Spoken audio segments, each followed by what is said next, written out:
Since I was born, but now I am getting youth. I'm going to be president of this country, whether you like it or not, and I will preside over the affairs of this country, including presiding over you. I think you must start adjusting to that reality. The sooner you do that, the less chest pains you'll have when that reality comes.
talk say this Asiwaju that is going for president, the people where they say they're close to the man, then they pray for the man.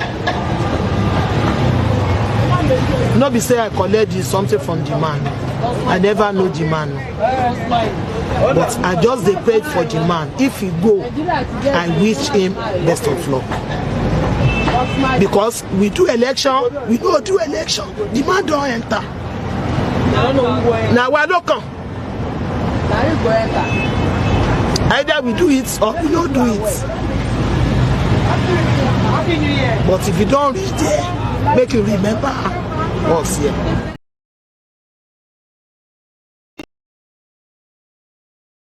It will be for you to change Nigeria, but it never reach your own town. Now queue. After our local, Mr. Obi can come out.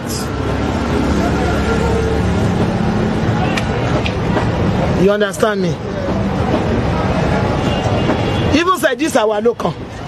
Where the talk say our local. If you read there, you understand me now. If you don't read there, make you just stay patient. Make you see that 8 years where you want to do. Shebiti Buhari is going now. Buhari good, Buhari no good, Buhari better, Buhari die, Buhari no die. Now Buhari dead there. Now fake Buhari dead there. 8 years done. Don't pafuka now. Another person go enter. Make Obi go queue. After this 8 years, where we want to enter again, make Obi come out.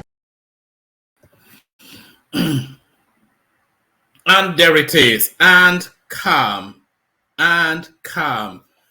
So away from the maddening crowd. So a place of tranquility and quiet where conversations can take place. So breathe in and calm and move away from the maddening crowd. So away from the maddening crowd and to a space of conversation. So let's have a conversation around and about our country. So that's what's going to go on in the course of the session. So a conversation around and about our country. So there it is. TikTok. So 3 more days. So you say 3 more days. So there it is.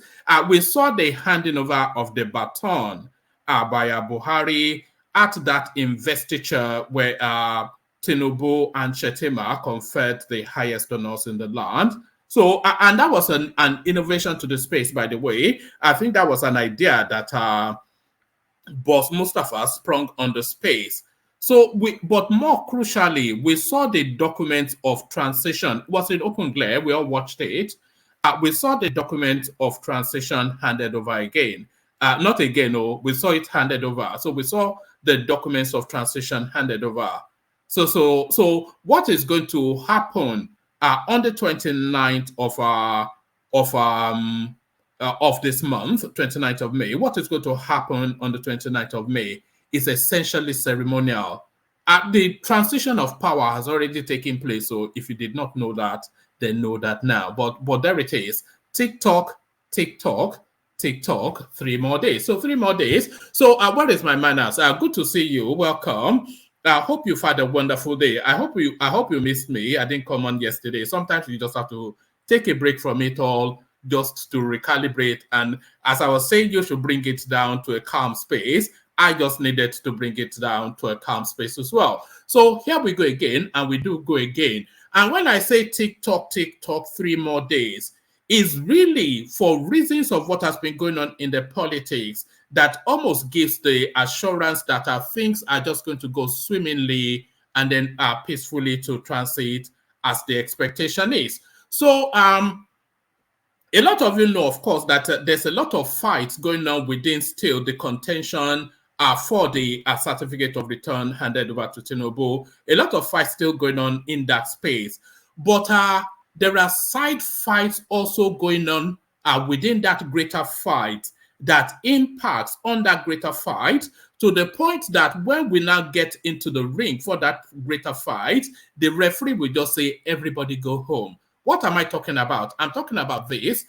So I'm talking about this headline. So this now headline leads the space. Supreme Court dismissal of PDP suit not set back to my quest for justice. So this is Atiku Abubakar now seeing the writing on the wall. So of course, you must be living on Mars if you're not already aware. The double nomination, that is one of the cardinal pleas of the Obi Atiku petition, that has now been disregarded by the Supreme Court. We already know that the Beavers evidence has already also at the Adeleke trial been dismissed by the Supreme Court. So, oh, sorry, it's something just sprung on my screen. I'm not sure what's going on here.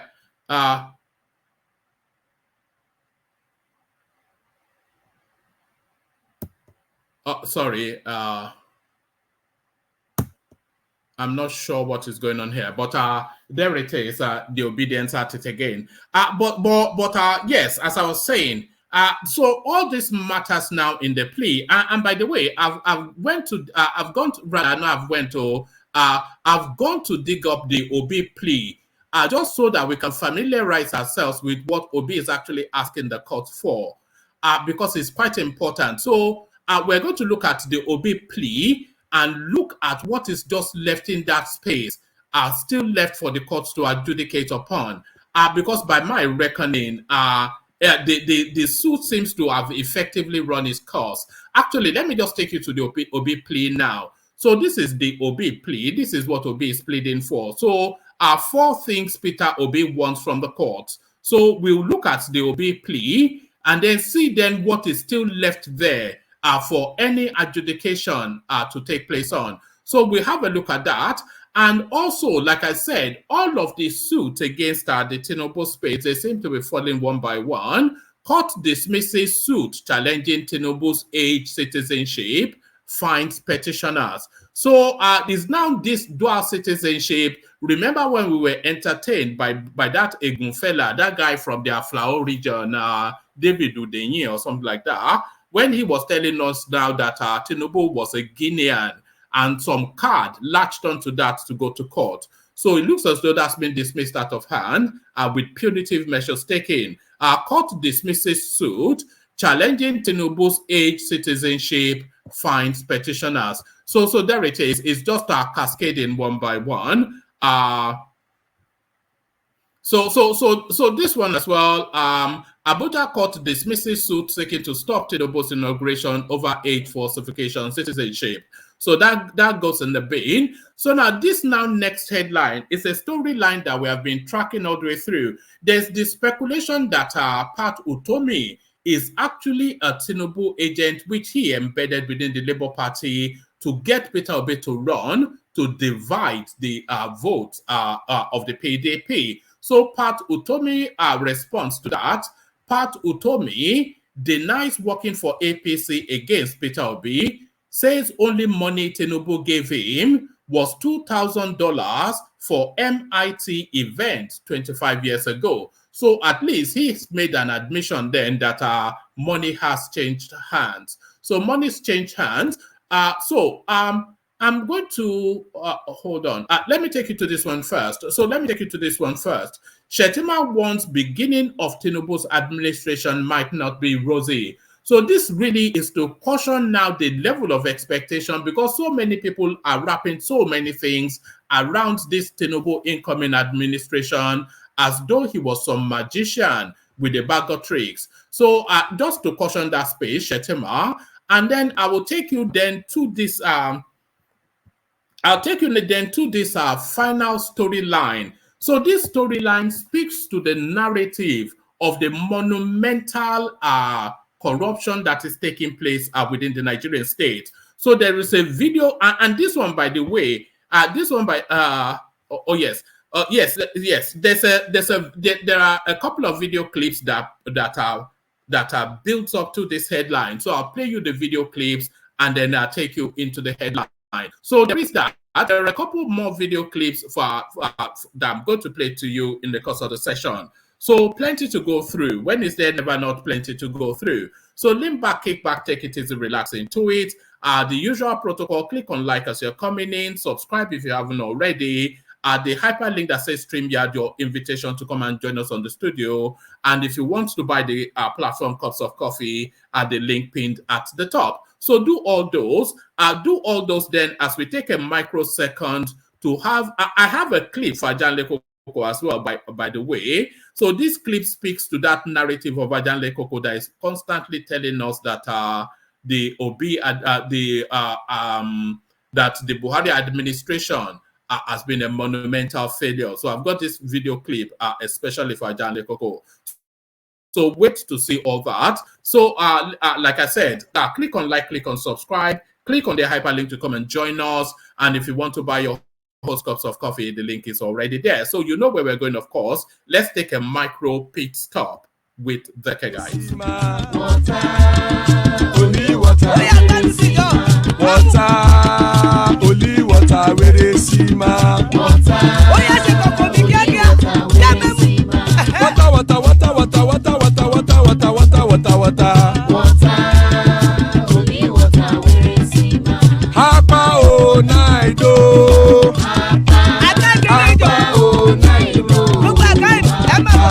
Hapa you don't come oh.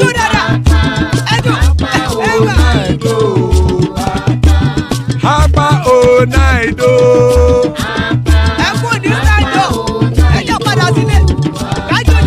Oro keke elemu ye o. Ibe shodi ya keke elemu re o. Obi master keke elemu re o. Chifu wela ti keke elemu re o. Eruku lele elemude. Eruku lele egbe elemudode o jare o. Eruku lele Ghana ti de egbe body o. Ọmọ ẹlẹ́yẹ ẹyẹ o òdìlé o.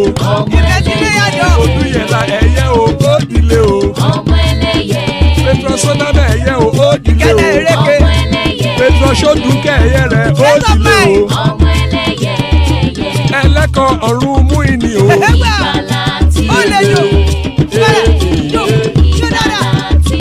Àkùkọ ọ̀run mẹ́kọ̀.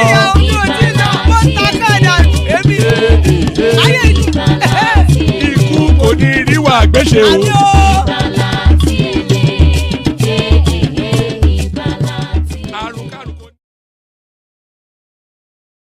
And there it is right there. Ikuko Niriwa Agbeshe, may death have nothing to do with us.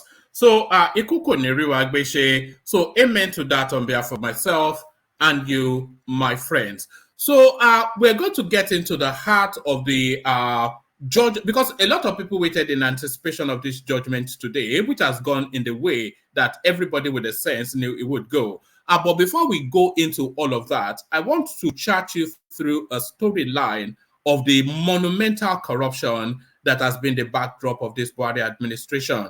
We're using the aviation industry as the example, and we pick up the story from here. Watch this. Every single thing we said we would do. And the question that you will ask next is the Nigeria Air. On Friday, in 2 days, the Nigeria airplane will land in Nigeria, part of the processes to commence the operation. We will on that day unveil this aircraft, with delivery and everything in Nigeria's colors, belong to Nigeria Air, and we will proceed to go and do the retrofit and bring back those airplanes. So we have achieved 100% of the roadmap. The only one item that is missing on my table is the Aerotropolis. Even that, the groundwork has been done. All the airports now, the 4 of them, are free zones.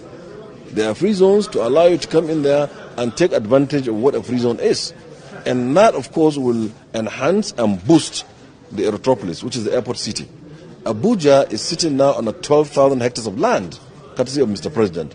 And that is where you would see this huge Aerotropolis. And finally, the Lagos, the FAN building, where is housing the Lagos office of FAN, which we wanted to demolish, is to give way for Aerotropolis, airport city, where you'll see shopping malls, offices, hotels, and the rest of it, and car parks.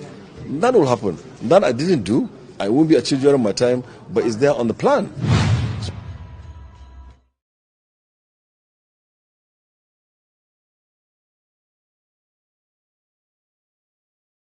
is. On the surface, good news. Nigerian Airways, Air Nigeria, a national carrier, and that was Hidi Sariki, the aviation minister, giving the assurance that, because he'd always said that in the course of his administering that portfolio, he was going to rebirth Nigerian Airways. And true to his words, he told us that on Friday, they would take a delivery of at least one, if not a fleet of airlines to launch off that Nigerian Airways. So that was the promise that he made. But did he deliver that promise?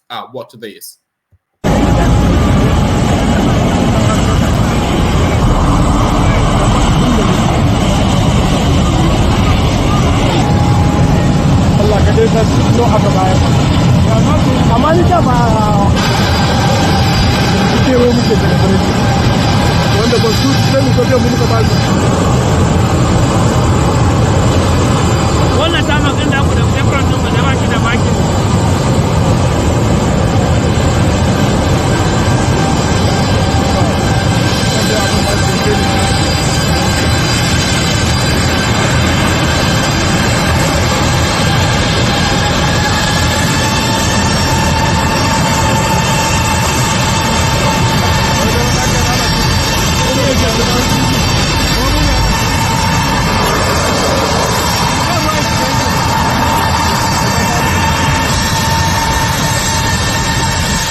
So there it is, a promise made and a promise kept. So you heard him in that clip prior, giving the assurance that the Nigerian National Fleet will take delivery of aeroplanes on Friday. So today is Friday, and you could see from the livery of those airlines quite emboldened there, Nigeria Air. So a promise made and a promise kept, but was it? It's Nigeria, of course, so you know the story doesn't end there. It doesn't end there. So now let's go to this. So let's go to this.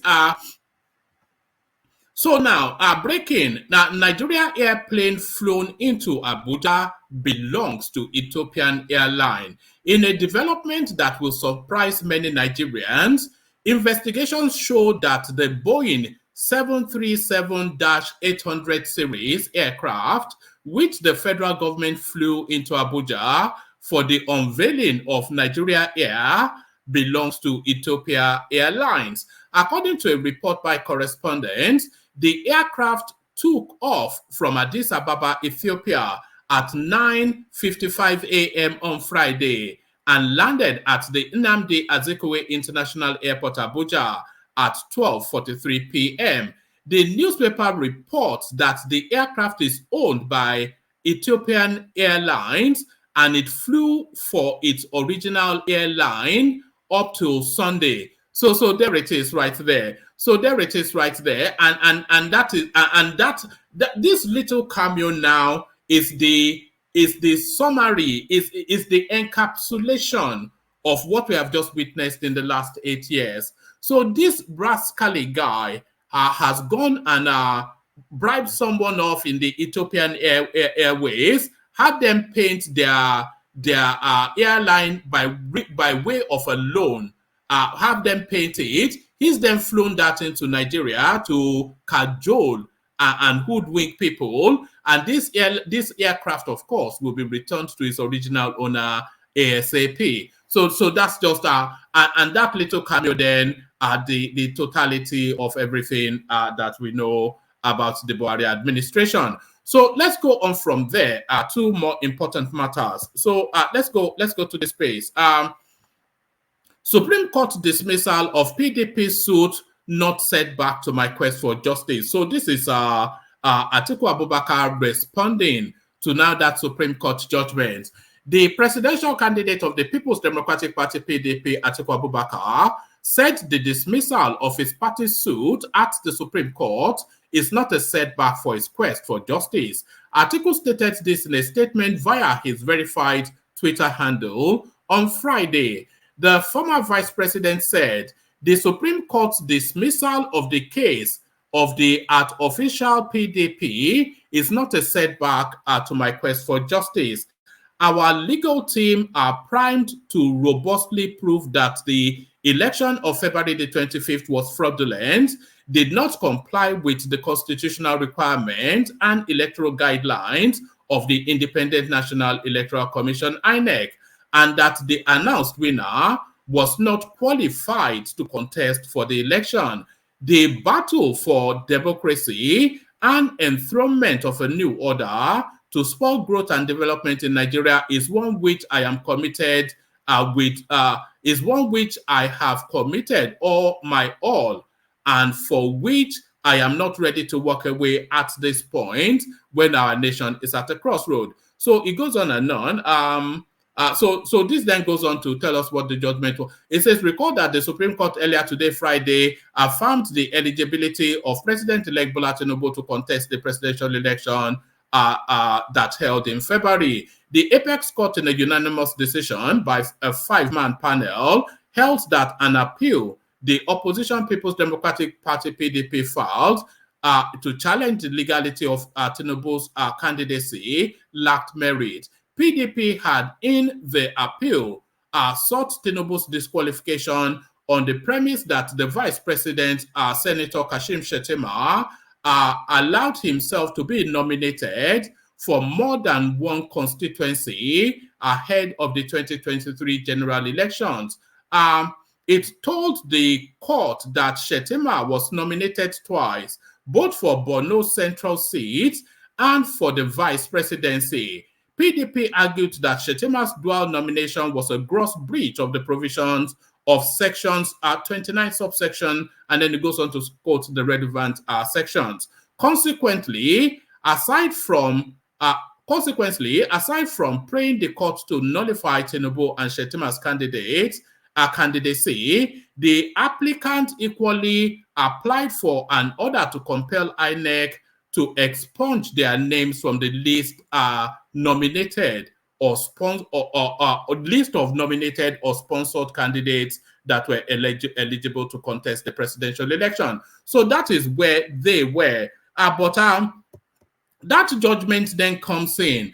But there's that judgment is quite detailed, and they did not just casually dismiss it out of hand. So I've actually got a copy of the judgment, which I'm going to share with you in a moment. Let me just let me dig it out. I've got a copy of that judgment, which I'm going to share with you in a moment. So let me bring this up. Right.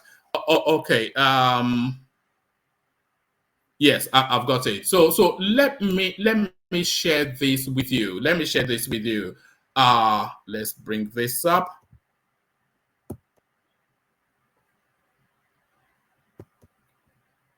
Let's just right. Yes, let me share this with you. So this is a copy of the judgment that came in from that space. This is from Justice of the Supreme Court, Justice Okoro of the Supreme Court, and this is what he had to say. I have had the opportunity to read in draft the judgment of my learned brother, and I totally agree with the submissions. I must, however, state the following, as this court is let me start again. I have had the opportunity to of reading in draft the judgment of my learned brother, and I totally agree with the submissions. I must, however, state the following, as this court is a policy court. So this forms the basis then for the dismissal of the of that suit. It says A, the appellant stated to this court that the court below, which will be the appellate court, found that there was indeed double nomination, and that the fourth respondent knowingly allowed himself to be nominated in two constituencies.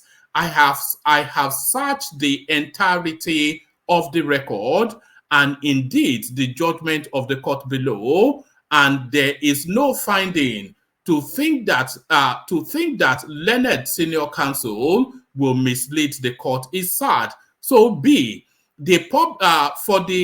for public policy's sake, I must state that indeed the fourth respondent will be Kashim Shettima. For public policy sake, I must state that indeed the fourth respondent withdrew from the nomination for Borno Central District on the 6th of July 2022, exhibited as Exhibit APC-1 on page 58 of the Record of Appeal. Number C, the political parties sent to INEC same 6th of July 2022 the notice of withdrawal.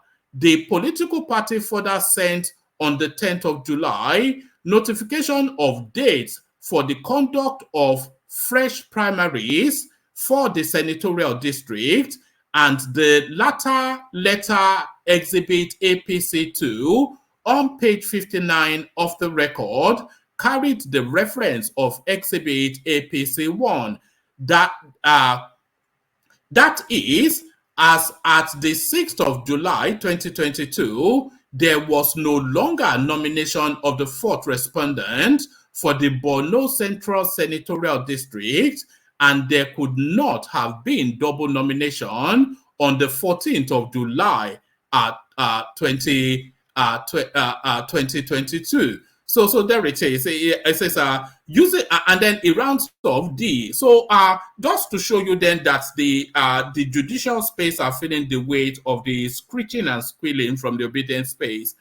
So D, using the social media to terrorize and bully the justices of the Supreme Court by the appellant is appalling and unprofessional. The appeal is without merit and is dismissed. I abide by the award of cost in the lead judgment. So there it is. So it's not without substance, of course, the dismissal of that feeble attempt. But what does this mean, though? What does this mean? So now let's now find out exactly what this means by now going to Peter Obi's original plea. So let's remove that one from the screen. So let's remove this one from the screen, and then we bring this one up. So we have to sequence this thing so we know what we're talking about. So let's now go now to Peter Obi's original plea. So this is Peter Obi's original plea. Summary: 4 things Peter Obi wants from court. So what are they? Let's just go through them again. It's a copy of Peter Obi's petition to the Court of Appeal over the 2023 presidential election result was made public on Tuesday. Obi, the Labour Party presidential candidate, and his party wrote the petition against the Independent National Electoral Commission, INEC, Bola Tinubu, Kashim Shettima, and the All Progressive Congress, APC. INEC had declared Tinubu, blah, blah, blah. It says in the election petition, Obi and the Labour Party have 4 demands. So first, Obi and his party want the court to rule that Tinubu and Shettima were unqualified for the presidential election held on February the 25th. According to the petitioner, the 2 were not fit to contest, as Tinubu had been found guilty of drug dealing in the United States, and Shettima entered the contest as a serving senator. So that serving senator space, we'll hold that in abeyance for the moment. The petitioner also wants the court to declare Tinubu's vote wasted due to his disqualification. The petition asks the court to rule that Tinubu failed to meet the minimum required votes in the Federal Capital Territory needed to win Nigeria's presidential election. His announcement as president-elect was unlawful and unconstitutional. Finally, the petitioners want the court to rule that Obi got the highest number of votes and got 25% of the vote in each of at least 2/3 of Nigeria's 36 states and the FCT. So that is Obi's plea. And then and this is the document that actually backs it up. So let's go into the document. It says so this is the document. Number 1, the election petition is presented. Okay, let's go into the prayers. So the prayers, The petitioner, therefore, seeks the following relief from this honorable court, that number one, that it be determined that at the time of the presidential election held on February the 25th, 2023, the second and third respondents were not qualified to contest the election.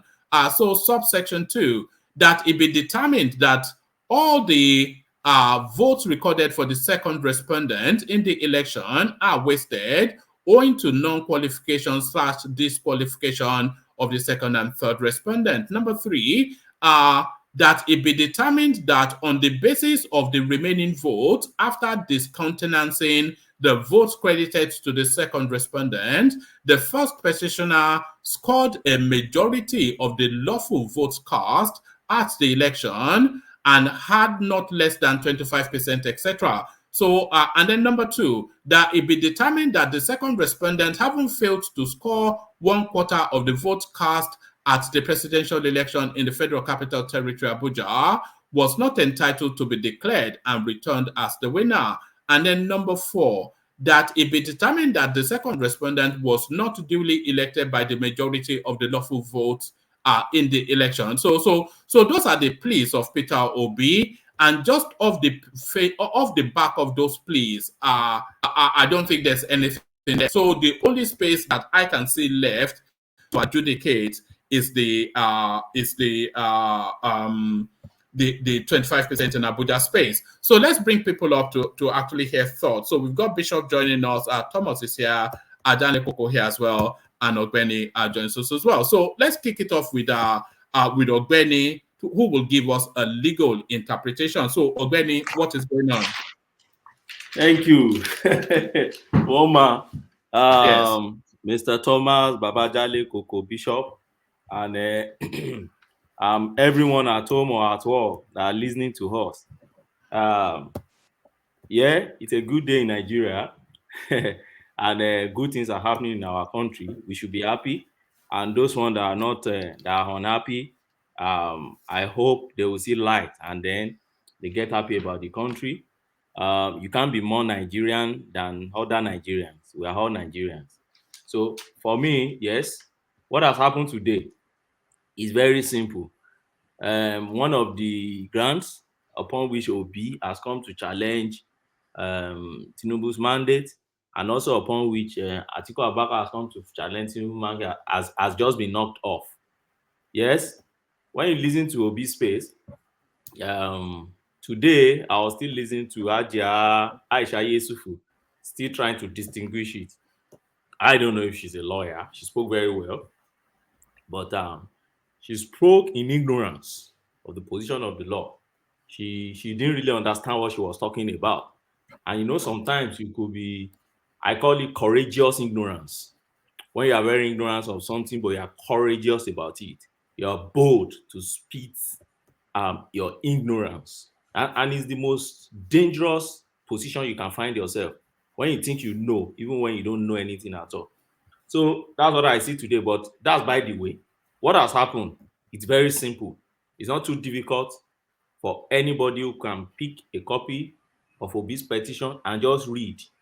It's very simple. I've tried my best to analyze it. We've analyzed it here before.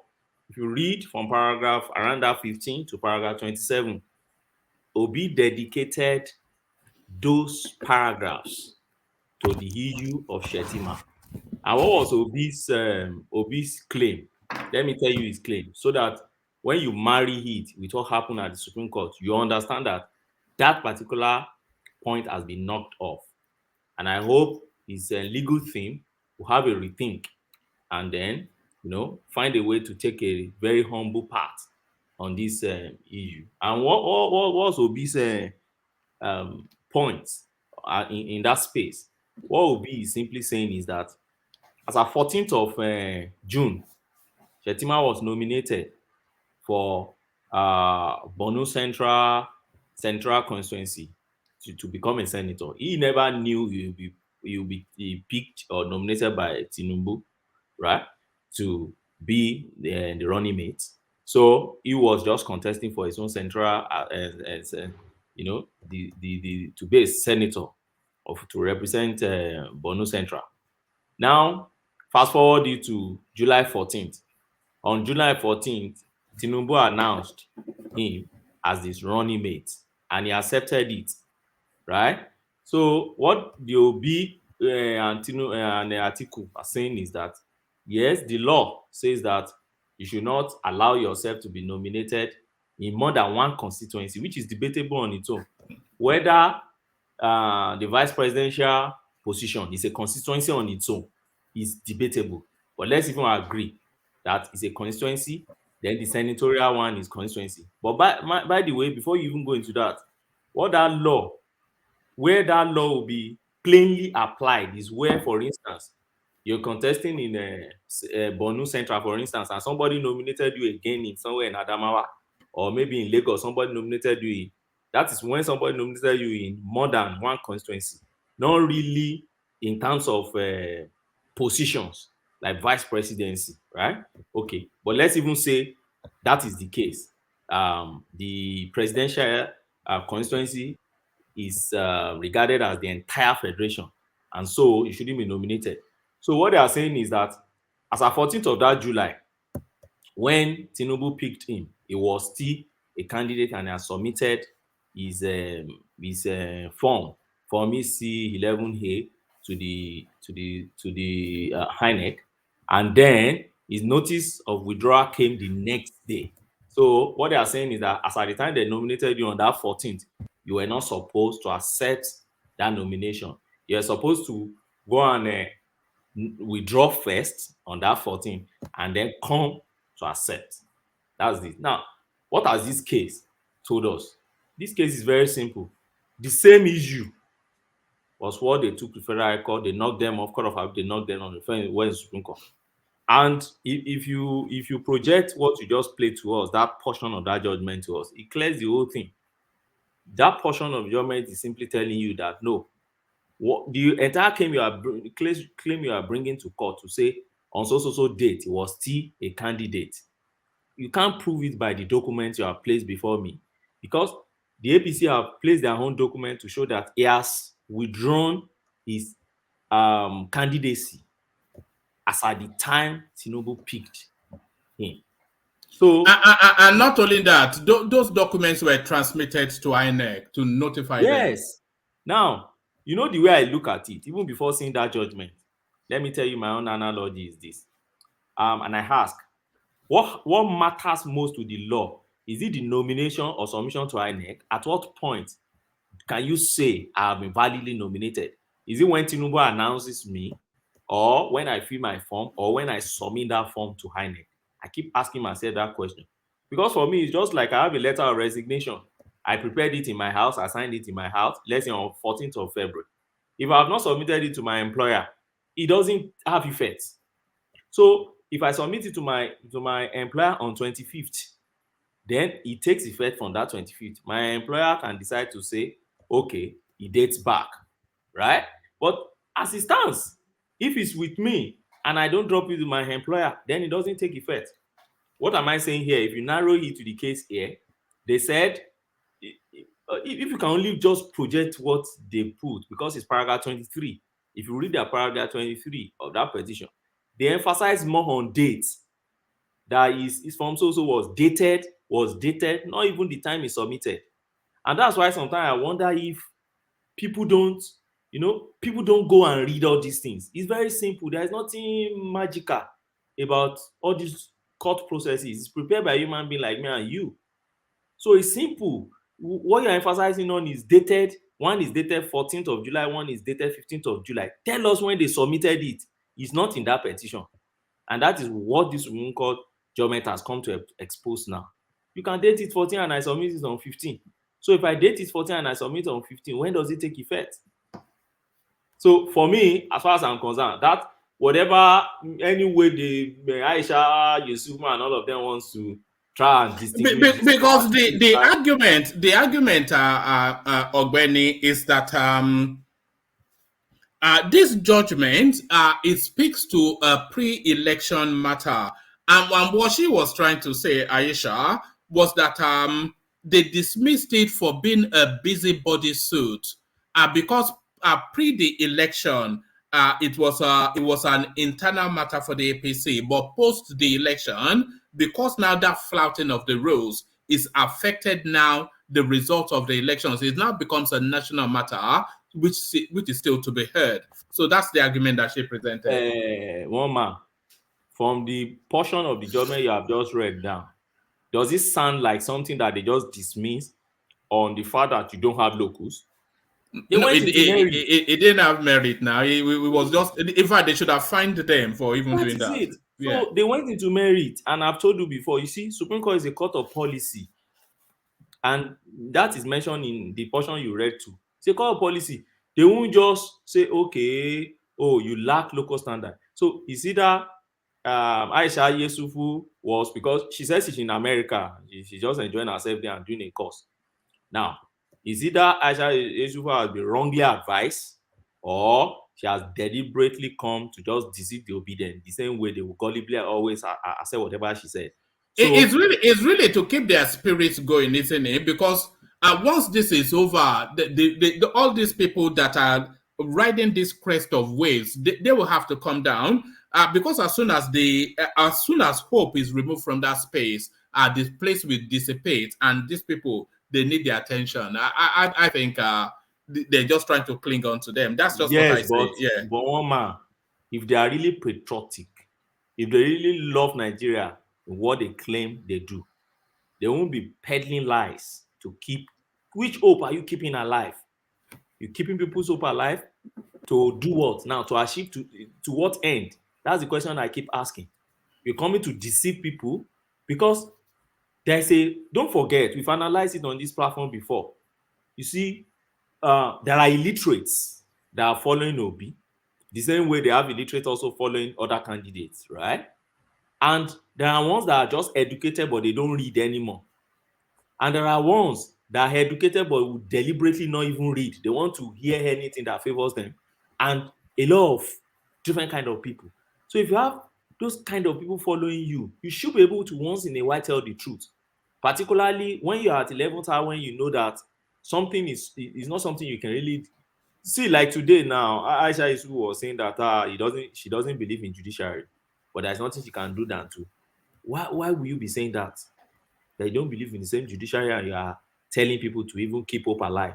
What kind of hope are you keeping alive? But has she read the judgment even before she's running commentaries on it? Because if she had read that portion from Justice Okoro, by the way, from Justice Okoro that gave an explanation as to how they arrived at it, I don't think she can run that sort of. It lacked merit, is what they said. They didn't say it was time bad or busybody. They said it lacked merit, and they explained why and how.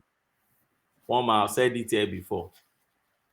People like to pick whatever they want to pick in a judgment and run with it. They don't look back to see what are the other parts of the judgment. Now, the part that say you lack local standard, what court does most time is there are many points you submit before the court, and the court will rule on each point. So if part of what they submitted before that court was that PDP even lacks local standard to bring this case because it's a pre-election matter, the court will make finding on it, and the court will go further than that. The court will not just start at, so most times, because it's a policy court, they won't just stop at that and say go home. But in most cases, they will still go to the merit and say, okay, let's even look at the merit. Apart from the fact that you are afraid on it, you shouldn't have brought this matter because you don't even, it's a pre-election matter, but let's go even in it. And in going even into it, they said, this document, the man said I've searched, I can't even find. And even chastised the council, senior council, that brought that kind of submission and say, you didn't submit your notice of withdrawal on time, you submitted late, and therefore you ran foul. Say, I can't find it here. And it is sad that you're following all these things. So for me, as far as I'm concerned, that is a point knocked off. And when you go back to Obi'S petition, they still tell us, oh, there's substance in the petition. I don't know where they find their own substance. I've analyzed. No. That's where I was taking you to next. So where do you think? Where does this petition still hinge on? Where does it still hinge on? What remains to be decided on in the petition? Okay, one man. You remember my first day on this petition when they filed it? I said this Shetima issue is the only one that give me concern on this petition, because I know that particular provision is sacrosanct. Although it's debatable, it depends on how do you want to interpret that position. But it tilts more, in favor of Obi than Tinubu. And I said it then. I said that particular point is going to be fought on documentary evidence, meaning that people bring their documents to confront each other. And as it stands now, the document that APC has brought showed clearly that he filed his notice of withdrawal first before the nomination. So with that sealed that. The same document they're going to use at the court of at the presidential petition. So that's gone. What is remaining in the petition is your question. Now, when you remove Chetima, that means from paragraph around 5 to 27 is gone. How many paragraphs do you have remaining? The next paragraph, from paragraph about 28 to around that 32, 35, they devoted that one to the drug issue. And we have talked about that extensively on this program before. That drug thing, first and foremost, is not an allegation within the jurisdiction of Nigeria.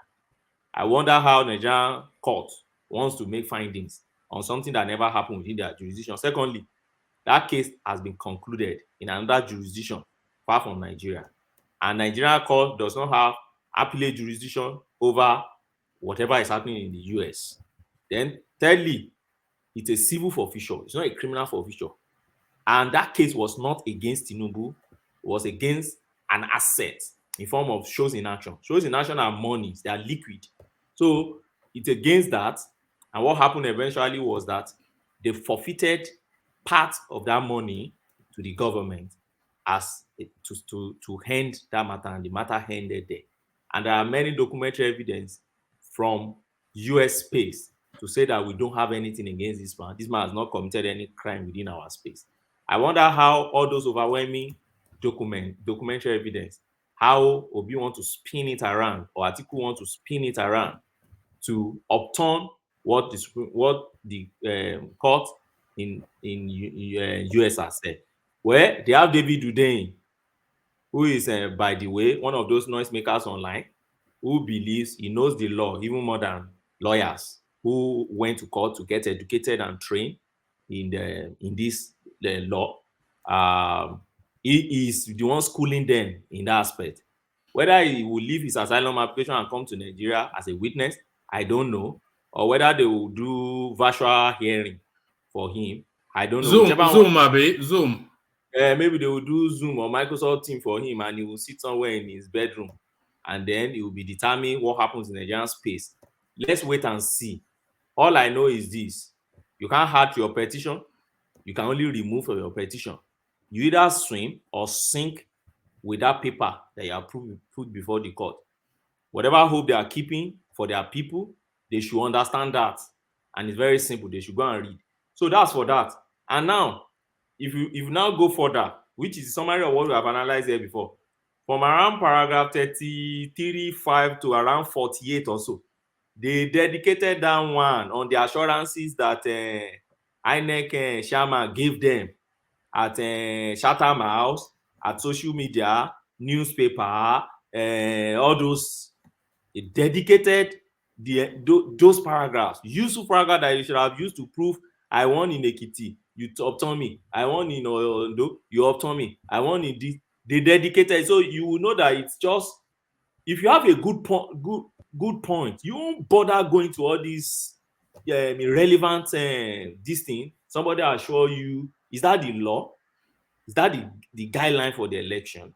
But let's leave it at that. So now, where do you have the merit of that petition itself?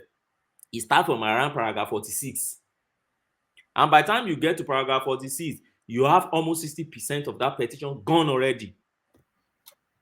And now, when you look at that paragraph 46 down, it only talks about two states. I keep saying it: Rivers State and Benue State. And let's say even that Rivers State and Benue State say, okay, they did Ojoro in this Rivers State, oh, okay, take it.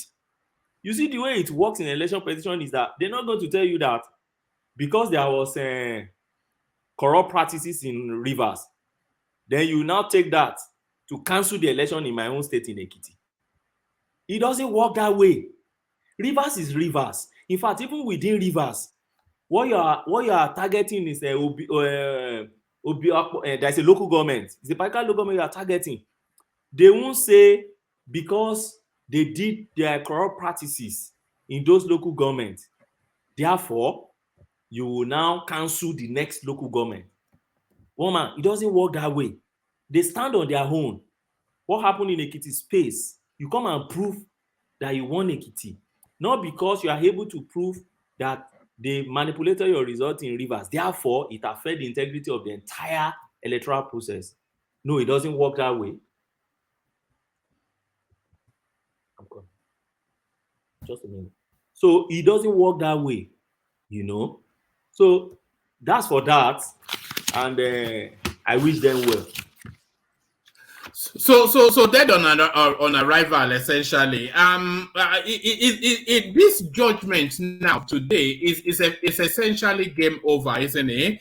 Because I cannot now look past just the narrative of the 25% in Abuja, which seems to be where everything now hinges on, and there is really, and that's just a matter of semantics.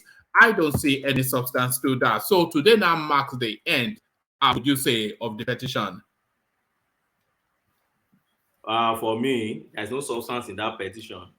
If you go back to our first program after the filing, after they made the petition public, I talked about this Setima area. I said that is the only concern I have. But for he to have gone now, I don't say anything in that petition. I don't, and that's why you see them, they will keep arguing that, oh, they did not release the document to us. That is what they will tell everybody when they lose this election petition. Watch out for it. All right. And to this space, like I said, everything falling like a pack of cards. Court dismissed suit challenging Tinubu's age, citizenship, and then they go on to find the petitioners. So that Guinean passport that David Udein entertained us with for a few days, just a couple of weeks ago, they've taken that to court, much to their chagrin. So a fine imposed there. And Tinubu's citizenship is age, etc. So all of this nonsensity now. An abuse of the court was the irritation that the judgment told us. Yeah, yes, one man. You see, I don't know why the court is even being moderate with the way they award costs. But it's good. It's a good development in our judiciary. I hope with time they award more huge costs against frivolous applications. And then, you know what they do in the UK space. I don't know how much you follow how they seize lawyers' license so much in this space. Lawyers have been very careful here because when you file a frivolous application in the UK court and they realize that this is a case that ordinarily you shouldn't even have taken to court at all, right? What they do is after finding you, they send you for disciplinary action with the either SRA or whichever is the professional body or the law professional body you belong to, maybe Law Society in Scotland or not. And they seize license. They do that a lot around here. You can seize your license for the next 5 years for you to purge yourself of such frivolous frivolity that you like involving in. But we are waking up gradually. Like the guy that went back to court, the one they awarded 40 million naira against, that went back to court to be challenging 2019. You are digging out 2019 petition that has traveled all the way to Supreme Court, and Supreme Court has warned you not to come back. You took it back to Federal High Court. As if that was not enough, you now escalated it again to Court of Appeal to waste taxpayers' money and waste, what do you call it? Time of the court. The time of court is very precious because there are other cases they ought to deal with. But you wasted their time, and that's what you are paying for. But it's a good development. They should keep finding them as they are bringing it. And if they find any good case, then they should hold it in their favor and then the democracy will get more tightened and keep developing our democracy. It's a new So dawn. with this judgment now, there is nothing. There's no impediment. Although there never was one, but there is no impediment now to the swearing in of Tinubu on Friday. Or rather on Monday. So there's no impediment now to the swearing in of Tinubu on Monday. So this now the real hurdle to be surmounted, which was scaled quite easily. All the satellite little cases of his age, his citizenship, etc., dismissed with punitive measure. So all systems go then. Eagle Square. Have you booked your ticket, Ogweni? I'm rounding off my studies, and I can tell you for fact that the next day as I'm completing the day I do my viva, the next day you find me in Nigeria. I must be in Nigeria. I'll be back for one or two things, but I'll be in my country. I love my country, so I've not booked my ticket because I'm preparing towards my final, viva. But that said, for me, there have never been impediments. You see, it's just a mirage. It's not real, and it has never been for people who really understand the constitutionality of what Buhari is doing and what constitution means in any democratic setting. You will know that if you stop that inauguration, you've practically called for war. I'm telling you, you practically call for war. Because, so what do you want to gain? Buhari should spend more time in office, or who should step in? The national who will inaugurate the National Assembly is not the president. So what exactly do you want to achieve with impediment? So as far as I'm concerned, let me tell you, even if there have been any court injunction to restrain that inauguration, the inauguration will go on. I'm telling you, they will tell you, because the court cannot even compare what is impossible. That's what the law says. You can't compare what is impossible. So there is nothing, all those lawsuits and blah, blah, blah, blah. They are just mirage. They are not impediment. They have never been impediments to that swearing in. And it's going to go ahead. And let me tell you, it's just an official thing. It's just for the CGN to just come and do the blah, blah, blah and go. When Amechi, if you can recall, the last election when Amechi lost in 2015, Amechi closed and locked up the entire judiciary in Rivers State. Amechi refused to appoint the CJ in Rivers State, and there was nobody to do swearing for Wike. The CJN told the Bayelsa CJ to go and do swearing. Some lawyers went to court and said, "Oh, that swearing was not proper, was not constitutional, because it should be CJ of Rivers State and not CJ of Bayelsa State." But is Wike not completing his 8 years now? With whether it's constitutional or not. Completing his 8 years, because you can't leave a vacuum. You just have to do what is right to allow our constitution to prevail. So for me, the obedience should just keep calm, keep their position as opposition now. They should consolidate on the gains they've had in this election, because if care is not taken, let me tell you, they will lose all those Labour Party. As it stands now, Concourse is likely to collapse his NPPP, all those guys with APC with time. If obedience are not careful, after all, they keep saying that they are not Labour Party members, they are just obedient anyway. So they can't really claim all those Labour Party guys. A lot of them will cross to APC if they are not careful, and then we can lose grip of our opposition, which we need in this democracy. PDP is not a good opposition. I love what the Labour guys are doing. Not obedient really. There are so many, I don't want to use adjective that is not okay. In the obedience space, there are so many fanatics, in the obedience space, which claim they love Nigeria, but they don't love Nigeria. If they really love Nigeria, they will understand what is happening.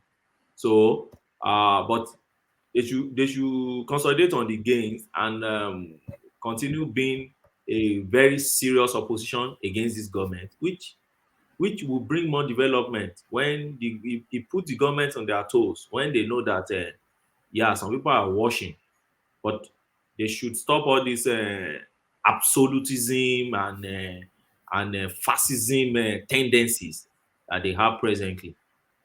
All right, Ogbeni, you know when you are buying a house and you are at the final phase of completing on the house, and the estate agent, it takes you on that final look through just so that you can see what your money is about to get you.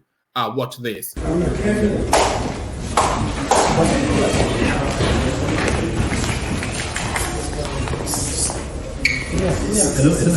camera, please.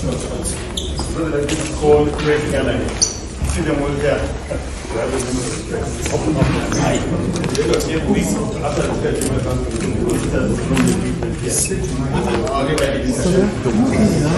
One country. So they normally take it here. So they know they have to see. So this is my first house in India.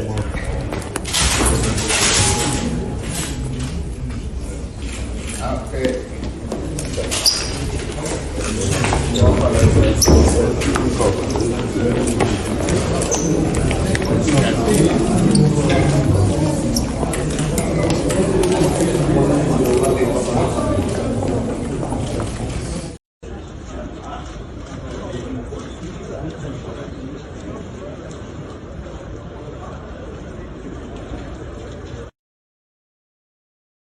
So that was Buhari giving Tinubu a walkthrough of what his money has bought.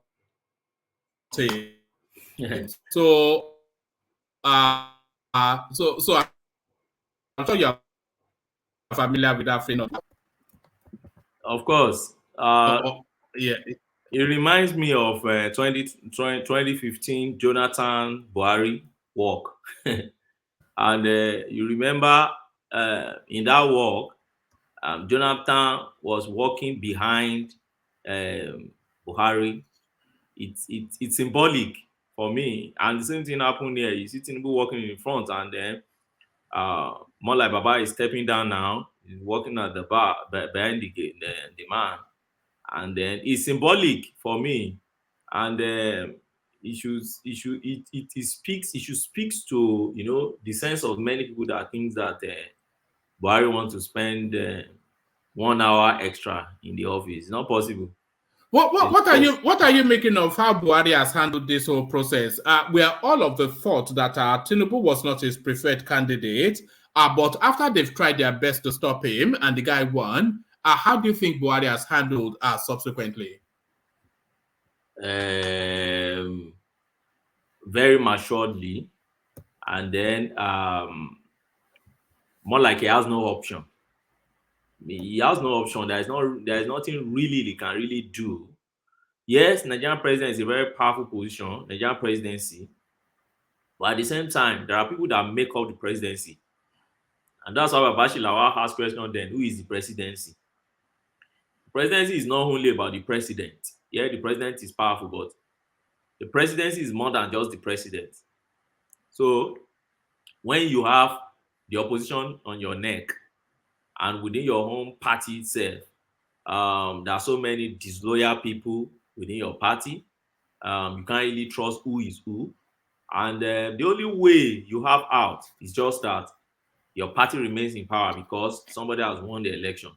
You just have to support that person, because what else do you think Buhari can do than what he's doing now? That's the best he can do to save face and still keep his name intact. So remember what Tinubu told him now. So if you like, even if it's Dara, you go to Niger, we'll still come and knock your door. So whether for good or bad, they will still go to knock his door. That's certain. All right, brilliant. The FCC to knock his door anyway. Yes, brilliant, well put. But I don't think Buhari will be. I think once it's gone, it's gone. I don't think he wants to be anywhere near it. And he's fulfilled his ambition, and it's just it's done. It's done. Thank you, Ogbeni. Thank you for kicking it off so excellently. So let's go on from you, Ogbeni, and let's go on to let's see if Ajanle Koko is ready for us. Ajanle Koko, are you ready? Go to someone, one man. All right. Let me go to Bishop then. Let's see if he's ready. Bishop, are you ready? Yeah, brother, I can try. Or if you're not ready, I can go to someone else. Are you ready? I am. I'm ready. All right, brilliant. So let's pick it up from where when it just left off. So now that clip of Buhari taking Tinubu on a tour of Aso Rock. So there's been a response from the obedient space. So let me play you this clip and then you kick it off from there. Yeah, honestly, I'm not happy. Wait, I just set out of the hotel now, and this is an Angel. We're on our way for meeting. If you see the number of youths that APC has brought in front of Ekiti House, where I put up, in fact, in their thousands, not them say, I'm going to forward the pictures of the video of the guys. They are there, they are coming in clusters. Where is Labour Party? Where is Labour Party that we are killing ourselves because of? Where is Abure? This is not the time for people to be traveling out of the country, for them to be in. Where are the PCC? Where are the PCC? Where are those people that chop our money? Where are the people that ate the money that was made? He passed us straight out. And when the time comes now, they will be the one that will block us. What is it? Our money to do all these things. Look, APC don't fool down. Told me that he traveled to no, it's quite unfortunate. He said he will get back to us. Where will I get money for all this? And you want to lose. That is wickedness of Labour Party. That is wickedness. Where is Labour Party for crying out loud? Are they not supposed to be in the front? If they truly want Peter Obi to be the president of this country, where is Abure? Where is Abure? I'm hot this morning. It's painful. Where is Aki Oshutoku?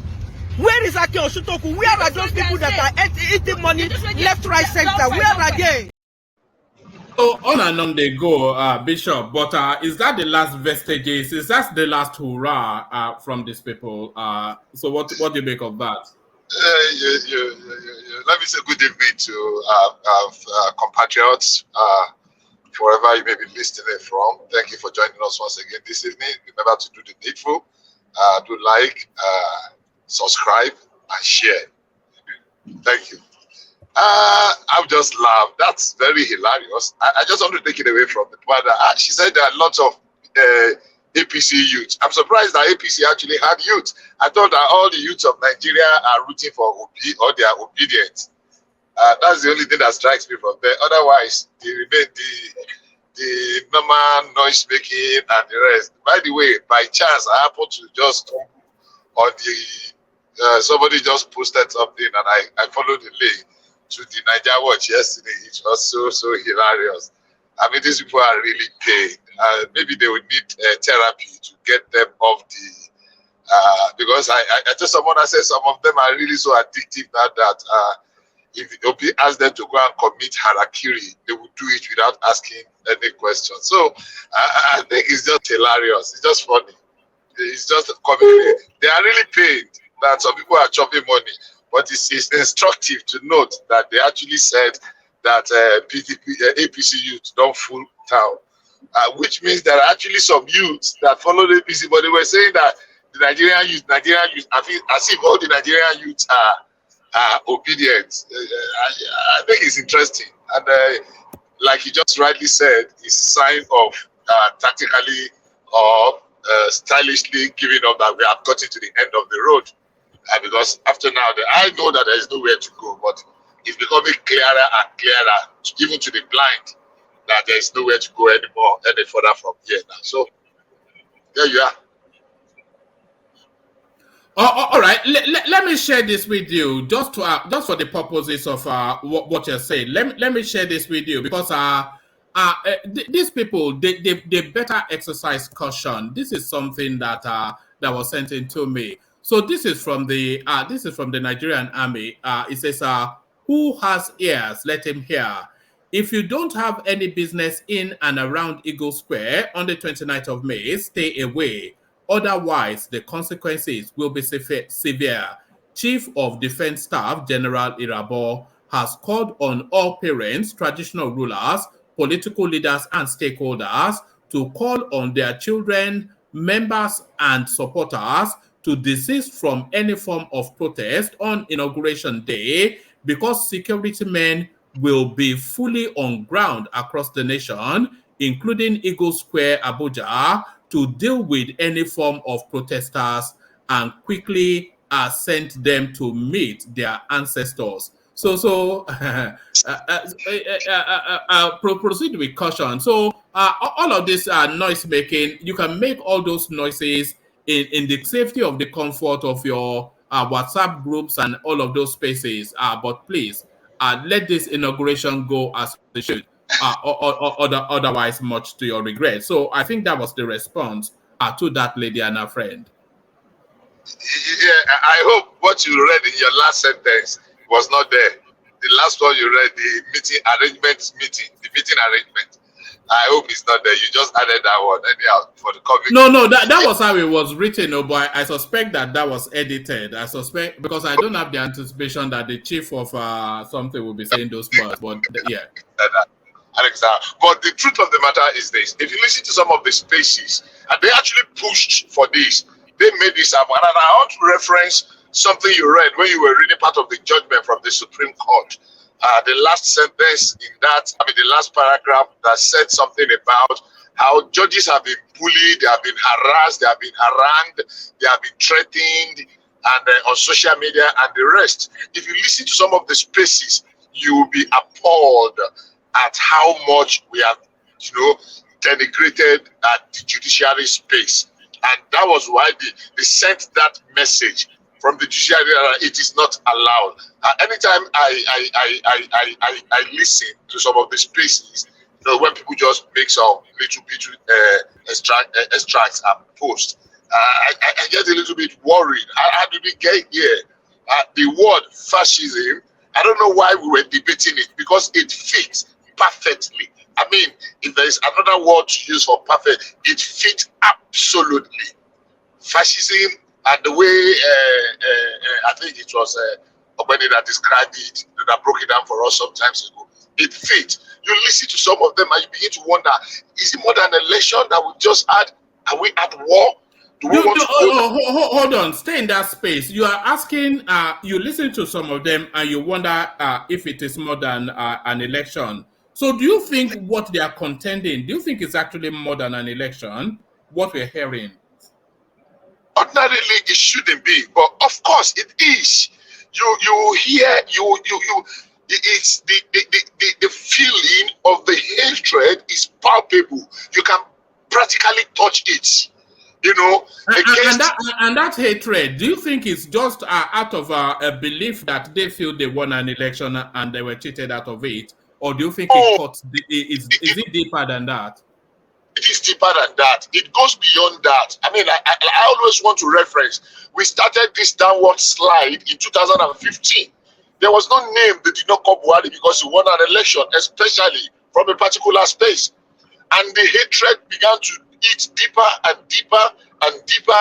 And that was why and how we got to where we are. I knew right from the beginning, I did not want Asiwaju to contest because I knew he was going to inherit all the hatred that was directed at Buhari and his religion and his tribe.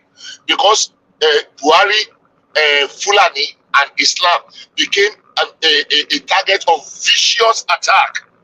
There was no name, Islamization, Fulanization. Buhari was there, Buhari was close, Buhari was a name you say I should not mention here the other time. It became, so the hatred was gathering was thickening up every time. And that is practically where we are headed if care is not taken now. I hope that in the coming days and the coming weeks, something will be done. People that ordinarily should speak, are going to speak out and douse the tension. I say, hey guys, we had a competition, the election is over. It's time now to move on, in the best interest of the nation. Do you think that moment is now for well, I suppose that will have to come after the judgments from the appeal court. But do you think immediately after that judgment, Peter Obi should make that call to calm his people down? Yeah, he should, but he should have, even before now, talked to them. He saw how the space was getting seriously polluted. There are things he could have done, or he should have done, as a matter of fact, to douse it then. Because some people were definitely getting over and above. You know, they were crossing the line over and over and over again. And he had that singular responsibility to call them to order. Unfortunately, he did not. Bishop, do you know when I started to get concerned? Because previously, I've always thought that these people, they were just trolling the space and they were just talking out of, just for cruise, as they like to say in Nigeria. But when I knew that it was a serious matter, was when I'm using the word gentleman advisedly. You know, when that gentleman was caught on an aeroplane that had to be wrestled down, shouting that Tinubu must not be inaugurated. That was when I realized that some of these people actually have it in their head that what they are doing is a real thing. So that's when I started to get concerned. And then when I saw the beating of Lamidia Papa in front of a courthouse by some wayward youth, then I knew that if that space is not managed carefully, and that 29th, by the way, the security operators, they have to be on their best game. Absolutely, I agree with you. See, somebody wrote something about a week or 2 weeks ago about someone that said, I don't want to use that word here. I don't know whether they are sensitive to it. That he's going to commit harakiri, if you know what I mean by that. That if they swear Tinubu in, that he's going to commit harakiri. I mean, and that from his interaction with that fellow is very serious. That he's going to do it. And I began to wonder, are you kidding me? Somebody is going to take his own life because somebody won an election because you don't like him? And we are kind of glamorizing it, making it look like, yeah, it shows that the abhorrence that Nigerians are tired. Tired of what? There was an election. As imperfect as that election could be, it was better than whatever we have had in the past. So where were these people coming from? Are they just coming from the moon? Were they not here when we had election in 2003, in 2007, in 2011? How is it now that it must be 100% perfect or nothing? I don't understand. So for me, I think they crossed the line long before now. And I hope, and I really wish it's not too late to drop back from that precipice. Because this election is over. There was not going to be a repeat of Justice Basi Ibeme. No, it's not going to happen again. There was not going to be a repeat of June 12th. It's not going to happen. So, in fact, matters have progressed beyond that June 12 phase because Abiola did not get a certificate of return, or Tinubu has a certificate of return. Abiola rather did not get a transition document. Tinubu was handed the transition documents. Tinubu was told, as we saw through Aso Rock Villa, for Buhari to tell him that this is your home for the next 8 years. So Tinubu, to all intents and purposes, is the president already.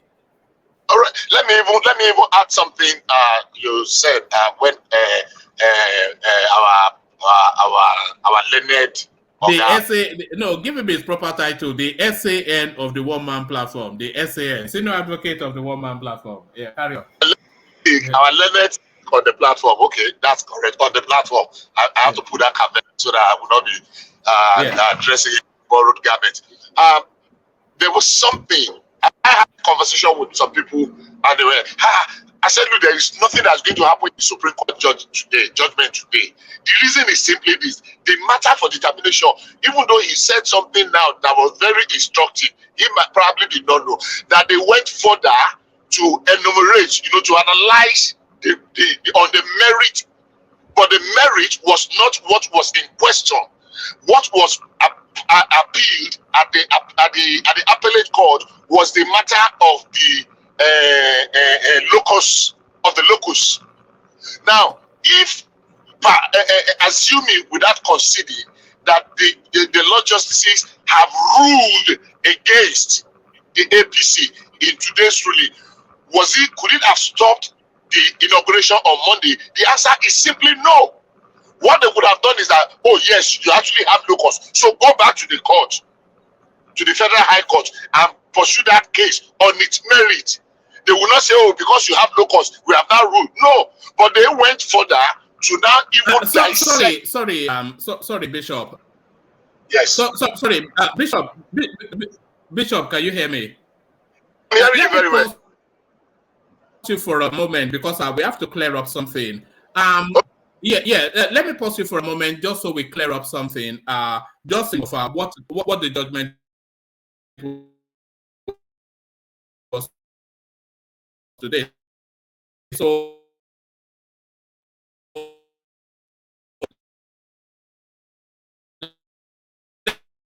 let me just share something with you. I think I read it.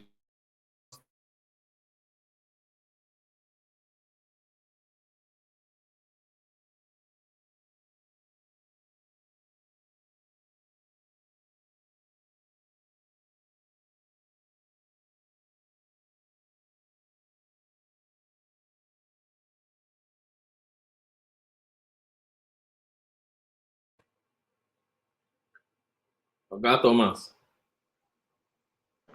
Hello. About Thomas. Hello. Yeah, one man is okay. I think he's trying to log in back. Okay. So it's Mr. Thomas and our co-host, but I'm not sure he's there. No, I'm not sure. Can anyone hear me? Yes, now we are hearing you now. You're back. Yeah, I'm not sure. My StreamYard is playing up. I think it's the obedience. They are after me again, as they always are. Can you hear me now? Yes, I can hear you. I don't know if others are. Yes, we can hear you. All right, let me redo it. Yes, let me just redo it. It says this is straight from the judgment of today. So because you were talking about locus, but it wasn't actually locus that was formed the basis of the dismissal. It was merit, which is quite substantial and pertinent to the Atiku petition. No, you missed what I said. You missed what I said. Can you repeat it again? Can I repeat what I said? No, I'm saying that you were talking about Okay, it doesn't really matter for the purposes of people who may feel that they dismissed it on the basis of locus. I want to now put it straight that it was not on the basis of locus. It's on the basis of merit, because it is important that people understand this, because that then tells them that the upcoming Obi petition, it has no basis. Let me just read this. Mute yourself for a moment. This is from Justice of the Supreme Court, Justice Okoro. It says, I have had the opportunity of reading in draft the judgment of my learned brother, and I totally agree with the submission. I must, however, state the following, as this court is a policy court. So the court being a policy court, of course, the court that is referencing the Supreme Court of Nigeria. So the Supreme Court, as was explained to us by Ogbeni just now, they essentially go on policy. So essentially, they go by the law. So this is what it's saying. The appellant stated to this court that the court below, which will be the appeal court, found there was indeed double nomination, and that the fourth respondent will be Kashim Shettima, knowingly allowed himself to be nominated in two constituencies. I have searched the entirety of the record and indeed the judgment of the court below, and there is no such finding. To think that a learned senior counsel will mislead the court is sad. So that was A. Now B, for public policy's sake, I must state that indeed the fourth respondent, which will be Kashim Shettima, withdrew from the nomination for Borno Central District on the 6th of July 2022, exhibited as Exhibit APC-1 on page 58 of the Record of Appeal. So here is C. The political party sent to INEC same 6th of July 2022 the notice of withdrawal. The political party further sent on the 10th of July 2022 notification of dates for the conduct of fresh primaries for the senatorial district, and the latter letter, Exhibit APC 2 on page 59 of the record, carried the relevance of Exhibit APC 1.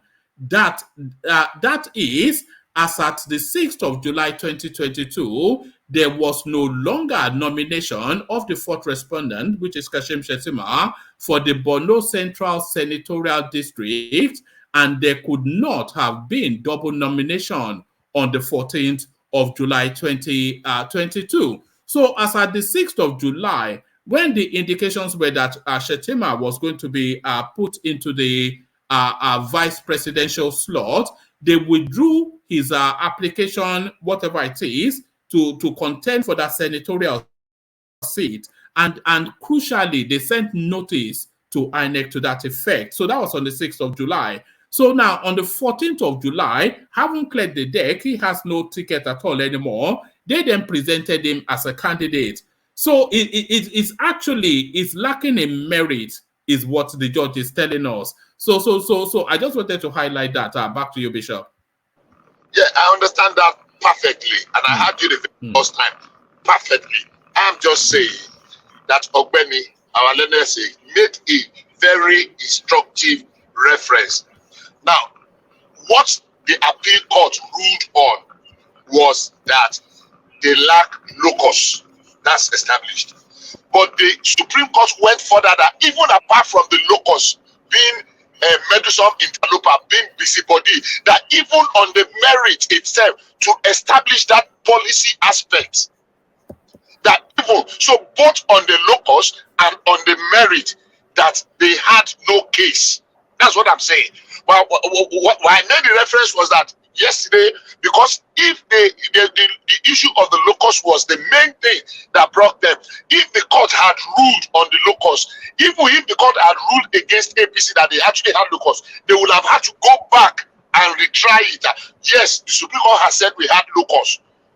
I'm not talking about the merit now, but yes, the Supreme Court went ahead to say, even on the merit, so as to lay a precedence policy that look, the facts are there. So what the senior elite counsel said about that, the justice that wrote said he perused through, he didn't find anything of such, just to buttress what Ogbeni said. So, like the question you asked me is that was there any chance that there could have been anything that we stop the swearing in? I'm saying none. There was nothing whatsoever that could have stopped the swearing in. All right, brilliant. So and also because Ogbeni was just talking us through the Peter Obi petition, which he said from the onstart he wasn't especially impressed by. But now, as we go further towards now the sitting of the tribunal and everything, a lot of the marquee items, a lot of the stock that seats these petitions are already being adjudicated. So now, and by the way, the tribunal, the Presidential Petition Tribunal, they are at the appellate stage of the judiciary process. So we've had a Supreme Court judgment now, so they cannot adjudicate on something that has already been judged by the Supreme Court. So they'll just defer to this judgment and strike that off of the petition. So the Beaver Space, of course, already answered in their delicate case. So are we looking at a scenario that tribunal might not even say it because there's nothing to pass judgment on anymore? I align my thought completely with the position of Ogbeni, our learning on that. I mean, we stated this before now repeatedly. I think nothing has changed. Like you used to say, the more things change, the more they remain the same. How do you say? The more they change, the more. So basically, there's nothing in that petition, and that's the position we've held right from the beginning. So I think I align, so that I won't waste too much time on it. I think I agree totally with the position of Ogbeni. I don't see anything. And the only one that seems to be a little bit neither here nor there was the position of this nomination. But when I got the fact of the date of when he submitted, I wonder why they put it if those facts were there. Because those facts of the day he nominated, and that was the reason, the whole essence of having a placeholder in the first instance, so that we were able to clear off those things, and they did exactly that. So I don't know where the hue and cry was coming from. So as not to waste time, I don't think I want to go over that one again. I think I align my thoughts with the position of Ogbeni and the position we have held on this space. I mean, before. Go on. No, I said, and the position we have. That the position we have, I aligned my thoughts with Ogbeni and the position we have held on this platform before now. That there's nothing in that position. All right, brilliant. Thank you, Bishop. So, Bishop, there's still a few items that I want to sound your opinion on, and especially a video clip that I brought especially for Ajanle Koko and for you as well, based on the debates that we had in previous sessions. But before I get to that, because the room has populated so much now, I want to take the conversation round so that our voices are not left waiting for too long. Can I beg for something? Can I make mention on that Nigerian air that you say something? There are some few things you say. Yes, I'll come back to you on that. So that Nigerian airspace is a clear-cut case of GBT, which I think you disagree with. But I'll give you the space to expand on that. Okay. Yeah, let me bring in other voices and then we'll loop it round again. Okay. Let me bring in other voices and loop it round again. And let me then bring in then the voice of Mike who joins us. So I'll loop it this way up. So Mike, you're up next. Unmute, Mike. Yeah, I can hear you. Yeah, good to see you, Mike. So there is a sense of inevitability to it. Not that it was ever in doubt. Tick tock, the clock ticks towards the 29th of May, a seminal moment in the history of Nigeria. We're now going to have, I think for the 6th time, the transitioning of power from one administration to another without the interruption of a military incursion. So a moment in time in Nigeria. And this judgment now, Mike, it marks then that final hurdle, if there ever was a hurdle, that this now fait accompli. Supreme Court dismisses PDP suit and not a setback to my quest for justice. So this is Atiku Abubakar just giving us a space filler response to an inevitability. So what are you making of this judgment then? And do you even think that it is worth the petition tribunal sitting anymore? Because everything seems to be being decided in several other cases. Good to see you, Mike. Yeah, I mean, you mentioned it. You mentioned, the transition without a military interruption, which is something people should be, proud of. And ironically, we still see some people crying, saying they want military to come in and come. I don't understand how selfish some people can be. I mean, especially when you see people holding off to have lived through that military era, how people died to fight for democracy, how, real warriors, really out there. Why even someone like Obi, he was alive during democracy. Did they fight? I mean, we knew he was even, I think he was working for Bagida, or was it Abacha, one of them. I mean, people that actually fought for democracy, they understand the struggle. Now we have some people holding off, still saying they want army to come and intervene, come and overthrow and take over. And I'm like, these people are so dumb, man. I mean, as far as all those cases go, I mean, I already knew all those things. It's just a waste of time, man. Because first of all, these guys, politicians, they have their lawyers that would have, seen if they were doing something wrong. Even Heineck would have seen if it was the case that the guy was I mean, doing something wrong in terms of maybe running for presidency and running for, another office at the same time. I mean, we all know all these things going on. It's just mere complaint and just everybody just throwing something at the wall to see which one will stick. That's what it is, man. So these guys are wasting their time. Unfortunately, I don't know. I see a lot of this will be so painful to many of them, man. That I wonder how come they didn't see it coming. I mean, it's something I saw coming. I just didn't see Obi winning that election. I didn't see it because the only chance of him winning that election is to win in the north, and I just didn't see him winning in the north. And if he wasn't going to win in the north, no. But Mike, what? Because I'm not sure that they are trolling the space. I think they have an actual belief that Obi won the election.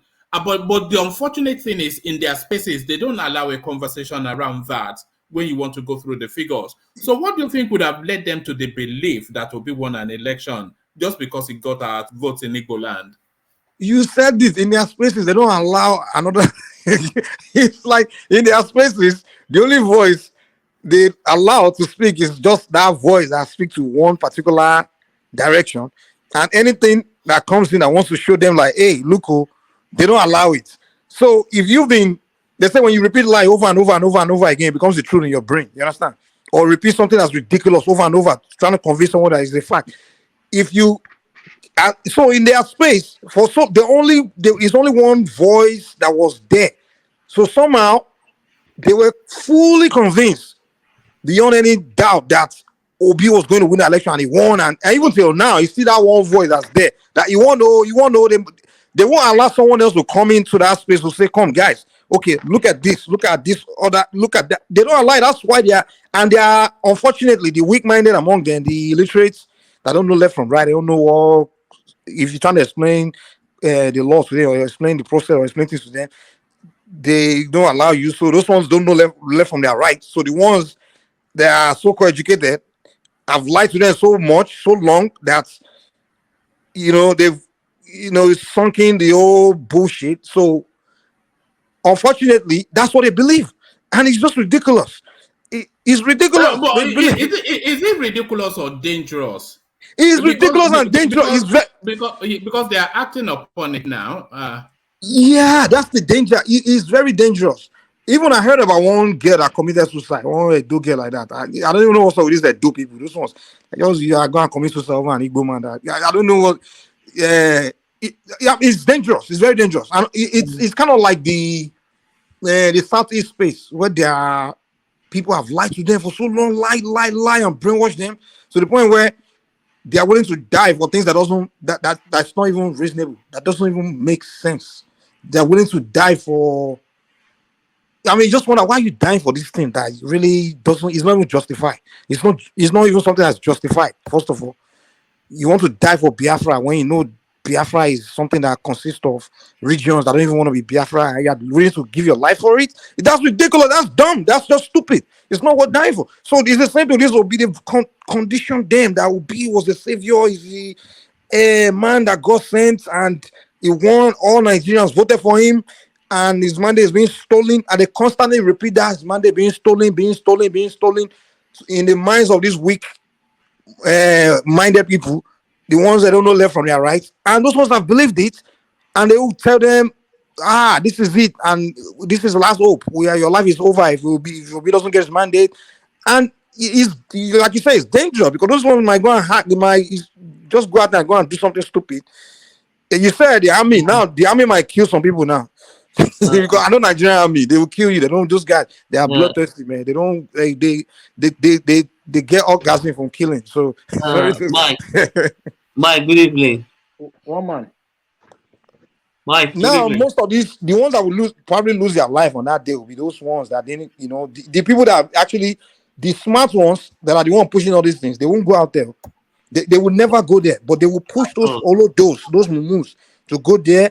They will convince them to go there and go and face the army. Whereas the ones that know better, which most of them we know, they don't even live there in London, Finland, America. Inside. Isn't that the irony of it, Mike? That the people pushing the narrative, they are in the comforts of their home in California, Denmark, Sweden, Finland, etc. You know, so this is it now. And before the end of this year, by the way, Mike, we will see those photographs of Obi shaking hands with Tinubu, all his teeth showing. Yeah, you know, but the ones that would have sacrificed themselves will be long gone, you know. They'll be long gone. One man, you didn't play the video of that pastor that was professing yesterday. No, I was looking for it just now. You know, the clip I was looking for is one that they were kneeling on the floor in Abuja, all wearing black, doing some prayer worship and whatnot. You know, these funny people. No. The pastor, there was a pastor that was saying today there was going to be a pastor. One man. Yeah, come in, USA. Yes, see, you see, in this space, I have noticed something. You see, this is not about the election anymore. It's about how to seek donations from their. That's how I was going to even say, sir. From their so-called support. It's all about money now. Okay, like earlier today, I called into Niger Watch. This guy get mad. I was listening to the call today. I stood. They said Obi win the Tinubu. I said yes, he did, because I told them, I said, tell these people the truth. If you were prepared your listener down, okay, this case is not that strong. They might dismiss. You're asking them to tell him that. Do you see how much super chats that guy gets? You're asking him to tell them. That's asking them to tell them the truth. You must be joking. That Southeastern space has become a big industry. It's a cash. What told me today, there was two women. They were so agitated. I was scared that this woman should not have stroke or something, heart attack. Like she suddenly start crying. That is true now. Am I? Yeah. No, not you must be new to that space, eh? Yeah, you must be new to that space. Yes, I'm new there. I only went there today. Yes, that woman is a known quantity. She's a known quantity. I was attacked. I said, okay, you can insult me, no problem. You insult me. I said, no problem. I'm good with that. The next big industry next to the church is just open a platform. I mean telling lies to the Southeasterners, and you start making money. Everybody is cashing in on that space now, man. Even Aisha, what's that lady? Aisha Yusuf. She's cashing in right now. She's collecting donation right now. That Niger was just guys that are collecting donation right now. If you want to make money, that's another church. That's Southeast space. Just open a platform and be telling them what they want to hear. Just be telling them sweet things, what they want to hear. Just tell them lies that will make them feel good, and they will donate money to you.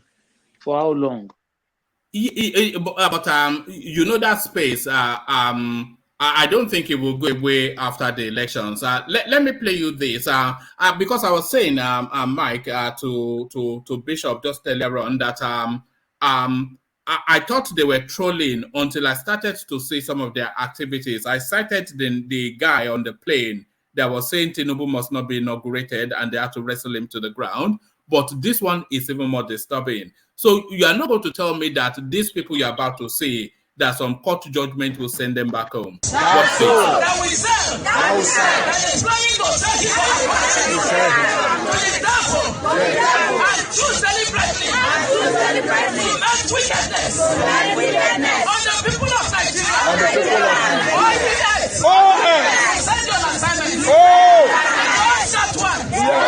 Arise and swallow them. Pray against Mahmoud and swallow them. Pray against Mahmoud. Pray against Mahmoud. Pray against Mahmoud. Arise and swallow them. Arise and swallow them.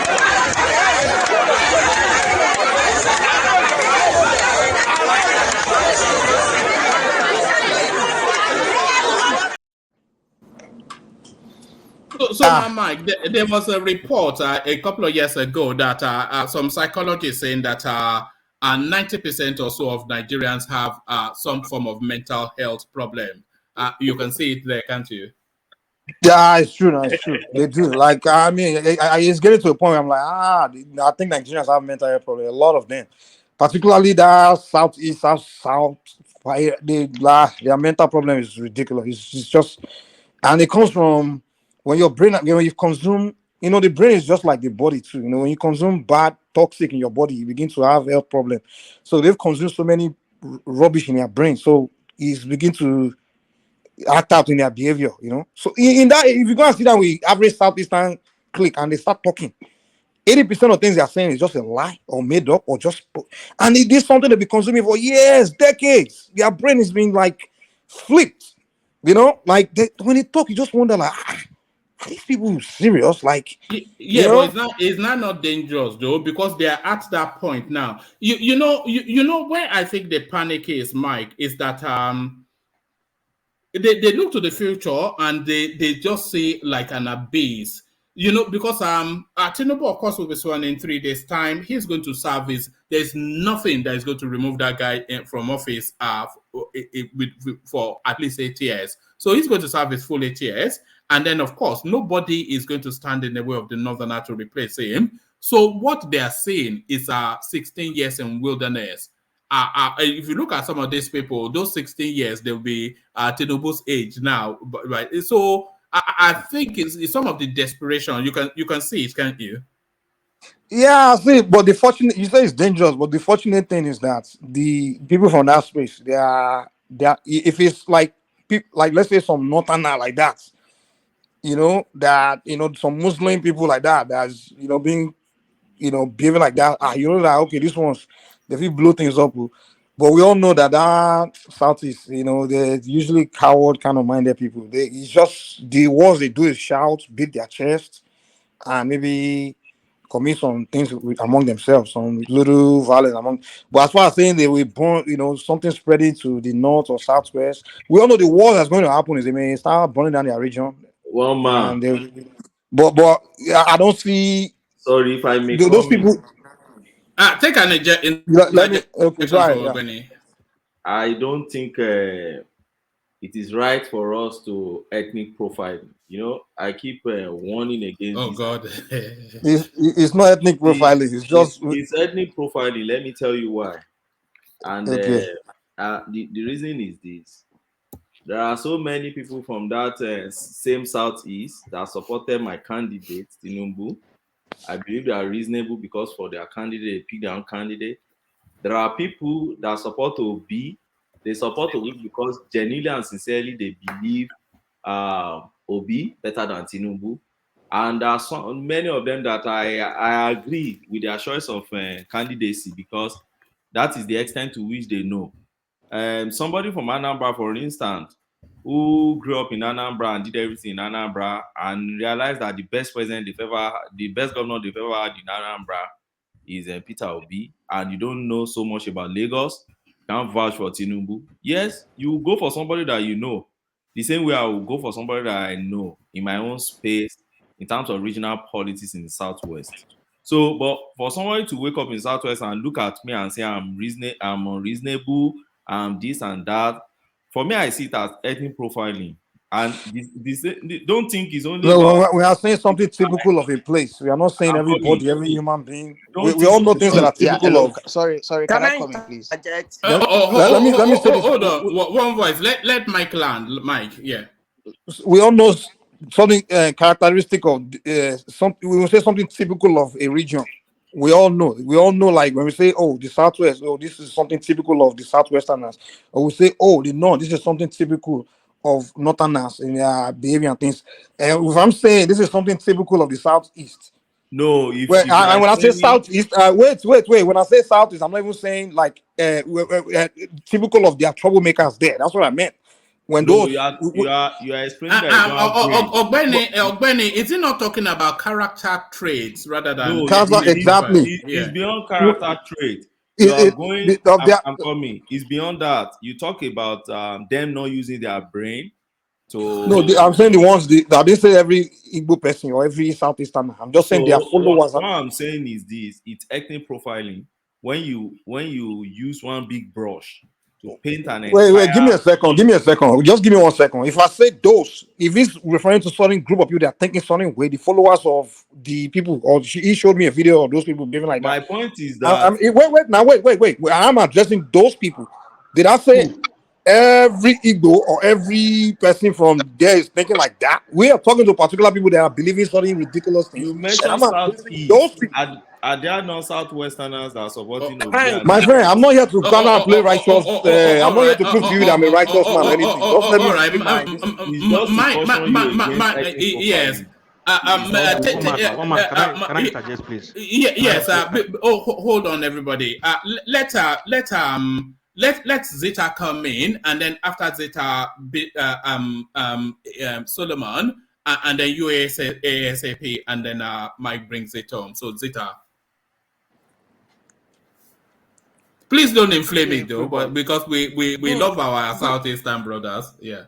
Good day, everyone. Yeah. Good day. Mike, you are not the only one saying this. Oh, you are trying to. I've been listening to you. Simba one day said it. I heard a lot of people say it is a kind of stereotyping of the Southeast. And that is actually why I came to One Man Platform. And when I came to One Man Platform, I said certain things I said about my people. And you know the fun aspect of it? Most of the people were cheering me because they want to continue profiling us that direction. You're making Southeast. Southeast comprises of 5 states. They have been profiled to behave that way. But that's a lie. We don't all behave that way. And I would like that to stop. That's why whenever I speak on one platform, I try to point out 1 or 2 things I don't like people do in my area. And I find it irritating and disgusting when people like from Southwest, from Edo, maybe from Middle Belt try to shishi me. You are seeing an Igbo woman speaking different from the robotic way you think we speak. But you are shishing me because you don't want to. I have quarreled with a lot of people on this platform concerning that. And today you come back, you say Southeast, and you forget that Zita is a Southeasterner. You forgot that? And I never behaved that way. In fact, I have come to this platform several times to tell you people, I do not support anybody for the election. And I have said that Obi never was my candidate because of what I know about him, and he can never be. But still, you come to One Man Platform, you say Southeasterners behave, they are this, they are that, they are this. When I am Southeast, I am. Although to be fair to him, Zeta, he qualified. He isolated them. No. At the beginning, One Man, please don't say that. Please don't say that. Let me land. At the beginning, he was using the word Southeasterners. And I take exception to that. I take exception to that. Yes, we might have people, every tribe do. They call them the loud minority. Yes, we agree. The minority can be very destructive to a set of humans. I quite agree with you. But did you say minority? Hold on, let me finish, please. To generalize in a tribe that have somebody like Moa that we behave like that, don't you think it's that insulting? Don't you think it's demeaning for you to generalize that a tribe that has somebody like me is this, is that?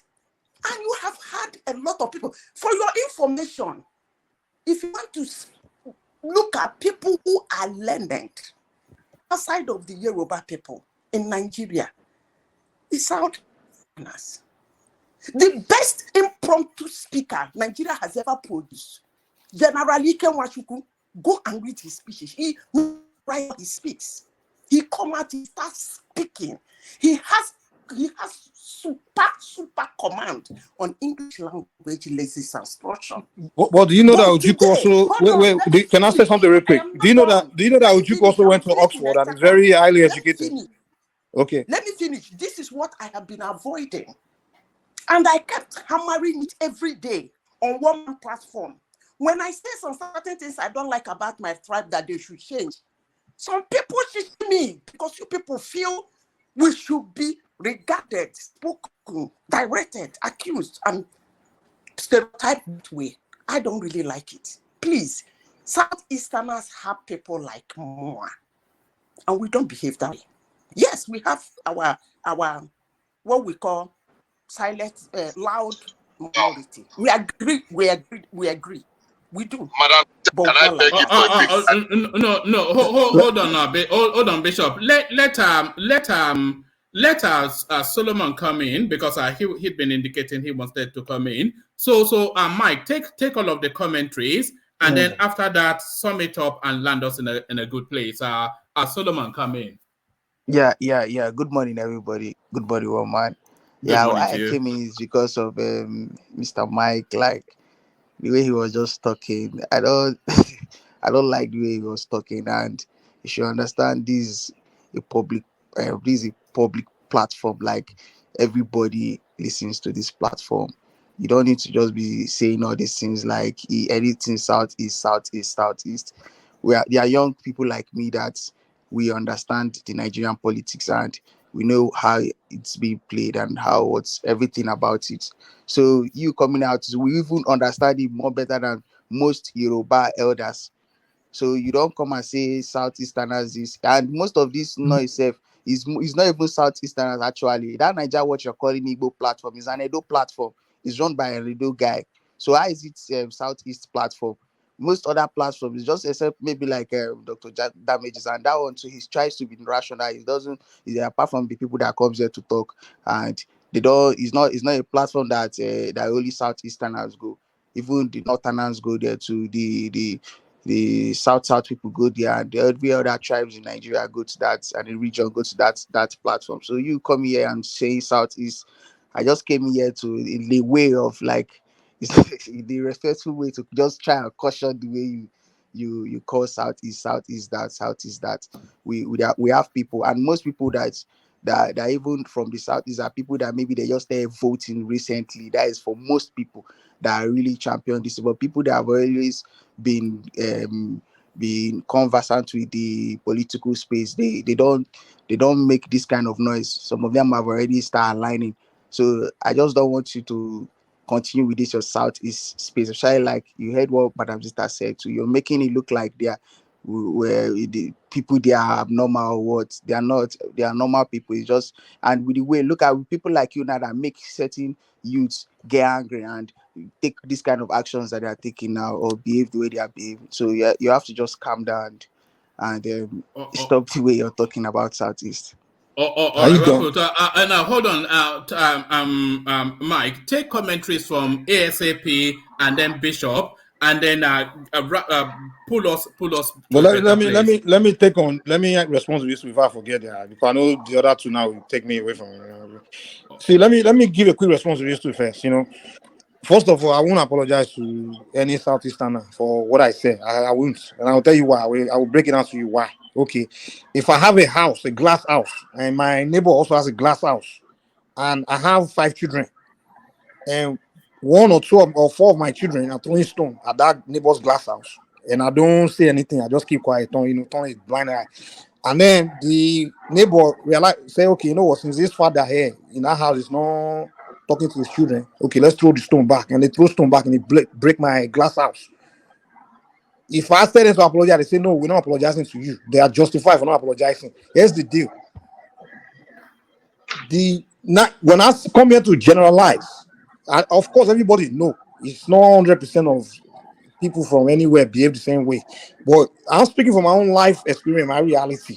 If I say that 90% of Southeastern are running to behave this way, if I go on the internet, I see almost most of the Southeastern platform, the way they talk, the way they insult Yorubas, insult Northerners, insult people, and I don't see voices like you and Amazita calling or ever once say, hey, don't talk about these people like this. It's not right. I've never seen it once happen.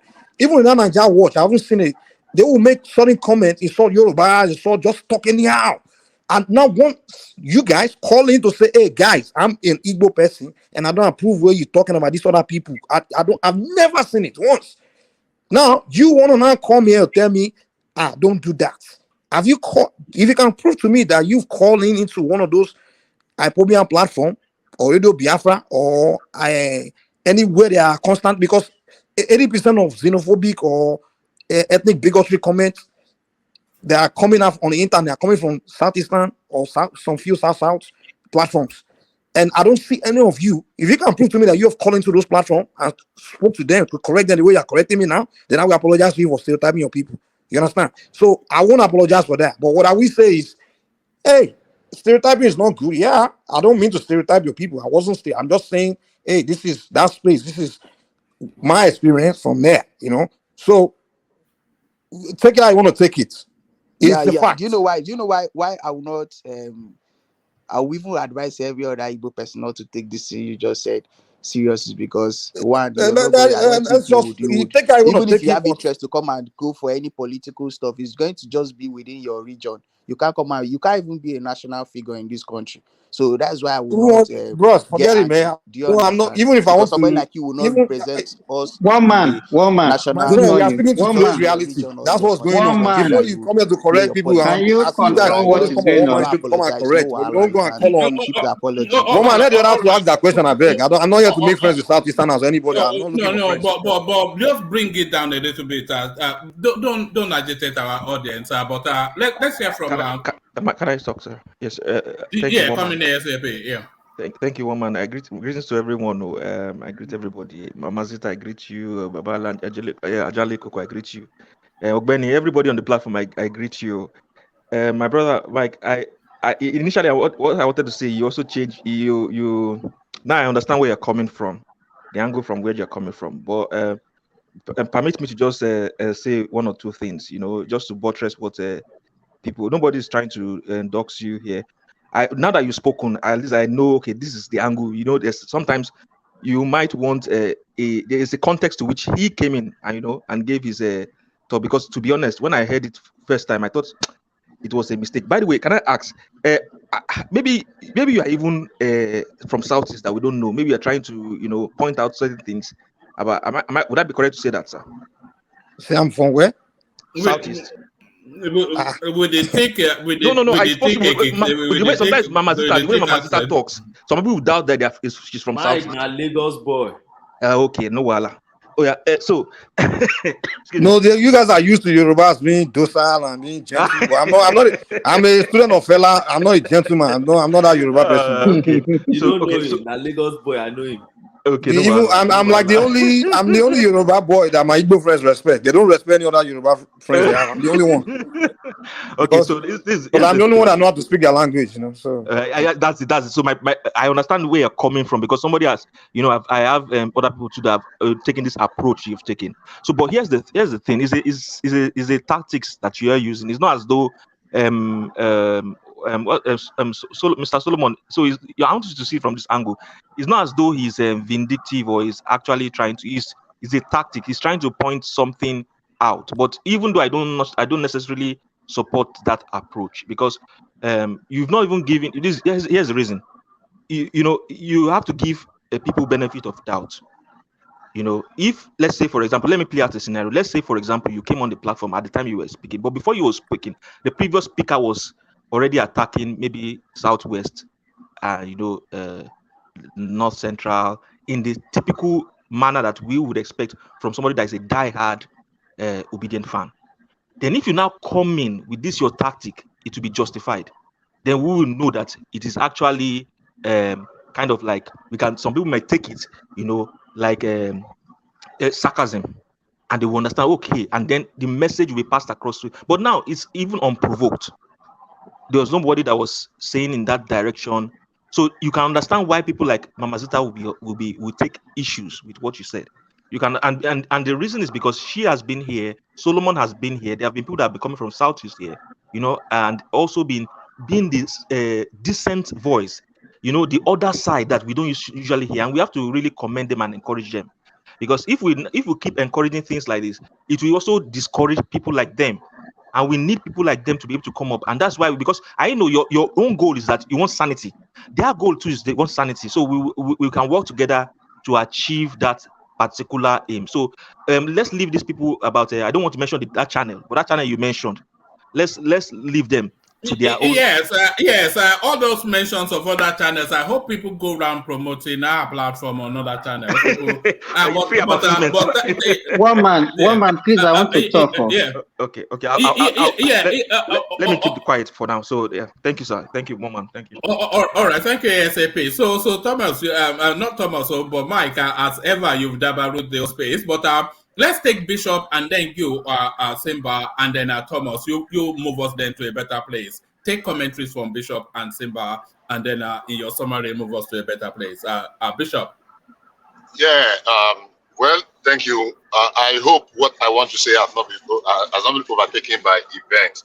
I actually tried to interject Mike when he was talking because I felt a pinch of that. You know, he said it a couple of times. Maybe it was a misspoke. That was my position there, and that was why I wanted to caution if you have allowed me to. So similarly, what I wanted to say. Then secondly, what I wanted to interject was to just nip it in the bud so that the argument will not continue to degenerate. And what I wanted to appeal to him for is this. There is a saying in Yoruba that it is because of something. That's why we do some things. Even if you have to because of one person that has distinguished he or herself and say, look, that was not what I meant. I'm sorry if I offended anyone in the course of it will have assuaged a lot of nerves. Nobody is fighting, but we can make mistakes. I agree. That was what I was going to appeal to him, even though he has doubled down to say he's not going to apologize. I really wish he changed. He has a change of heart on that. Not that anybody is trying to belittle you, but so that we will not appear to be stereotyping, any person or group of persons. There are people we disagree with. There are things we disagree with, and rightly so too.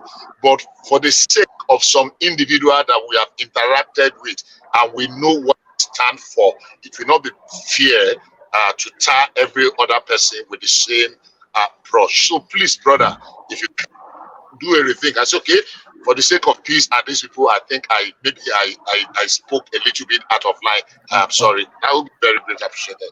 Thank you. All right, brilliant. I'll come to you now. Hold on. No, we must cap this at some point. So I'll go on to Simba next. But before I go to Simba, I must just say this. Really, to where Bishop was speaking. So it's always a fine line managing these conversations, Bishop and everyone else. It's always a fine line managing this conversation. So Mike has expressed an opinion. So the easy thing to do is to kick him off, force him down, back him down, push him hard. But then if we do that, what Mike is saying is not unique or peculiar to Mike. It's an opinion held by quite a number of people. And he has given expression to it. So what do? Do we let him have those opinions, express it in the public space, and then have people then either push back, ridicule the logic of it, agree, disagree, and all of that, and let the conversation wrap around what it says, either to debunk it or to interrogate why that is. So we can either do that, or we can just beat him out, beat him down, and all of that, which it will beat him down, but it is not defeated or add veracity to anything he has to say. So sometimes you have to, if the language is managed properly, then some of these conversations can be had. Simba, you wanted to come in? Okay. Good morning, woman. Good morning, everybody on the platform today. I want to hold a different opinion from what everybody has been doing to Mike. I'm not trying to actually eat up the argument, but just I want to implore everybody to be patient with me. Woman, even when you, because I think I started with you early this morning, and even from the question that you'll be asking about what is actually causing some people to be behaving the way they are behaving. When you constantly see a kind of narration from a space constantly, some of us, we know history and we know what has been happening. Your platform is being civil and you gave a lot of people opportunity to talk, which is not available in other platforms. Apart from the YouTube platform, I'm a medical doctor. I belong to a lot of medical platform, which actually comprises of Nigerians, and I know what is going on that platform. In fact, there was a time on our platform, the admin of those platforms has to shut down that platform because of what is going on.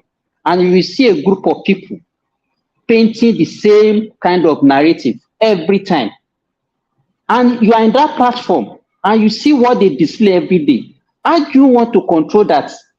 And you won't see one person among them that will differ from the same opinion that they are narrating. It's very difficult. I know where Mike is coming from. And to me, it's not enough for say, okay, we have one or two people who have a different opinion on this platform. Yes, I give it to them. I respect them and I respect their opinion. But how many times have they gone on all those platforms where they are painting the other tribe, calling them names and everything? How many times have they gone there to actually shout at them and say, no, what you people are saying is not good?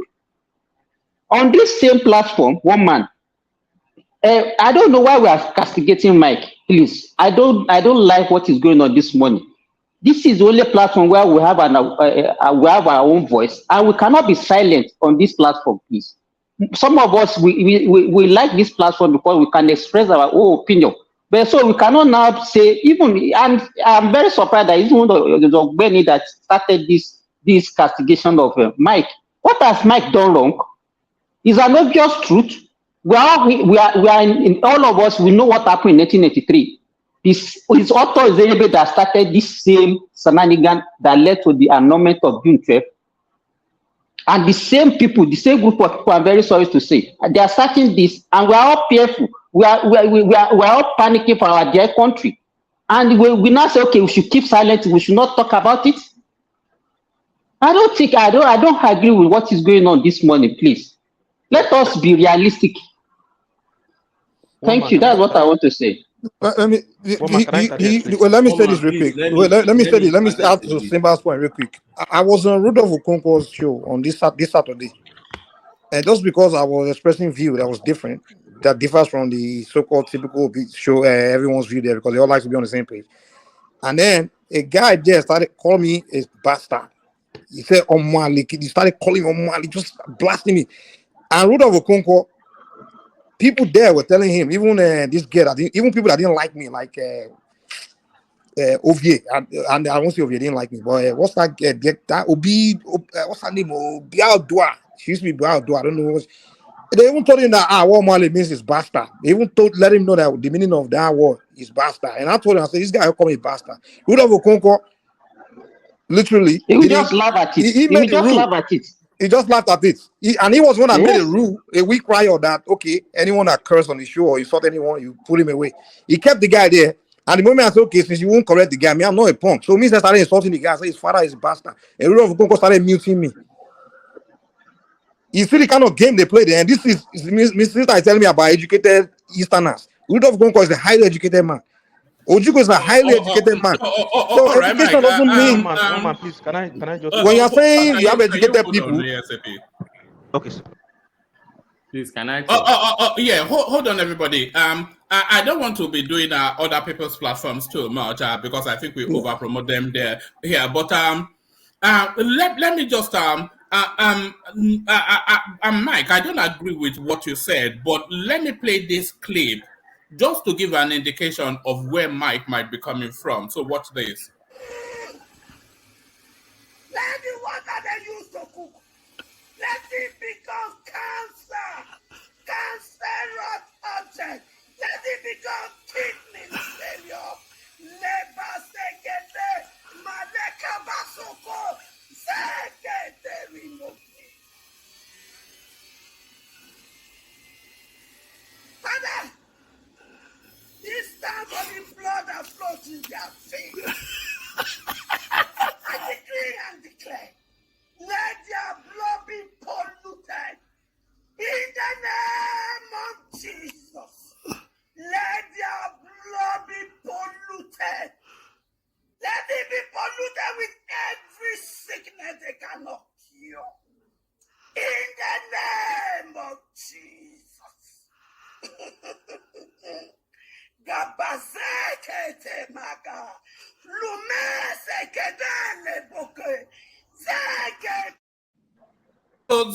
that's an example of the sort of narrative that's led Mike to the that woman is frustration. not an Igbo woman now. Yeah, but you can call you all get together. They do all together. Do most of the South side. They all. Mike, I don't like what you are saying. The point of the matter is, you remember when I was talking, I said the Southeast, South together because I mean that region. Say LP supporters. If you say LP supporters, and that's what I said. I said that will make a lot of sense. Please. Can I talk? All right. My tribe. The point of the matter is this. First of all, woman, let me say this. No, you will say it. Let hold on, everybody, hold on. Let Ogbeni come in. Actually, let Ajane Koko come in. I think that's a better space to go. Sorry, Ogbeni, but let Ajane Koko come in. No, that's fine. That's fine. Yeah, one man. I think what we have done tonight by putting Mike on the spot is not good enough.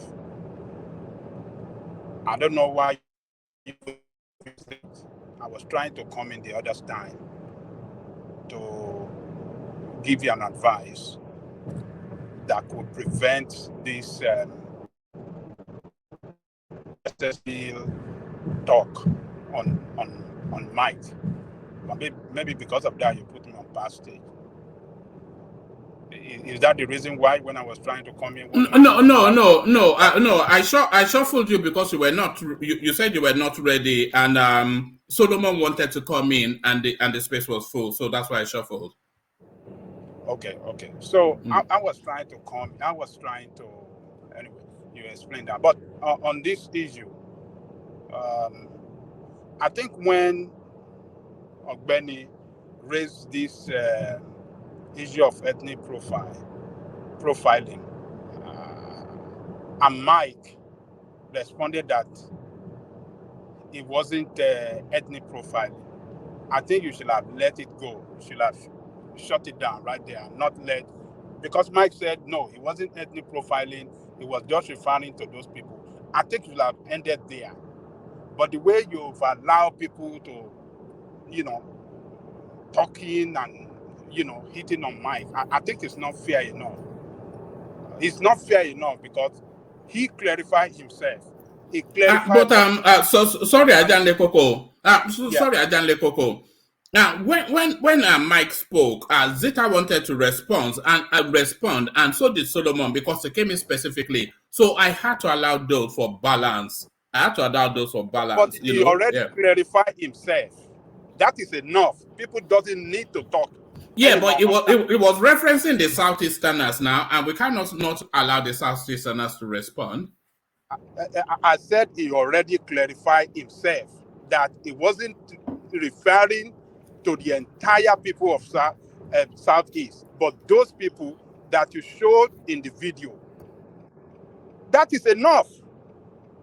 Why putting this guy on the spot for everybody to be hitting him from red to light? If he didn't say so, yeah, it would be a different ball game. But he clarified himself. He wasn't referring to the entire people, to entire Igbo people, but rather those people in the video or people that act like that. Some people. He didn't say the entire ethnicity of Igbo. So I think it's not good the way you allow people to be coming on him, red to live and right to left.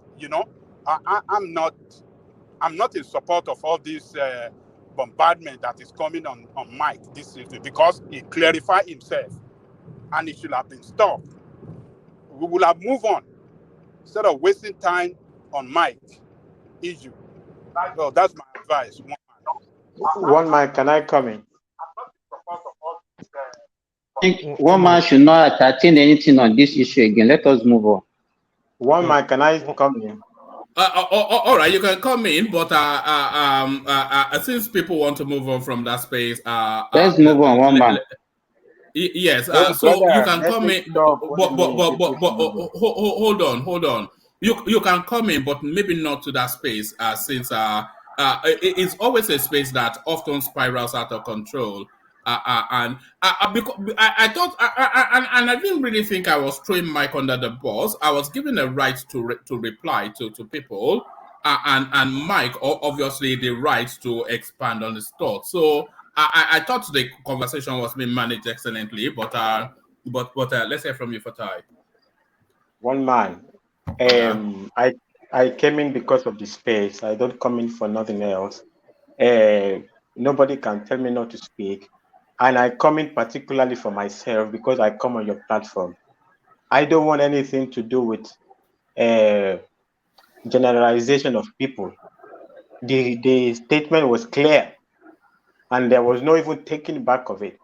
Whether some people do something or some other people don't do something, okay. Other people come to your platform and they see those spaces and they don't go there and they come to your platform, right? So whether it doesn't matter what anybody thinks, or me, I feel it that is important for me. Like if it's the direction of the platform, I don't feel comfortable with it.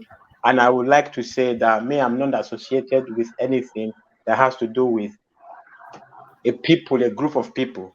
People are very complicated people, right? Because of fights, everything, whatever. So that doesn't mean a people should. I mean, we all live in the West, right? We don't say, okay, fine, because some black people do something, so it's okay when they are racist against us. It doesn't work like that now. I mean, we are all educated people. Why would you? I mean, why should such be tolerant? I thought even when Ogbeni came in, it was like, okay, no, I'm trying to. Well, it's like, oh no, I don't take it back. It's a people. It's not it's a group of people. Why would you? I will never even God. Even if I step out of line in that manner, God to please call me back. Why should I be? People are very complicated people. Wait, can you quote what I said? Can you quote what I said No, specifically? hold on, Mike, I hold can on, quote Mike. you verbatimly. No, I just have to know what it is that I I'm talking can, to. no, So that way I can know where whatever I'm you wrong. said, I can. All right. whatever you said, it's fine. Whatever you said, it's fine by you. I come to dissociate myself from such direction. I don't associate myself with such direction. That's all I come to do. One man, Thank you, please. I one man. want to just add to what. No. Can everybody hold on? Can everybody hold on? Let's hear from Rosie. Rosie, come in. Hello, woman, and hello, everyone in the platform. Hello. Yeah, woman, I just want to raise some concerns. Maybe 2 or 3 days ago, during the after-hour shows, I slept and woke up and I was hearing this talk about, oh, the Igbo people, even when they go to school, they are not enlightened. They were talking about some of them. There was an example of somebody that came from the Igbo land, came to the United States or came abroad, that even though he's been abroad, he's still not enlightened. And that the only ones that are enlightened are the ones that have lived in the West, like lived in Ibadan or Lagos, or went to school in the West or mixed with Yoruba people. I mean, I was very upset. To me, this is a platform with enlightened people. We have doctors, we have lawyers, we have nurses, we have well-educated people. So I just felt that we shouldn't be talking like that. I mean, it wasn't right. It wasn't right. It was during the after hour, but it wasn't right. They were just talking condescendingly to the Igbo people. I'm not an Igbo, but I have many Igbo friends that are very nice people, very, very nice. So my own opinion is that everywhere you have good people and everywhere you have bad people. In every tribe, you have very enlightened people. Also, you have very unenlightened people. So we shouldn't be stereotyping. We shouldn't be generalizing. This is a platform that people come to learn. I've learned a lot coming to this platform. I've listened to, enlightened people, and I think we should just maintain it that way instead of stereotyping and talking down on some race, some people. To me, it's not right. To me, it's not right. Anyway, Oh that's man, what please, happened. can I just come in? No, I want to round off that space. So Yeah. I want to apologies. Thank you, I woman. want to ask the last speaker No, a question. no, I don't want to expand that space even more. Okay. I think people have said what needs to be said.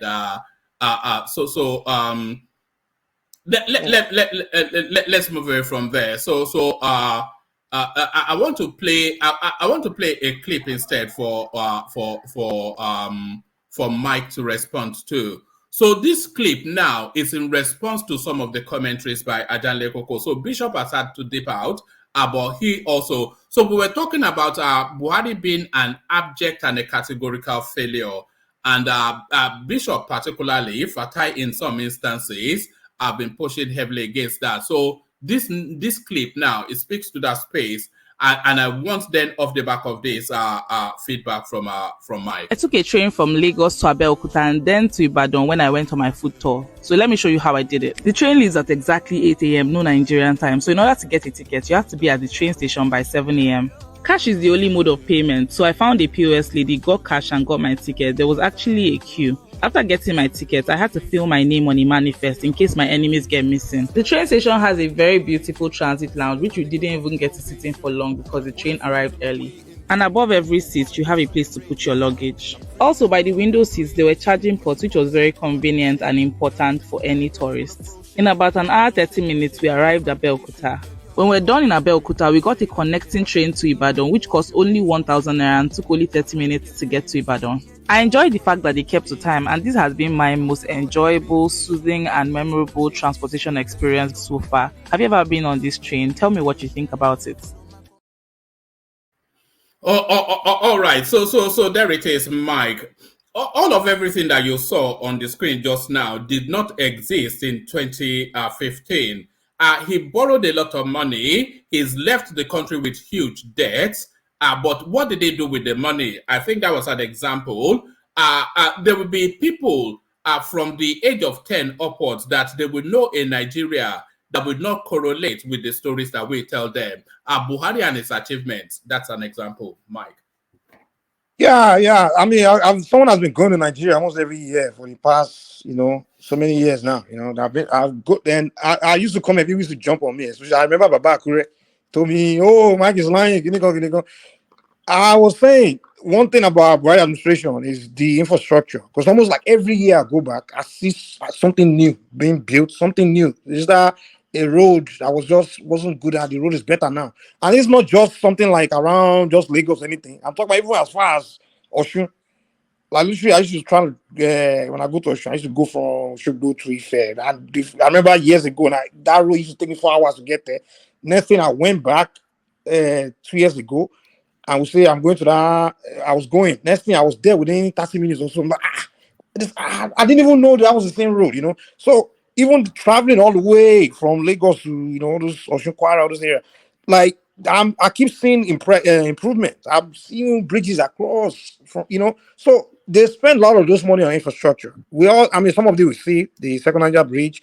They built a lot of infrastructure, and to me, as someone that live in the diaspora, what I want is when I go there, I want to see good road and lights, and then maybe electricity.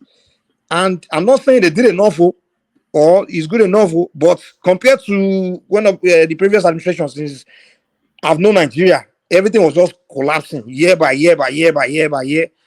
During the 90s, Lagos was gone. The roads are just everything was rubbish. Do you think they've done? Do you think they've done sufficient to justify the level of debt? Yes. Who doesn't hold debt? I don't know why people are crying about debt. If you just build something, man, I'd rather have you build something and say we owe money than saying we have money and I don't see anything and I'm suffering. Like I'm driving a road, I'm like, God damn, my head is hitting the glass every second because the road is so bad, Borrow and build. That's what I ask. Or whatever you have to do, find it. Just build something.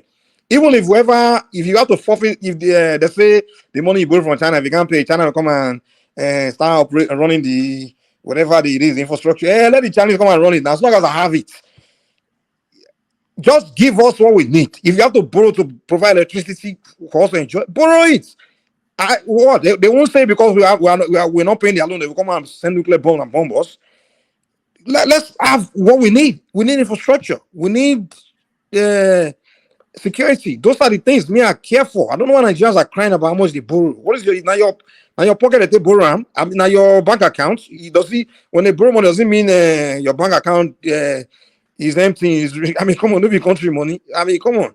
So I'm not here to say Buhari is, I mean, the greatest. They couldn't have done better or even more. But what I'm saying, what I do is I compare administration. I compare his administration with the other ones that were there. Obviously, during the Obasanjo administration, I didn't see anything built. The road was just rubbish. It's saying no Nigeria road. Every time I literally didn't want to go back to Nigeria again at one point. Even one time when I go, I just go straight to Abuja because that was the only place that I saw infrastructure. And then when I in Abuja, I would tell my friends and people that want to see me to travel and come and meet me there. Because I couldn't go anywhere else in Nigeria because the roads are just too bad. Lagos was just I remember 2004.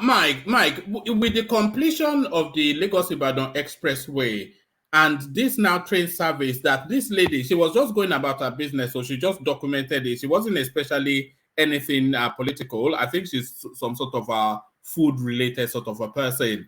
So with the train service, you can hop on and pop out at Abeokuta. Even Thomas was telling us that that is now how his sister rather, travels to work from Abeokuta. She'll just hop on the train, get into Lagos, set about her business, go back home.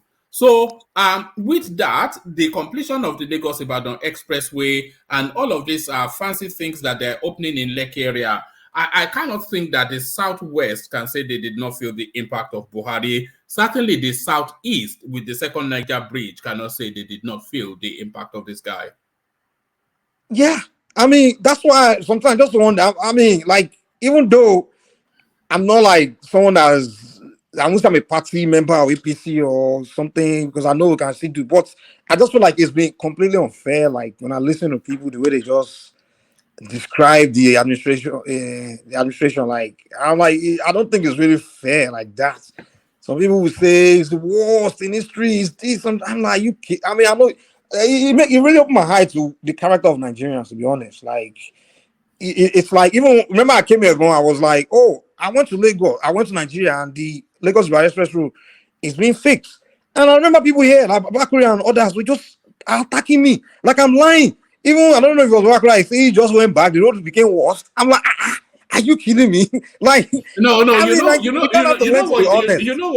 what you said that triggered him, because I remember that conversation. You were saying the improvements in the Muritala Mohammed International Airport, it was better than Singapore, and that was what triggered. No, I didn't say it was better. What I said was no. What I said was, I said last time I went, this time I went, I see some improvement. He said I was, and I just said I said what I said was, oh, I'm like, whoa, this Nigeria don't improve. Say I went out to Singapore for a minute, but I mean, it's not something literal like it's Singapore. Of course, it's far from that. But I just said it as just kind of like. I didn't say, oh, it looked like Singapore. I just say, oh, for a second, I'm like, this terminal, this new terminal here look nice. So it felt like Singapore for a second. But that's what I said, though. They ran with it and said, this guy is saying Nigeria look like Singapore. But that's not what I said. I just say I was seeing improvements gradually. Maybe not enough, to be honest. Like Murtala Mohammed Airport, there's they need to, I mean, it's still a lot of jacked up, I mean, buildings and things there, roofs. I'm like, come on, they need to, that airport, there's no reason why it should be looking like that. It being an international airport. Because your airport is the first impression of your country. They have a lot of work to do. They need to really. All right. In terms Tinubu of being from Lagos, I'm very sure he won't really allow that airport to continue to look like that. You know? Yes. You know, I suspect that they may well just move that airport completely out, because that space is not suited to an airport. I think they may just build the completely new airport. I expect that by next year that would already be progressing. They should. And if Tinubu doesn't do that will be a disappointment. Being someone from Lagos, I mean, come on, and someone that travels to France all the time, see their own airport looking like that. You got to do something about that Murtala Mohammed Airport. Like, come on, you got to look better. They should just bring it down, sell it off, and just build another. And build another one. Build something. Maybe in Epe or something, or even in that Lake area. But take it further. Go and use it to develop some area. You know, but Ikeja, it's not right. You know, it may have been right in the 60s, wherever, but now it's not right. They should turn it to a hotel or a theme park or something. But where I wanted to ask you was that does the achievements of Buhari in infrastructural development, does it negate all of the negatives, the killings, the corruption, the ethnic bias, and all of that? So where do you strike the balance between the countless negatives of this administration and one singular achievement? So does it balance out, or does it live in deficit? Yeah, I'll say there's deficit. No, I won't say that. I mean, if I have to compare with other administration, if I have to compare his administration with other administration, then I would say Bali positive. Like I would say accrued like in a positive, you know. But if I have to say just not to look at other administration, just say directly judge him, I would say probably balance out in a sense.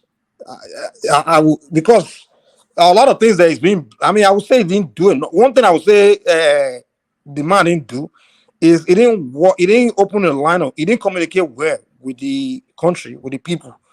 The communication was terrible, and he didn't open that line for others that are willing to contribute.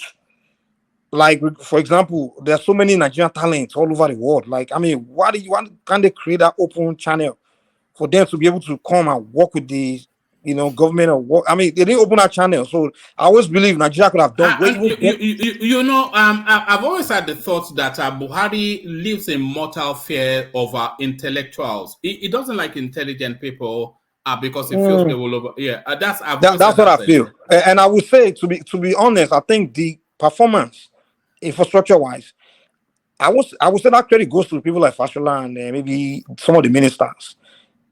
And one of the reasons why I'm kind of optimistic that Tinubu will do even more is because some of those ministers I saw that really performed were people Tinubu gave him, such as the Fashola and you know, because Fashola was the one in charge of the infrastructures. You understand? And I think Amechi also did well, him and Amechi. And those guys were the one that perform. I always say ministers are the one that really do the work, not the president. One man. You can be the best president in the world if you don't have the people that can perform, ministers, that because they're the one that they are in charge, they're the one administering the work. If you don't have them, you forget it. You can be the best man in the world if you don't have the right people. Someone like Jonathan had meant well for the country. He wanted to really perform. He was trying, but he just didn't have the right people around him.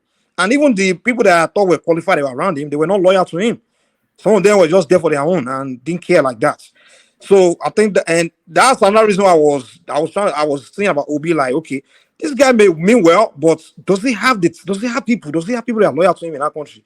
Can he put together a cabinet that will be loyal to him and willing to perform, make sure it doesn't fail? Yeah, but does he even have the vision? Because you have to start with a vision in order then to put the company. I've never really had a sense that he has a real vision. Production, consumption is not really anything. Well, one man, please, can I please say something, please? Good evening, everyone. And Mike, I just want to back you in the train, whatever. One man, if you don't mind, please. If we see good things, yes, if we see good things, let's just point it out. I was in Nigeria November/December last year. This is personal to me. This is somebody that is closer to me. This is my elder sister, the firstborn of our house. She's a gospel musician, so she travels a lot. Lagos, Ibadan, just name it. Since the train started, she stopped traveling with her car, with the driver, because she said that's the most effective transport in that country called Nigeria for now. She even told me she worked with in the governor's office in Abeokuta. He saw many commissioners going to Ibadan, going to Lagos. Convoy brought them to the train station. They catch the train station with her, with multiple of people going to Lagos, Ibadan. And the Lagos State convoy will pick them anywhere they are going. So it's this, if people don't see what's good about this train, I saw it, my family member witnessed it, I was in Nigeria, I witnessed it. So that's just I want to point out, Mama. Thank you. You see, another thing is, this is what I think. those people that actually usually attacking Buhari and attack. Some of them are upset about the infrastructure. Some of them, there are some people that when they open their mouth, they're always throwing for Nigeria. They don't want the country to work. They believe, I don't know when, and some of them, they believe that, oh, if Nigeria become very bad, it will lead to it to break up. And to me, I think that's a backward way of reasoning, like very backward. What if your wish comes to pass? Like, okay, the country become jacked up and very messed up, and at the end it doesn't break up. What is? I mean, how are you sure it's going to break up? So some people are, and then when they see all this work being done, they're not happy. They're just like, okay, maybe they're thinking if the country progress, it will force the country to remain one. And it's not a good thing because some of them are so desperate for secession. I'm sorry. I've met some of these people when they talk, they are extremely desperate for the country to break up. I don't mind the country breaking up, but I mean, not like I'll now be wishing things to be bad and bad because I'm the ones. I mean, the same people will complain about when they go back, they can't see good road or good. But that's what you wish now. You constantly wish that Nigeria no go ever better, that country no go ever better, God go punish that country. Okay, then you on the same breath, like, see, no good road, no good. Now you they swear give the country no better now. So why are you not complaining? So I think they are the ones. Some of them, I don't know, maybe some people are just saying, maybe it's just the Southwest and I'm seeing that this infrastructure is going on. Maybe it's just. It's not just the Southwest because there are reports. The whole of the North is being recarpeted. The whole of a good part of the Southeast being recarpeted. The Southwest, we are seeing the infrastructure. So you cannot escape it because it's a master of visual. You can see it. So you cannot say it's not there. Yeah. Yeah, but at the same time, the governors are also doing their own parts. They are performing. So it looks like, I mean, I gotta give it to Lagos State Governor too, man. Because Lagos State government, because that Lagos, every time I land in our Muntala, beside the airport, once I step out of the airport, even the local airport is looking like very beautiful, man. Once I step out of the airport, everything else, I'm seeing improvement constantly. Either more street light, more road being fixed, more. I'm seeing improvement constantly in Lagos. And I don't understand why some people wanted to kick the governor out. I mean, come on. But what I'm seeing now Southwest is if we now that they're giving, I think if they give autonomy to the Southwestern region to perform on their own, I think they will do well. Because one thing in that Southwest is no matter how corrupt a governor or a politician can be, you still have people that is accountable to that. He still have people that he fears.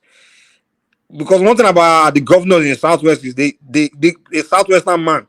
One thing you know is that you have to respect the traditional rulers there, or at least people like there's certain traditional people that if they demand that you do this or go carry it, they give you, go swear give you, you go fear. So I think maybe the traditional rulers are now directing their whatever issue with the governors and saying, we need performance, we need this here, we need this here. So it's easier for the Southwest governors to have that reason to want to perform in that region. Now I heard Buhari now has allowed, I guess, given the power this thing to that they have appointed to the state, taken away from the federal. Like, okay, state can now decide what they want to do in terms of power, and things like that, or just give states autonomy, more freedom to generate their own power, their own whatever it is. Give more power to the states. I think if they do that, now we the Yoruba people can focus on our governors. Like, okay, what's going on, guys? Get things done. We need things done. What's the plan? Get together and luckily we see the Southwest Governors Forum. So obviously, if those people get together in a room, I see they will be able to maybe work on regional plan. And then if I can advise them, if they can connect with the Southwestern diasporans, because we have a lot of diasporans that have gone very far, that they can work with or create to me, I believe that regional system is the best. Honestly, if we have left it alone from the beginning till now, I think that Yoruba land would have been one of the most beautiful places in the world, to be honest. But that 36 years of military rule just destroyed. Oh my God, man! It just set us back, So to me, as Tinubu is in now, I'm sure he would know that. it would give more autonomy to the governors and allow the are you anticipating a sort of Yoruba bias in the Tinubu administration? I don't think we need even the president to be biased towards us. We just need to allow us, give us a free hand to perform, to do for ourselves. So I don't see Tinubu being that foolish Obasanjo that was holding Tinubu's hand when he was there. I'm like, Obasanjo is the most ridiculous man. I mean, or middle center that will be holding your hand from doing what you want, desire to do for your region, you know. So if the Southwest governors, if they say, okay, we want to do this for our region, and they decide, and they need the federal government to just allow them to do it, I don't think Tinubu will hold their hands or be in their way of doing it. That's what I can guarantee, that we allow them to do what they need to do, and whatever support they can give within its rights, I believe you will do that. And if me, I will advise Tinubu, just do for your region. No? All these behavior like Jonathan saying, I don't want me to call me regional man. Jonathan didn't do shit for this South Side, and the guy was disappointing, man.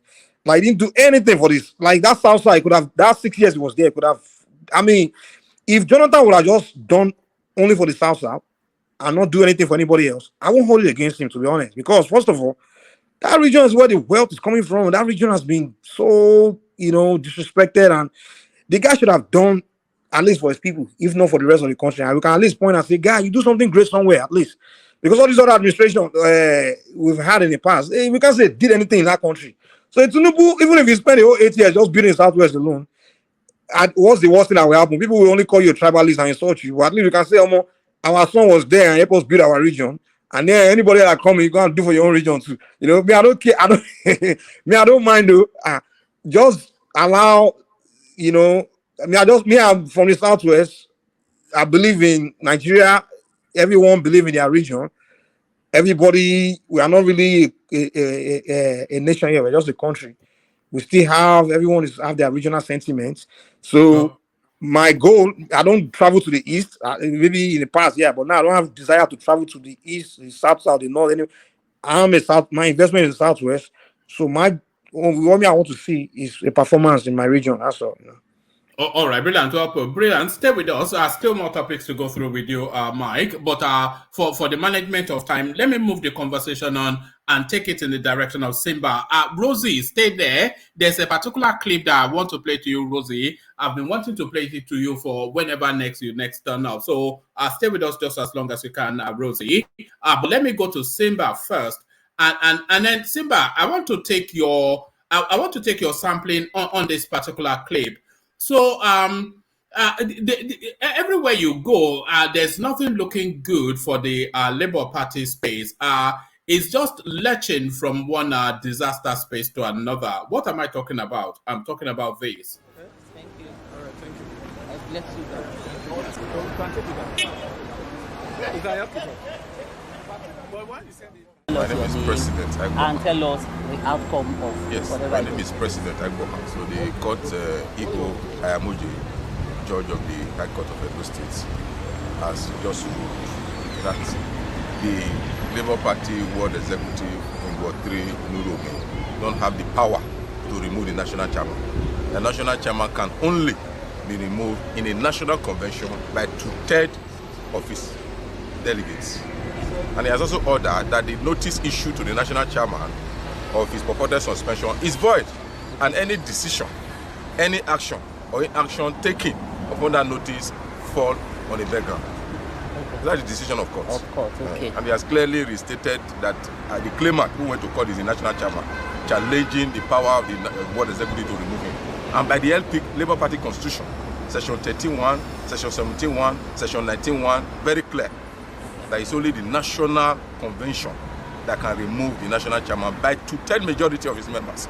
And specifically, it must be in the convention notice as per the remover before it can be valid. It's clear. It's different from other parties' constitution. So whatever that happened in other party was based on their own constitution. As far as Labour Party is concerned, they could be removed. You must call for a national convention for the national chairman only.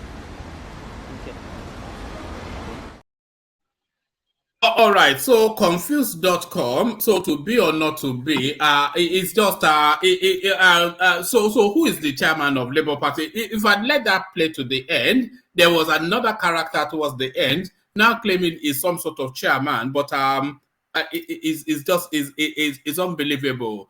Confused.com. Unravel it for us, Simba. Woman, good morning again. You know, Labour Party has always been a vehicle for people to achieve their aim. I think maybe the primary aim of actually setting up that political party was actually not achieved because it's a party established by Nigerian Labour Congress and the TUC. And also, they also contributed to the chairmanship of this party. I think they have about 1-1. The Nigerian Labour Congress contribute. So, but they are not really national chairman. They are some of these, maybe vice chairman or deputy chairman.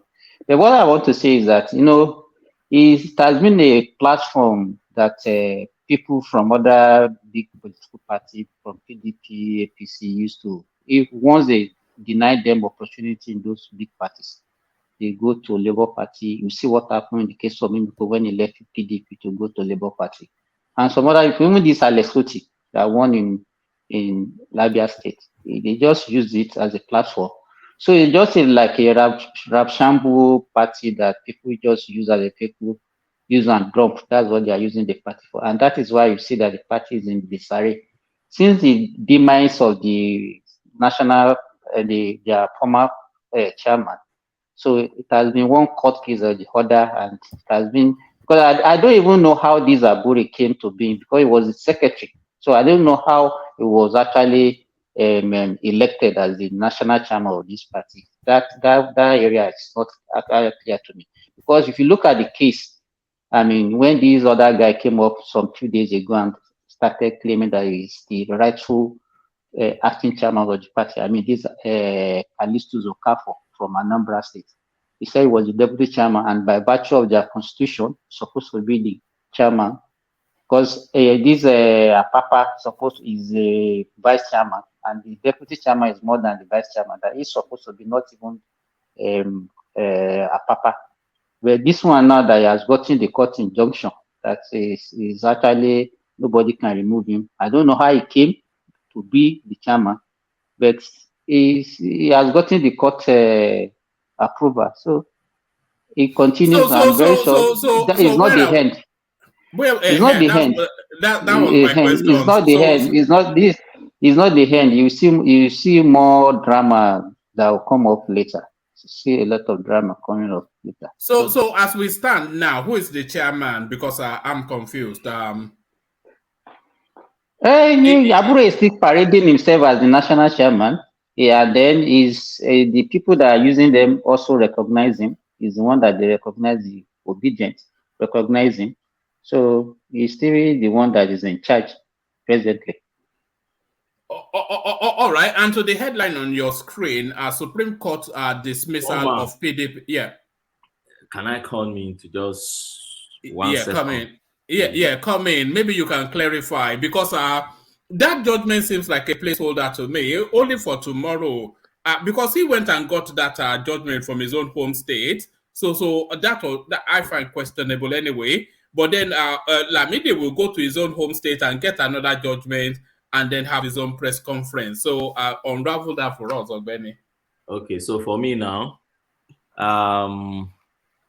there is this principle of law that says when you have two decisions of the court that contradict two orders, mainly, that's injunction, for instance, you have two orders that directly contradict itself, then you can choose the one you wish to obey because they are coming from court of coordinate jurisdiction and they are, direct opposite of each other, which is an issue of confusion in the real sense. But let me tell you what I think will happen. First, by the time we conclude this election petition and Tinubu become victorious, see all these LP fighting for chairman and everything will go down. You won't see it again until the next 4 years. Secondly, by the time they conclude, I'm talking of concluding at the Supreme Court now, the chairmanship thing will die down. But one issue will remain. the issue of Arabambi, because don't forget, Arabambi issue has been there for long. It's not today. But the issue of I want to remove Sharma, I don't remove Sharma will die down, because we all know all what they want is that there's a golden egg already laid. They believe they are still hoping in it, and they believe they can feast. Even so many of them don't believe they will really win that petition. Like Aburi said, if you watch it, Aburi's understanding of that petition is different from Obi's understanding. Obi said, I won and I will prove it. Abure said, we are not really attacking the victory, but we are attacking the process. Two different things to me. So from that as is, all what they just need is, okay, let's get Abure there, let him be there. Because by the time we finish this, then everybody will go home. That's the way I see it. So he can choose to for now, he has a judgment which is most recent, or another which is most recent, in his favor. He can start, holding that one, flagging it anywhere he sees himself, until he finishes his case in Court of Appeal. Thank you.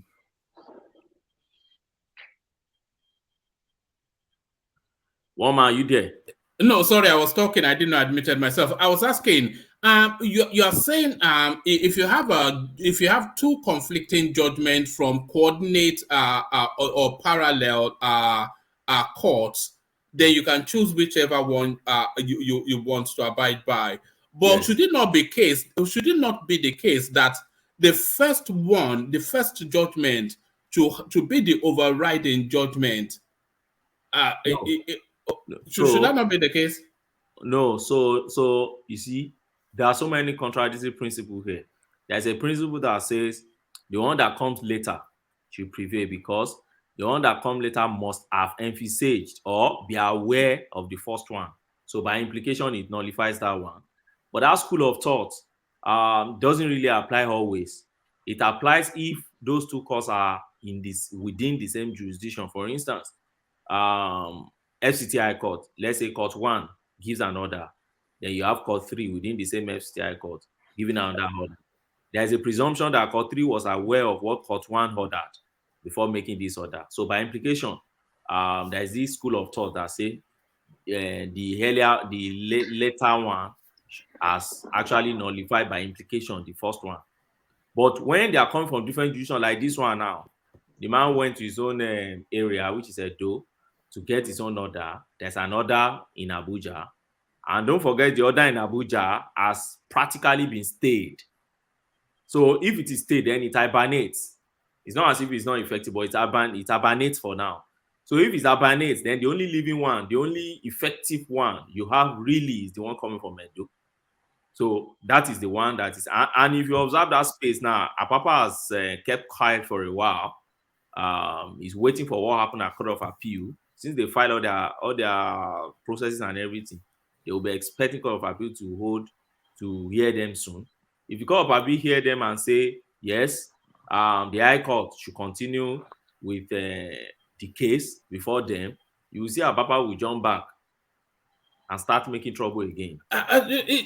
Should it be the case, Ogbeni, that a court of equal jurisdiction of parallelity, if there's such a word, should they be able to judge on matters already adjudicated or by a court of equal measure? Or should it be the case that if a judgment is in situation at a level of the court, it can only be upturned or opposed by a higher level? How can a parallel court overturn a court of equal parity? That seems somewhat ludicrous to me.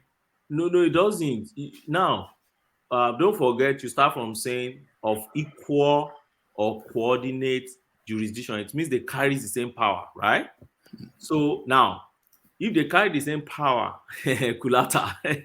Now, if they carry the same power, then it simply means that you assume that court number 1 is also the one sitting in the subsequent sitting. Do you understand? Don't see a judge, see the court. For instance, High Court of FCT they sit in different divisions. Okay, but every judge of that FCT carries the judicial power within FCT. So if Judge A gives an order, right, and that order is valid now and effective, and you are using that order, and Judge B tomorrow gives another order, you don't see the judge, you see the court. So it's more like, by implication, that same court now giving another order. So by implication, that same court is assumed to be aware of order number one. And that is why sometimes people go back to court to say they have deceived you to give this second order.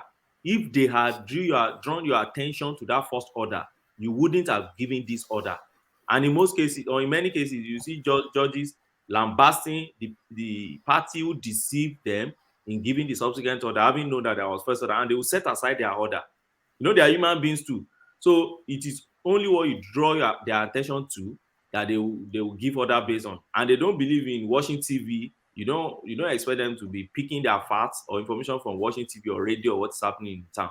So if somebody go to them to get an order and the person refused to disclose that there was an order before, you can easily go back to court and say, set this thing aside because there was an order before. But you can do that easily when they are still within the same jurisdiction, like, okay, FCT courts.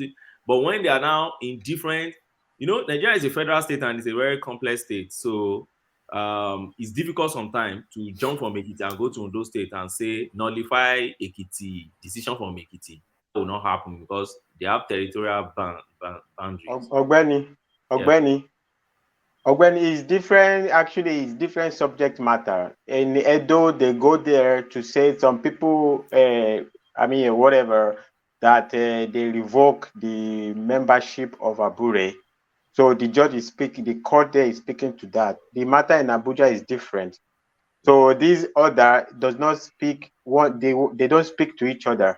The court just says those people they don't have authority to do what they did. So they cannot stop Abure from they can't with the only national whatever NEC or whatever they call it can say Abure should not be chairman.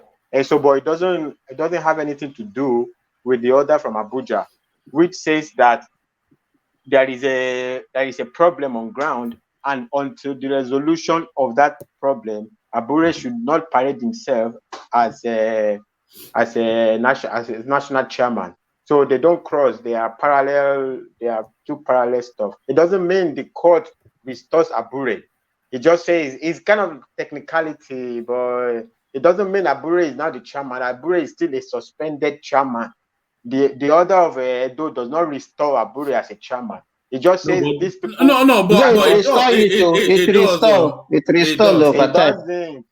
doesn't. The order in Abuja what they base their this thing on is that the guy was removed from the ward level, and that is the confusion, because if you look at what happened in PDP, the guy in PDP was removed right from his ward level, and it was binding. So I don't know why the court is not saying otherwise. In case and the lawyer, if you look, no, just hold on, Patai. This lawyer was saying that the constitution of LP is actually different from other parties. If you look at that clip, he said the constitution, because other parties, they can only remove you from your ward level. But this one now, they remove from ward level, they didn't remove him from national level. And they now said that LP constitution can only remove you from national if you are national chairman, as against other people. So that is why Abuja matter is not speaking about the removal. It's not speaking about the word removal. I'm talking about this Edo judgment. This one that one man played for us. I understand what you're saying. Abuja order has nothing to do with this matter. Abuja order is a separate matter. It says based on where Abure did something, forgery or whatever. Before the resolution of that, Abure should stand. He's not speaking to the Constitution of Labour Party. Yeah, but Fatai, this judgment from Edo State, it reinstates Abure as the official. Yeah, it reinstates him, and it steps Papa down. if he reinstates, Apapa problem is not, has nothing to do with what is going on in Edo court. Apapa's problem is Abuja. Is the issue of in Abuja, the matter in the subject matter in Abuja. So Apapa is not saying I'm chairman because the word suspended you, suspended Abure. So he's just confusing they are just confused, they're just playing. This order has nothing to do with Abuja. This order is based on the Constitution of Labour Party, how you become a member and how you can be taken out. And now that you are a national figure, chairman or whatever, that whatever they are doing at the world level, can it apply to you or can it not apply to you? And the court said, no, it doesn't apply to you. The Constitution does not allow it to be done that way. You know, Pastor, the mistake you are making. Okay. Let me tell you, you can link it because Apapa is saying that he has been removed. That's why he's parading himself. So if he has not gotten this induction, you understand? That means he has not been, that court cannot remove him. That's what he's saying. What Apapa is saying is not about what's happening in Edo, right? What Apapa did his own thing in Abuja, and after Abure went to Edo court, and some people did that one. That is not, doesn't have to do anything with Apapa faction. Apapa faction, their problem is regard what has been happening before the election. The whole some people bought tickets and some people was the original person that should be on the name of this thing. Fatai, and then he said, hold on, Fatai. That's the wider space, and that's at the appeal court. So that's still pending judgment. But before they get to that verdict from the appeal court, no, it's not at the appeal court. No, it's not at the appeal court. What is at the appeal court is at the order that the lower court gave that Apapa should be suspended. So they appealed, but the substance is still at the lower court. They went to court of appeal to say this order. Abure Apapa. Apapa is in Abuja. All right. Just to wrap up that space. So the matters in court but the situation as it stands now is who gets to parade themselves as the chairman of the party. There are so many courts in all now. The matter is even more complicated than that. Actually, from what there is a new guy in town, Callistus. From what that one is saying, that one has even more substantial claim to the position of Labour Party chairman than both Abure and Apapa, because that one was the deputy chairman before from the convention. Abure's accession into the chairman did not come by way of convention. It came by way of a ratification by NEC or whatever, right? So Callisto is saying that this is not based on the Constitution of Labour Party. Like, based on the Constitution of Labour Party, there must be a convention. In that convention, Abure was national secretary, right? Him is deputy chairman. The national chairman now is passed away. Apapa was vice chairman Southwest.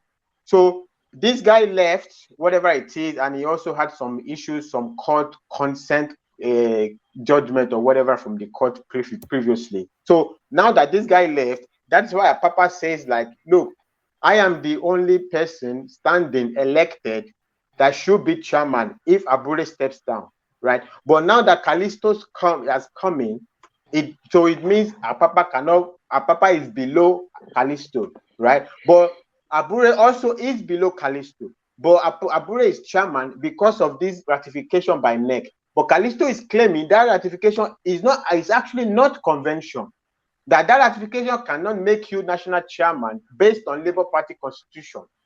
So it is like a three direction this whole thing is going. But the point I'm making is this: the Edo matter, right, is separate and apart from the Abuja matter.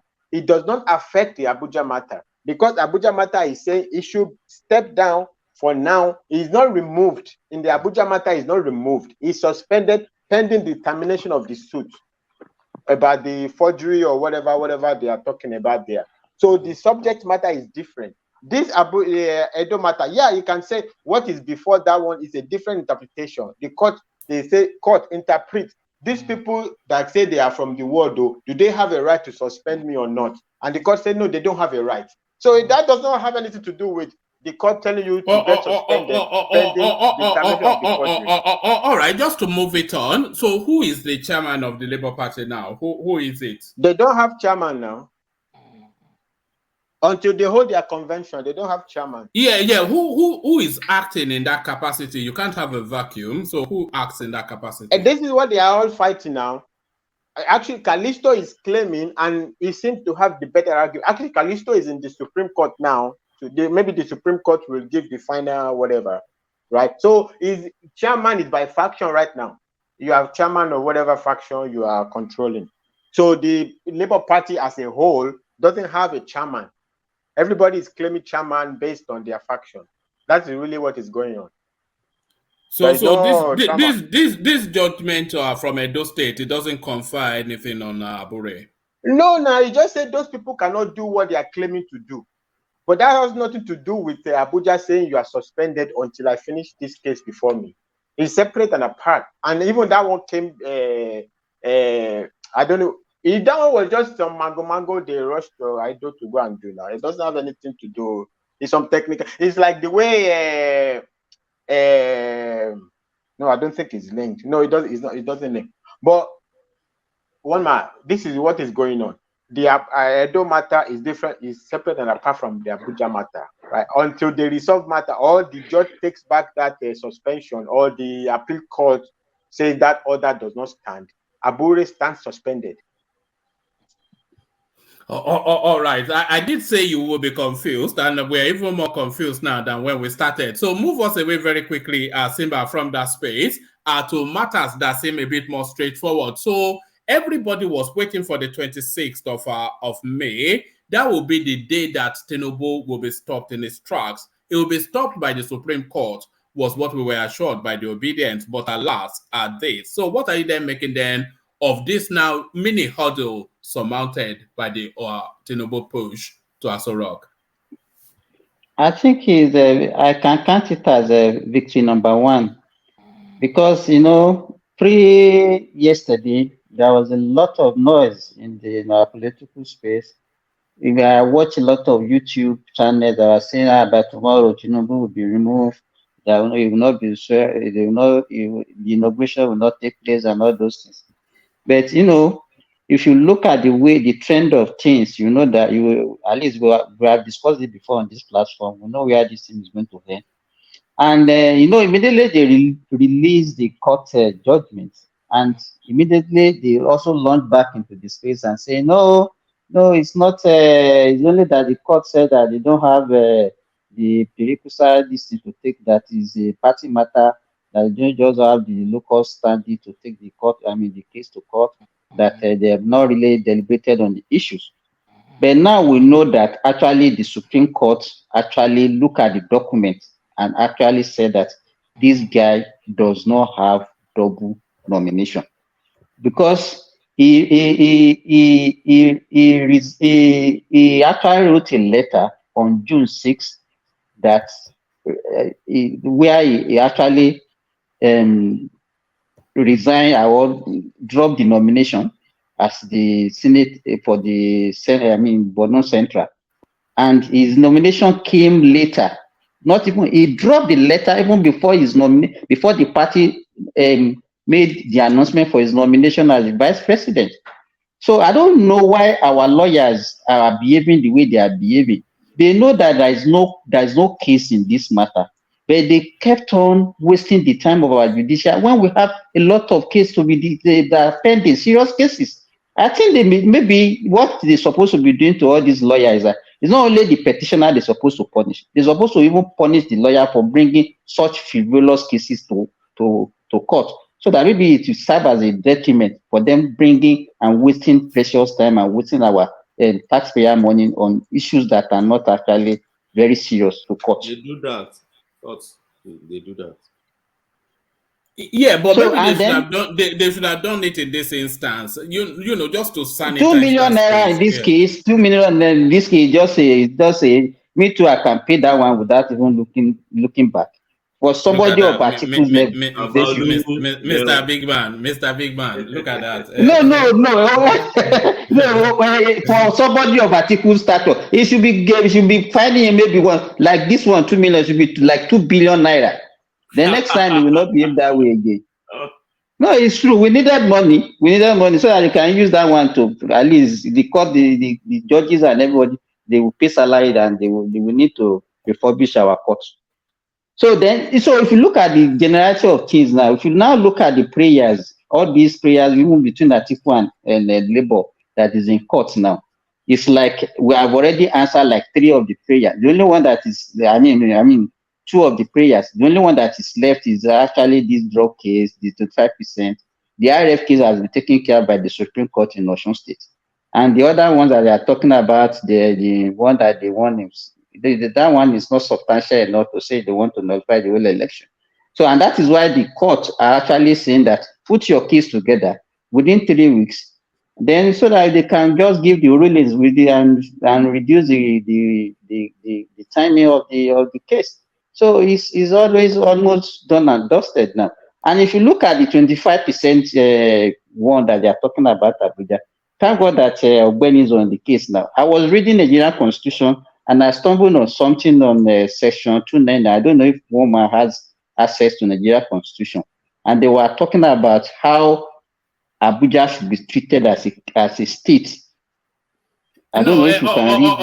Yeah, Ogbeni has spoken on that before, but carry on. I think I have the Constitution somewhere, but carry on. So if you look at that one also, so that means the 25% super human beings that are living in Abuja, that one is also has been taken care of by our Constitution.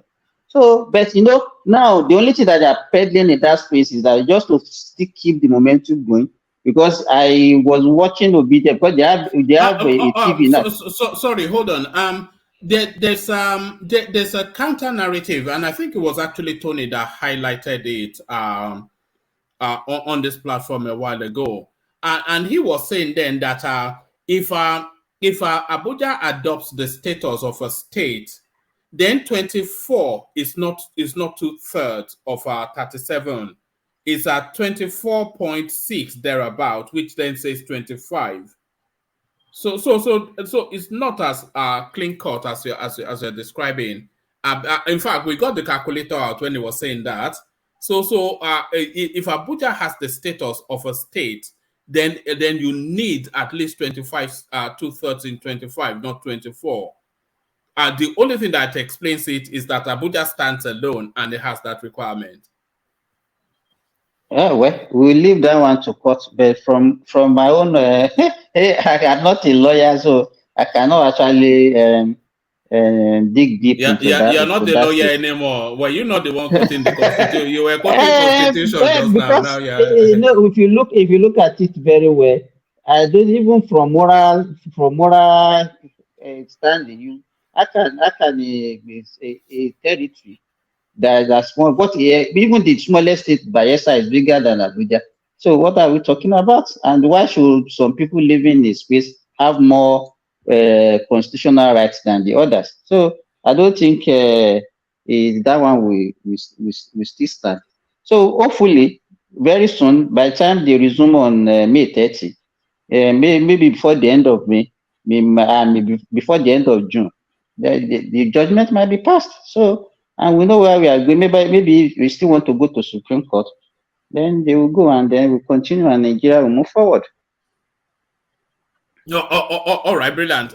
Thank you. Stay with us. There's still a few more, but let me move the conversation just for the time people have been waiting. I'll go to Zita next, then I'll come to Rosie, who I know doesn't like to hang around for too long. So Zita, you're up next, unless of course you've gone to the land of Nod. One man. All right. You're okay. Ajanle Koko back with us then. Zita not available. So let's come to Ajanle Koko then. So Ajanle Koko, let me bring you in actually with a clip, Ajanle Koko. So this clip, it speaks to this headline: the Supreme Court dismissal of PDP suit are not a setback to my quest for justice. So this is Atiku still clinging on hope against hope. But then I'm going to play you two clips actually. Off the back of that headline, he released this on TikTok. Atiku is now on TikTok. Oh. Well, what can I do if I don't get if I don't get a favorable judgment at the apex court? You know, I appeal to God.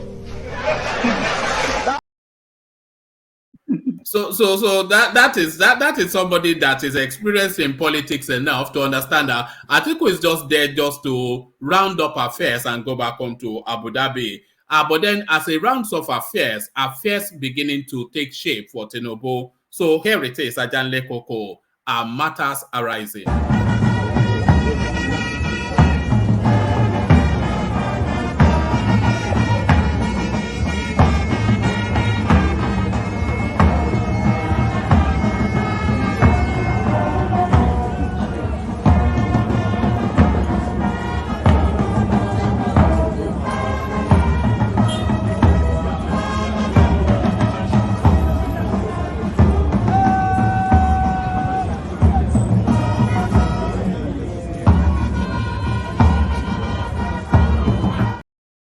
I'm going to be president of this country, whether you like it or not, and I will preside over the affairs of this country, including presiding over you. I think you must start adjusting to that reality. The sooner you do that, the less chest pains you'll have when that reality comes. So there it is, Ajanle Koko. No going back. No going back. One man. Greetings to our listeners around the world. Click on the like button, share, and subscribe if you haven't done so. Look, the Atiku statement in that TikTok video is just indicating that he leave the rest to God. Is an politician, and he knows well that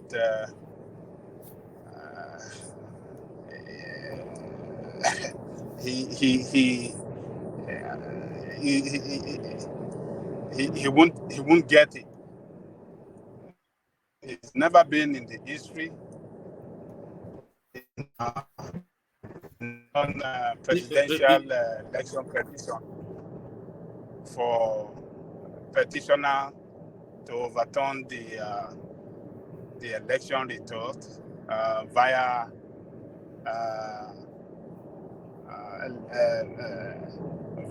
court process. So I think he's just playing along. He knew that the game is over. As soon as Tinubu was given that certificate of return, Atiku knew the game was over. He's just doing this for the sake of fulfilled. So like I say, you see, I tried all my best now as he packs his bag back to his kingdom in Abu Dhabi. Yes, the game is over, and that is what he's speaking to in that video. That nothing else is all over.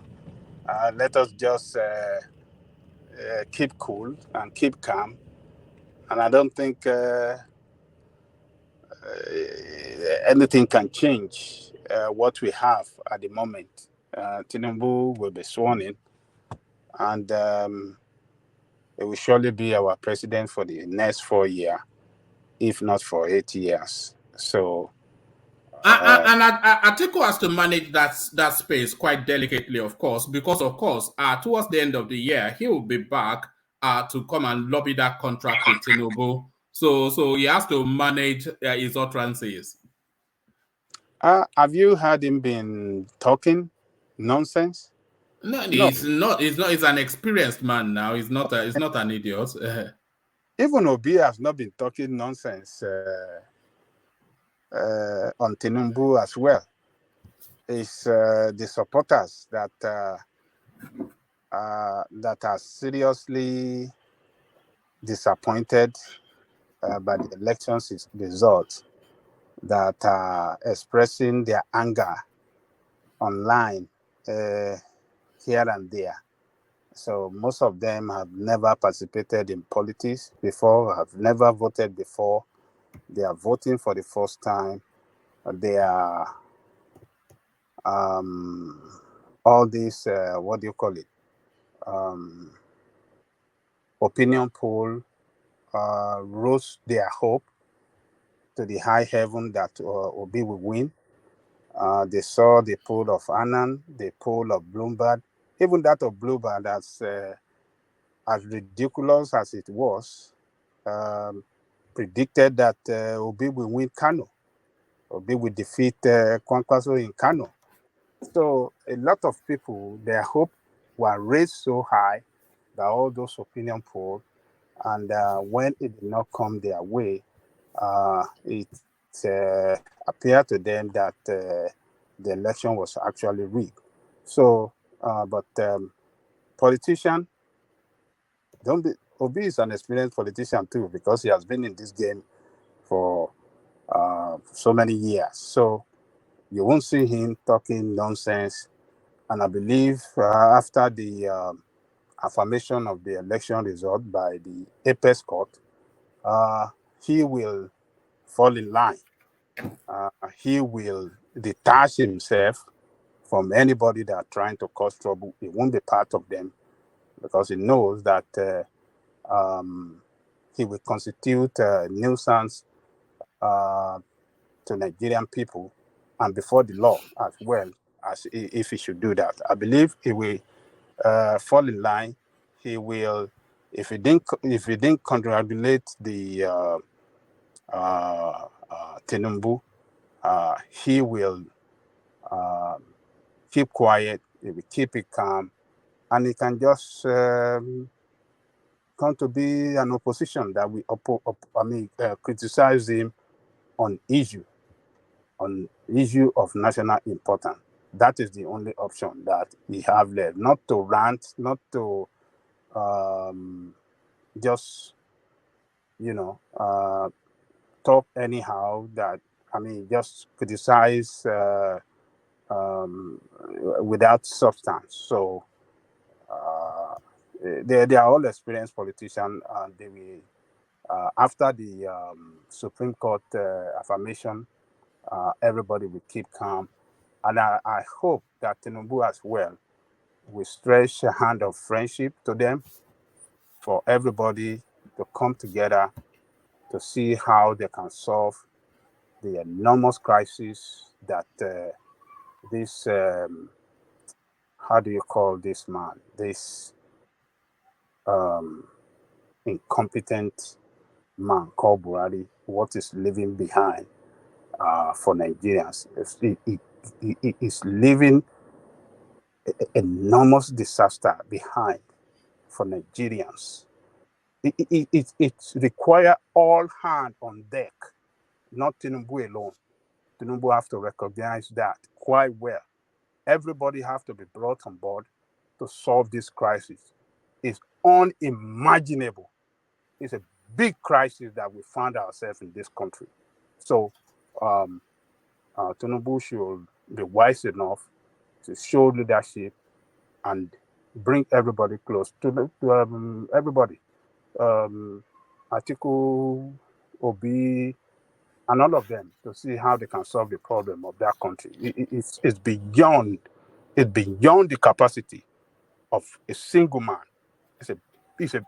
It requires all hands on deck to solve this crisis that is facing the country. All right. So, Ajanle Koko, a crime has been committed against the Nigerian state. Watch this. A crime has been committed against the Nigerian state. So watch this, and then I'll bring you a headline.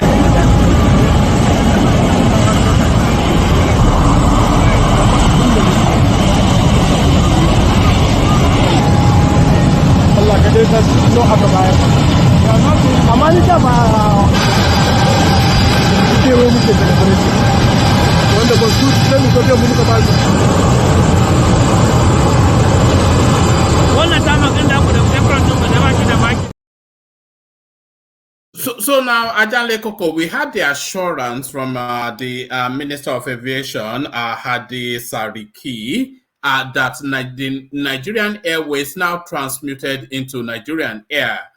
will become the national carrier of the country, and that aeroplanes will be availed that aircraft. So we had that assurance, and he promised us that by Friday we'll start taking delivery of aircraft. So today is Friday, and that clip was released today of the aircraft now being delivered. You can see the delivery of the Nigerian colors on it. So it's all good news, you would say. But is it? Is the question. So this is what actually happened. So what happened was that this guy had gone to Ethiopian Airline. He had borrowed one of their planes, painted it in the liveries of Nigerian colors, and has now used it to tell us that this is what I bought you. Nigerian airplane flown into Abuja belongs to Ethiopian Airline. In a development that will surprise many Nigerians, investigations showed that the Boeing 737-800 series aircraft, which the federal government flew into Abuja for unveiling of the Nigeria Air, belongs to Ethiopia Airline. According to a report by correspondents, the aircraft took off from Addis Ababa, Ethiopia at 9:55 a.m. on Friday and landed at the Nnamdi Azikiwe International Airport, Abuja at 12:43 p.m. The newspaper reports that the aircraft is owned by Ethiopian Airline and that it flew for its original airline up till Sunday. So there it is. It's unbelievable. But this is just an example. This of course, this one cameo tells us then the totality of what we've experienced for 8 years. Adanle Koko, GBT. This is 419. 419. And this is an open 419. Look, when this man came up with this idea that... can I quickly interject before you continue, Adanle Koko? Okay. Good. Please permit me to just shed light. What you just read out is nothing new. It's nothing big. It's just like we make sensationalism out of every news. But I will just explain in a few seconds, in a few sentences. Now, Nigeria wanted to have a national carrier. There are two categories of national airline. National airline. Let me use that word. We either have a national flag or a national carrier. But we don't want a government owned. So there was bidding for partnership. A good number, more than about 6 or 7, then showed interest, and the bidding process went on and on and on. To cut the long story short, Please, it was Ethiopia. Sorry. Please, who is talking? Bishop. Yes, Bishop? I'm on. Okay. Please, Bishop. Yes. While you are talking, maybe one man can check what I sent in the. No, I saw it. I saw it. Okay. So I will soon back now. So Ethiopia Airline won. By the way, Ethiopia Airline alone is the biggest airline in Africa and manages about 5 other airlines in Africa. We have bilateral air agreement that we are not utilizing because we don't have a national flag carrier. All the countries were supposed to be having bilateral agreement, whether they fly like British Air fly to Nigeria, like Delta from America fly to Nigeria like 21 times in a week. We are supposed to be able to return. But if we have a national carrier and we give them that slot and earn something for us, so they came up with that agreement, and Ethiopia Airline has 49%, which is the majority share, 49% in the proposed Nigerian Air. Now, what that means is that they will provide the aircraft, they will provide the managerial, they will provide, but who will be earning something from it? But apart from that, we will have the pride of in an aircraft. So that. Are you breaking up, or am I off screen? Can anyone hear me? I don't know if anybody's hearing me, but I'm on. I just parked somewhere. Yeah, I think it's from Bishop. But yeah. We can hear now. You can continue speaking. Are you hearing me? I'm stationary now. Yeah. So I'll be very fast before I move to my next. So they are going to be introducing some aircraft. It is their aircraft, but they are branding it Nigeria because they will manage it. So the fact that people saw Ethiopian Airline, it is their plane. We are not buying new planes. Nigeria did not mark any money to buy any plane. It is in partnership with them. I think they manage Air Rwanda, they manage Air Namibia, they manage, that's Ethiopian line. I think they have about 5 airlines in Africa they are managing. And I think Zambia two. too. Hello? They do Zambia. They manage They do Zambia. Zambia, exactly. So what people saw, it's nothing sensational. It's just like we make a whole noise, sometimes about absolute nothing. It is in the agreement. They will provide it. They are not buying new aircraft for Nigeria. It is a good fleet that passed the ICAO certification. Branding, they will manage it so that the airline, the aircraft was coming from Ethiopia is no news. That is an Ethiopian owned airline. That is, even most people that used to run airline, they do what they call wet lease. They don't buy aircrafts. So I don't see anything untoward in it. Nigeria is not investing money. It's just that we were losing so much money by not utilizing our slot of bilateral air agreement. And this one will afford us opportunity. We are not bringing money into it. They are going to run it. But based on the number of routes they run, we will be making something. And a national pride also that we have a Nigerian color airline.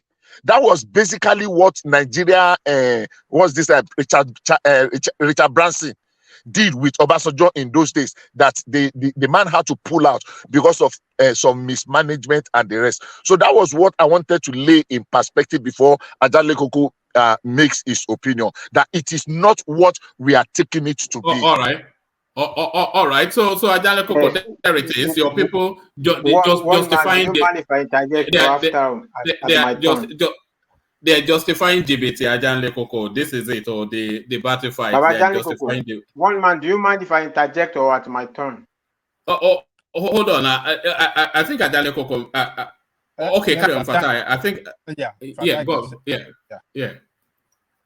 I think Bishop's narrative is 50% right, but not totally.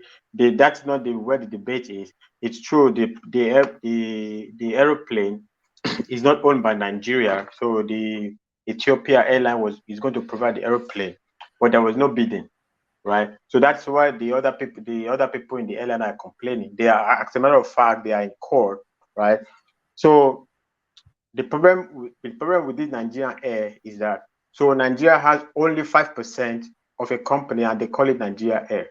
This is really the problem. So you are going to give so much leverage to Ethiopia Airline, right? It's going to crash the airline. It's going to crash the airline market in Nigeria. For whatever reason they are doing it, only God knows.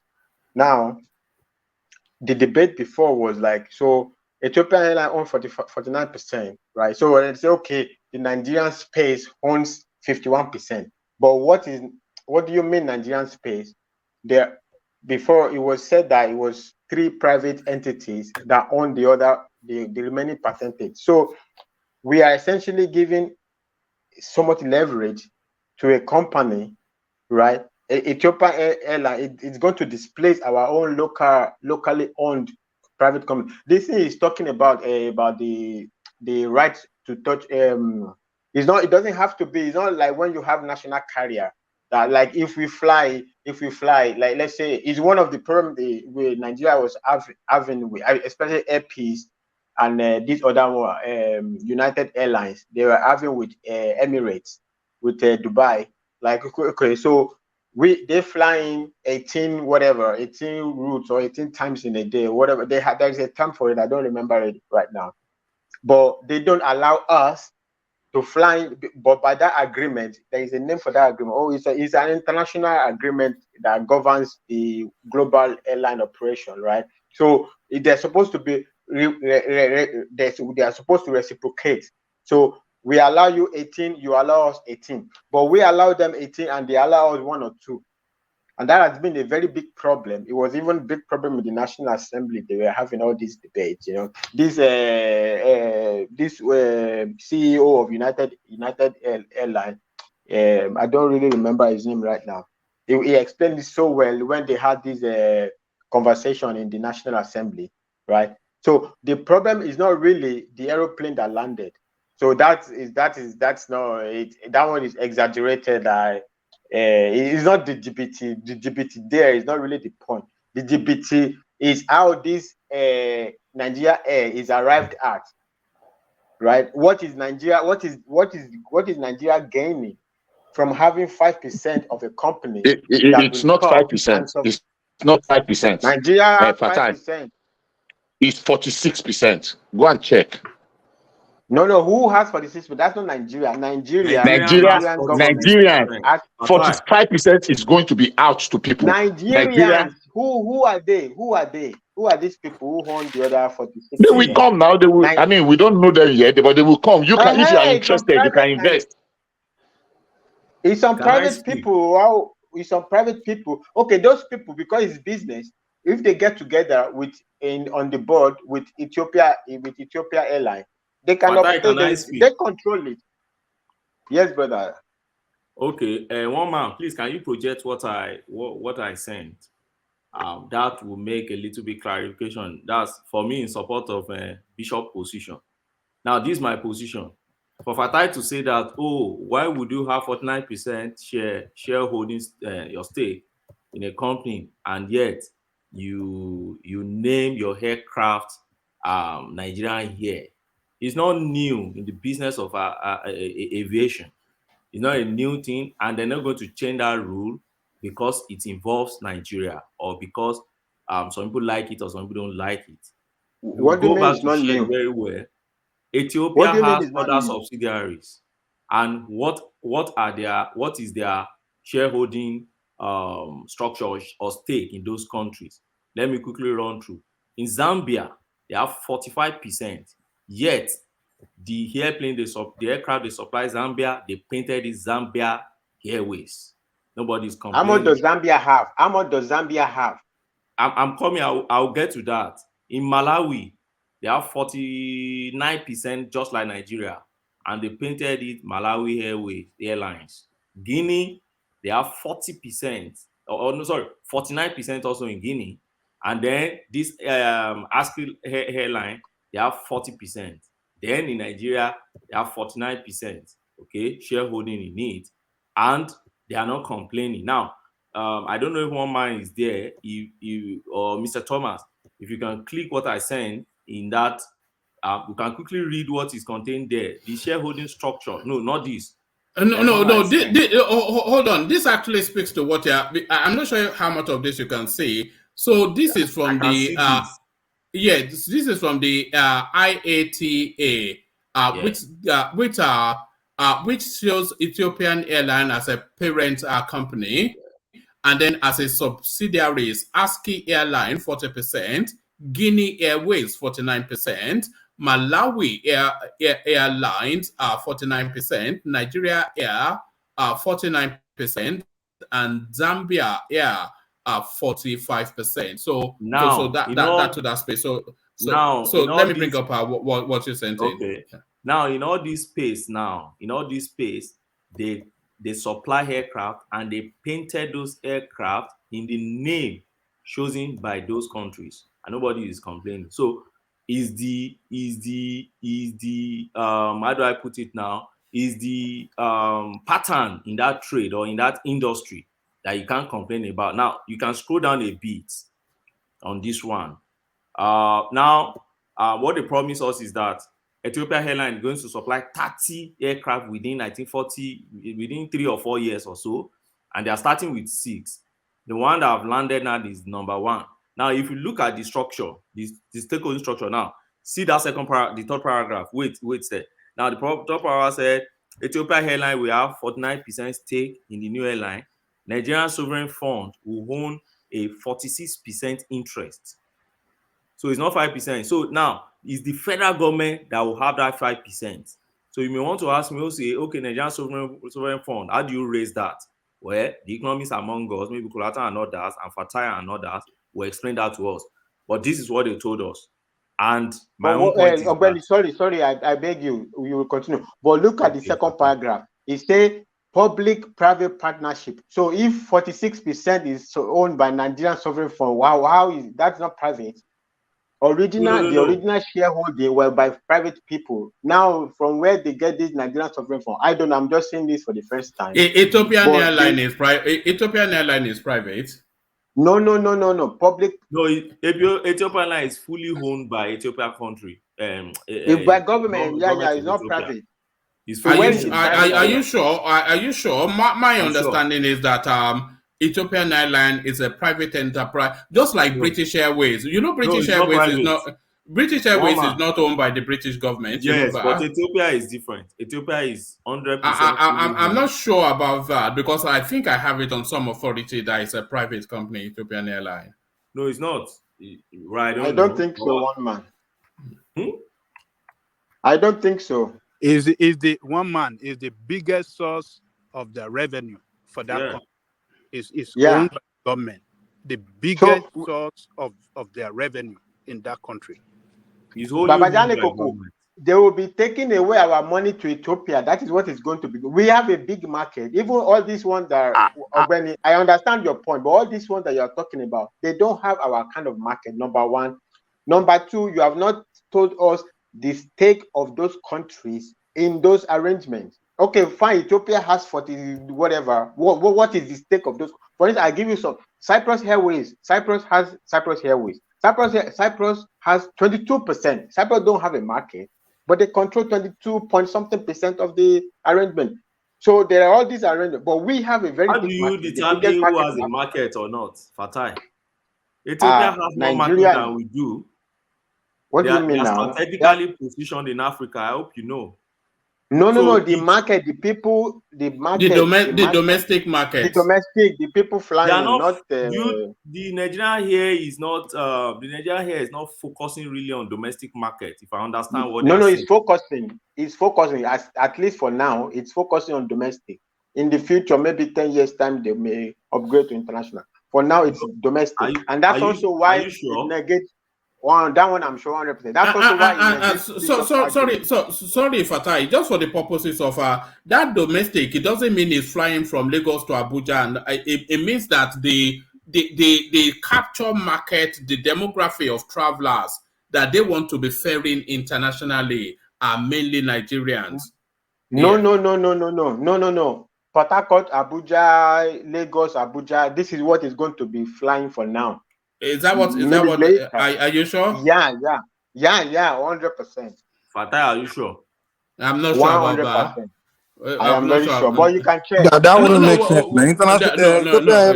International airline. So why would it be doing? You can check. Where are you getting that from, Fatai? No, even I listened to it 2 days ago. Was it 2 days ago on channels? One of the CEOs of one of these companies, they were debating it, or was it yesterday or whatever, or 2 days ago, right? So it's going to start domestic. And after, maybe they will upgrade to international flights, but it's going to start domestic. Well, you can check it. Well, anyway, let me leave it as I stand to be corrected, but my very full understanding is that it's starting domestic. So I didn't see their papers, the agreement is signed, but from what I have heard, it's starting domestic. But let me leave it like I stand to be corrected. Fatai, even if they are starting domestic, why do you think they are coming to take away your country's money and everything? There are so many multinational companies in Nigeria that operate in Nigeria, and we are making money from them. If for instance, in Malawi, in Zambia Airline was dead as of 2009. They brought it back for them in 2021, and they've been operating. The same thing with Malawi. They brought Malawi back. Malawi was also dead in 2013. They brought it back, and they are still operating. And don't forget, They'll be paying their company income tax. They'll be paying their capital gain tax. They'll pay a lot of tax, VAT, and others within No. Nigerian space. Yeah, but those ones, they are going to give them an exemption now. That's why the other people are complaining now. They are going to give, because of the Nigerians 5% stake in it. It's not really because of the money Nigeria will contribute, but Nigeria will give them a lot of leeways, a lot of exemptions from many things, right? Oh. They are going to be taking back their money because repatriation is the biggest cash cow of the airline companies. We saw it But now. we're going to get capital gains on And them number two, the and they'll be buying majority our of the fuel. airline Could they be business. buying our fuel? Consider all those now. There are multinational companies the that fuel operate that in you other don't countries. the fuel that you take abroad is the only crude you have now. They don't put crude in this thing now. No, I So think they it's don't put. refining. We start refining now. Okay, when you start, they will see. We are starting now. Don't say when we start over time. Okay. No, I just Why? Sorry, why? Ogbeni. Yes. Yes. Why do we like to speculate on some? I'm very sorry to say this. We speculate a lot on most of the things that we don't know. And I'm very sorry to say, because I know Patai will attack me now, and we always come from the negative side of things. I don't understand. Actually, yeah, I will attack you. Okay, Simba, let me tell you something. Look, I'm in a very good mood. I don't like it. Also, what you did the last day, just now when I came in, I don't like it. Don't do that to me. I don't like people doing that to me, right? You know, I've given you signal many times. But wait, just let me tell you. If you are speculating, right? Don't project what you are doing to other people, okay? Right? I don't speak about things I don't know about. I don't speak about things I cannot defend until the end of the world. So take that for yourself. Keep that advice to yourself. Don't give it to me, okay? Number one. Number two, drop all these things you say negative. You are not more Nigerian than me. You don't love Nigeria more than me. So drop all those sanctimonious, whatever. We are talking, you'll be jumping on people like, oh, our country loves Nigeria. Forget all those things. Who doesn't love Nigeria? Forget all those things. We are talking, we are doing analysis. You are saying, oh, they are being negative. I am saying when you start, then the refinery starts. As the refinery started, have you removed subsidy? If you don't remove subsidy, wouldn't there be sabotage going on? There's a whole lot of things you don't know. They just commission. It doesn't mean it's working. And by the way, I even it's in a jest. Okay, let me give you information if you don't know, and that's why I'm coming from this. Because initially, hold on, Fatai. Let him make the point. Okay, for the purposes, maybe not for you, but for the purposes of the conversation. Okay, let him not direct it to me. I'm not directing. I'm just because this one. When one man projected this, I know that at least sometimes it's not as if we are not be doing it deliberately, and I always talk that maybe because of lack of information, and because when we see an headline and we don't read the details, sometimes it might mislead us. And thank God we have people here today that are directing our thoughts. Even this issue of subsidy that you are talking, I hope you know that there is no subsidy beyond June in our budget for this year. So whether we like it or not, subsidy has been removed. So that's another information if you don't know. There is no subsidy in our budget. What do you mean information you don't know? I know what you're saying more than what you're saying, okay? It doesn't mean okay. Year. Wait, let me tell you, every year they put it in the budget. It doesn't mean it's been removed. It is removed if in the next budget they don't put it again. It doesn't mean it's been removed. You don't what you are saying. What I say is different from what I'm saying. They put it in this year budget. Okay, you can go ahead. Hold on. Hold on. The subsidy that they budgeted for, it runs out in I think July. So they were going to add June ending. June ending. So they were going to add a supplementary thing to it. But then they deferred that supplementary and then said that's for the incoming administration to handle. So to all intents and purposes, the subsidy runs out next month. But then Dangote told us that he will pick up the supply from July. One man, that is not a new information. It's not breaking news. You understand? Buhari says until the end of my administration, right? The budget including the subsidies included in the budget, right? The new administration will come in. If he wants to continue, he can include it there, right? So when Tinubu came back from Paris, yeah, they gave him a submission from the whatever they call it, National Executive Council, and they gave him a resolution to do a supplementary whatever budget, whatever, you know, to continue the subsidy. Now, when Tinubu comes, if the supplementary budget proposal is dead, and if it doesn't include it in the budget going forward, that is when you know you remove it. Just because it's every year, by this logic, every year subsidy is removed, because every year there's a budget and they allocate whatever funds to different segments. In the next year, they put it again. So you can choose not to put it. That is what it. So removing subsidy is not like mechanical something. It just that don't include it in the budget. Then allocate those money to other different areas. So if the next budget that comes around, whether supplementary or the full budget, if it's not there, then we know the government has taken a new turn. So it doesn't mean they've removed it. They are proposing to do a supplementary to continue it. So how is it removed? So until we see that they don't approve supplementary, there's no supplementary for any subsidy, and the new budget comes and there is no subsidy inside, then we know it's out of it. You know, and all this thing is not only the administration alone. National Assembly will consent to it.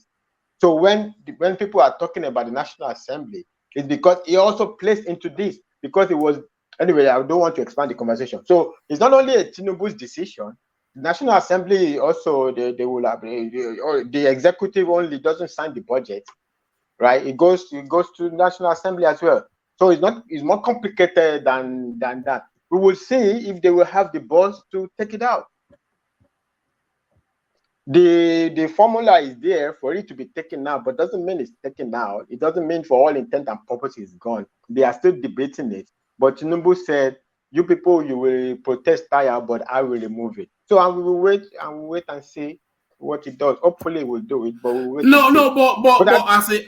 But as it stands now, he cannot remove it. He can only reinstate it because, like it has already been said. It runs out in but June. That is an every year occurrence now. You reinstate it. That is the point now. That is what is meant by the removal or not removal. Now. It's not a removal is not a mechanical stuff. Like the next budget, do you reinstate it or you don't reinstate it? And they keep reinstating it. So my point is not new. So the budget runs out. The subsidy of that period runs out with it. The new period comes. If you reinstate it, then you are continuing the subsidy. So we have to wait for whether it's going to be reinstated or not. If it's not reinstated, that is what they are calling removal. But the removal is not a mechanical stuff. Like this is what happens every year. Every year they reinstate it. Now Buhari has said to the end of my administration, the new administration go and you direct the ship as you want. So if Tinubu reinstates it, that's the problem. If he doesn't reinstate it, then we know we are doing it. But he hasn't come out after that next meeting. He hasn't come out to officially say there is no supplementary anything. There is no whatever. We haven't heard any public pronouncement to that effect. Maybe privately, we don't know, but publicly, he cannot make any pronouncement because it's not the president yet. I'm not arguing. I'm just saying. Anyway. All right. Let's get back to Ajanle Koko. But on our way to Ajanle Koko, Princess Rosie, I'm not sure if you are still with us, but your device is not connecting properly. So if you are still with us, then just dip out and come back in. But Ajanle Koko, there it is. There is this phrase, Ajanle Koko, on the streets of Lagos. They call it Sakama J.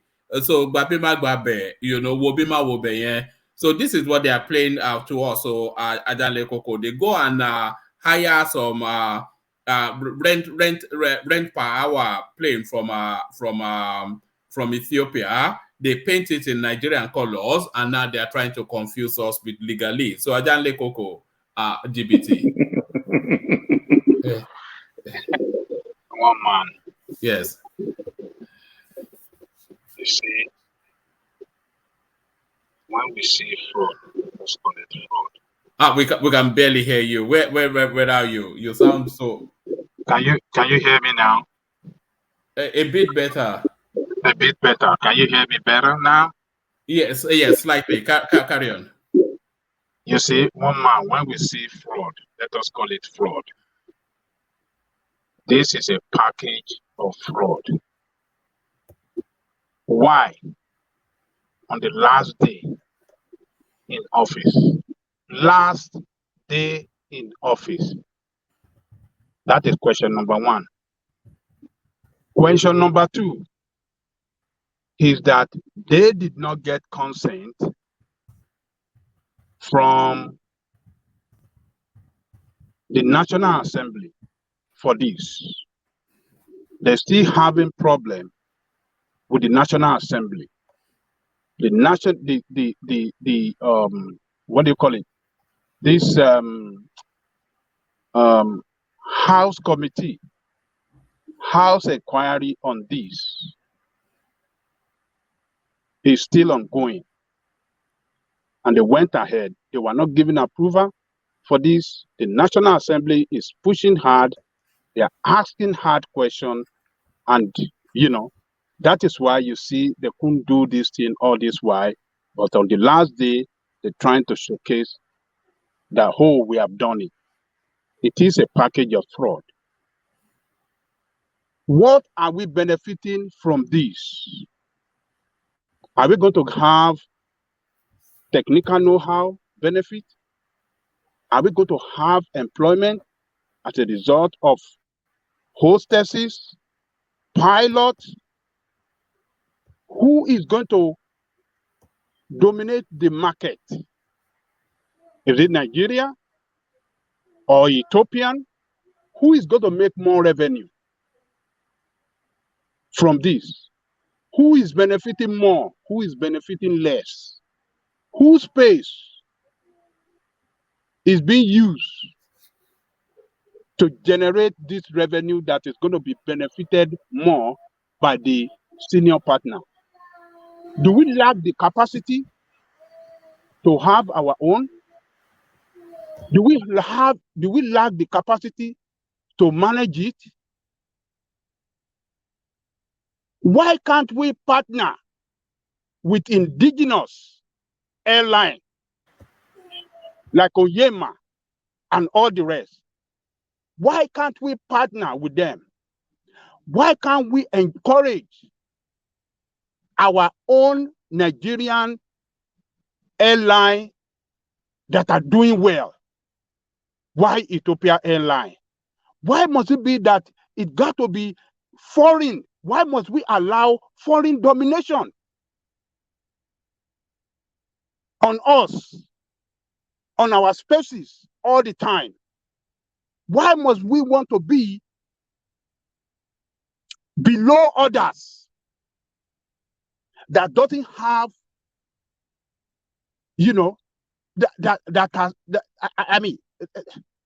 people, imagine Ethiopia, for us to be under the dominance of Ethiopia when it comes to airline operation, it is a big shame. And this is what you get when you have leadership that lack vision, that lack, sense of direction, that lack capacity, that lack what it takes, to take people to manage the resources of their country well. This is what we get. I mean, look, when you are talking of the best pilot, either in military or civilian, Nigerians pilots are rated the best in Africa. Why can't we get job for them? I mean, there's a lot of questions to ask. You see, when they came up with this idea to partner with what do you call it? Ethiopian Airline, the local airline, all of them came up to say, this is going to kill our business. We are going to be overshadowed. We are going to be dominated by Ethiopian Airline. Because what they are trying to do, they are trying to say, okay, they're going to be flying international. Before you know it, another agreement will come up and these people will dominate Nigerian market. This is what all the airlines in Nigeria are kicking against. But you have leaders that are hell-bent for their own benefit from this shady agreement they are trying to have with Ethiopian Airlines. They are trying to benefit personally from it. They don't want to listen to the representative of the people. The National Assembly were questioning them very hard on this thing. The National Assembly were not on board. I watched the interrogation on TV maybe 3 months ago and this thing, and I saw that the hard questions being asked by legislators are legitimate. And you can see the Minister of Airline, or what do you call it, the Minister of Aviation is talking blah, blah, blah. He's moving from pillar to pole. He's trying to defend it defensible. And all the airline operators were there, were given, you know, they were saying their own side in the interest of the country. But you see an administration that doesn't care. All they want to do is to look for an avenue, opportunity where they can loot money and not use it properly for the benefit and advantage of the generality of the people of that country. So this is what we are seeing happening now. One man, last day in office, Nigerian is rolling out Nigerian Airlines or last minute looting, Abi. Last minute looting. You will see one man after they left office. Tinubu have to investigate. He has to audit, and he must come out with what they are handing over to him. That is the best Tinubu can do to save his name.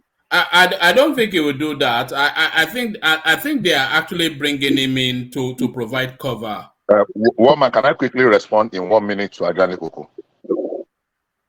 Okay. Good. I'll say this just in passing. You know, like I used to say, we have this mentality of catch up, tip. But that's by the way. Number one, there was an open bidding when we wanted to select, when Nigerian government wanted to select a preferred bidder to hoist the Nigerian air, our national carrier. All those national local airlines we're talking were aware of it, but their competence did not meet up. That's one. Number two, all of these airlines we're talking about, I want you to do a research, sir. How much bailout they collected from this same federal government post-COVID that helped them to be able to remain afloat. They were not giving padding. They were not giving padding. They were not giving padding. Please don't say what you don't know, Ajani Koko. They were not giving padding. You mentioned. Please don't say what. Do you want us to bet? We are on a global platform. Do you want us to bet? Tell us what they were giving. Tell us. Do you want us to bet? You have just told me point blankly that they were not giving a farthing. Do you want us to bet? And we go, no. I'm not going to respond to that. Hold on, Bishop. I'm not sure that because I remember there was a time that the government cleared backlogs of pensions and arrears in the aviation. No, not Nigerian Airways. That's even Nigerian Airways. I'm talking of local airlines. They gave them a a whole lot of bailout. One, then even this Onyama we're talking about, earpiece, received a big waiver that amounted to hundreds of millions from the federal government. So if Atiku wanted to lay a bet on that, I will go in for that. Waiver That's is, one. Let me just finish. Let me just finish, please. Let me finish. Waiver is not. I am talking of both waiver and bailout. Check. If you want to bet, Atiku, if you are bold enough to bet, let us put a bet. One man is our point person. If you just say it, Atiku is usually the point person in bet. No, but now it involves him. Now it involves him. I was aware when they bet other, but that's by the way. I don't want to take too much time. Now they were giving bailout, and they enjoyed waivers, and they have the opportunity of contesting in that same space when they were looking for. Why it was open, it was public. I don't know who is making this feedback. I don't know if it's from me. No, I think it's coming from Atiku. I'm meeting from. Oh yeah, carry on. So what I'm saying in essence is this: could it have been a 100% perfect deal? No. You asked a question and it's very pertinent. What are we getting? It's a scam now, is it not? It's not a scam. No, it's not a scam. No, it's not a scam. That's one. There were several persons. There were several airlines. I'm trying to remember them that expressed interest. Unfortunately, the terms and the condition and the experience and the precedent and the record of Ethiopian Airlines is one that stood out. And go and check the records of aircraft purchase from Boeing and what's the other one? Airbus. Whatever new aircraft is coming, Ethiopian Airlines is number one in Africa that books ahead, and they are running a flight. Are they making so massive what do you call it, returns? I don't know. But one thing is that they have been running it above, at least not at loss. Emirates Airline is being heavily subsidized by the Qatari, by the, what do you call it, this government, the United Arab Emirates government. Qatari Airline is being heavily subsidized by the Qatari government. Go and check the record of South Africa Airline in the past 5 years. So I'm not saying it is big, but we have some opportunities, some privileges that we have been losing. If they are going to make some of the benefits, and Nigerian people and government is going to make some, at least for national pride alone. If it is just for national pride that we have a carrier that is in our flag. Have we lost you? That bilateral, I'm still hearing you, I don't know if you lost me, that bilateral air agreement that we have been losing on, let us make some benefit. I don't know if you are hearing me. Are you hearing me? Yeah, we are hearing you. Okay, so it is not like it is 100%. It is like, okay, what are we losing? Even if you are gaining minima for the start. Richard Branson came to Nigeria with Virgin Nigeria. They ran out of business. We knew what happened to the Nigeria Airways of blessed memory. How evil it is. It was this government that paid all the people they laid off their entitlements after years. How many of them died? I used to follow up there. I know the number of the of them that died. It is not like it was. It is not like it is a perfect arrangement. But is it the same thing from where we were coming from? Absolutely not. Can we do better? Maybe, but at a starting point, I think they have moved the needle, and we should applaud that. It is not everything that will cry blue mother about. All right, thank you. All right, thank you. All right, so there it is, Ajan Lekoko, and that's the heartland of the problems that we have in Nigeria. Everybody, according to their political alignment, they justify everything. Yeah, let me correct Bishop on Virgin Airline and Nigerian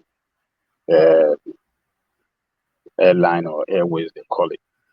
It wasn't the Virgin Airline pack up. It was Nigerian government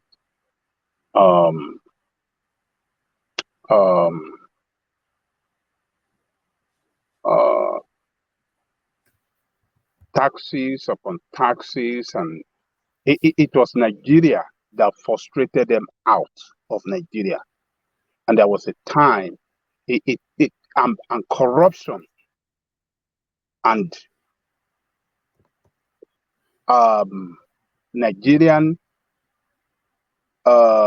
failure to honor to the full side of the agreement that frustrated them out of Nigeria. It wasn't that they collapsed or anything happened. It was due to high rate of corruption from the Nigerian government official that make that man decided, you know what, I cannot be operating business with corrupt practices. We have our integrity to protect. We have our corporate name to protect.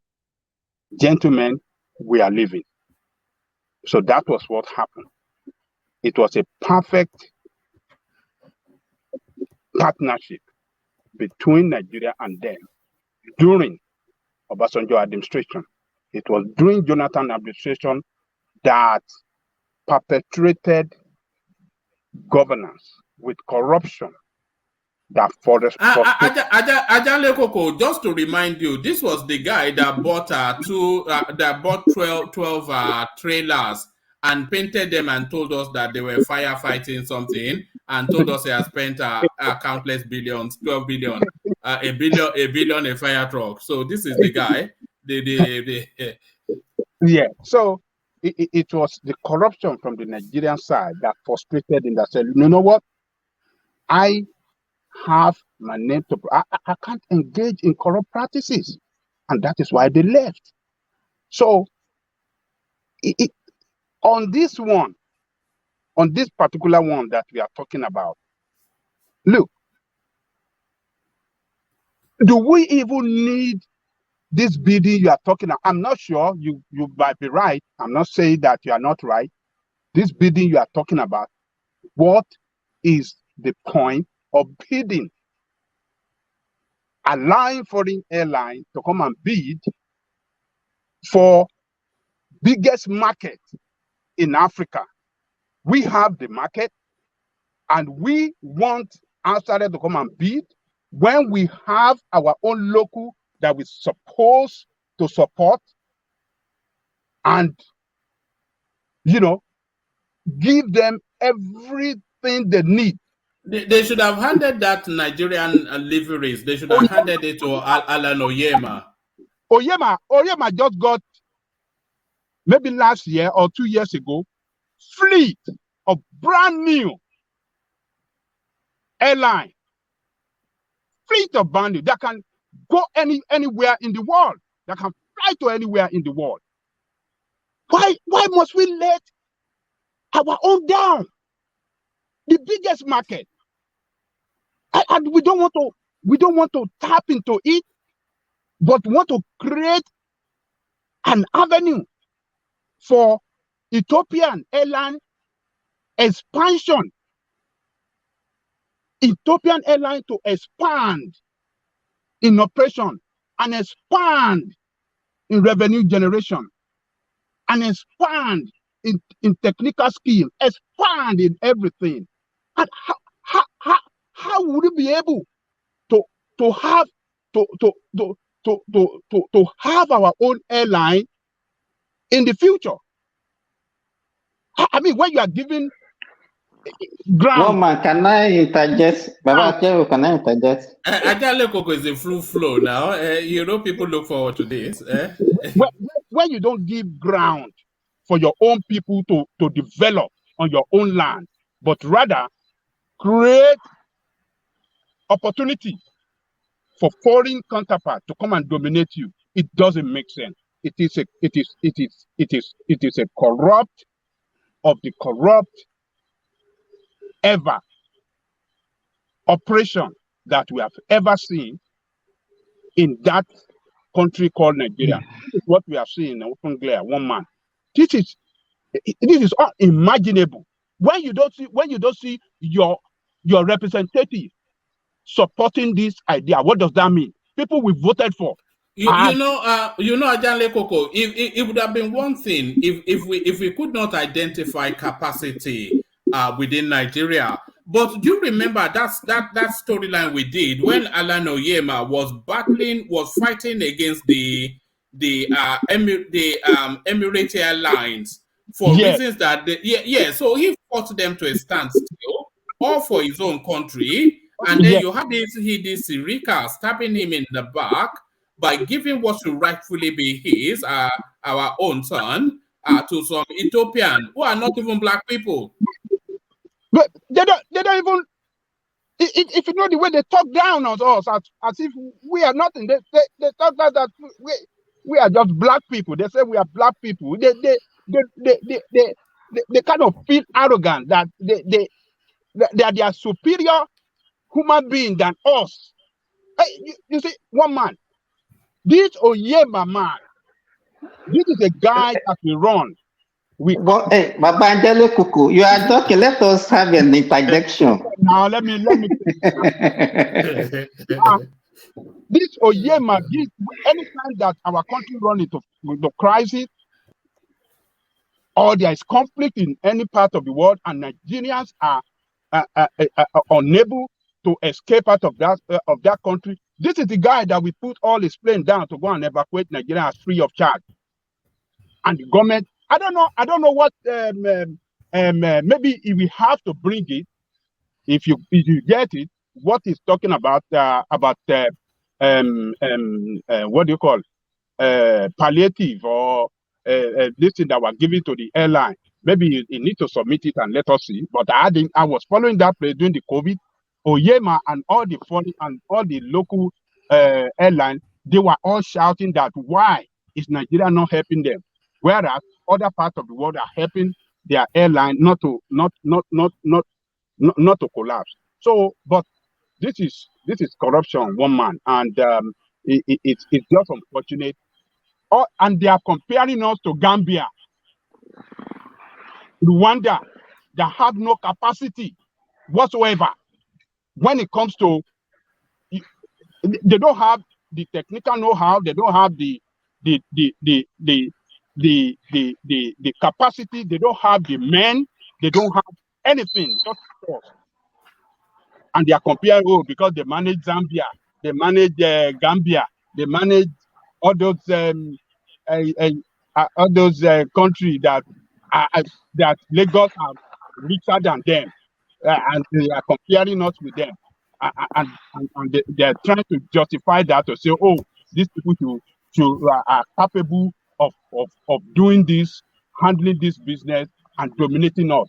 It is unfortunate that we want to continue to cow to all this. Just follow. Oyinbo kó wa lọ́bọ̀ Ethiopians náà tó wá wọn kó wa lọ́bọ̀. I mean, I talk about the one. Are we monkeys? Please, can I make some contribution? To the leaders. Yes. Hold on, Ajale Koko. Let Rosie in. She's been. So come in, Rosie. Yes. Good evening, everybody in the platform. Good evening, Warman. Good evening, Rosie. Yes. Yes. In addition to what Baba Ajale Koko is saying, kind of concerning this Buhari government, initially when Buhari government came in, he raised up the people's hope. He promised he was going to make a big change. He promised he was going to fight corruption. He was going to, help the economy to grow. He made a lot of promises, and a lot of people's hopes were raised. He came in, it took him over a year to even make a budget. It was like confusion everywhere. Eventually, he came up with that. And now... But Madam Rosie, he came in 2015. He came in 2015, and you said you couldn't... No, because Simba, there was a budget in place. Don't make me mute you. Let her land now, please. Sorry, Rosie, carry on. Yeah. Okay, so he came in with all these raised hopes that, Jonathan Goodluck government was a flop. So he came in with the hope that he was going to turn things around.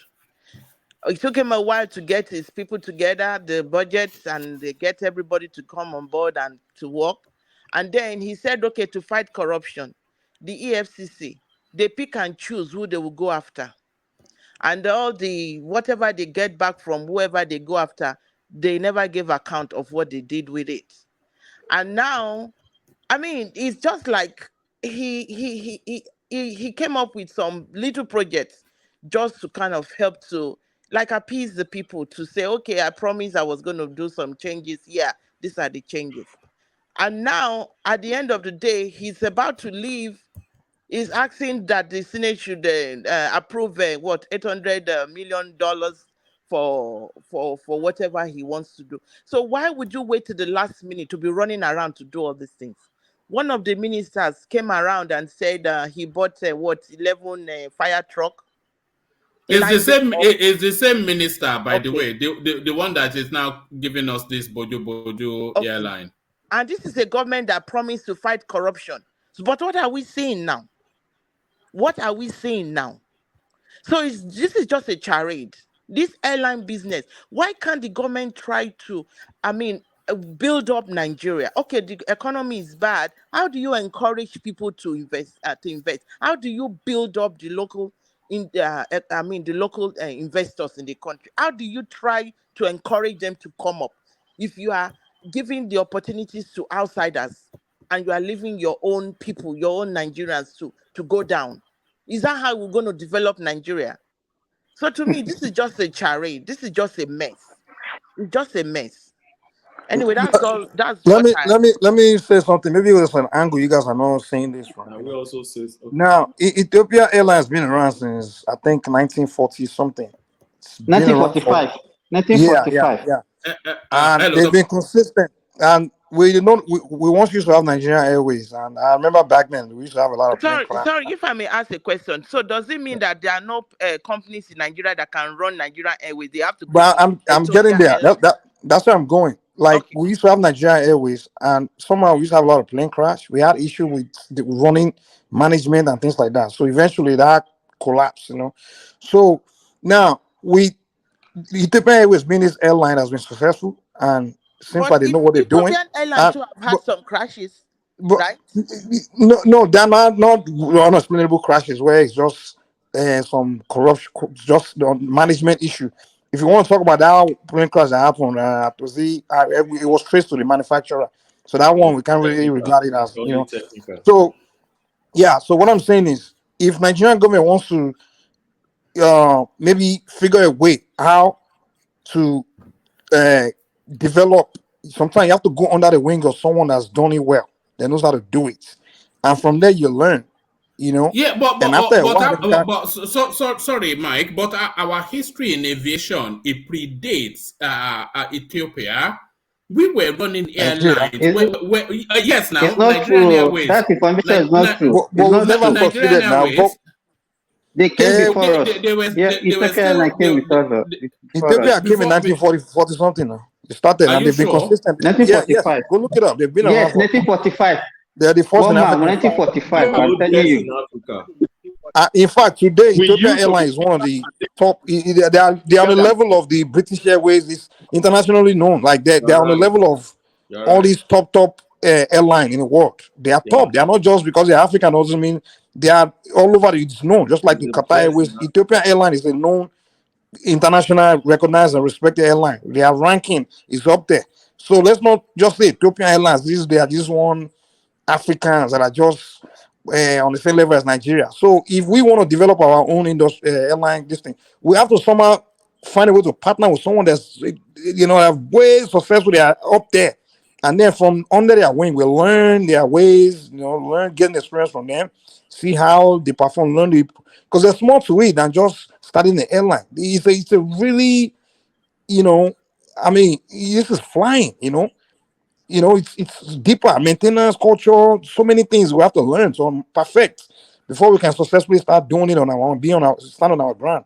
And Nigeria, we have so much to learn from others, to be honest. The unprofessionalism, the corruption, those things. So for Ethiopian Airlines to be an airline that's been successful and has grown to that level, I don't see anything wrong with us starting from under their wing, and then at one point we can just then fully be able to stand on our own. Mike, stay there. Can I say Mike, something? No, you will say it in a moment. I just want to bookmark Mike for something. So, Mike, sometime mid next week, I'm going to be bringing Kaizorian and Ike. Do you know? You know Kaizo, but do you know Ike? Ike Ogiame? Yes. Okay, yeah, I know him. Yes, I'm going to be bringing the two of them on sometime mid next week. I want to open up a space on that menopause, diasporic black, that global space. So I'm going to be bringing them in for an afternoon slot, maybe on Wednesday or Thursday. And I know you are in that space as well. So if you want to bookmark that, I want them to not so much battle it out, but debate an intellectual sort of thing. Just the two of them. But if you want to hop on board, you can be part of that as well. Ogwene, come in. Okay, thank you, Oma. I won't waste your time. I just want to drop about Darling Koko attention to some things. Like Bishop said, catch the thief approach. We like doing that a lot in Nigeria. Now, Baba Dariko just talked about, Nigeria being the biggest market in terms of aviation market in Africa. That is not true. You go back and check the ranking in terms of markets in Africa. In aviation, it doesn't go with population, right? So they have the way they have the way they rank the traffic and then the value. South Africa is even number one in Africa where you check it, and Ethiopia. And that's why I talk about the strategic location of a country determines the market for aviation, not your population in the real sense. But where am I going? Where I'm going is that we open our space, right, for this Ethiopian airline, like Mike said, first and foremost, they've been very successful in it, and we want to tap from their sources. But beyond that, don't forget British Airways, that the British government are very proud of today, is not owned by British government any longer. Something happened, and the reason why they privatized that. Now I want to go to that space. Who do you think owns British Airways today? The company that owns British Airways today is called the International Airways Group, and they form an alliance with Iberia. Go and check the history and the ownership of International Airways Group. It's a Spanish company registered in Madrid, right? And they came to UK space to own British Airways. But the British are not complaining because they are giving them the best of service. The British are not complaining because they know they are paying their tax, they will pay VAT, they will pay company income tax, they will pay capital gain tax, they will pay a lot. You won't just make profit and just leave their space. No, it's just like Julius Berger. You don't make profit and just leave that space. Apart from the technical know-how you put in that space, then you add value in terms of paying your tax. Let me tell you, when you remember the time when which regulatory body you are not putting things in the right perspective for Benny. The case of British Airways is different from that of Nigeria. Nigeria has collapsed. British Airways did not collapse. It was it was from public owned to private owned, and now you have it being managed. Ajale Koko, your connection is very poor. We're struggling to make it out. Now we've lost you. We've lost you now. Lost me. Okay. No. Yeah, you dip in and out. No. Is Baba Dale Koko still there? Yeah, he is there, but you cannot hear me. Say something. Then let's see if we can hear you. Say something. Can you hear me now? No. Yes. Yeah, a bit better. A bit better. Yeah. Okay. What I'm saying, Ogbeni, is that you are not putting things in the right perspective. Our own case is different from that of British. Our own case, we don't have airline at all. We have collapsed, right? Yes. While that of British, they were public owned I mean, yeah, government owned, and the transition into, you know, They privatize it. private, yeah, they privatize it. And when they were running into problem, financial crisis, and they partner with this company. So you have a situation where the British people still have a greater stake in this British Airways we are talking about. So No, Baba Jale Koko, what's their stake in it? Our own situation where we are trying to come up again, and then you want to surrender in totality to Ethiopian Airlines and say you are partnering. It is wrong. When we have, But that's not surrendering totality now. It's just you can pull out anytime you want. You know, we can partner with. No, Baba Jale Koko, my question is that, do you hear me? My question is that what is the British government stake in International Airlines Group? They have no stake in that company. Go and check. They don't. It's a Spanish company. They have no stake there. And eventually, it's not a Spanish company. It's majorly owned by Qatari, whatever. 20%, the biggest ownership there. Go and check. AIG. You are talking AIG. Yes, go and check AIG. AIG. Yeah, Spanish is not the biggest company. But Babaleko's point is this. It was 100% owned by British. Wait, and 100% now. One voice. Yeah. Fatai, before we move further to what Baba Jale is saying, let's get that clear. It's a Madrid registered company. It's registered in Spain. It's not Qatari at all. So let's get that. What do you mean it's registered in Spain? Iberia is Iberia Airline. They merged with Iberia Airline. Yes, no, I'm not even talking about Iberia. It's AIG and Iberia that merged. But I'm talking about AIG, who has the largest share in British Airways. It's a Madrid registered company. That's the first point I want to make here. And we can all go and fact check that.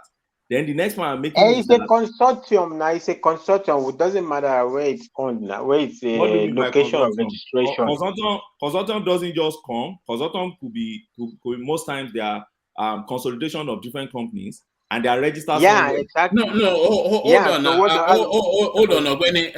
What Fatai is saying is that it may well be registered in Madrid or wherever.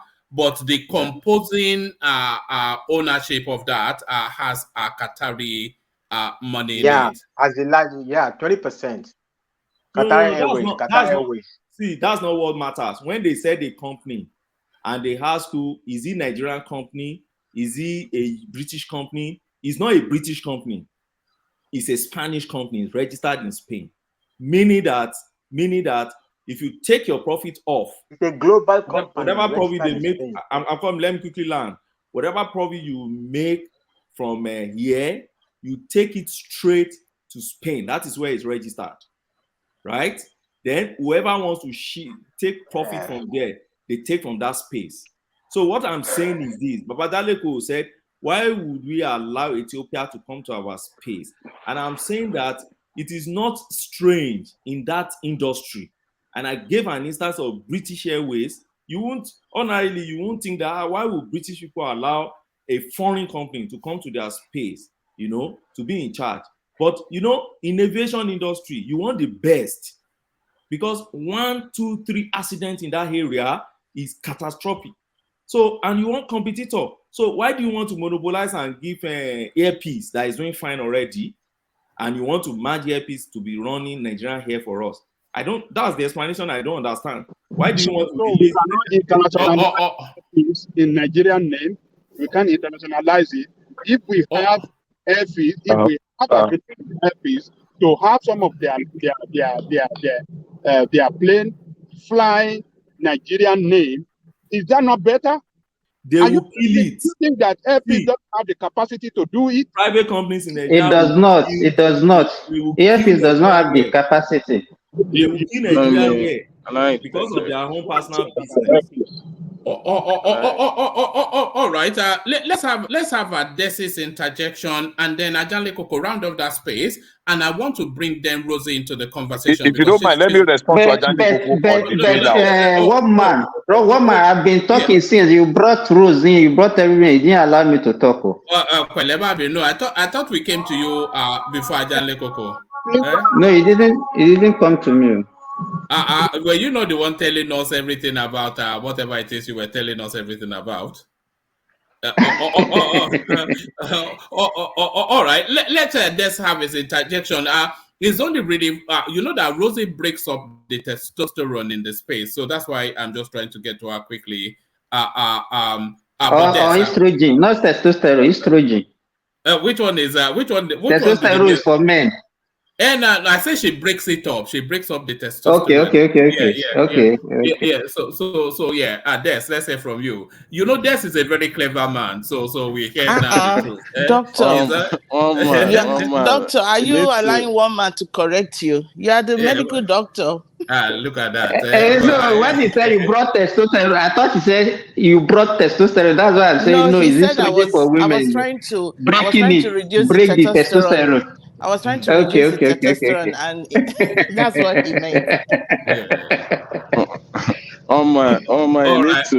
Let's hear from Clever Des. You need to stop this clever thing. I've already told you I'm a trader. You told us now. Yeah, I told you I'm a trader. So what are you saying? I'm just an ordinary trader. Hey, look at that. With a fleet of trucks all over. I know, the business tycoon. We know you are a millionaire. I don't think we don't know, but carry on. Anyway, I don't know much about this air stuff, Nigerian air, but what I do know is that, I mean, the whole thing to me is a joke, because you can't tell me that you're launching out Nigerian air and there's no recruitment plan, no pilot hiring, nothing. Not like, you know, you're going to the airport and see Nigerian air kiosks, you know, mounted there. Nothing don't at worry. all. We all watch Mayego now. We all watch Mayego now. We're asking for your thoughts, not what Mayego said. No, I'm just saying, not even a website. I mean, we know this is a joke. I think in a few months we're gonna see it as what it is. But if it happens to actually, you know, be real, is better. I don't care if they're partnering with Ethiopia. I mean, it's not a bad thing to partner with people that knows what they are doing. You get, it's not a bad thing, but for me, I think it's still a joke. Yeah, one man, when you get to me, I can expand more on your topic. All right, brilliant. So yeah, Simba, let's hear from you. No, before you go to Simba, can I have a minute? Carry on. Good. Muni, can you mute that for me? Now, I was going to just point two things out. Number one, on the 31st of January 2001, Allen Oyema granted a press interview where he commended and appreciated the government, federal government of Nigeria, for providing and approving 4 billion naira as bailout for operators of Nigeria 2021, not 2001. 2021. They provided a bailout for them. That was the first one of 4 billion, because most of them were going to go under as a result of the COVID. That was one. And that was different from the over 130 million waiver that was given to, to the airlines. So when I said earlier on that the federal government gave bailouts to the Nigerian airlines, I knew what I was saying when I said if Ajale Koko had wanted to bet, I would just ask him to name the price, and I was going to go for it. That's one. It's not everything that is done that is bad, and I should be viewed from that perspective. Secondly, there are counties in America that still use 1945 firefighting trucks, and I want you to check that, and I repeat it again. Truck 1945, 1950, 1960 firefighting truck. Getting a retrofitted firefighting truck is not penny. The firefighting trucks that this man got, go and check the price on online from the manufacturer, that the ones that he got for the airport, because they are special. It's not just the normal of the shelf firefighting truck. So if you want to criticize, yeah, you can still criticize. If I may come in, that has been checked. the amount he gave, it does not. I mean, correct. It does. What do you mean? Except Hold on. he Let me got the top hold on. of the line. Hold on, Bishop. Let No, let me. Except he got the hold top on. Can of you the hold on? line. Except he got the top of the line in that vehicle. It's not true. The cost of that vehicle is not as much as what he gave. And you say in America they use 1945 vehicles. Yeah, they could use that because they maintain it. It's in good condition. But you can't say you get all that money to go and buy fairly second-hand things and bring it to Nigeria and say you are bringing. Is that the top of the line? I mean, this is all charade. Are you Let's done? face it. Are you done? Can I answer you? Yeah. Number one, they are not second hand. Number two, if you go and you are picking the manufacturer's price, you are not picking that a contractor is supplying it, is investing his money. You are not putting the fact that is adding some markup. You are not putting the fact that is going to supply and deliver it for the use. You people just went online and put the manufacturer's cost and you just translate it and feel, oh, they are Okay, selling me for 100,000. didn't Hold he on, go let me straight finish. to the manufacturer? He should have gone straight. Hold on, Bishop. You must let people interject so that there's a back and forth in the conversation. It should. Okay, you are not getting one, you are not getting two. Why don't you go straight to the manufacturer and get a good deal? Why do you have to keep going doesn't work that way. Procurement doesn't work that way. Why shouldn't you one work? man, Okay, when somebody interjected me and I'm responding, you will mute me. That's not fair. That's not Hold on fair. now. You do that to me all the time. It's not fair. No, my guy, hold on now, please now. You have to work with us. I am working with you. If you don't want me to. Okay, just stay steady. When I say stay steady, please do that. Stay steady. When Rosie is trying to interject you, she does not have. Oh, okay, and there he is gone. Is gone. The guy, man, he needs a chill pill. But apologies for that. Carry on. Okay, for me, if you want to get something like that, you're not getting one, you're not getting two. Why don't you go straight to the manufacturer and cut the deal with the manufacturer? Why do you have to go through one party or the other? And then what he's saying, that those things that he got, the vehicles that he said he got, it's not the top of the line of that. So it's just, I mean, this is just a way of whereby the waste money. It's a waste of money. They could have. Yeah. It doesn't work that way in procurement. The reason why government bring out contracts is to ensure money circulates within your system. If the government is going to meet manufacturer directly to buy things, there won't be money in circulation on anything. So in procurement, you have your markup on it. You have the reason why people must put their profit. You have the reason why people must bid, and then they go to market to procure for you. It's not as if government cannot go to market to be buying things. Okay, please, I have a question. Does that in Please, any I have a way in the question. world. Okay, I have a question. Okay, you said you don't have the government doesn't have to go directly to the manufacturer, right? You have to get some contractors. Okay, when people are bidding, why don't you go for the best price? Why do you have to, just give it out away to just say, okay, yeah, people have to make profit and make too much profit at the expense of the country? There's not like too much. You see, that's why procurement is not that simple. You don't explain it so simple, so simple the way you explain it. Procurement is a huge sector on its own in the public space, right? Now, when it comes to procurement, there are different ways they do this procurement. They could do their competitive bidding, and when you do competitive bidding, it doesn't mean that you should go for the cheapest.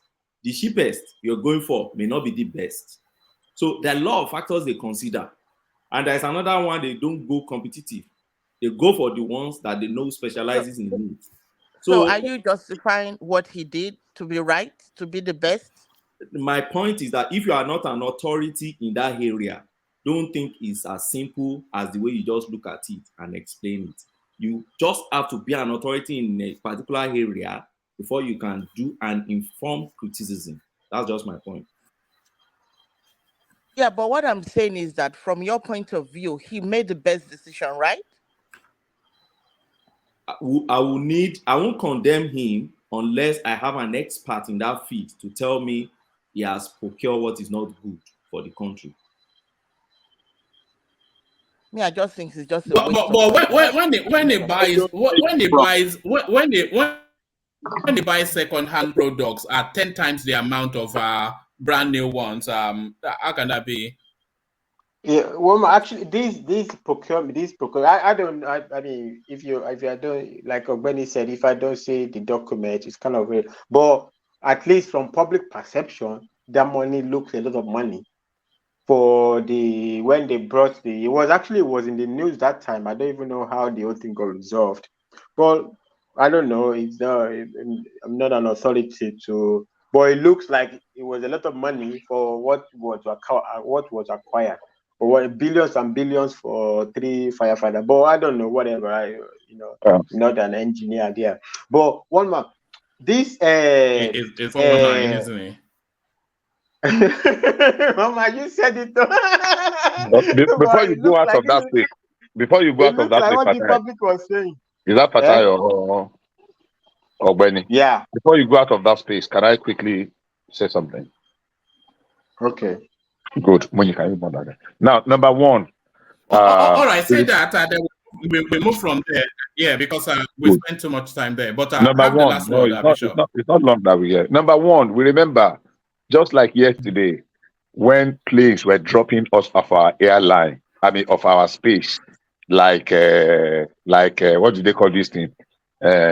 Kites that children used to play with Bats. yeah, like bats, just like yesterday. And we were downgraded. We have forgotten the effort of this government. No single air crash under this government, not a single one under this present government. A lot of our airports were upgraded by ICAO, the standard. We got, what do they call this, monitoring something, this radar that airspace coverage, and we were upgraded by ICAO to category 1, from category 2 to category 1, and the rest. Now, part of upgrading our airports and making them to meet international standard. By the way, let me correct, those firefighting trucks were not second-hand, please. Let's appreciate some few things. They were not second-hand, absolutely not. They were brand new and recent generation. Having said that, now, the government, Where did they get them from? Where did let they me get finish. them from? Let me finish. Sorry? You say what? Where did they get those trucks from? Those fire trucks. Where did they get them from? You can check their names. I remember I checked then. I did some follow up on it. I checked. I remember. I can't remember them offhand now, but I remember. Suppliers, suppliers of repute supplied them. They were bidding, open bidding. Now there is this saying they used to say. I don't know how they say it in English, but in Yoruba they used to say that Agbaseshe, Agbasese lo sheshelu. Somebody did make an observation when we were discussing Dangote. The Dangote was budgeted to cost $9 billion originally, but by the time they finished it, it cost $19 billion. And he did say something that was very instructive, that if it were to be a government project, we will be blowing our heads off that they have stolen 10 billion. There are rooms for variation. I did some work in the engineering company industry. Yeah, that's Construction variation. Yeah. variation, construction industry, and whether not, sorry, permit my unacceptable English. Sometimes, for whatever reason, whether it is force majeure, whether it is there is room for, but the firefighting equipment that we got for the Nigerian airports were top of the range. Most of the equipment that we have gotten under Hadisirika were actually top of the, because people did some due diligence on it. We know that serving the public in Nigeria is a thankless job, but sometimes let us try as much as possible to stay in not to move to one side more than the other. When people do some things that is worthy, we used to. I can, without going anywhere. I can All right, count. I can round count. it Hold up on in one second. a Yeah, couple one of second. I sentences. can count No, 5 airlines. don't count too many things. So, No, okay. I'm not counting. Yeah. I'm not mentioning that. I'm saying that without going far, I can All right. remember 5 plane crashes in Nigeria. People have not paused to ask the question: what happened? What did they put in place? What did they do right that those crashes were not happening again? But we are counting that how much somebody bought a fire truck when we remember that there was a plane crash in Port Harcourt and it took like eternity. Shell had to come with their firefighting truck. Shell far away had to come into Port Harcourt airport that time to be able to help to that social aircraft to put out the flames. So maybe we are not where we are going. Maybe we are not where we are supposed to be. Maybe we are not where we even should be. But are we making appreciable little step at a time? Yes. We can go and do research on the procurement of those firefighting equipment. All right, thank you, Bishop. So sorry, I want to wrap up that space. I don't talk. We're Just 1 hour on one it. Okay. I know I don't talk. Yeah. The point I don't know, brother. Okay, the problem is you are just being too categorical that everything is just hunky-dory in that space. There's no shenanigan going on. All the money was spent like 1 naira to 1 naira. I mean, I don't say for sure. But I mean, it's not as hunky-dory as you are making it, right? Well, of course, there is something going on. Billions and I never billions said it was, but until you have the point, the proof to be able to allege.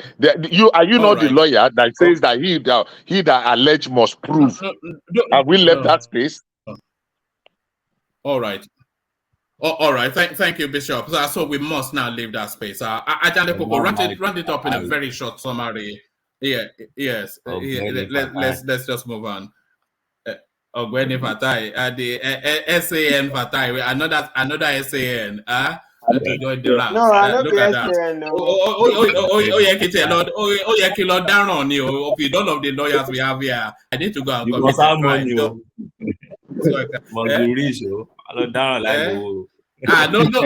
No paddy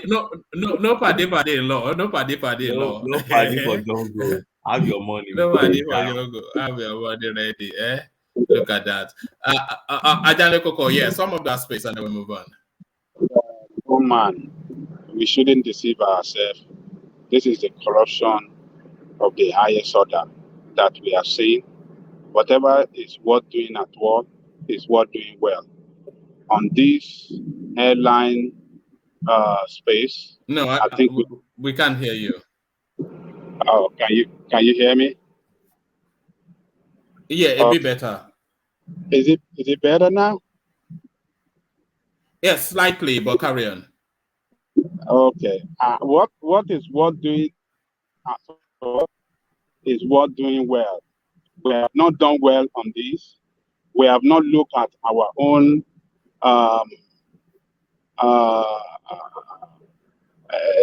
advantage. What is going to be of advantage for us?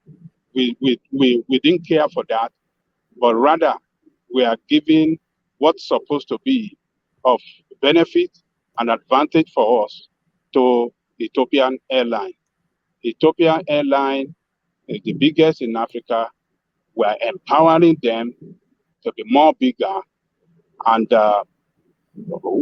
when would we start to do things on our own? When would we start? So I think it would have been better if support had been given to Oyema. We don't need foreign anything now. In any sector that we have capacity or we have Nigerian operating, we should be able to support them with all the necessary help for them to succeed so that we can develop as a nation in that sector. And look at this thing. Where do we even consider our national security at all in this area? Where's our national security? Do we even consider our national security interest at all in this deal? Do we even consider it at all? I mean,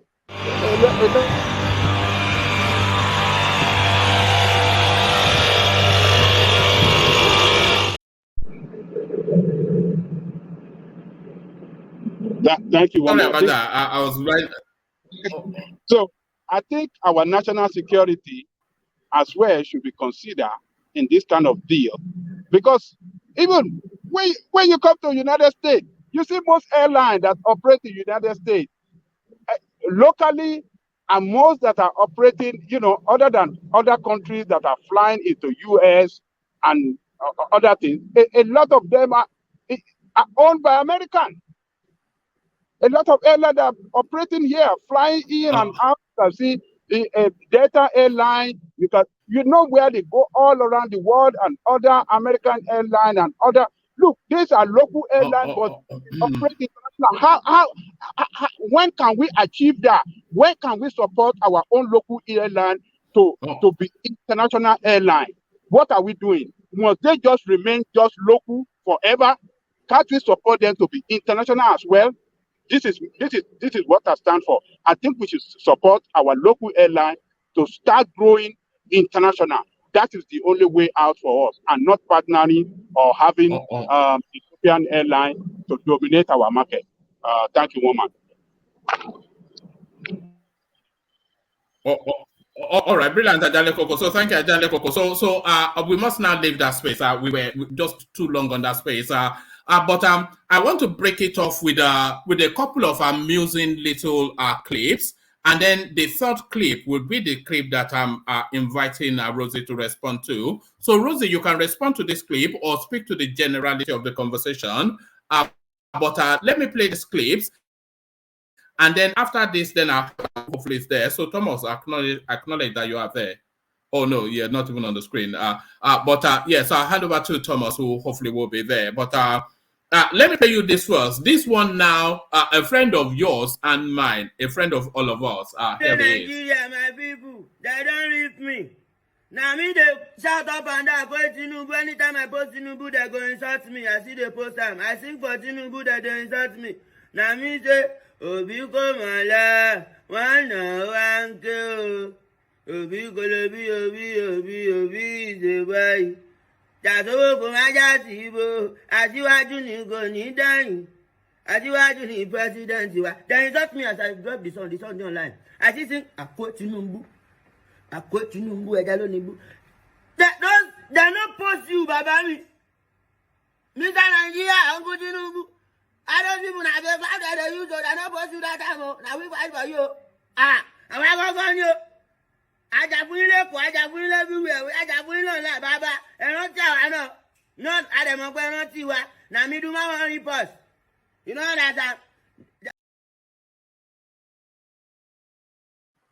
All right. So in Yoruba land, they call it Omo Ijoba. In the Nigerian colloquialism, they call it government Pekin. So this one now, he belongs to the government. Omo Ijoba, this one now, a special case. It's not even the Igbo. I think it was just born like that. But in Nigeria, they say the police is your friend. But the police is only your friend if you know how to behave yourself. So take the learnings from this. The police police is your friend, though, only if you know how to behave yourself. So take the learning from this.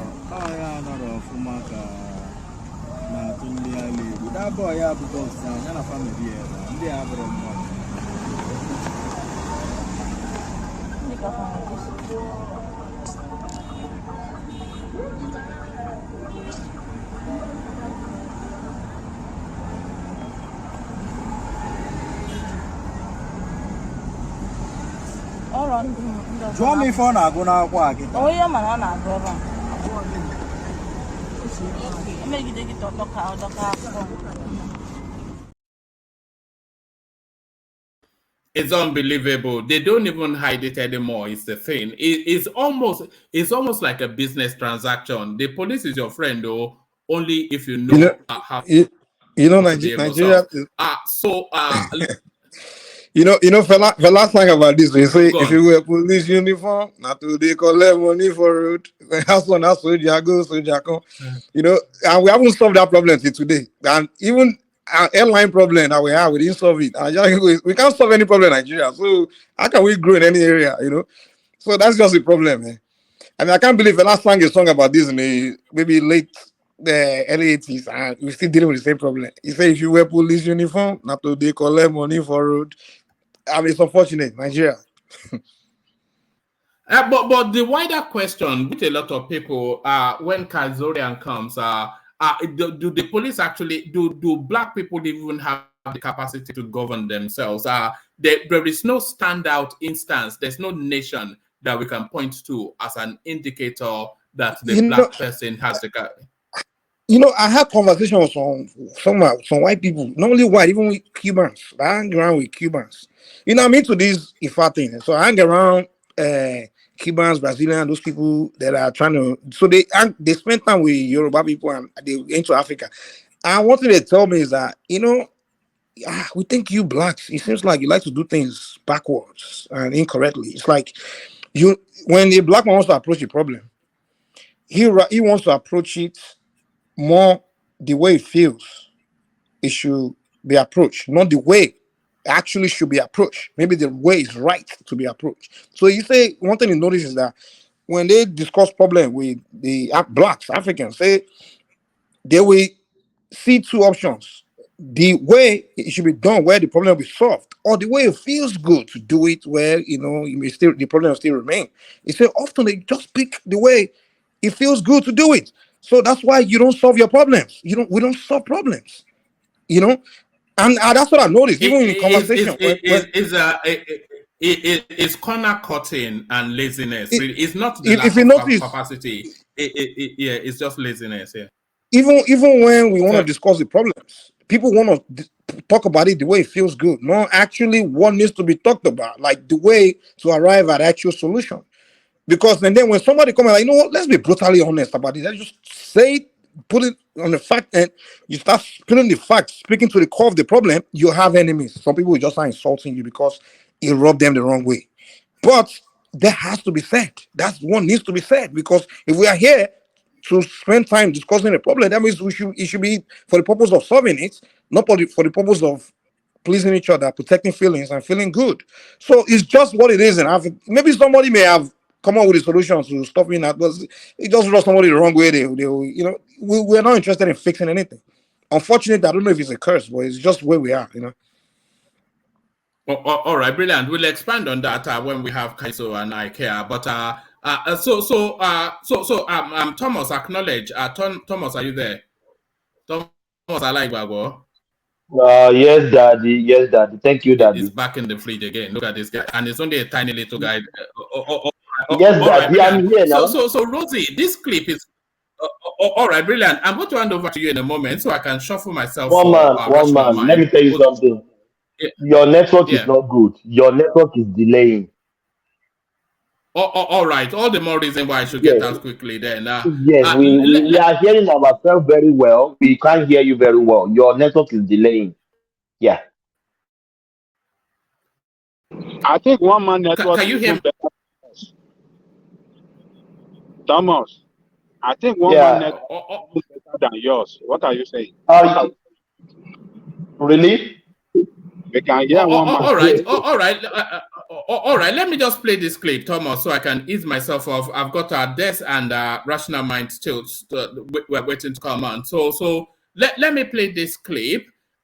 This was the benefit of Rosie. I'm not sure what you're going to make of it, but it's a completely different narrative from the politics and whatnot. But I'll play this. But just before I play it, let me acknowledge the super chats. Not that we get that much anymore anyway. So, but still ever steady. Alexander Gomez, ably backed up by Ayo, who comes in.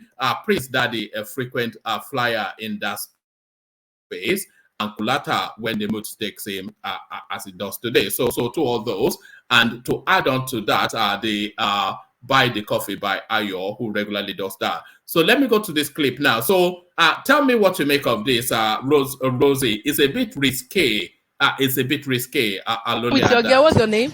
Esther. Esther, what's the name? Favor. Then what's your name? Right. Okay, I decided to come out today. Today is Wednesday. I'll be Friday, sorry. And it's a free day for girls to come and swim and catch fun. So I came out to this beautiful pool here and I saw these 3 damsels. So I decided to run 1 or 2 interviews with them. So please, let's get to know them. You say your name is what? Esther. Esther, how old are you? 19. You're 19. How old are you?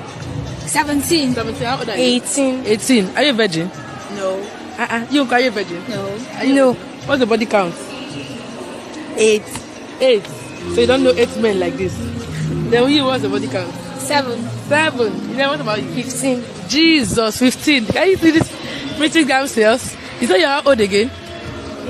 18. Wow, that's lovely. So I saw these pretty girls. They were just out here catching fun. So I said, okay, let's get to know them. You know how pretty? Can you give me it? And they're enjoying themselves. So what are you doing here today? We came to catch fun. Came to catch fun. What about you? Same. Same. What about Same. you? Are you friends or sisters? Friends. You're friends. Wow, that's beautiful. Okay, now.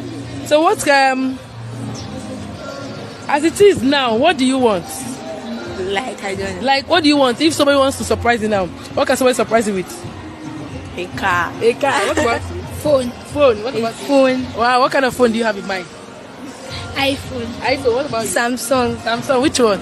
Samsung Galaxy S7. X7. Wow. So my viewers, you can see now they need phones so they can, feel among with their peer groups. So okay, now on the comment section, you're going to tell us what you have to say about them. These 3 beautiful girls that have come out to catch fun. I hope you're not in school or you're on break or holiday. You're done. Okay, you're done with school. Yes. You're done with school too. Wow, that's lovely. Okay, now it's nice meeting you. I'm happy to see you. You're looking so beautiful. Okay, now let's see you later. Now, bye bye. All right. I wasn't really sure if that was a space we needed to open up or not. But what struck me, I hope you're still there, Rosie. What struck me was girls at 17 talking about double digit counts. Is this the world that we now live in? Is this where we are now, Rosie? Hello, can anyone hear? I can hear you, one man. Hello. We can hear you, woman. We can hear you. Oh, all right. Yeah, but that was for Rosie, but she seems to have disappeared now. So, but let me ease myself out. Then bring Ola on, and then you go back to the politics. Huh? One man. Yeah. Pick. Yeah. Do you want to take that on Rational Mind? Yeah, let me take a stab at it. Yeah. So, science. Did that shock you? It shocked me. Well, Just the age. A 17-year-old with body count in 20s. So what will her body count be when she's 50? If you ask me that question, say like 10, 15 years ago, it might shock me, but I'm no longer shocked anymore. The fact that even for them to even understand what it means, because I've seen that question sometimes, even in the office, sometimes when we just mess around, we just play around. Some of us will just say, "What's your body count?" and all that. I mean, some adults, some don't even know what it means. What it means when you ask them what's your body count. Now, for Even even me, I don't know it. I'm just learning it today. I learned it last year from the Black Americans. Talking about body count. I'm like, what's good? So for these kids to have known what a body count is, Rational Mind. Are you not thinking they are acting? That is what comes to my mind. Me too. I don't know, but No, it's not acting. You cannot say that. You can't say that too. Because it's not acting, Thomas. This is real. Hold on, please. Hold on now. Let me land before you bury me. What I'm thinking is that, yeah. What I said is, I expect them to take time and think before just bring out a figure. I think they're acting. They are acting. I don't think it's more like maybe they're not. Wait, Des. I don't say it can't happen. I don't say it's not possible. But I think in this audio they are acting. That is not my view. Yes, you can disagree with me. Yeah, all right. We can debate on it. Yeah. Let's go back to you don't believe they did it? Okay, Rational Mind. No. Let's go back to Rational Mind, please. Yeah. All right. Rational Mind. Yeah. Yeah. So for me, I'm not shocked. One man and Thomas and the rest of everybody. I'm not shocked because not as if I've seen worse than this. So I'm just giving you an example in my office. Sometimes when we just mess around, we joke around, and we ask some adults, "What's your body count?" and things like that. And some of them tells you like, "What are you talking about?" These are people who have been here for like forever, and they don't even know what the body count is. So, so for them to even know, and like I'm beginning to want to maybe see it the way Thomas said it. Maybe these girls are just acting, If people that are here, rational man, why would they want to put themselves online on Can you social imagine it? media? that what? Say what? Say what? What did you say? They're just little Why would you kids. go I and mean, put yourself online and act Oh and my degrade goodness! yourself? Mike, can you borrow the last one? Why would they want to come on social media and put their Yeah, face that's up another way at to look at risk? it too. Ola, I agree with you. I'm just trying to say what Ola said. I mean, what Thomas said too. There might be, well, it could be true because you see this social media these days. That's why sometimes I kind of want to take my leave a little bit away from this because it's like You've been saying this for 1 year. You haven't now left. take my leave. I will I'm take my just leave. joking, my brother. Calm down It's now. not. I'm It just might. joking. It might not be a You say lie. what? You You know say what? why I said this? It might not be actually a lie because I know maybe they are lying. Do you understand? I'm not saying they're not. They're not lying. But the fact is that what they are saying is true in the sense that the reality of it is true. That you can see a 17-year-old girl that have that amount of body count. Hell, I know someone already. I know someone that is in his 30, has more than 1,000 girls' body count. A guy. That I'm is telling not you. true now. Come on now. I Come am on telling now. you the truth. Abba, It's not a Abba. joke. That's This like is not a joke. 1,000. that's like No, 365 Thomas, a year. wait now. This This is is not not a Radio joke. Biafra now. This is not Radio Biafra. Come on now. Thomas Thomas. When I Farabale now. say Let's it's get not a stuff. joke, it's not a joke. How old was I'm the guy It's telling again? not you. possible. It's not He's possible. I've seen worse than 32, that. and I've I'm seen worse telling than Thomas, that. you, he don't say has it's more not than possible. 1,000 body count. He's How old was the? How old 32. is the guy? That's a lie. How old is the person? No, 32, no, yeah, yeah. 32-year-old Thomas, guy. when How So old? Hold I know on, what guys. I'm Wait, how old? saying. How old? Wait, how old? Abu here now, 32. Abu. 17? no. 32, Oh, 32. 32-year-old guy. Okay, I'm maybe. telling you. Is he a Thomas, guy or Thomas, boy? Thomas. Hold on now. I know a Ekeke is guy that also now. cannot. Everybody, how many people they talk, safe? How many people they talk? That's Okay, Okay, Help answer us, Thomas. me. me. Help me Yeah, now. Help me now. yeah. No, Hold on. Hold on. I said, hold on. Please. We can't be talking on each other now. You hear Olana. How many people is talking at a time? Yes, land it. Yeah, then we go back yeah. to rational mind. Yeah, this guy is my personal friend. I have a history with him, even when we were in school. This guy have different girls every day. From to the hostel, I'm like, guy, what's up now? He even fell sick, and he was telling me this. I couldn't doubt him because he wouldn't just lie to me. He's a guy How many has. do you call it? How many do you call it? He said more than 1,000. He can't even remember. He's a And the guy that guy can't is even lying to you. remember. Is Let's just It's is move not on. a Let's is move he lie. on. is he That still is a alive? lie. Just That is move a on. Just Is lie. move he on. still alive? He's still Yeah, alive. wonder. I'm Oh. telling you the No, truth. no, no. He's That still is a lie. That is Okay, a lie. Thomas. I want to 1,000 girls back again, this they up. one a day for 3 years. It's just Thomas and exaggeration. Princess. It's just I want to back this up. What Des is saying, there's no lie. When those ladies that line up at Isaac John and Allen, how many cans do you think they can do in a night? How many No, cans? a woman can claim 1,000 bodies, but not a guy. Not a guy.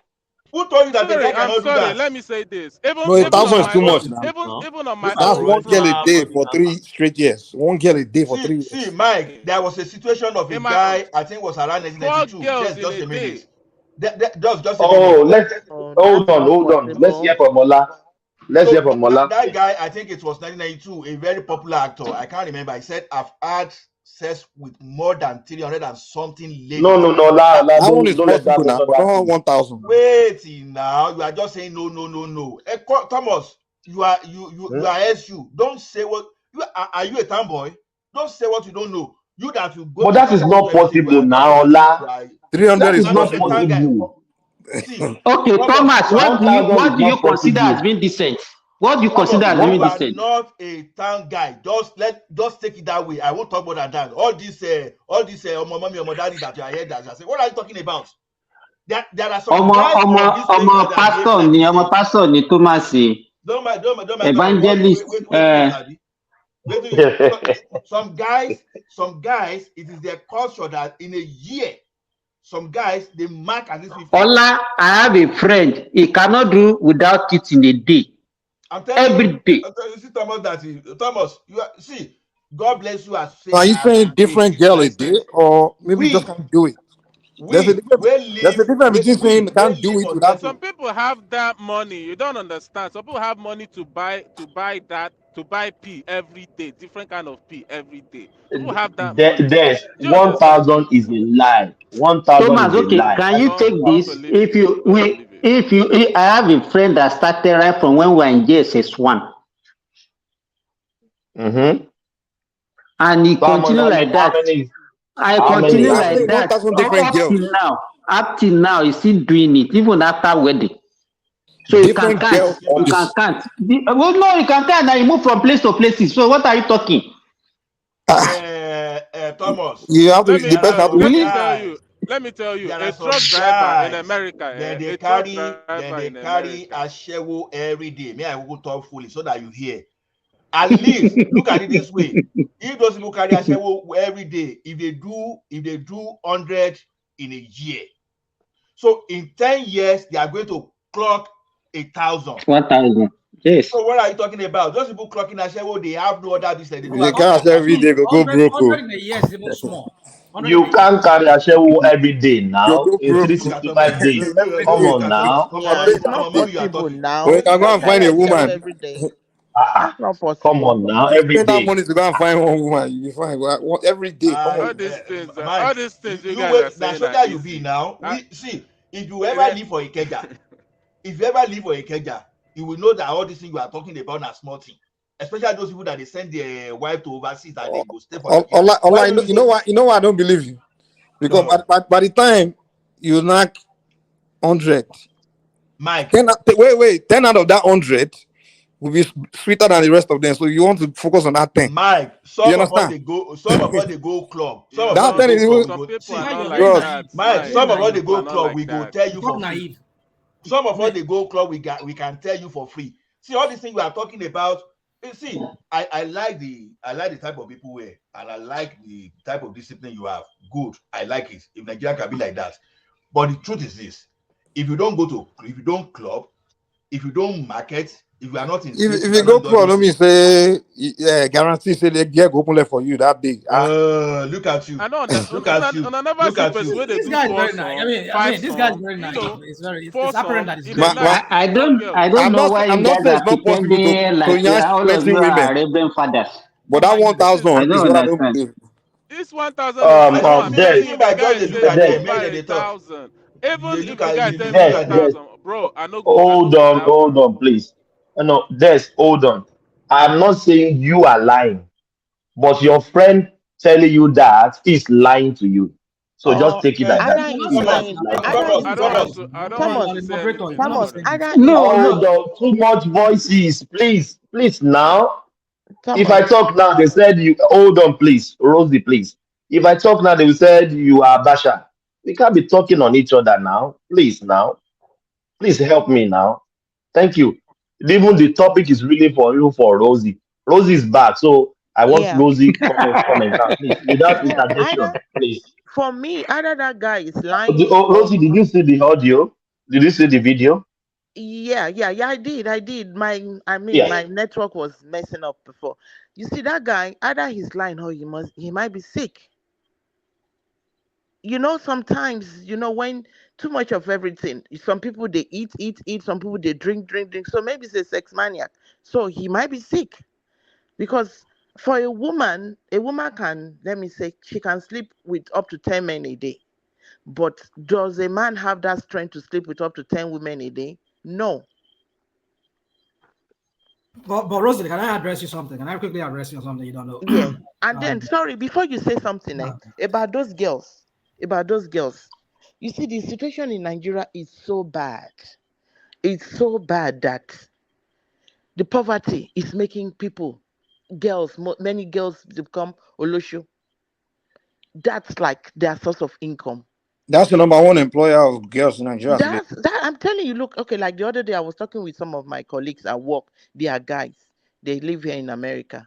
They said they go home once in a while to visit.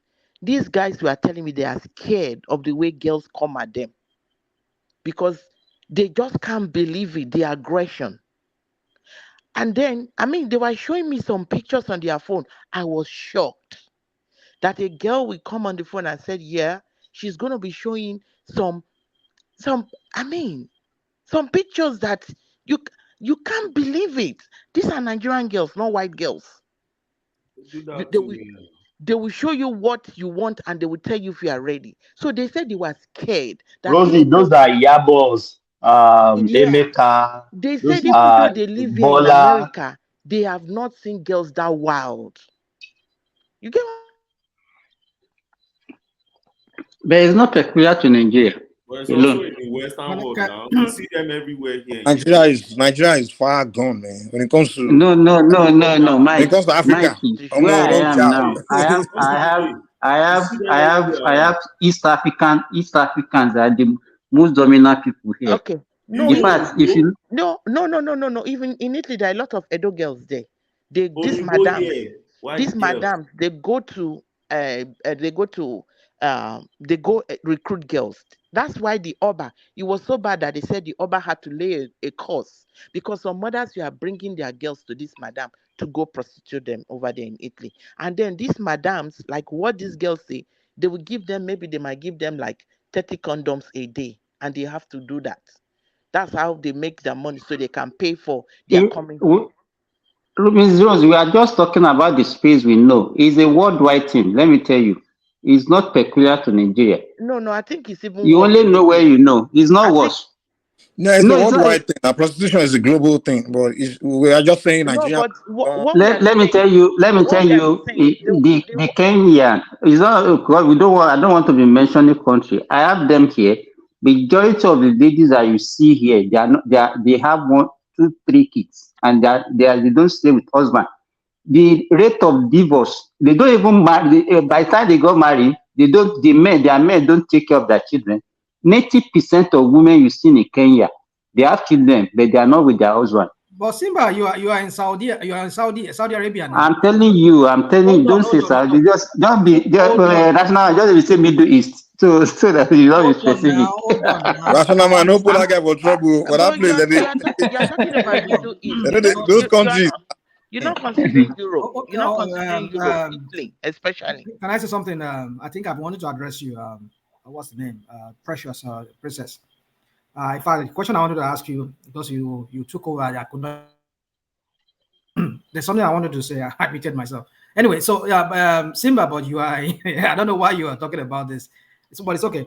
Now, my point is this. You see, for me, what we just saw, it tells us the decline we're seeing in that country, and like everybody has been saying here.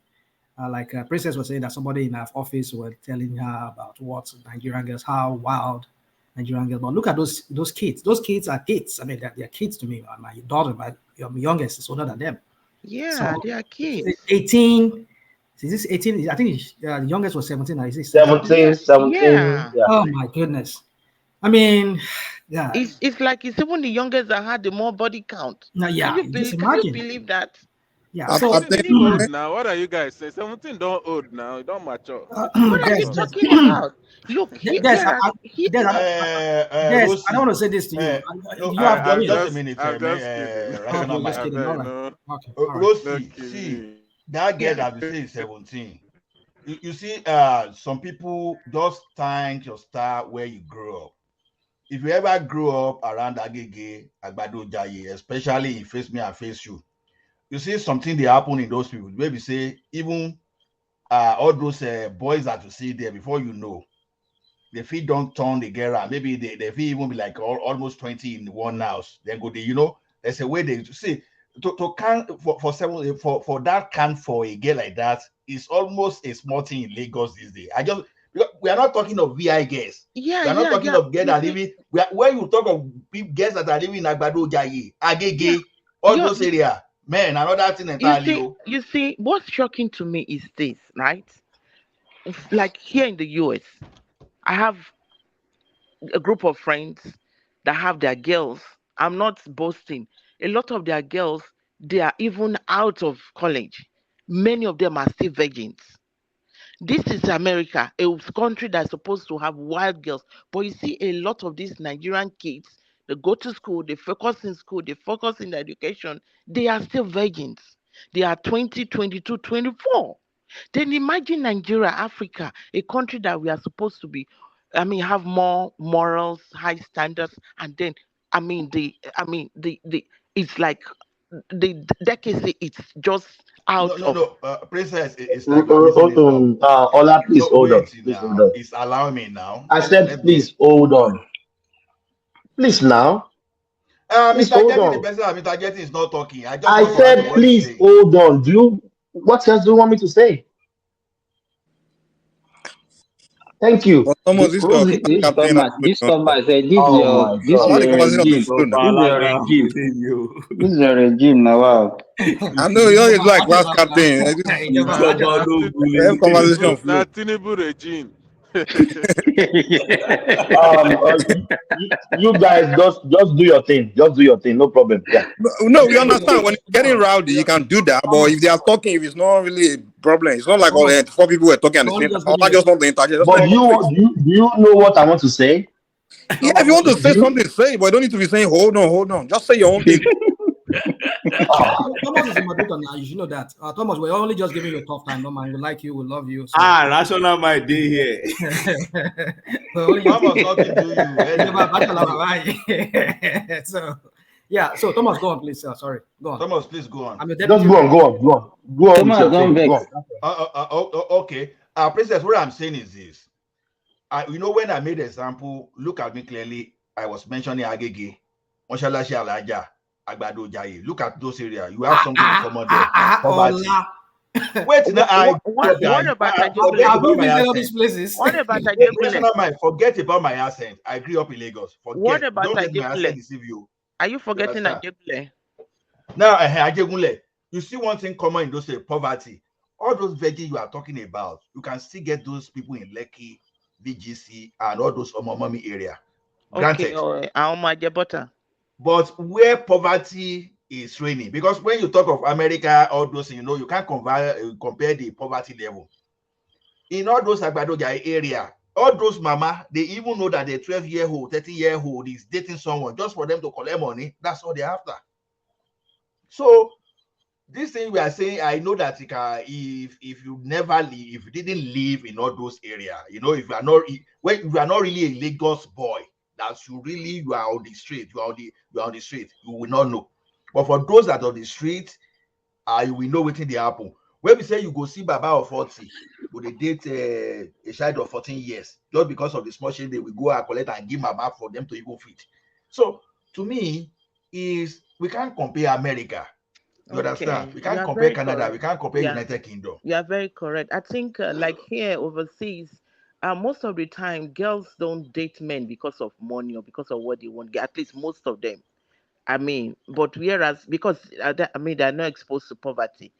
These are kids that while in high school they have their own car, they drive to work, they could have part-time job. They are But very Rosie, I saw a man that's in America that married. In fact, the oldest that he married was 15, and he has 7 of them. And by 18, one of them has already. Is that the Amish? Maybe it's the Amish people. But you can hardly see. And he has delivered at least by 18. Most of them has had like 3-4 children. It must be Amish. It must be Amish.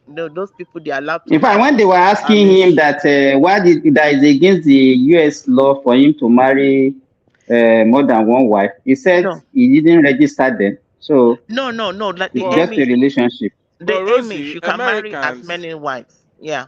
No, there's a group of people. Statistically, Americans, there is less. Their virginity. If you even try enter 17 and still a virgin, it's more like a big deal in America. No. That's not true. That's not true. Check statistics. It's the truth. I don't believe what you are saying, Rosie. It's even worse there. It's even worse here. I'm telling you the truth. What are you talking about? What are you talking about? Rosie, I'm telling you the truth. Let me address Princess. Yeah. Princess, I don't want to. You don't have to tell me your kids how old they are. Do you know? Okay, let me as a parent. I want to believe you're a parent. You know that kids in. Yeah, I'm a parent, and I have. Of course, I know you're a parent. I'm just saying. You don't need to reveal yourself. I'm just saying. Now, here in the US that kids in elementary school. I remember my own daughter. I have to withdraw her from school because she was getting into trouble with that. In elementary, wasn't in grade 4, whatever was it. They've been having boyfriend and girlfriend. They've been experimenting with sex. We had to withdraw this daughter of mine and homeschool her for some time. So to tell you how corrupt even the elementary school system here is now. These kids, they've been experimenting with things. I mean, if you check their phone sometimes, you find out what you will see that will alarm you as a parent. National mind depends on your county, yo. I don't know the county. National mind is in the hood. You're in the hood. The ghetto. No. Oh, yeah. You see, this is what you don't even know. Look at this. It depends on your school You're in the district, hood. man. If If you're in good school district, you don't nothing like that happen. Hold on, Mishanu. I mean, sorry. I mean, Mishanu. I'm just kidding. But what I'm trying to say is this: that if you know where I live here, I live. I live in a predominantly. In fact, it's. I mean, if I were to count the white, I mean the black people here. So far I've only seen like 4 or 5 of us.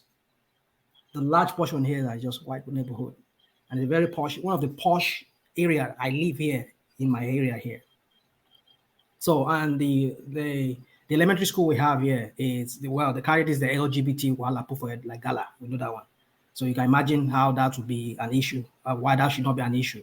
I mean, when it comes to kids being able to decide for themselves, you know, being too liberal. So it's a very liberal state. Let me use the word. It's a very liberal state. So maybe like Ajalikoko, and maybe you, Princess, you guys live in the southern states like Texas and what is it called? Is it Tennessee, where you're very conservative there. Yeah, I'm in Texas. Don't trust this. Don't trust this. No, like you are saying, like here I say in the US, you can have the two extremes. You can have the ones that are very, very promiscuous, and you can have the ones that are very, very reserved. You get what I'm saying? And no, that why you find it everywhere. It's not peculiar. It's all this almost every society you get that. What is surprising to me is like this is the advanced country. That's where you have to. I'm expecting to find. I mean, more the kids will be more promiscuous. But going to Nigeria, when you see these little kids being so promiscuous, Rosie, what Ola is saying, let me add more to it. What Ola was saying, in a face me and face you in Lagos, you can have like 30 or 40 people living in that face me and face you. If you have maybe 20 men, young men living in that place, and you have a female girl, a girl there, all of them will have a taste of her. So you can have a body count of 20 in that house alone. So talk like if she now goes out. So Simba, now you know the meaning of body count now. See, the thing is that Rosie, we actually have more virgin girls in Nigeria than US. But what you will say is that the ones that are not virgin in Nigeria, they're probably maybe the 17-year-old one or whatever, tend to have more body count. But here, the ones that are 17, 16 or whatever that are not virgin might just have one guy or one body count. That is just the difference. What are you talking about? Des, what are you talking about? Do you understand what I'm saying? I get you, but you're sounding too like. But I think here if you are talking about those conservative states, like most of those United States, you can talk about that. Like maybe those rural areas. But when you're talking about living in cities, I think here in the US too, like if you go to the ghettos, you know, all these projects, you can get something like that. Like the guys are into drugs, the girls are into prostitution. You can have that one too. But when you go to like some suburbs, some you know what I mean? Yeah, normal environment. It's more about boyfriend and girlfriend. Yeah. That one is not as prevalent as when you go to the real ghetto, whereby a girl is having like, you know what I mean? Very promiscuous, jumping from bed to bed. Yeah. But what I'm saying is that I was so shocked because my colleagues that were guys, they were showing me pictures of Nigerian girls showing their private part, telling them. And you said they watch them, Princess. I was like, no, this is not real. They say, yeah. They said, this is what you want to get. You see it, and you. Oh my God, I was shocked. I'm like, in Nigeria, it's gone to that level. No. You see, let me tell you what happened, man. Let me tell you guys what happened. You see, in the 90s, 80s, when they started introducing the Western culture, the Westernization, I remember our parents back then used to tell us like, What is this? What is this? And if you don't get along, if you don't jump on board with that thing, they will say you're not civilized. This one a Jew man, never open eye. We see that civilization being westernized. So now this generation now, those of us from that time where they want to give birth to them. You understand? So imagine now they learn that being westernized is the way. My father was always showing me these American things, this Western. That's why this generation they tend to use a lot of American words like body count, baby mama, all those things. But the parent, those from the 60s, 50s, 70s, those one people who raised them were the Africans, so they were more African, African values, African everything. But those of us that grew up in the 80s, 90s, we were more into the Western culture, Western value because we saw it as being civilized. And now we give birth to these ones that are coming up now, and all they know is the Western ways. So that idea of being ashamed So of what about the future immorality. What about the future generation? What will come? What No, That Rose, one. Rose, let me give you this. Let me give you this. There was a day I was in clinic. Social media that destroy everything. Exactly. I concur with you. Can you hear me? Let me give you this. It's not only we are talking about heterosexual. I want to take you further away from that. Let me give you My this. goodness, are we doing this now, Simba? I was in my office. One of my colleagues, a female family physician, brought parents to me with their son, and this GSS3 boy, he was about 13-year-old then, was actually rusticated from school. What did he do? He was having this thing with a fellow male student in the hostel. If I was in the Navy secondary school. And I'm just saying because Mike made mention of the parents. So was this in Nigeria or was in Dubai? I'm talking in Nigeria. Okay, I'm talking in Nigeria. Okay. So I was now. So the parents were worried. In fact, the father is a pastor. So they were worried. So the reason why they came to the hospital was that they asked them to come to the hospital. Maybe the guy was having some psychiatric problem or not. Then that we should also give them a letter before the guy can be reinstated in school. That if they can get a letter that we have already screened the guy and the guy is medically free, that they will take the guy back. So I was trying to now ask them questions. But I knew that I won't be able to get the true story. So I interviewed the mother differently, the father differently, and the guy differently. So the parents were the one I interviewed first. After then, when I interviewed the guy, you know what the guy told me? I asked him, I said, where did you learn this thing? He said he watched it on his father's iPad. That was on his father's iPad I got to watch all these things. Social media. So that means the father has all these things on his iPad. So when they now all of them, when I now call all of them, and I said, why was the father shocked then when he saw that? Simba, let me shock you. Continue. Let me shock you. Maybe. Hold on. Let me shock Simba. Google it. Could it be that? Huh? I gotta go. I can shock you, Simba. In the 1970, I think 76. Then I was still very young then, like a boy. My uncle kept porn magazine. That was my first time that I was exposed to porn. Those old porn magazines that we used to back then. Boy, Alinko. Yeah, I'm talking about Playboy. No, that one. No, it's not that one. No, it's not that one. No. I'm trying to make a point that this thing of kids catching or seeing their parents hiding having some maybe some things that paraphernalia or whatever, porn magazines or whatever. It has been in existence a long. This is my uncle, my dad's brother. He has a porn magazine back then.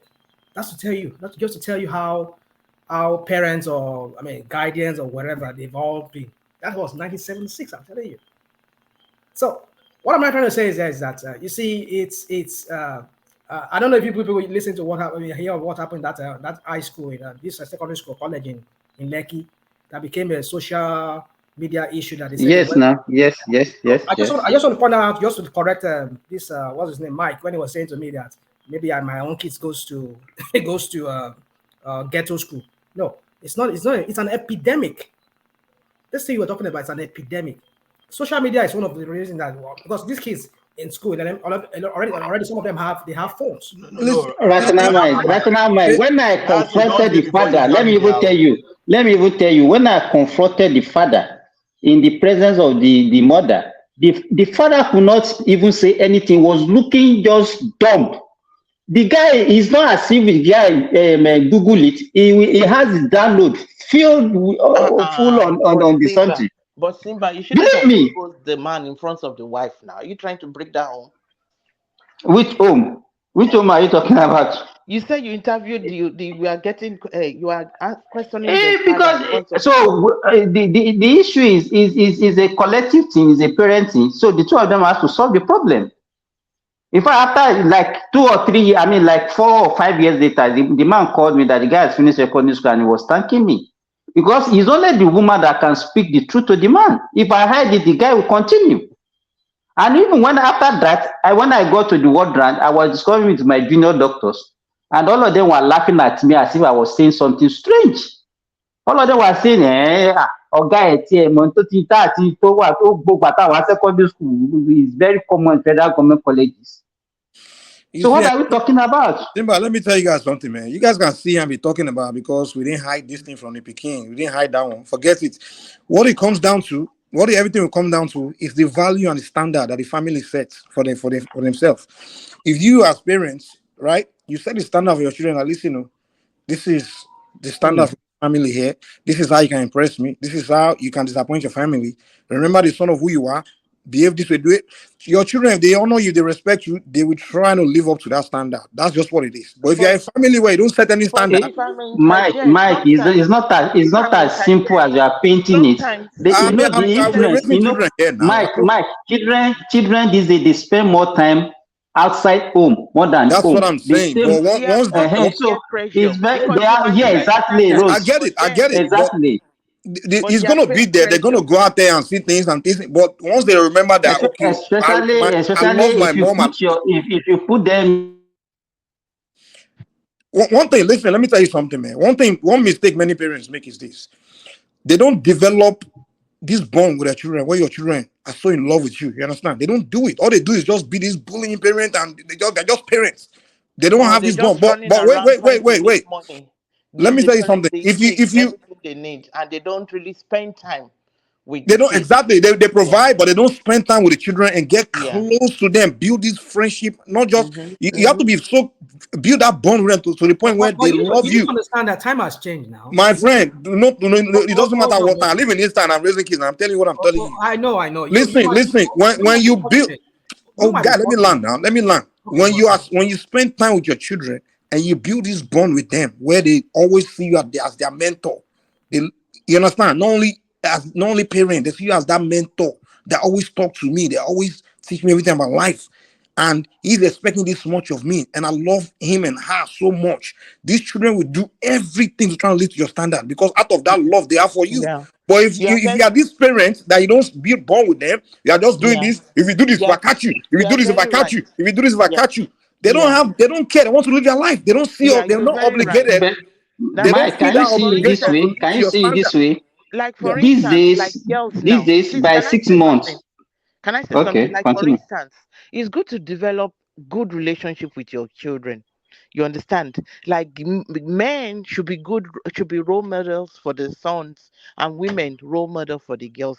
And if you build a very good relationship with your kids, the thing is that like many girls now, when they don't have this bond with their family, with their parents, they're looking for love. Exactly. So the boys outside, they want to get you love. You guys are sounding preachy to me. You're just sounding preachy. It's the fact. It's human nature. Human being always looking for someone to love them. They want attention. Attention. So they go to the guy now, he wants to have her. She thinks that is love. Before she knows, she would have slept with his friends, slept with everyone, because everyone is trying to, she's trying to seek. Rosie, let me give you what is happening in Nigeria presently. Relationship with your kids, you let them know as a girl, you need to respect yourself. having being But late is not how a many question of parents? love. How many parents you should That's have why I'm that saying time that these it's good days? to They don't have the have Unfortunately, and that's time. what we are telling you. That's where the with problem your lies. kids. Spend time with your kids. Life is not all about money, money, money. We exactly people pursue by age of 6 months is already in crèche. And so they don't. There is no value. Nobody. No, there is no parental upbringing. Again, it's school that does everything for them. School. Right There's from no 6 months, way. they're out of the house. There's Good no way. morning, Listen, let me everybody, say please. this. There's no way a girl will be so close to her father, right? And respect her father so much that she will decide to go and be a prostitute. Because she and knowing her father will be disappointed and be hurt. And she love him so much because she's so close to him. She spends so much time with him. There's no way she will consider going to be doing body count and things because she respects the man so much. And Spend My your that's brother, time. the Look truth. at girls that are my very brother, close to their Can we say fathers. something now? my brother, please, can I interject a Okay, second? please go on. Yeah. Obviously, I've been listening for a while, and this issue really brought me in.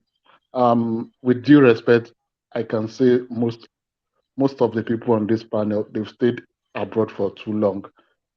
They don't really know what's going on back home.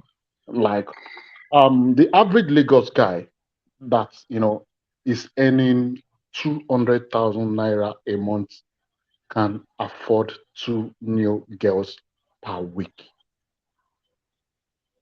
That Yeah, is what are just you the truth. saying? Can you repeat yourself, please? I said the How many average. girls per week? How many? I said the average Lagos guy earning about 200,000 can afford 2 new girls a week Okay, okay. because the poverty and the level of which young people want to experiment with sex is beyond what the parent mindset presently. Because obviously, I think most people here are parents. The present mindset is because it doesn't cost much. We're talking of 5,000 naira. 5,000 naira, someone is on your bed. That is the reality of Lagos. I do go home. I just came back a few months ago, like 2, 3 months ago.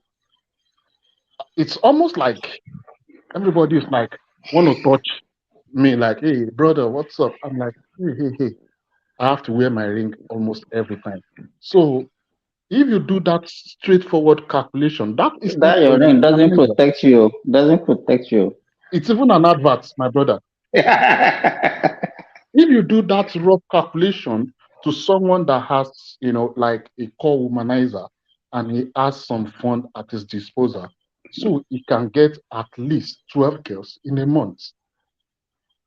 Because I have a friend here, even in Europe, I was shocked in the space of 3 months, this guy got 80 girls. Like, I was really shocked.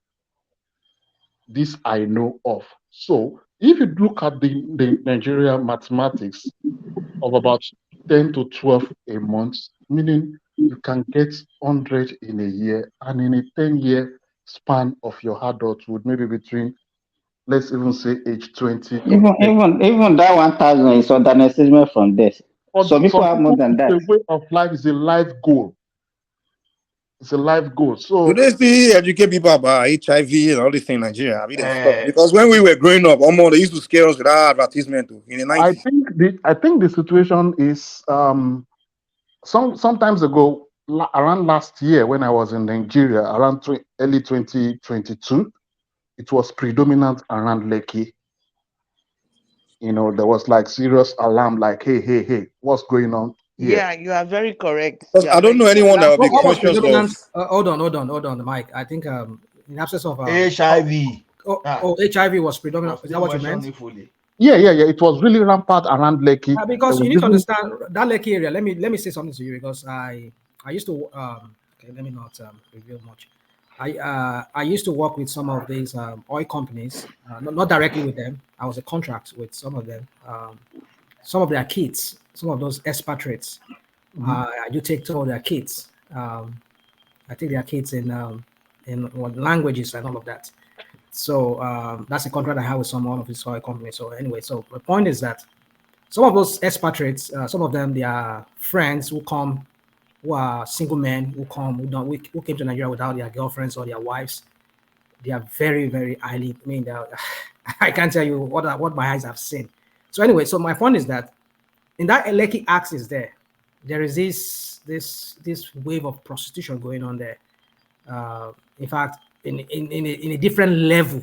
It's an industry over there. Yeah, and most of them, their target is those expatriates guys who are white guys. They are millionaire prostitutes. Millionaire prostitutes. Yeah, some of them they are very well. Some of those girls are very wealthy. I mean, some of them after they've graduated, they will not control other girls. They will rent some. No, they rent apartments. 3 or 4 of them will rent an apartment that will be paying like 1.5 million naira per month.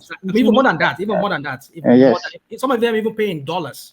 Some of them is those expatriate guys. Maybe and some of these people we can attribute it to poverty, but I can also. It's not poverty. I don't understand why we are linking everything to poverty. It's not poverty. I can also tell you that it's not poverty. They are just exploring their youth. Some of them it's not poverty. No, I know of people that goes into threesome, and their parents are well to do. But some of us like that have the privilege of being. My friend, it will depend on what you're talking about. Let's be more objective in what we're saying here. Okay. For someone like me, when I'm talking right now, you will think probably is a posh guy. Someone like me, I call myself Esekun Ruku Esekun Oda, meaning I'm both of both worlds. Okay. So I know really what's really going on the street. So someone said 1,000 for a guy of 32 years. Maybe if you're not in that circle, it might look absurd, but it's not far from reality. It's possible. What you're saying is that. Sorry, can we bring Zita into the conversation? I think she's been wanting to come in. Zita, Mama, you caught Wala, you now came back. No. I was waiting for Thomas, but Thomas seems to have disappeared. I told Rational Mind to coordinate. He's not doing that, so he's now. Because I can't. One man, I can't stop. One man, hold on, please. Hold on, one man. I'm here. Right. I think some. Yes, I just said let me give them some chance. It's been. I don't know. I just they freak me out. I don't know. They bullied you, Abi. They bullied you. No, come on. All right. Sorry, Zita, did you see the clip and what are you making of it? We're just talking about now this generation that now seem to, we don't know them anymore. That's just the thing. We don't know them anymore. When a 17-year-old girl is telling you that she has about 23 body counts, then you just, how many would she have? About 27, 37? I mean, it's a new world, Zita. Madam Zita, good evening, ma'am. They call it hookup. They call it hookup. Rosie, how yes, you ma'am. Long How time. are you, ma'am? I'm good. Yeah. Good to hear your voice. I just woke up. I've been listening to you guys. You see, that thing that is happening in this generation, they call them Zen W or Zen whatever they call them, is not to be attributed to any group, any nation, any tribe, any race. It's not based on your social status, your academic status. It's not caused by your parents that are busy going to work. I will come to it from a different angle from all you guys have been speaking, because I went back to listen to what you guys have been saying. I mean, the problem is, what is the society promoting? When a society promotes something, it's like an advert. It becomes very inviting. I always say, according to what my dad told me growing up as a child, and as I get older, I begin to understand what he was saying. He told me, my daughter, the human brain is created in a way that it functions and produces and assess through narratives. So he said, don't forget about the brain, guide your mind and your soul. That way, you'll be able to take good decisions. You see, the society we find ourselves today, you see a woman going actually stark naked online, showing her body parts. They say parental control. You go to school, people do things they are not supposed to do in front of a little kid. No penalty, no consequences for doing that. You listen to people, they tell a child what in those days, if you tell a child, you'll be booed, probably stoned, in some countries killed. But today, they say that to a baby. People do all manner of things and look at you straight in the eyes and say, "And so what?" That is the society we are in today. I grew up in a society, in a family where my father was working, my mother was working. I wasn't that bad. I didn't have that kind of body count. I never did anyway. But today, people blame it on the parents. They blame it on poverty. They blame it on education. They blame it on whatever. It is a Nigerian thing. So that's not true. I won't go that route. I won't go that route. It's the society. Watch your television. Watch your internet. Read some certain news. Look at your newspapers. I remember one day I was dressing up. My 2-year-old niece was peeping at me. I have to chase her out of the room. I know why I did that. People don't do that these days. The mother dressed up in front of her. And in 2 days' time, this is a global platform. I won't tell you people what happened. So it is the society. People are being very careless about some certain things. And it's destroying the society. But I tell you people something. I think the world is doing an experiment. I remember my mother-in-law telling me that in those days, in a country like America, I couldn't believe she could tell me that. She said, when you get pregnant outside of wedlock, they take you to the South. I said, what? He said, yeah.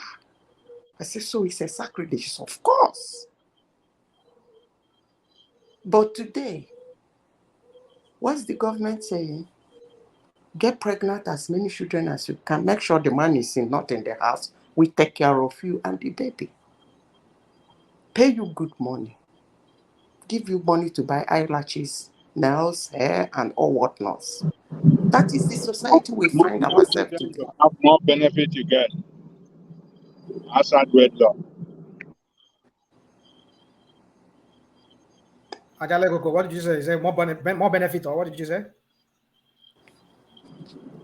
As more children you have, more benefit you get. Oh, you mean from the government? Outside the wedlock, yeah.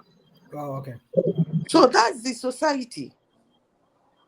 I happened one day to try to help somebody. You won't believe what a welfare officer told the man. He told the man, you are living with your wife, you have to struggle. But if it's only this woman, we can give her this, and that. What? The society, the government of today is actually destroying families. It's not the families destroying themselves. Saying is poverty is Zita, it's not not entirely poverty. true what you're talking about. Hold on. Let me finish. I know why I'm saying that. Okay, all right. Because I work with so that we can interject you, statistics. please. I work with statistics. Let me finish before I lose my thought. I work with statistics. 60 years ago, what is the working class? What is the ratio? What is the ratio of children that are bad? What is the ratio? You forgot. Let me give you an example in Nigeria in those days. They used to say parents of the children of teachers. You've forgotten. Very intelligent, well behaved. children of reverend fathers, pastors and deacons. You remember? I don't know whether you guys have that kind of slogan in your area, but with the part of Nigeria I come from, it used to be a slogan. Yeah, right. It was like that. Children of And teachers go to work. Man, they are well disciplined. They don't mess up anywhere. So it's in as much as there might be what they call what would I call it? Is it a motivate? No, I will use the word something that ignites it somewhere. But the main problem the society is having today is, what is the society and the government doing about this? The answer is they are promoting it.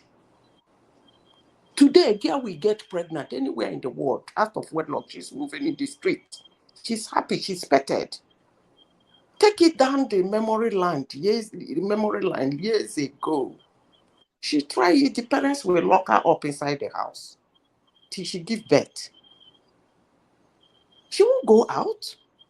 So what is this? We are turning blind eye to it. I remember 3 weeks ago, did you remember what the mayor of the law that was passed in New York? You guys remember? You should not look anyhow at a fat person. Then I ask, is that the problem in New York? Passing a law to promote fatness.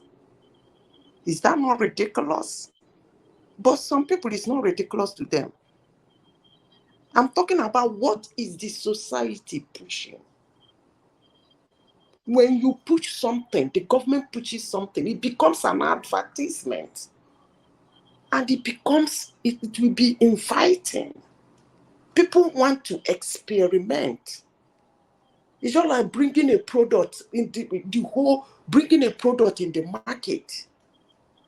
There are many people who have not tested that product, like our young ones, little ones, and you're advertising it relishingly. Of course, they will want to test it. To me, I see that's what is happening in our society. Because in those days, yes, people do get pregnant. This thing you people are counting body count. There are some girls in those days that do it. But you know why?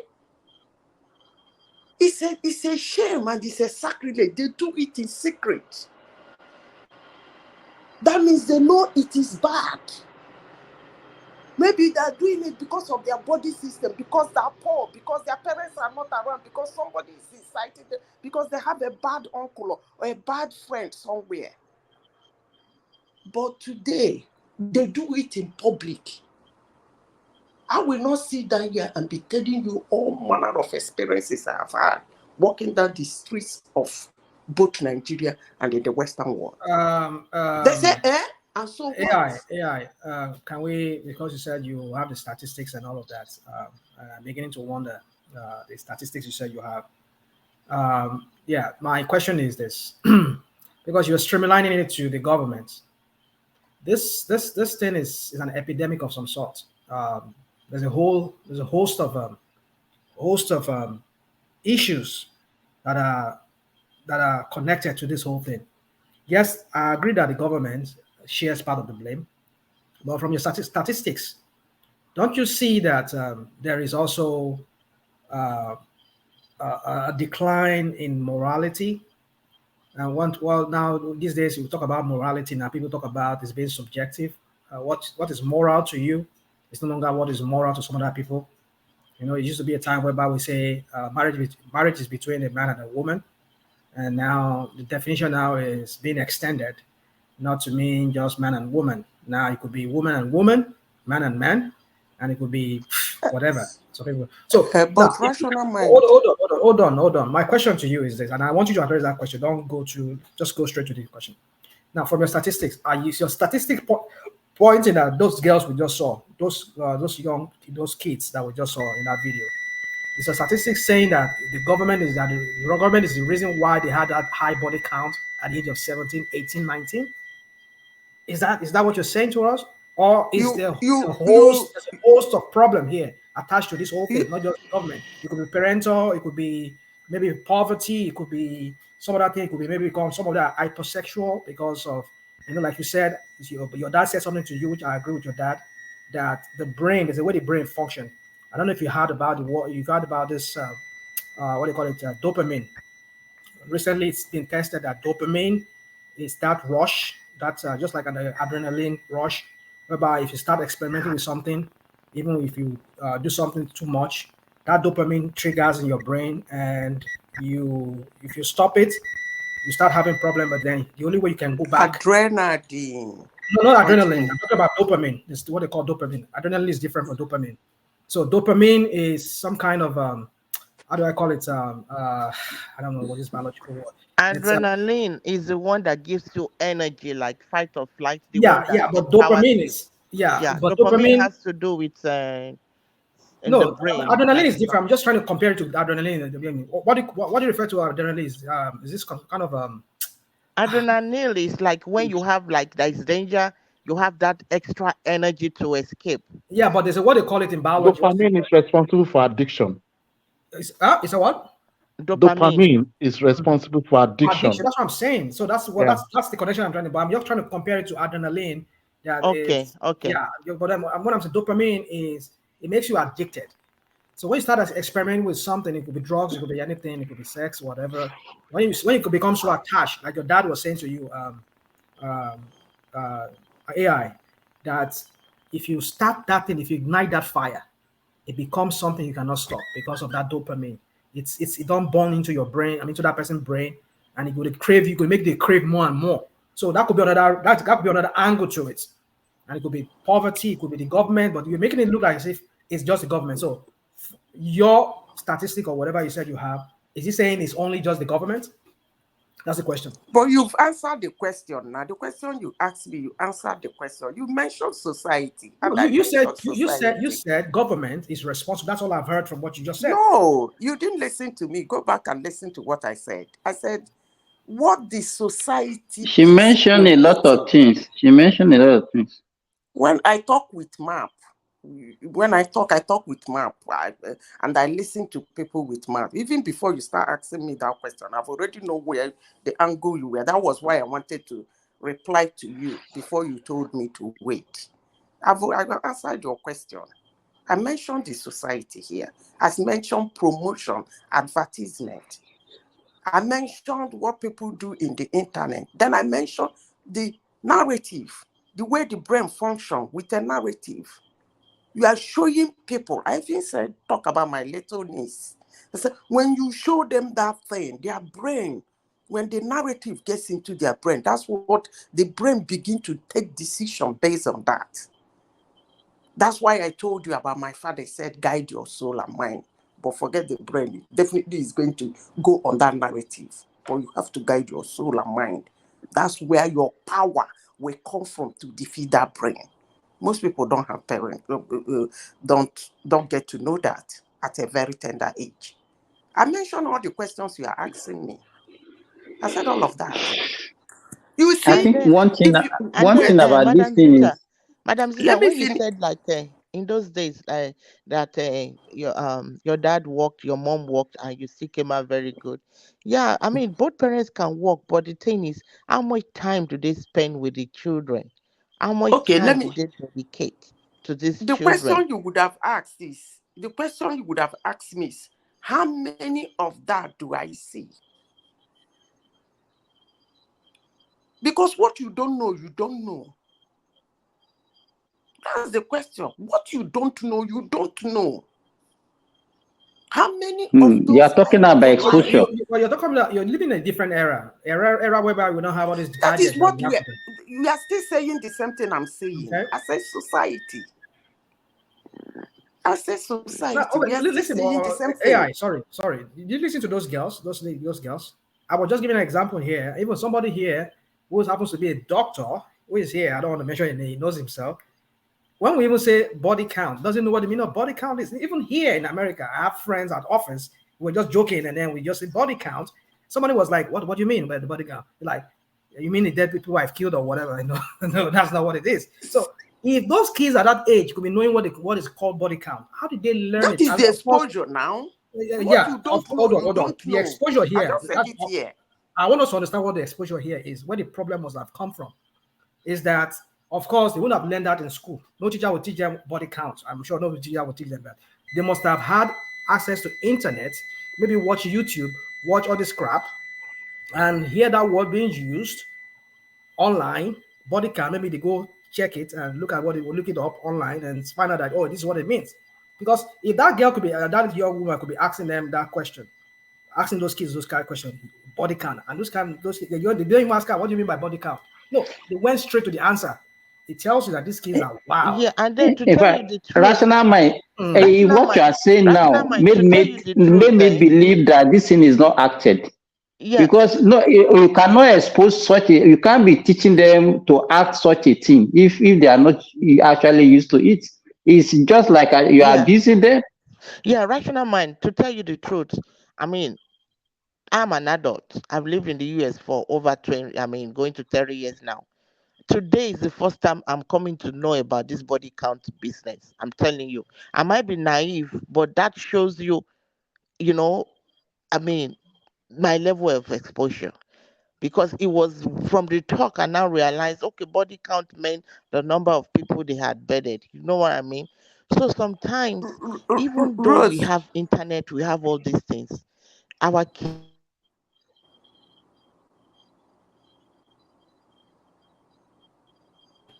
to it. We lost somebody. Are we still here? Yes, we can hear you, rational mind. Yeah, so Hello. I think we lost Princess. Parents, So AI, you want to continue? we let me still come in. need to Let me come in guide with our what kids. Rosie is saying. AI. Sorry, Zita. Princess, we lost you, but you're back now. You want to conclude real quick so that Zita can continue? Oh, Yeah, we can hear you now. Just conclude so that Zita can continue. Where are you?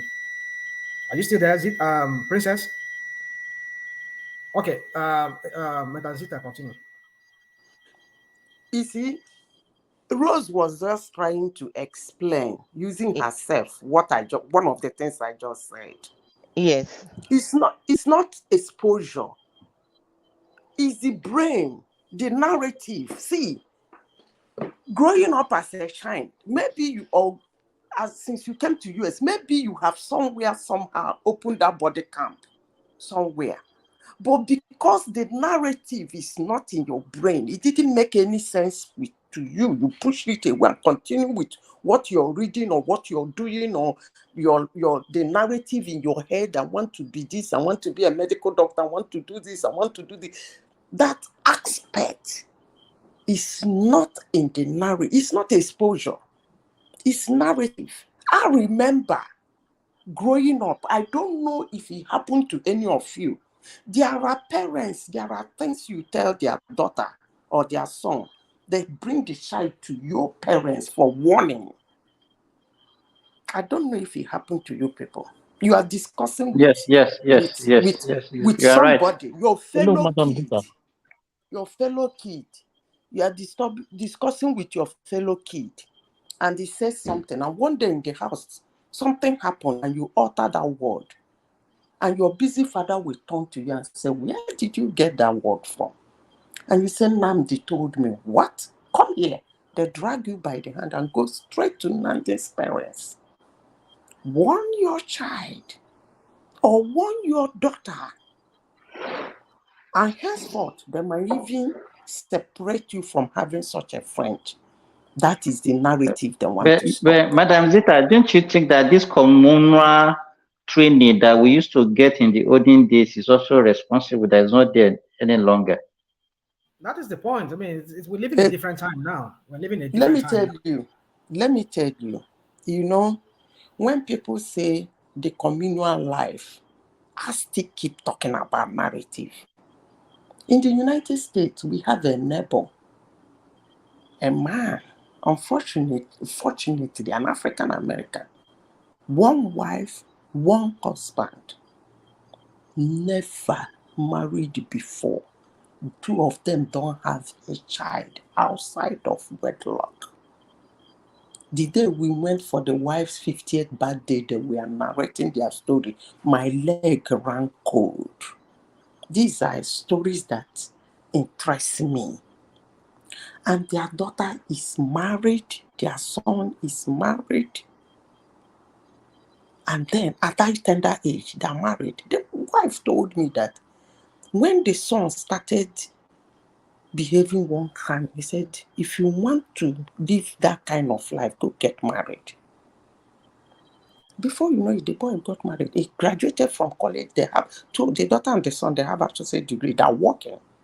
And this man, the two little one remaining, they take them to school, they bring them back. This is in America. Hello, And he Madam said Zita. that is how their family, they grow together. Some people still want to live that communal life in their own enclave, in their own, that most people have gone mad. Doesn't mean everybody has gone mad.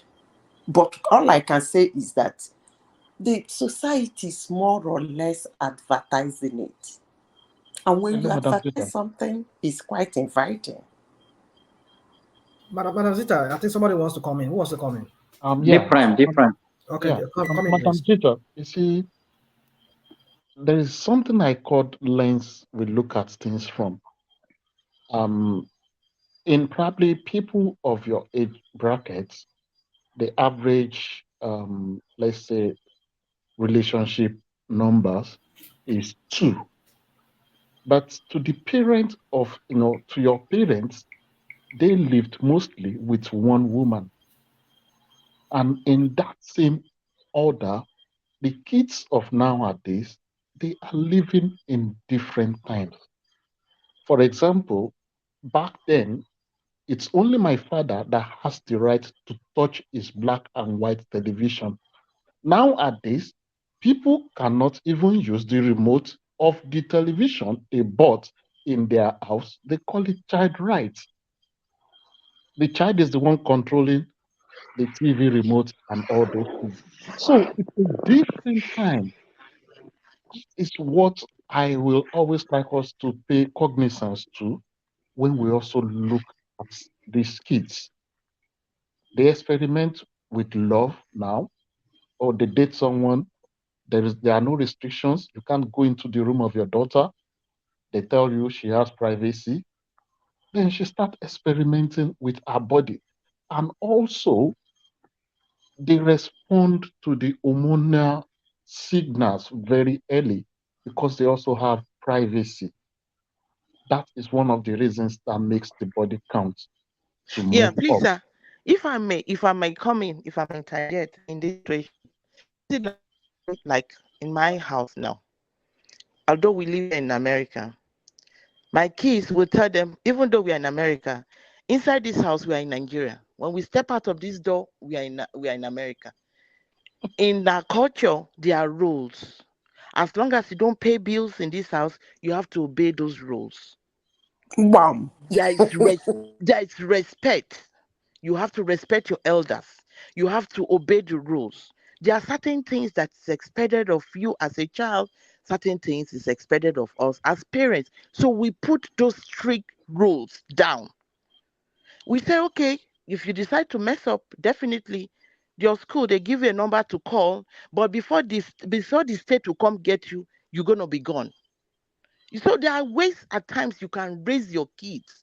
I know, I mean, it's not that you to be too strict, but there are certain things you need to lay down. You don't say, "Oh, because in America, oh, it's child's right, it's child society. You are sitting down, your child is struggling the remote with you. There is no respect. Or your daddy will say, shut up, Unfortunately, that dad. is what is happening in Nigeria. And your child will say, oh, shut up, dad. What are you talking about? And you will keep and say, hey, I'm in America, Eh, and your child is insulting you. No, there are Rosie, certain Rosie, things. Rosie, Rosie, in even in Nigeria, where they don't even have law that is actually mandating parents to behave that certain way. All those shenanigans that children does now, they see it and they get excited with it. Hey, these Yeah, children are that's what nowadays are I'm very saying. wise. Hey, they are So, this. so, If you so want to reflect Some back, Nigerian to, parents in to America, me, they will say these are American children. Oh, let's leave them yes. alone. Oh. So They to treat me, their even children born in even this America one, as different children. and They'll then you say, see, sometimes even these white people that we say, oh, sometimes they are very strict too. When their kids behave, they say, oh no, you're grounded. No, you're not getting your phone, you're not doing this. They set these certain rules. So I mean, a parent, you don't need to be your best child to be a good parent. You have to set limits. They have to respect you. I mean, there are certain things you have to do. Don't say because you're in America, you're going to let your kids get wild, get out of control, and say, oh, this is a society that you cannot talk to your kids, so you cannot do this. So, no, there are still ways you can raise them. Like myself and my husband, when, and these kids, they are smart. When they are outside, they know you can't do anything to them. But you tell them, well, no. You would speak the language to them, and they know what they're going to meet when they come home. So they behave themselves.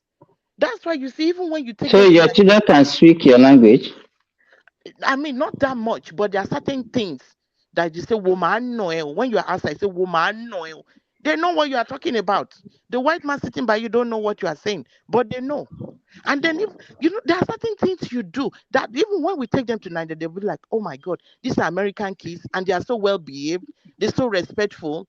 They're in America where they're supposed to go wild. But you need to set some rules. You need to adults have to be adults, children have to be children. There are certain, if not, that home will be chaos. It's like my sister in New York. She used to tell her kids that, you know what, I'm going to be your mom. I'm going to discipline you. If you like, you call CPS. Before CPS gets to this house, you are out of this world. I brought you to this world. I will take you out of this world. So when she made them know that you cannot mess up, they sit up. Today, they are all doing well. So sometimes when you are in the society, don't let the society raise your kids for you. You brought these kids into the world. It's your sole responsibility to lay down the rules, take care of them, do all what you can do. I know some kids, sometimes they don't listen. Peer pressure will make them, but you as a parent, do the best that you can do.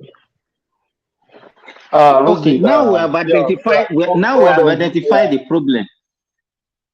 Simba, yeah, let me put this to Yes. Rosie and the two female in the house.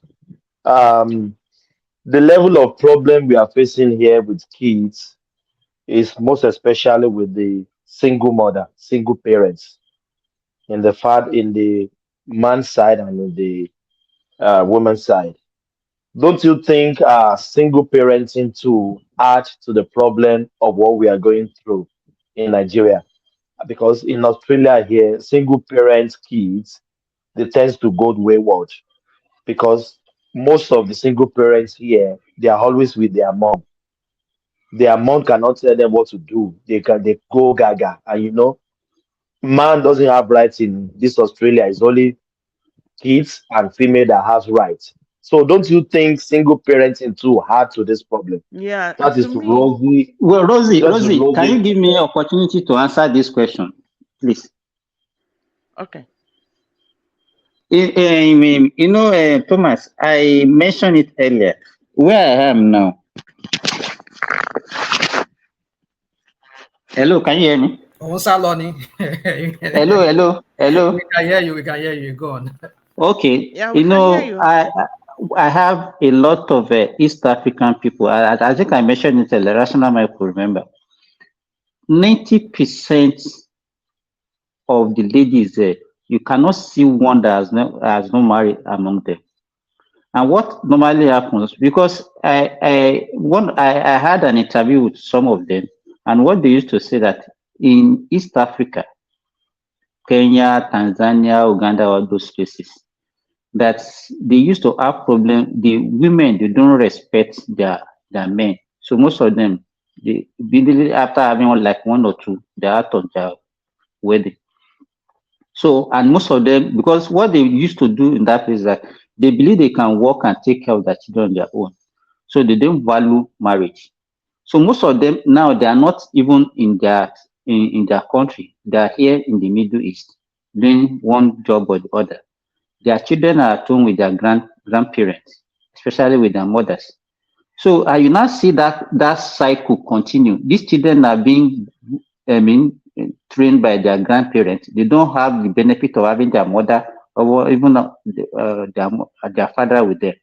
So they will also grow up. The female among them will say that, okay, since I grew up with I didn't have the benefit of my mother's love and everything. The same cycle will continue and it's getting worse and worse and worse every day. And the same thing is happening in Nigeria now. our women in Nigeria now, they are now copying what is happening in Western world. Most of them now they don't value marriage any longer. There are a lot of single mothers now out there in Nigeria now. And you see them, even all those celebrities, you see what they are now celebrating those things. And you now see that okay, now some of them even saying that now they have one kid, so they don't value men again, they don't need the men in their life, they can take care of their kid. So how do you expect such children to grow, and what value will they inculcate into to those children? Yeah.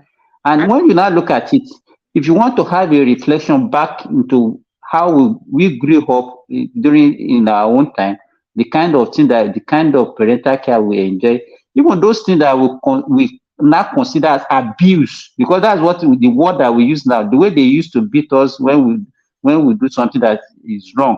Now we see it as abuse. Everything is abuse, abuse, abuse. Now, if you want to have a reflection, look at the society now and compare to the society that we have then. Which one are we going to prefer? Then what is the solution? We know the problem now, and it's getting worse every day. So what are we going to do? Or is this the same way that we continue? I think that's what Madam Zita mentioned when she said the society too is contributing to the problem. Yeah, Because but to then he's me, asking what way forward? What's because the way forward? to me, I mean, single parenthood is parenthood generally is a very tough job. To me, it's the toughest job. So imagine now being a single mom or a single dad. That is very, very tough. So the chances of a single father or a single mom raising a kids successfully, it's like, let me say, 50%. Because even with both parents, it's very tough. Then imagine one parent, because that parent has to go out fend for for their daily bread, will not spend time with the kids, is out. And then it depends again if the mom is a promiscuous person, if she's bringing home different men every day. So how do you want to talk to your daughter not to be promiscuous? How do you want, what example are you going to lay down for her? So Can to I me, ask? Can I? Okay. yeah, to me, the Yeah. society is contributing to that. And then another thing, like Madam Zita said, the government is like breaking home. I think it's mostly like in the black family. It's like in the black, like here in the US, it's like the black families, most of them that are on welfare. If a man and if I mean a woman is married, it's like she doesn't get enough benefits. But as soon as she's able to kick the man out of the house, then she's gonna get food stamp, she's gonna get counsel, and and so many supports. I think let me say something real Can quick. I? Can I Oh, say okay. rational mind Let's was hear from asking Sita, Madam for Sita the first. Yeah. way forward. Rational mind was asking what is the What's the way forward? We've analyzed the uh, problem. So what's the way forward? okay. First of all, it don't mean I would say it's the way it is. I think the society should be allowed to start frowning at it. There are laws and regulations and whatever keeping the society from frowning at it. That is one. Two, the government too should remove some certain benefits, some certain laws attached to it. Madam Let us Sita, are take you it. addressing this? Can we address it like Nigerian, not diaspora? You are speaking like an American now. No. I'm Can we address saying it as Nigerian? generally. Generally, let me tell you But there's no why I benefit said for that kind of people in Nigeria. yes. Even in This Nigeria, this let this me tell you applies why. only in the advanced countries. You are No, Yeah, talking it's about only advanced country. advanced That's what country. I'm saying. Yes, let's if address it as Nigerian. okay, let me give you as example. Somebody who is a celebrity calls herself a baby mama, and the whole society keep quiet. If they abuse her the way some people I know abuse people in the internet, I don't think the second person will try it. That is what I'm talking about. They should allow the society to frown at it. I hope everybody understands. Today, the society somehow is not being allowed all over the world to frown Hello, at Madam it. Zita. There is something that is missing. the ingredient that was used in preparing the dishes of food is not the ingredient on the table now. This is what I'm trying to say. Let me That, jump in real quick. please, Let let me me just drop this Well, point. okay. let him land. Mike, Let hold him on, let land. him land. I Please, thought he Let landed. him land. no, let me drop this point. Back then, it was the man of the house that was the breadwinner. Most women were not educated. So there was no sharing of power. It was just an authority. It was a kind of system in which there's a father that is giving directive and the mother was enforcing it. Now we train our female daughter. They have financial capabilities to live on their own. So we cannot bring different ingredients and expect the same result. That is one of So those they things. train Whether we them need to live on their own to become baby mamas. Is that what you're saying? no, madam, but that No, is no, the no. I don't reality think that's what he's of saying. Go on, please. no. Sorry. The reality of our present day is we have our female that are trained, which is a good thing. But what comes with it is the independence. So the chances of home splitting is way higher than when it was probably just the man that the woman is attached to for financial survival.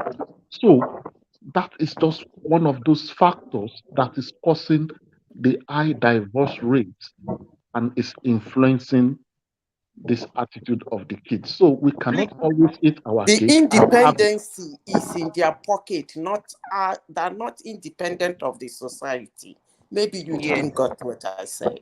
No, that's They madam, true. are but this is what I'm independent saying. in their How can pocket you shape? and taking How care can of you? themselves, but they are not independent of the society. I said the society should be allowed. I didn't say their family. Neither did I say their friend. I made a compound. I said the society should be allowed to frown at it. And I gave an instance.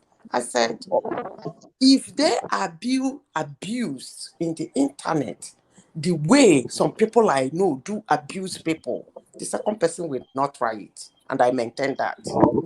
Yeah, Now, I agree. Madam Madam Zita, Zita, you are these right. people that you are looking at, they are now the role model in the society. And This so-called baby Sister, mama, these Yeah, are the people. These baby are, daddy, baby, they are now the role model in the yeah, society. Simba. yeah, These are the people that they call influencers on Instagram, on Facebook, Exactly, and they are yeah. exactly, getting So millions exactly. of let me followers and let me making money. But what about let me medical Subscribers. say doctors? this What about again. female Let me say medical this doctors? again.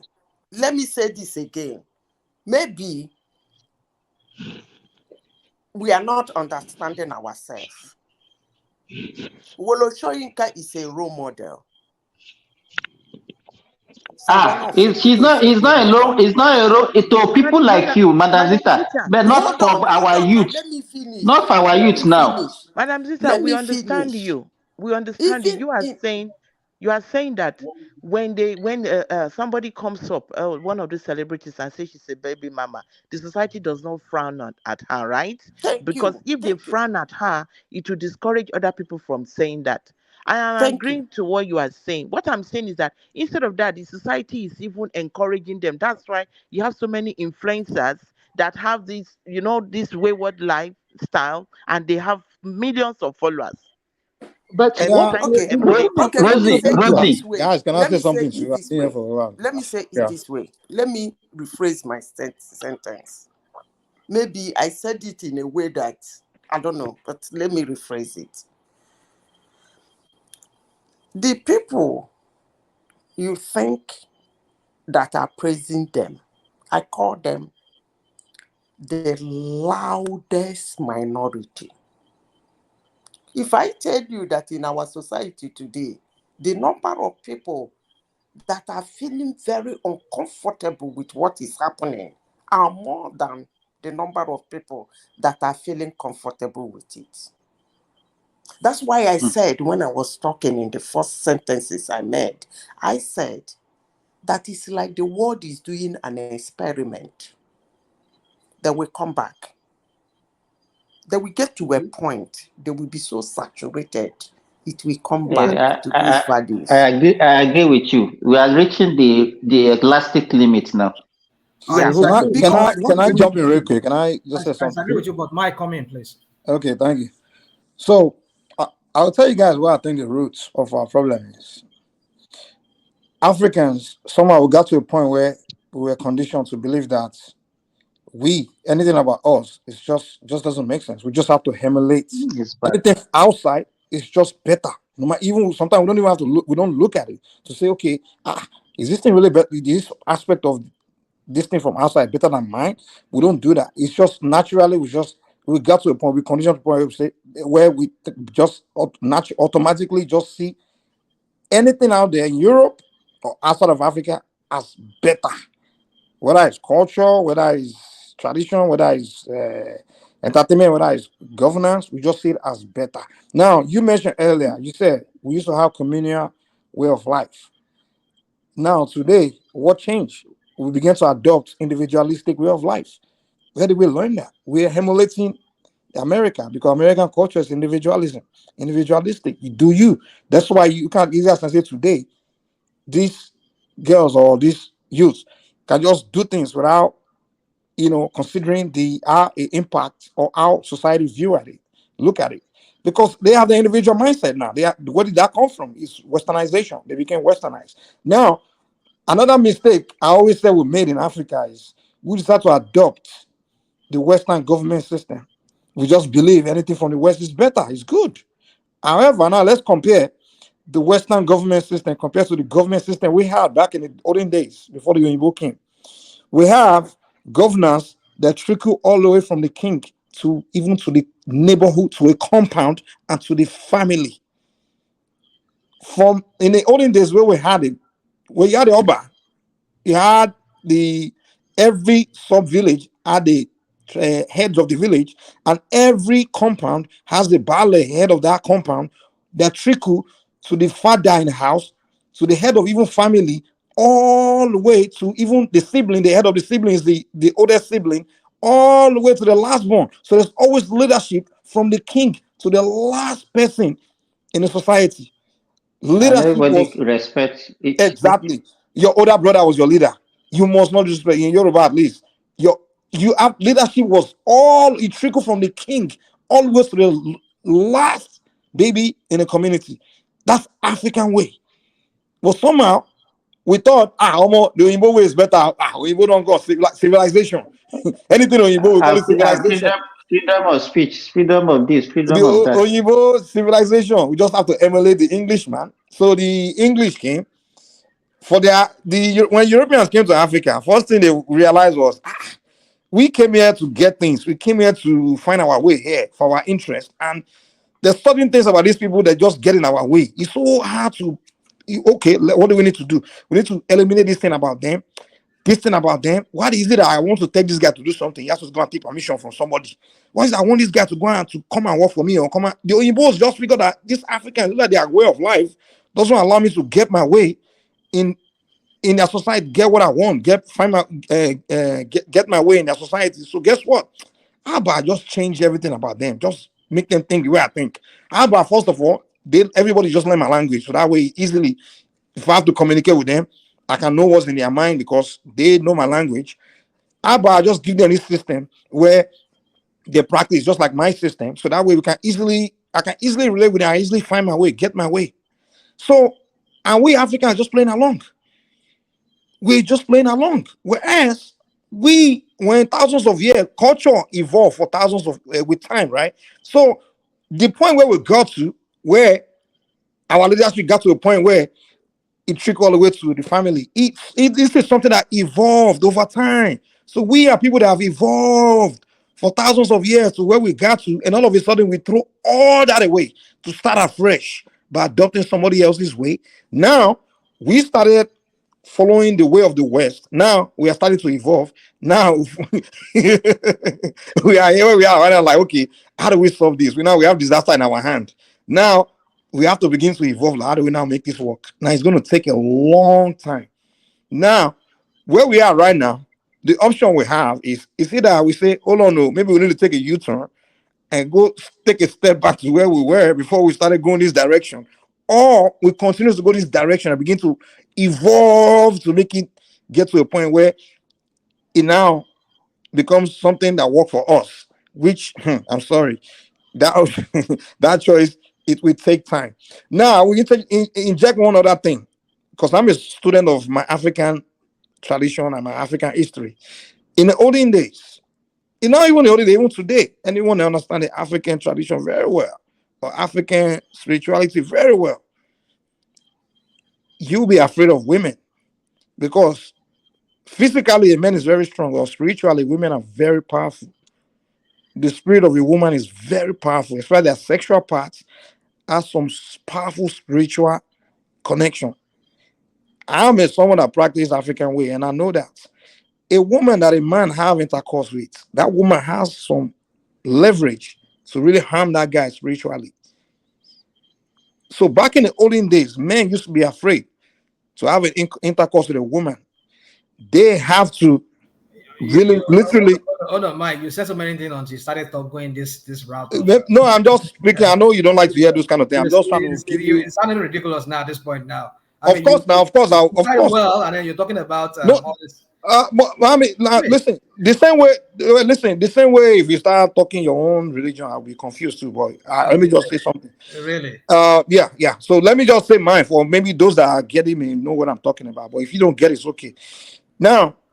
But we're thinking I'm just saying, rational mind. I'm talking about where Africa was. So if you don't know it, it's okay. Where Africa was according to you, Mike. Not according to maybe in my tradition. Maybe according your. I don't know where you're from. No, there's only one Yoruba. Well, let me not say one Yoruba tradition. There's only one. But okay, go on. Just go on. Okay, educate me about Yoruba spirituality. Educate me, since I don't know. You see, I don't want to bore our. No. Educate me, since you know better than me. I'll keep quiet. Well, I mean, what you're saying, Mike, Mike,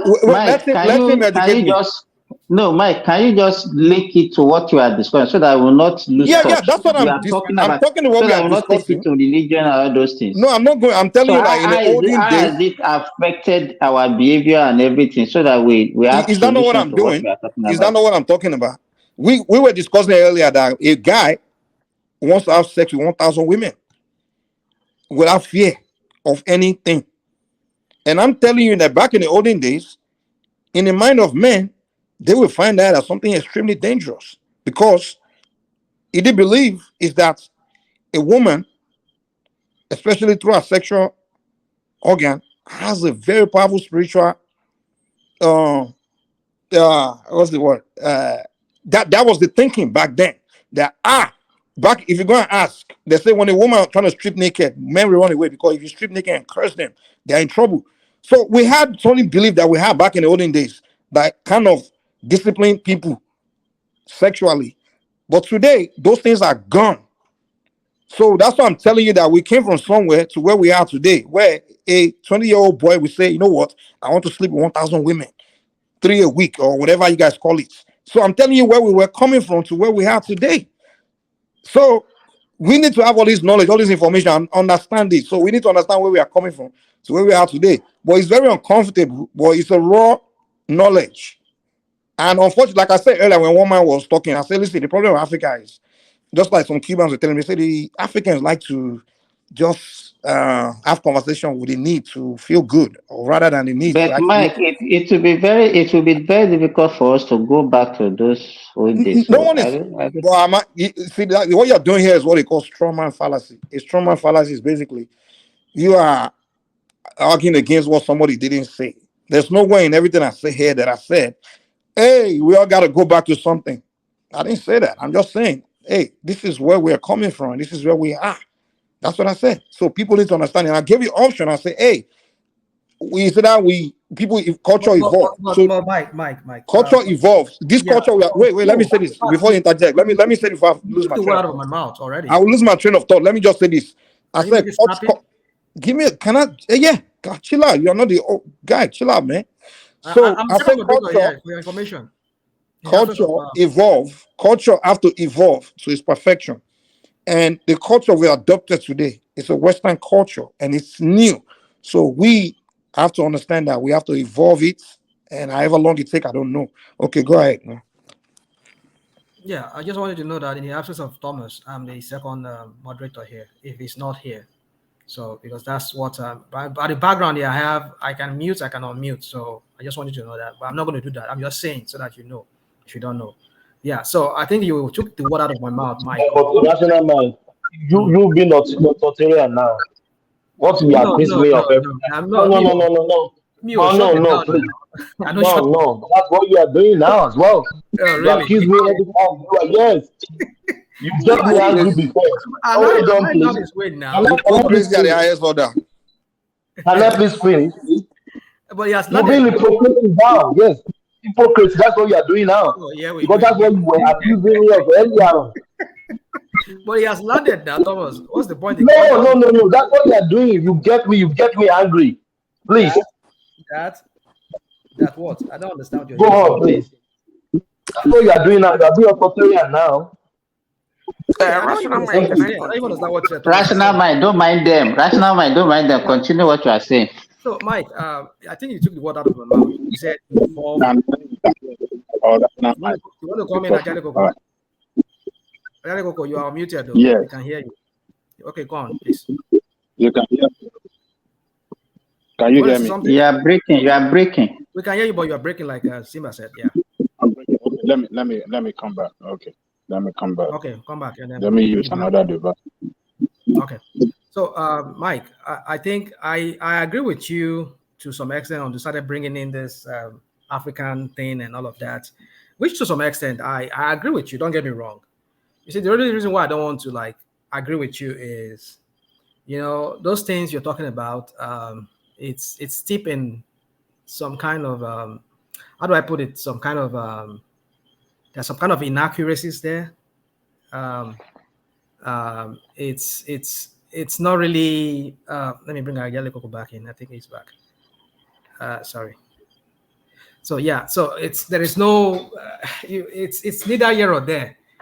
It is true that even beside the African traditional religion, even the Bible, the Bible, which is another religion, talks about something. Because that is what I want to say, Rational, because I've heard some pastors linking it to some things, transferring those of spiritual things and all this.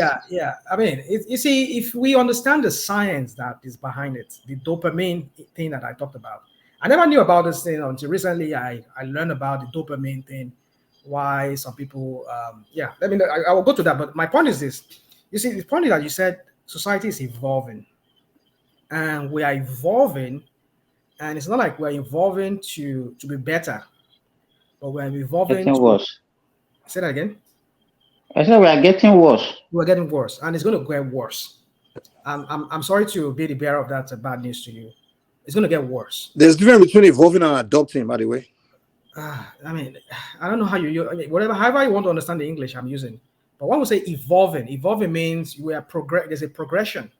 We are moving forward. We are going from one stage to another stage.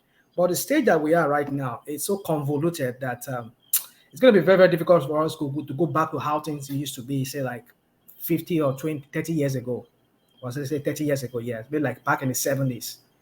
It's going to be very difficult for us to go back. Or let us say like mid-80s. It's going to be very, very difficult for us to go back because society is evolving. And like you said, these, like you rightly said, this individualism, it used not to be that way in the West here, this country that we call the West. They too, once upon a time, they were also used to be like what we used to be back in Africa, say like 30 years ago, where it's about communal living, communal thing. Everybody is like, we all believe in this communal thing. There's no individualistic people. But then now, look at it now. Gradually it's creeping into Africa too. Now look at those kids we're talking about. Those kids now, you just imagine, it's 3 of them at that age. By the standard here, they are grown-ups. But I still tell you, sometimes I still go out with my daughter, even at 18, at 19 years old. I still go out with her. Sometimes she tells me, no, I don't want to go out with you.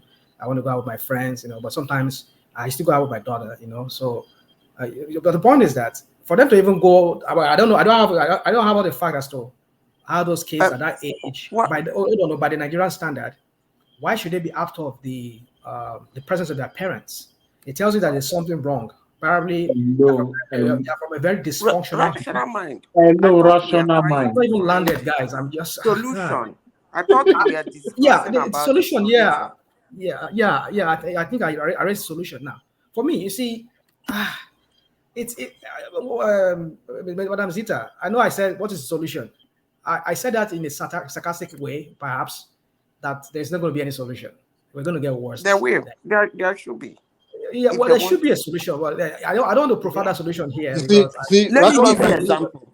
Let me Okay. give you example of one solution. Can I You come see, in? you come in, let me let him just land real quick, please. Angelico, let me say my thought before I lose it. You see, people think it is difficult to control. In fact, the world we are in today is very easy to control. Extremely very easy. Today, there are certain things you do online or post online. Some countries will tell you drop it. It won't come up. The moment you try to put it out, it won't come up. The society, I keep hammering on the society. The day the society decide to put these things at the background, they will remain at the background. But as it is now, they're pushing it in the front, and it will remain in the front. Hello, The Madam day they Zita. relinquish it under the bed, it's gonna be there. I can Hello, assure Madam But as Zita. it, the society has not seen it as a problem. We are just discussing it. Maybe until when the society see it as a problem, the society has not seen it as a problem. So they won't That's why propose I solution said. in this. That's why I said before now. I said that there Madam, is a kind of experiment. okay. But Let's Madam see Zita, I how want to far say it's something. going to go. Is it going I to want to say mar the something. society, or is it going to make the society? If Okay. they notice, I know humans. Humans are very funny set of beings. If they are saying that it's getting to a point that our society is being mad, I'll tell you something, it's very easy to control. Remember today. Okay. Madam Zita, you know the question. Oh, one thing I want to ask is Can this. you wait for Angelico to talk? Sir, Angelico was wanting to come in, please. Sorry. Okay. Oh, his network is good now. Yeah. After it comes up, you can come up. Yeah. Okay, Mr. Angelico, are Danlito, you you're there? welcome. Angelico, Mr. Angelico, are you still there?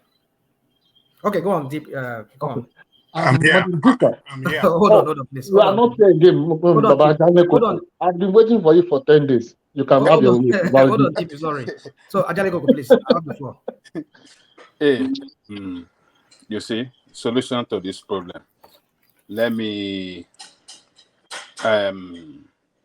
Rosie mentioned earlier how she's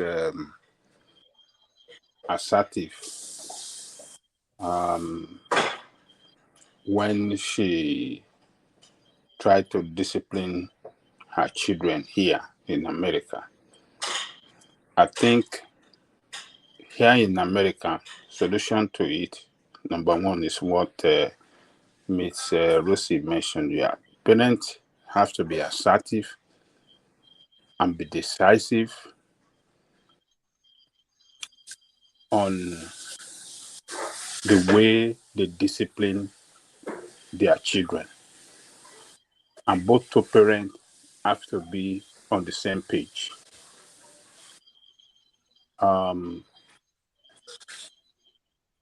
It mustn't be that when dad is trying to discipline, the mom is trying to allow the Antagonizing. antagonizing. That will not help those children. But when mom is trying to discipline, dad is supporting mom to discipline, then that will send signal to those children that there is no place for nonsense and act of indiscipline in that house. Because children, they watches the parent. They are smart. Right from the baby. Children can easily know that, oh, if my father is trying to discipline me doing something wrong. If I run to mom, mom will rub my head,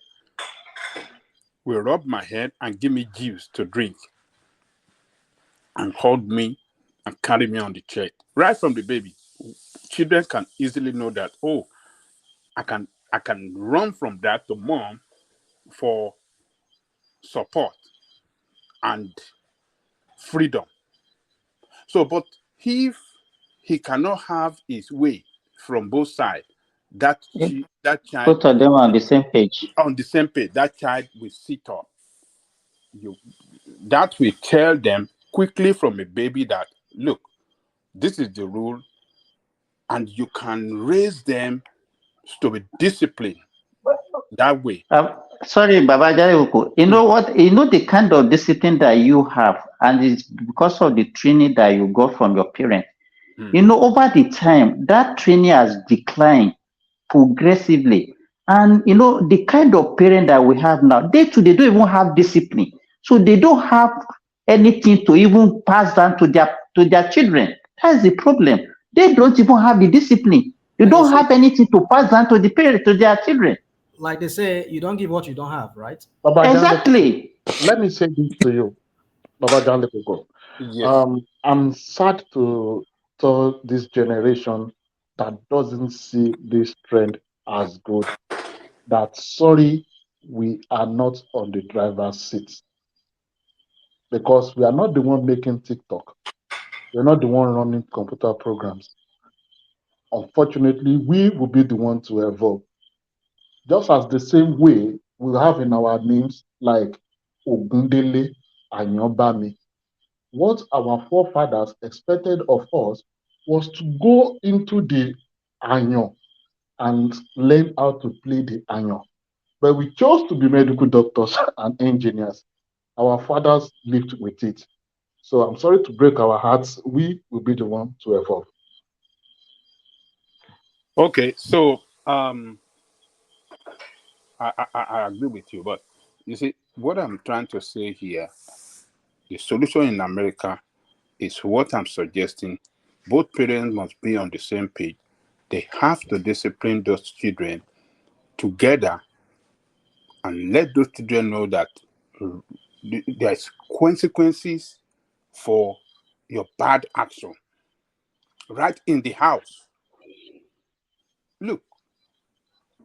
So, Baba Jaioko, you don't think that the government also have a role to play by changing all this law that is giving them too, You see, in America, too much freedom and all those things that were even all this one that they give for women so that they can divorce, they have many. So if all those things, I think is also a problem. Why can't we change it if we know that it's not working? The government too has a point when they do those laws. Exactly. Let me give you an example. Let me give you an example why they do those laws.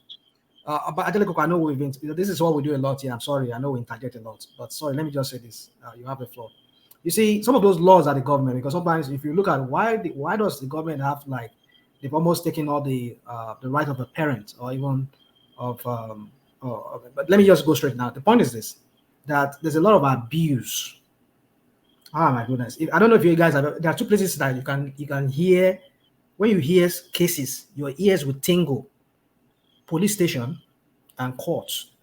Those two places. If you go those two places, you hear cases of either abuse or when during the investigation. When you hear these cases, you will be one in this very earth that we are living. That this kind of things are happening. Rational mind. Even in the hospitals too, you hear maybe hospital too, abuse. but maybe hospital too. But I'm talking about those two places: court of law and police station. Because I've dealt with them.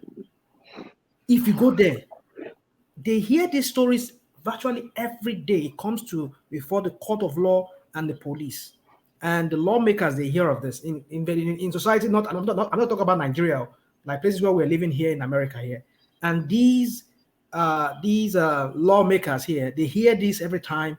They go sick and tired of it. Okay, let's put in place some laws. And let me give you an example now. In a relationship whereby a man and a woman, and the woman seems to be like she's at home. She takes care of the house, but the man is the breadwinner. I mean, maybe he was an abusive. She's the homemaker. He's the homemaker, and the husband is so very abusive. And then the man divorces this woman.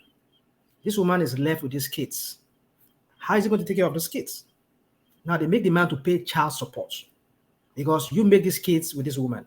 But the only place I know there's an error there is that why don't you ask the woman also to pay child support? But then the woman, because the woman is not working, so he has to depend on the child support that you, the father, after the divorce, will be paying her. Women pay child support too if the man has the custody. You know that. If the woman you can do that. Yeah, if the man makes more money I'm too. going whereby we have a child's custody, where the woman has the custody of the kids. Why the man has to pay child support? But some people will say, why should the man pay child support? He has to, man. I like that law. I hate guys that always complain about that stuff. No, but sometimes it depends. Sometimes the man has the custody of the kids. If the woman is not a fit mother, the man has custody of the kids. If the woman is not fit, the court always make decision based on the best interest of the child. That's one thing I know. Yes, Yeah, because but you have some unfit mothers. My point is this: the general point I'm making here is this: that sometimes these laws are made, but there are loopholes that some individuals will take advantage of. There's imperfection. There's nothing that's perfect in this life. Yeah, it's not perfect. So that is why you see some women, after they divorce their husband, they will take the house, they will collect alimony, and maybe at some point they started working, and they continue getting alimony and child support. The man will the man will be ripped off, that the man will never balance in his life again. Because all the money he gets from his work is paying child support, is paying alimony, and that guy's life is just ruined. And the woman will just go away and just go with another man. The women take the men to the cleaners and clean him up. You know, just 3 hours ago, I was speaking with a man that told me he lost €1 million to his ex. Yeah, so people take advantage of those loopholes in those laws. No, those laws were not envisaged that people would. I don't know what they were thinking maybe when they were making those laws. So I'm just trying to make you understand why those laws. Let me tell you how they make the laws. You see those lawmakers. You don't need to tell us. Their wife tell them to go and make the law, or else they would divorce them. That's why they go to make those laws. I'm telling you, man. That's why some of those laws are so ridiculous. That's what it is. I'm telling you. No. I think one of the reasons why they make those laws is this, because they believe behind every successful man, it's a woman. That's not really. It's just to protect. That's the premises. See those white men. I've been around them. Trust me. Their wife wear pants. Their wife tell them what to do. Even I've been around white men. Like they're not like African men where the man always wear the pants. In a relationship, the white woman always wear the pants. So it's the white women that are telling those men to go and make those laws. I'm telling you. No. No, you're sounding ridiculous. I'm not lying. I don't think you guys are. You're not lying. You have not spent time around these guys. Trust me. Hold on, Michael. Look, white men used to abuse their women a lot in the past. So the society is the society that came up together. There was a time that women cannot vote in this country. Yeah, that's true. Right or this thing. There was a time women doesn't have right. So it was gradually when they started fighting for this, and society evolving, and the women started to have voice in the society. It was women that agitated for this, not that they went to one. No. In the beginning, yes, it was done out of sympathy. But now, when it's getting to the point where they are making laws that are so ridiculous, Baba Jale Koko, even up to now, there are some things where they are taking man to the cleaners. Baba Jale Koko, even up to now, there are some things that doesn't favor women, because sometimes, like in the job area, the men are paid more than the women. They look at and then that's why some women are fighting it, that a man does the same job with a woman, they need to be paid, because even as nurses, the male nurses are paid higher. On the same job, male nurses are paid higher than female men are paid nurses. more than women. Yeah. So, but women never kept quiet. They keep fighting. They keep shouting. Yes. So that was what happened in this case of what do you call it? This benefit they are giving this woman just to protect them, so that men will not abuse them forever. But now it has boomerang. But that by the side, look, as I was suggesting, both parents have to be on the same page to raise the child, discipline that child or children so that those children can have that sense from the beginning. They can know that there's always consequences for their bad action. And when they grow up, they can, they can start. They can when they get to maybe Adulthood. high school, Baba, they begin to have, mind of themselves. They can begin to appreciate it. They can begin to, see that in comparison to other children in school, they can Yeah. begin to see the difference that, look, oh, this is what our parent doesn't want us to become. This is what they don't. You see? So, but from the baby, you just raise them well. Yes, but That, Baba Jale Coco, the thing is yeah, that the both the husband and the wife must be ready to make that marriage work. Because some women, when the husband wants to discipline the child, they get upset, they fight the man. the problem is always with the woman. It is women that Yes, doesn't kids cooperate. sometimes. Most of it Yes, see, kids is sometimes. women. For instance, in my house, I know my kids started that when they were very little. When their dad tells them something that this is what he wants, they Mm, feel okay. I'm the mom. I should be on the softer side. They come to me. mm. Oh, mom, I want to do this. The way I always get out of it is, what did your daddy say? That. So Thank you, if they thank say you. daddy said so, I say okay. That's what we're gonna do. We're gonna listen That's to that. right. That's So right. if we That have is an where you. argument, I will go to him and talk to him. Look, this is, but not in front of the kids, but we always have on That the same is page. it. That Because if is the it. kids know you are not together, they will come in between and break Oh your. yes, Yeah, they yes, are very yes. smart. Very smart. Right from baby, not when they are grown up, elementary. Right from baby, they can know quite well that, oh, this side, oh, is not a good side. Anytime I go to this side, they want to punish me. But if I go the other way, oh yeah, I will drink milk and juice. So that is on in this country. But in Nigeria, I think we have a lot of work to do. A lot of work to do to um how do I say it? The societal value to get it back. Everybody has to be involved. The government have a very, very big role to play. Why I say government have a very big role to play is that, number one, what is killing our children in that country today, particularly children of the poor? What exposes them to all this bad character, bad, low investment in education, exposure to social media. So social And media, Baba Jale Coco, you forgot about poverty too, because yeah, I'm going yeah, there. I'm going. because I'm going there.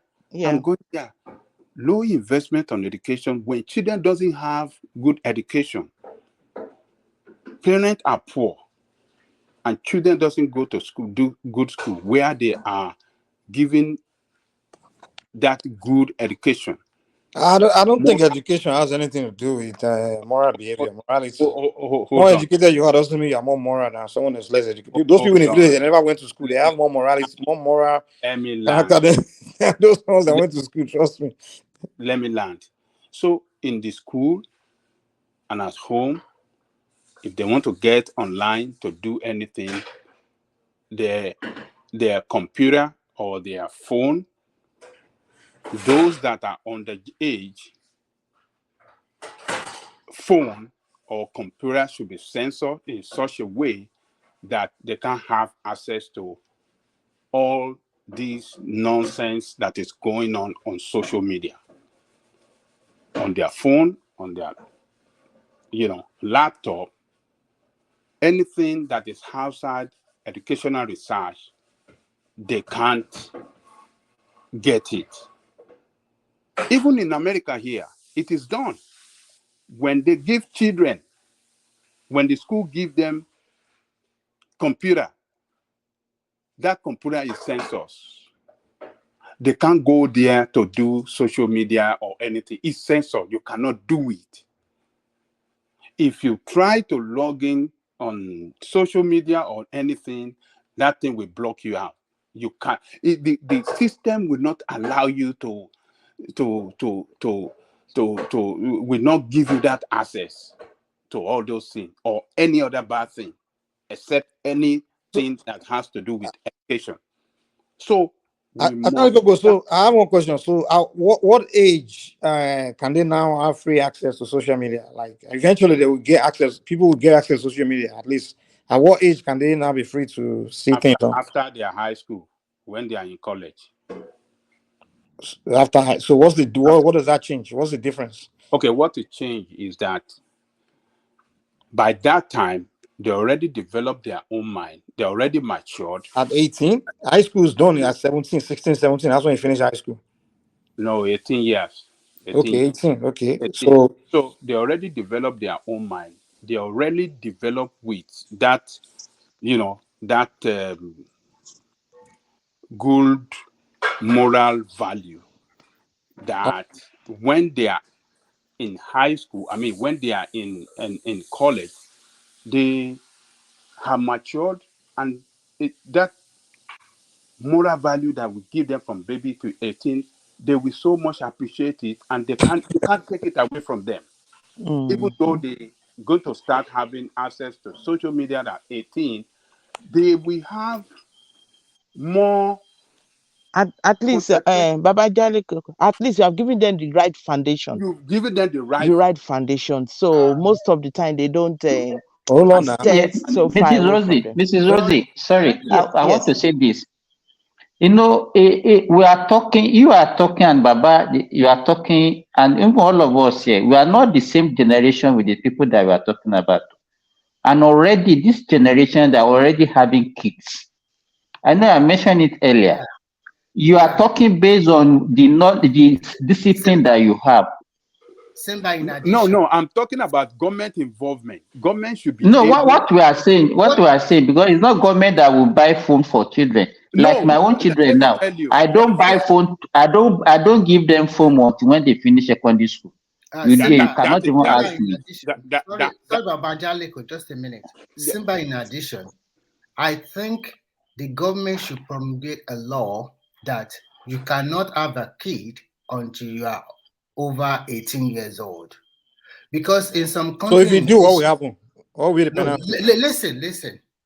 If they do that one and they do a total reorientation, because let's face the reality here. America is totally different from Nigeria. I have mentioned it in this platform before that when you copy a whole system 100%, that does not fit your society, some of the disadvantage of the thing you copy will affect your people. You guys talk about poor people. Although they are poor, but they have access to data sometimes, and they can see the influencer, how to display wealth on social media. So that prompts all these poor kids, whether educated or not educated, to also emulate their behavior. But when you do a total reorientation from the basis, from the beginning, because Nigeria needs a total reorientation, and then when you promulgate a law that you cannot have a kid until you are over 18 years old, how do you do this? When you do this kind of thing, then you also give a kind of incentive or benefit that even if you have a kid after 18 years old, and maybe you are a single parent, that the government can support you.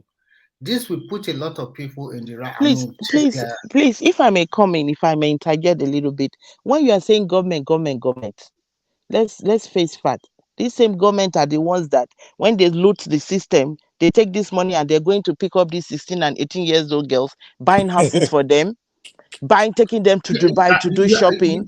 These are the same government that are using money. Forget Nigerian government, man. Those guys are not going. They don't care. These are the same government that will pick up 16, 18 years old girls, buy houses for them in Banana Island in Lekki, take them to Dubai, take them abroad and shop for them. So why do you think they want to implement Nigerian government are more westernized than the rest of us? All of them want to live that life. That we talk about, these so-called poor people that we talk about. If you look at Nigeria now, if you look at the average Nigerian, the ones that are maybe the middle income and the rich, they are not even the one. The middle income and average of 2-3 children. That is what people are having now. Is the same poor people that will have 6, 7, 8, 9 children that they cannot care for, and you'll be wondering what are they thinking? So that You cannot care for one. You cannot care for one, and you have 6. Oh, Simba, that is another problem we got. There's a lot of myriad of problem.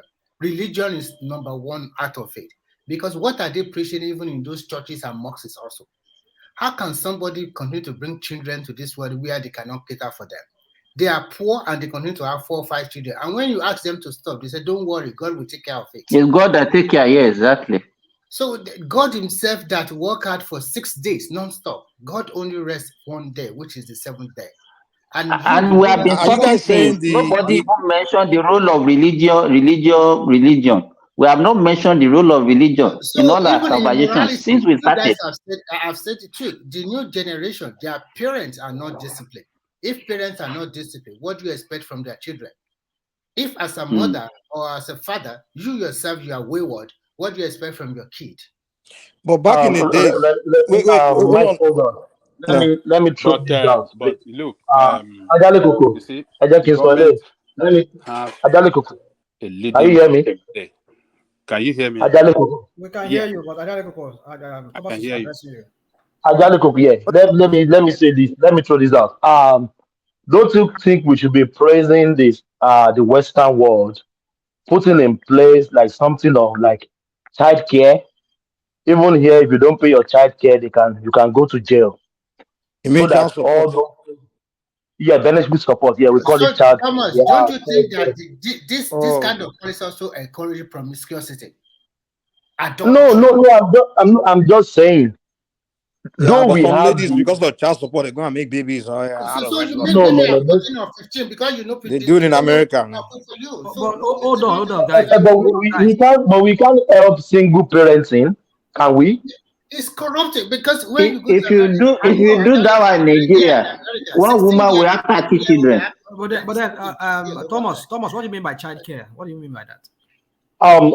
Child benefits, like child benefits when you He's divorce talking about child or support, you rational mind, Hold child on. support, child support in America. It could be different in child Australia. support. Yeah, so but in Australia, Yes. how do you do it? Is it the man that pays it or is it the government that pays it? No. The child, the father will pay. Okay. That kind of like splitting into 50-50 here in Australia. Okay. The mother will pay 50. What The about if the father will mother does pay. not work? What about if the mother does not work at all? She's a full Ah, housewife. yes, they will get they will get benefit from the government, but it's not that enough to take care of the child. So the father has to still step in like every month, maybe $400 every month or $300 every month to take care of the child. But still, Depending on the my, income my, of the father, right? yeah, yes. And my problem is Ajali Koko. The child, you can't compare when the father and mother they are under their child is under their roof. Those child benefit is not enough to take care of the kids.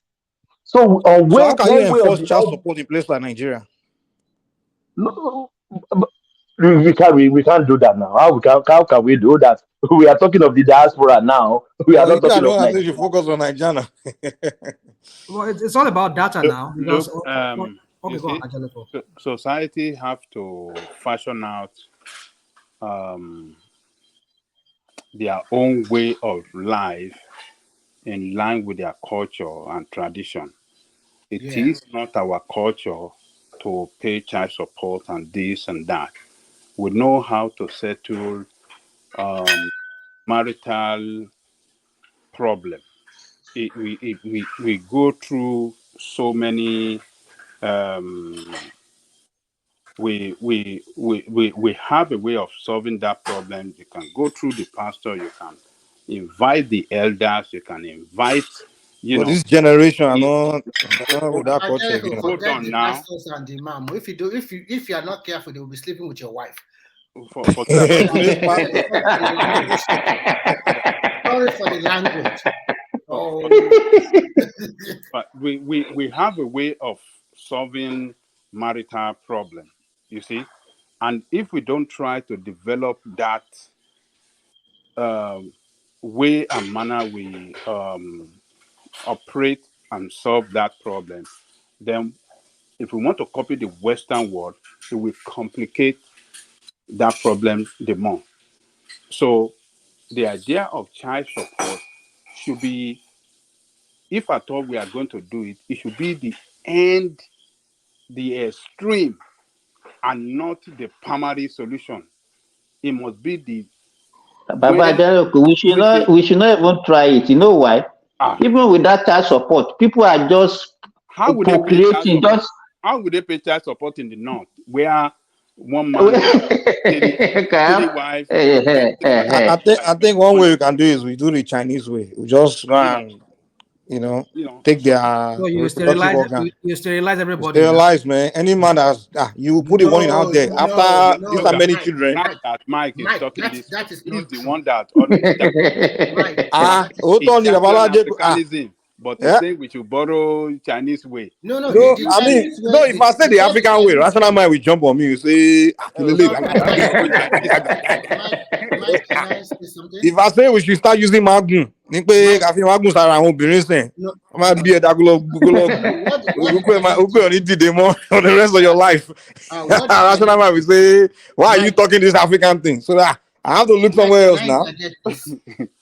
What the Chinese did was simple. The first thing they accepted in their constitution is that you cannot have a kid without proper marriage, without formal marriage. Because in China, everything is registered. When you have a kid, they register in their database. So first thing is that you cannot have a child without marriage. But if you have it, what is the consequence? No, the consequence, you might be sent to jail, and the kid you will be sent to jail, and the government will take the kid to their special home and take the kid and train the kid by themselves. And the second one is that you cannot have a kid if you are under 20, not even 18. If you are under 20 years old, both boys and girls, you cannot have a kid if you are still 20 years old. So most of their kids have to start from 20 and above, even in the countryside, and they enforce this law. And you cannot compare the way they do their way of government, because it's authoritarian, but at the same time, it's because if you have never been to that country, most of the things you are hearing outside, I will tell you, 70% are lies. They are fabricated because the Chinese don't control the international media. So sometimes you don't know what is going on. I implore you that if you have opportunity, if you want to go for your vacation, it's a place where you can go for vacation, and they will give you a tourist or a tourist visa to come and visit, because they like people to come and see their country. They have done wonderfully. Most of their kids, they introduce math to them from basic. If you see the kindergarten in China is not a play group. You have to walk. They give them homework from the kindergarten. You cannot believe it. And their children were so busy that they don't even have time to watch TV. Every day, tons of homework. Friday is the worst. You have a lot of homework. Then when you call about long holiday or short holiday between the terms, you think you are free. The teachers will give you a lot of homework that you don't even have time to even play. So they kept them busy like that for nearly 12 years. So you are going in the same direction that I was talking about when I was talking of him. But this is still draconian. I mean, hold on. But look at what they have. They are producing their good children. The children are disciplined. They are becoming better. Their country is far way developed, like that. What you might thought. I just employ you to just go there, and then when you go back to America, hold on. Remi's way is the best option, man. Remy. Keep those children busy. They won't have time for sex. Hold on. It's not the best. It could be one way we can go, but it's not the best, because you need to factor in so many things. You see, the problem with our country, Nigeria, is every time there's always a problem with the government that we're voting every year. Like when are you moderating or you are what are you doing? I don't get it. I mean, Thomas, what's going on? No. I'm just asking you. Am I what? Are you moderating the section as you step down for you, or who is moderating the section? Just take it easy, guys. I'm just asking a Okay, let me question. come in here. Why the When question? Why are you asking the question? Rational mind. No, so I don't know. I know what to come in. Do you want to take over the section, or I'm still the moderator? Oh no, I'm just You are still asking. I'm not the asking. making rational mind is making contribution. it's And so making why the question? I contribution. don't know why. Why is he asking the question? Continue, rational mind. Continue. My goodness. What is all Maybe Thomas just wake up. He just wake up. Maybe he's been sleeping, so he just wake up. So he doesn't know what I'm he's not. asking. I'm not just waking up. I'm here up through. You don't know what I'm doing here. Thank you. Wow, yeah, this is sounding weird. I mean, oh yeah. So my point is this: that is not the only way to go about it. There are other ways we can do it. I think at this point that we are right now, if we do not get the governance system in Nigeria right, we'll continue having this problem, and it's getting worse and worse. Because everybody here, what everybody said here is the government. Even though we have to go the style of the Chinese, like Remy said, if we do not get our governmental system right, whereby we vote people who have credibility in, who like, okay, look at what it is now. I bet you if what's it called? If Tinubu gets voted in, there will be this legitimacy issue will be hanging on his neck. Rational Hold mind. on. Let me land. Rational mind want to speak to Tinubu. He's been waiting all day. No. You see, what I mentioned Tinubu, rational mind. Yeah. Yeah. What about the my question about good governance? About good governance. That one said, but we are just trying to, mention. But then all these things still hangs on the governance. If we do not get governance right, it's not only about governance too. It's also about okay, you talk about China. Hold on, right? You just talk about China now, right? Yes. How was China able to achieve all of this? Because they sacrifice. They sacrifice a lot. You guys cannot sacrifice. They did not sacrifice. No, they do. I will tell you. Yes, they sacrifice. They sacrifice a lot. Sacrifice a lot. The people agree with all those policies. Yes. Go and tell the people that died in the Tiananmen Square some years ago. Go and tell them that.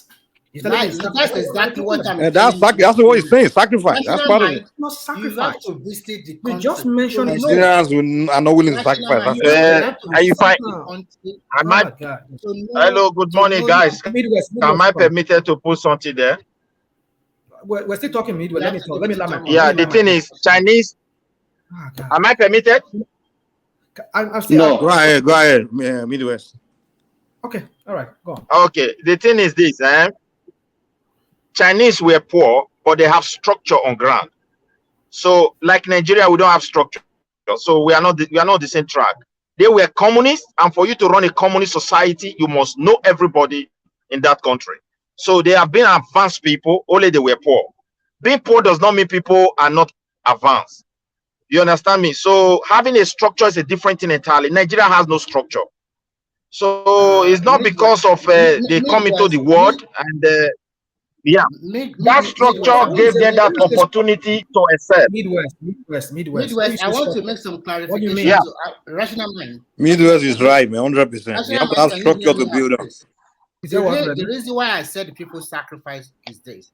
They went through a bitter civil war in their country, and at the same time, they're also fighting an external war with Japanese during that time. The people sacrifice a lot, although it's a communist kind of government, but the way they sacrifice is that everybody were patriotic that we are defending our country. And then they now brought in a lot of educated people from the city. They call it cultural revolution. A lot of educated people like you, rational mind, all of you guys or everybody, you're highly educated. They will take you to the countryside to start farming there. To start, like if you are from Lagos State, how would you feel? They take you to Maiduguri, and that will be your new nationality, your state.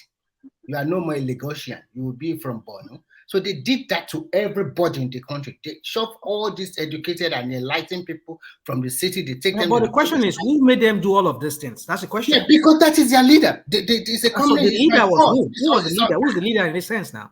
That time it was Mao Zedong.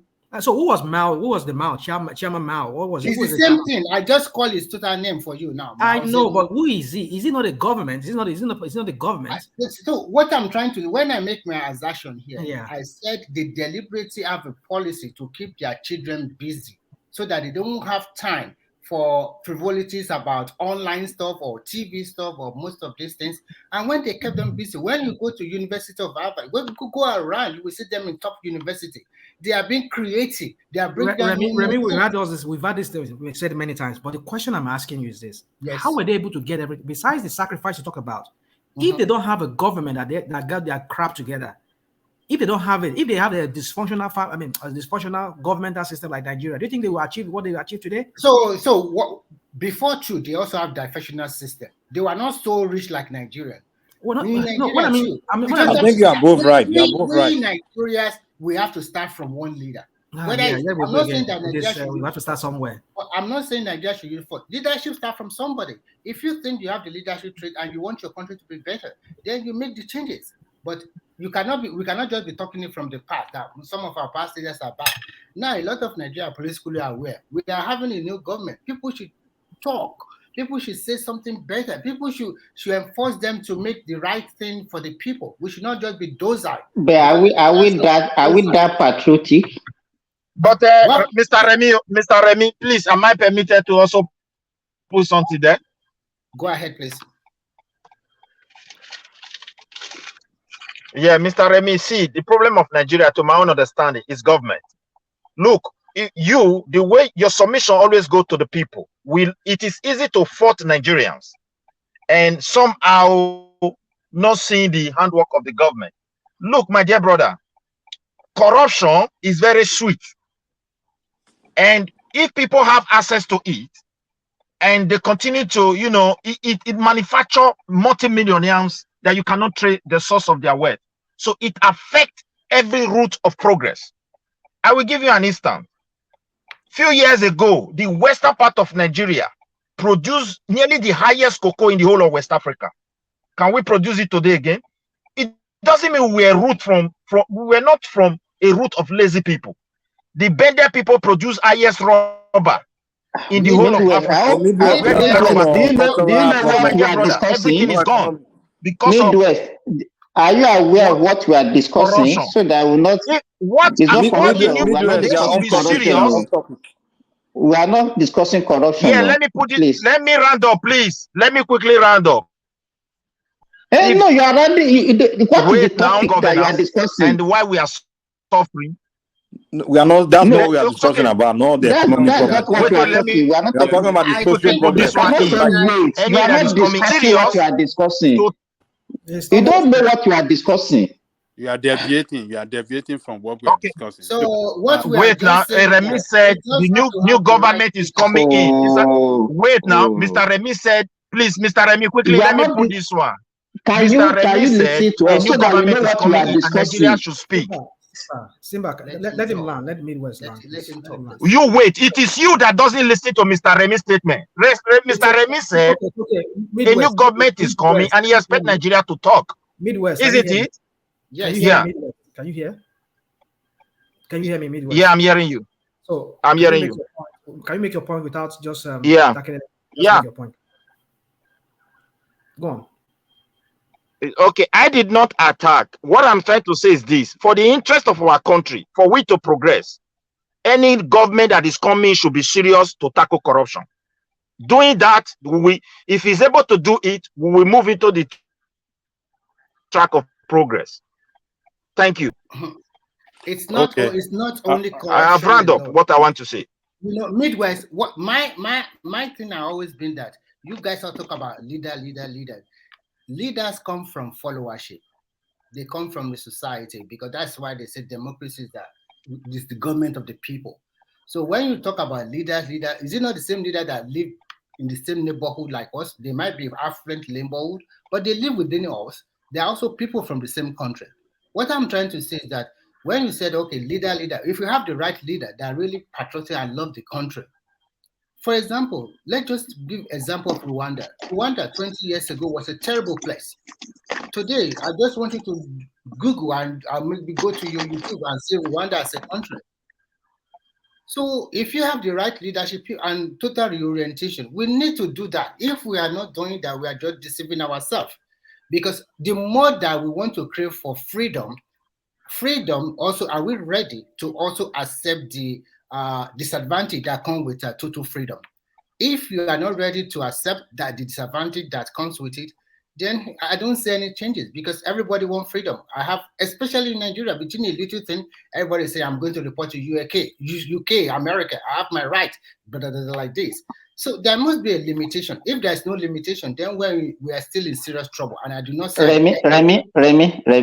Let me say this because in the space where I am now, if I say what is happening here, you people will be you'll be amazed that because you'll be expecting certain things not to happen here, but it's happening, and it's because of exposure to social media. Let us leave all this discussion about this thing. I think what we can start by regulating the social media. As Madam Zita said, I by mentioned it regulating several weeks by ago. People regulating are the against kind it. of thing that our children are exposed to. And then let me tell you, Midwest, we are talking about decadence in our children of nowadays. That's what we are discussing. It's not about corruption or about government. Simba, we mentioned regulating the social media, and I remember Ola was trying to say a parent can limit if they go to this network provider or something, they can limit to what the children can watch. You forgot that the children also have friends, and they have a back. I mean, a back. Another way to listen. Remy, this is where we are saying government have to come in to regulate that space. But you are saying government have to regulate, but a lot of people in this forum, they don't believe that government should regulate social media. No, okay. Let me tell you, it got to be regulated. But Mr. Remy, hold on, let me land. So if we have government that can be very courageous, to regulate this social media in the sense that children under the age of 18 cannot have access to social media, and not good enough that we have a system now where they get all the data of whoever that is trying to get phone service. They know your name, they know your age, they know everything. So when that age is falling under the 18 years old, they can easily regulate it. But the children, when you say social media, do you mean the internet as a whole or just social media? Which one? I think it's internet. The internet as a whole. That's the service. They are doing it in China. No, not the internet as a whole. The internet, China might ban maybe certain social media, but they don't. I don't think what they do in China is this: they don't want their children to be westernized, so they block Facebook. So they regulate it. What we have to do. They block Facebook. They block all those nonsense. They block all those ones that come from the Western. I can agree with blocking social media like TikTok or those ones, but I don't agree to ban the internet because the internet is the place to be educated as well. No, they cannot buy internet. They will buy social media. We're talking about social media. Nobody will buy that's internet. why I was asking Atiku, but he said the internet. And let me tell you, even on the internet, there are certain things that they can put. You won't be able to download it even if you want to download it. All those sites where they can download all those things. They have a lot of strong firewall that will not make you to download a lot of sites. They are so like even here now in the Middle East, you cannot use what is it called now, WhatsApp to make call. It is banned, but the only people are using VPN, virtual this thing, that to boycott it. That the way people are using it in Nigeria when what is it called, Twitter was banned. That's the only way you can use it. They restrict some of these things. You can't have access to some of. So all this TikTok where people shake their body out those things. TikTok is they have access to it though. TikTok is from China. They call it China has access to social media. They just didn't allow Facebook. They don't have Facebook, but they have their own Facebook. They have TikTok. I know they have their own Facebook group, but their own Facebook and is it's not heavily like regulated. it's heavily Not really. it's heavily regulated. You cannot just If I post may speak to the topic that you're talking about, the thing is, I think that you're blaming, everybody is pushing the blame, like government, the No, I kid. am not putting the But blame the on government. I'm parent, putting it let on me both land. government and followers. Let me Not only land. government. But I think that Let's let him you're land. not, the parents are not looking at themselves as well. Yeah. Which, okay, so I'll give you my own point of view. So I think that a lot of immigrants, especially, they have no idea, like they come into a cultural different system, they, which I understand, but they don't take their time to understand the system. They don't know what the way of life is. They only see whatever they see on TV or the little things they see maybe at the place of work or what they heard. That's what they usually like just stick to, and they think that's how the life works. So based on that, so now let me say this: kids, especially if you come, if you're immigrant and you come as an adult, which means that you didn't get to go to elementary school, middle school, or That's high all school. right. The problem is you don't really understand what the little kids, if you have kids, you don't understand what they go through. What? You don't He's understand what not they go muted. through. Let me mute him there. I'll mute him from here. All right. So you don't understand what they go through.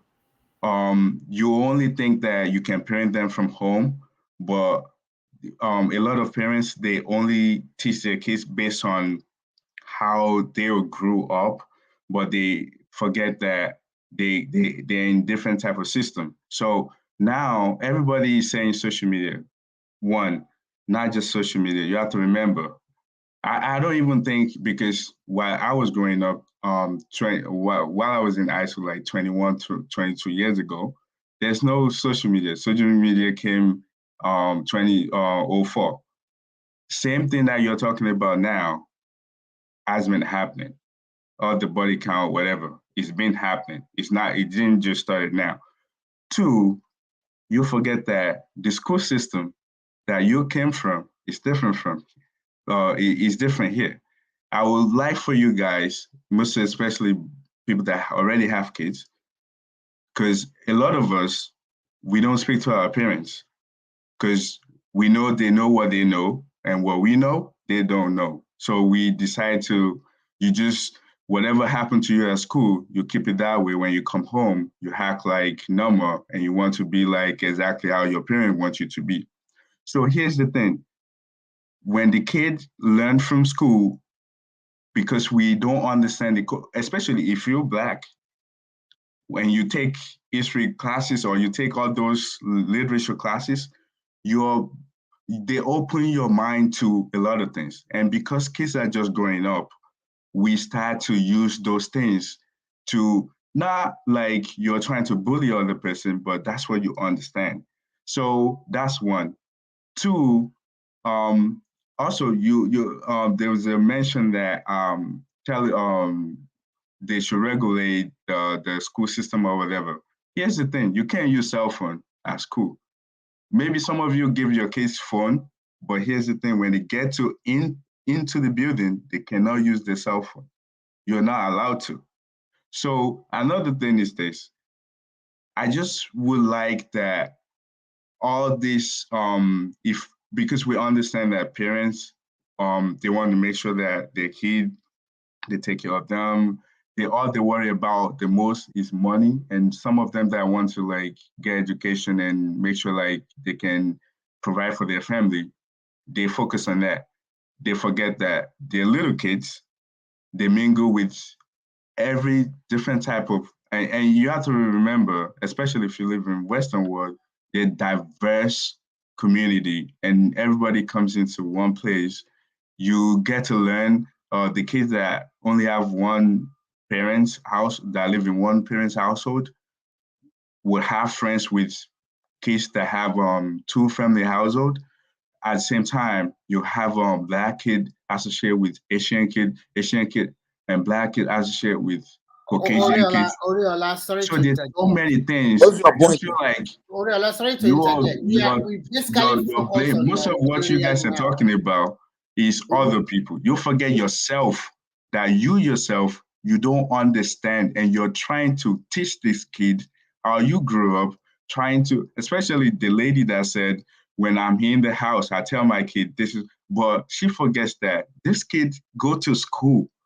The majority of the time, like in 24 hours, probably the parents already went to work for like maybe 12 hours, like, and the kid went to school as well. So they only spend maybe like 4 hours together for dinner time and go to sleep. The rest of the time, they spend it with their friends at school. So there's a lot of this. I just felt like we shouldn't sweep it under the rug and think that, oh, social media. Well, social media does nothing because it's the parents. It's the parents. It's not social media. But That's then my you're point. not correct when you say You don't. Social media What does do you a mean by lot. social media doesn't do that? Oriade, you just said it now that you said they only spend like 4 hours with their mom and their parents, but then the majority of the time they're away from their parents. So all this time they're away from their parents and they're with their friends, they're with their classmates. A lot of things happens. They jump on social media, they use their phones, maybe on during break. So what are you talking about? They are. I mean, They are I know at what Instagram. age my daughter They started are having the FaceTime. social media. Everything you can But talk about. don't you think they I thought communicate Rationale was about to within tell us something. themselves as cool? Like, but because all these things that you're saying, I've seen it. Like even during my time, we don't like cell phone. You have to be like 18 or 20 before your parents actually get your phone, because then it's not like popular like it is now. Then all these things that you're talking about, having girlfriend and saying, oh, how many girls No, you in the sleep with, Nigerian context, hold on. all of We are those talking about things. Nigerian In context. the Nigerian In context, America, these there's kids nothing go you to can school do with to influence. They these have Yeah, their kids own but in the constitution. Nigerian if you context. look at it, Talk These about kids Nigerian goes context. You are okay. totally taking it. One at a time, guys. I bet. even in Nigeria, I think it's the same thing. I don't think it's No, much No, no. different it's because not. this. No, it's not. We have to formulate our own No, it's not. policies to suit our own culture and tradition. It's high time Remy, we live. We have to just find a balance. That's what I'm trying to say. Find a balance. yeah, but then Remy, let me address something that Rational mind. I think you said something the other time when Remy yeah. was saying that in China they give the children a lot of homework and stuff like that. Okay. That was where it used to be when we are They growing. do that here as well. They They do give us that a lot here. of homework. No, I don't think Yeah, you know the I do a magnitude lot of of homework. homework. My Let me sister tell you, do a lot of Oriola, homework I as don't know well. anybody that have lived in Asia before. If you know the magnitude of homework they gave in What? Chinese school, Same here. During I don't think it holiday, can never be the same. you read How is an books. average from You this? It stay in the can never. library forever just to so you can do all the assignments. Like the only So time when you you have, have when you let me get ask you, home Oriola, if you is go to just school in eat dinner America, and sleep. do they give you a lot of homework when you're having your Yes. midterm vacation that you don't even have time for any vacation? Yes, they do. I'm I telling don't believe you. that. Depends on the school, Sha. Depends on the school. You have to read like 6 books during your vacation. You have to read like 6. You're reading. Oriola, can you hear me? I understand you're an adult. You're not kids of these days. Maybe during your time when you were here in America going to school, those were those times where education still has a little bit of even some people of generation that were before you would say to you. I remember when I was growing up back in the 70s, my parents would be telling us, "And your they'll be telling us that your generation has had it worse. Now we also are not saying to our own kids now that your generation is so worse. Their own kids now when they start having kids and their kids is getting messed up. So it's a Hold on. intergenerational wars. Yeah, it's getting worse. That's what it is, man. Intergenerational war. So it's just getting. Let me just. We can compare what you want. Don't want generation. You have their time and leave them I alone. have kids now, and I know that every single thing that you guys are saying, they still. That's what I mean. When you were a kid, you want to see the woman in hands, but you don't want to make your own begin Sam. What did they talk about? See, this is my point here. See, me, the reason why I asked Ajali earlier is when he say, don't let them see it. I'm like, okay, what age will you be okay for them to see it? The point of the matter is this: it doesn't matter what age. I wanted to say something to Let me land something first. here. Let me land real quick. Allow me to finish. Then you come. See, let me be honest with you guys, man. Okay. It's not a matter whether this kid know this or know that. In fact, I knew about how they do it by the time I was like 8. I already know how what vagina is, what penis is. I know the intercourse. I already have all this knowledge. No matter Hey, how you want to hide it, we already at know. 5, So the at thing 5. is, the only thing I didn't the only thing was that I was told by society, by my tradition, my family, and everybody is that it is wrong to do it. You shouldn't do it, and it's immoral. It's not that the values they put in you is what will determine the choice you will make. It's not the knowledge you have. So when Did people you come know here and they saying, teach this at school? but Did you wait, know they teach that at school?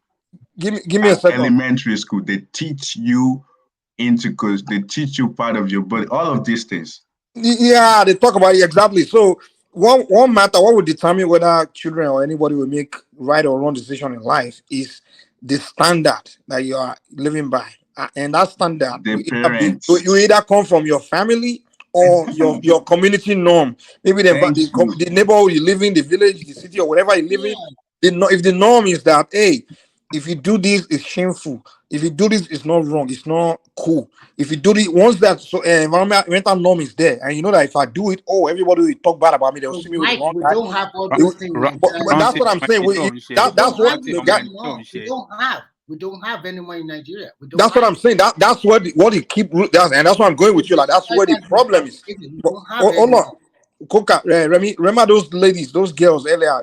They played the No, video where Mike, they were let me asking them. just ask you a question. They When were in the southwest, a boy of 17 years old would just bring a lot of money in buying car, doing Yahoo Yahoo, doing rituals, and the parents will accept it. they exactly. So and that's where I We was don't going. have all of this thing anymore. Re- The Re- society has Remy, give changed. me a chance. Give me a chance. That's exactly where I'm trying to go. Like those girls, for example, when those teenage girls when they were asking them with the camera, like, hey, how many body bags? And I get she was comfortably to say 19. That one say 10. You know, but back in those days where it was a shameful thing for a girl to even let them know that she's sleeping with somebody. Yes, You don't at that understand? age, they are even having 19 or 20 bodyguards, They, 17 or 18. Oh my they God. won't say it because they know that it's a shameful thing to say because it's against the societal norm. But today it's not against the societal norm for you to say something like that or do something like that. So what determines decision kids will make is the either the norms of the environment they live in or the norms of the family. Because if those Yes. girls come from a family where they know that in that family It's still it's against the it's it's societal norm. They are just wayward kids that are not. Yes. And when you go to the social no, I gotta go. media, Even the 20, those girls are what teenage girls, like 20s. I mean, like, sorry, 18, 17, 19. Go and talk to 30 something year old Nigeria boys. They are women. They are all just as wayward. they're the same Those are the thing. product of the millennials. Okay, You understand? Mike, sorry to cut you short. When you go to social media because of content, because they want to make money Look at online, Don Jazzy now. Don Jazzy is their father now. It's their father's age. Look what he posts every 50% day. of what they are saying there is about nudity, about how you can make love. If you just go to Nigerian TikTok, you see a lot of nonsense. That's what's going on because their father's generation is the Don Because they Jazzy were not, generation, the nothing bad is being generation. regulated here. You understand? Nothing is being Yeah, regulated. but You they see all see this people stuff. like them abroad doing the same thing and they felt like they can copy them, which Yeah, that's exactly they what we are forget saying. The that there's a society. cultural And difference. Nigerian They society, forget there's a cultural we like to difference. elevate Western culture, Western things to be the right way. Right. So our children now want to be the Black Americans, you know. So Yeah, that, but you have to understand that Nigeria is trying to find itself because everybody wants to teach their culture. and that's So what I we are was trying saying to earlier. find When Rational Mind ourselves. wanted to kill me, I was saying, listen, we decide to Mike, you're replace. talking now. Let me chip a word in. You continue, please. Sorry. Yeah, go ahead. Oriola, you just seem to agree with us. I mean, unknowingly, you just did that. There's an issue of social media usage in Nigeria. You just said it now from what you I just didn't said. say that. I When mean, did I say social media that's what you're usage? inferring. That you're inferring that in Nigeria, this case they go on social media. They're always there.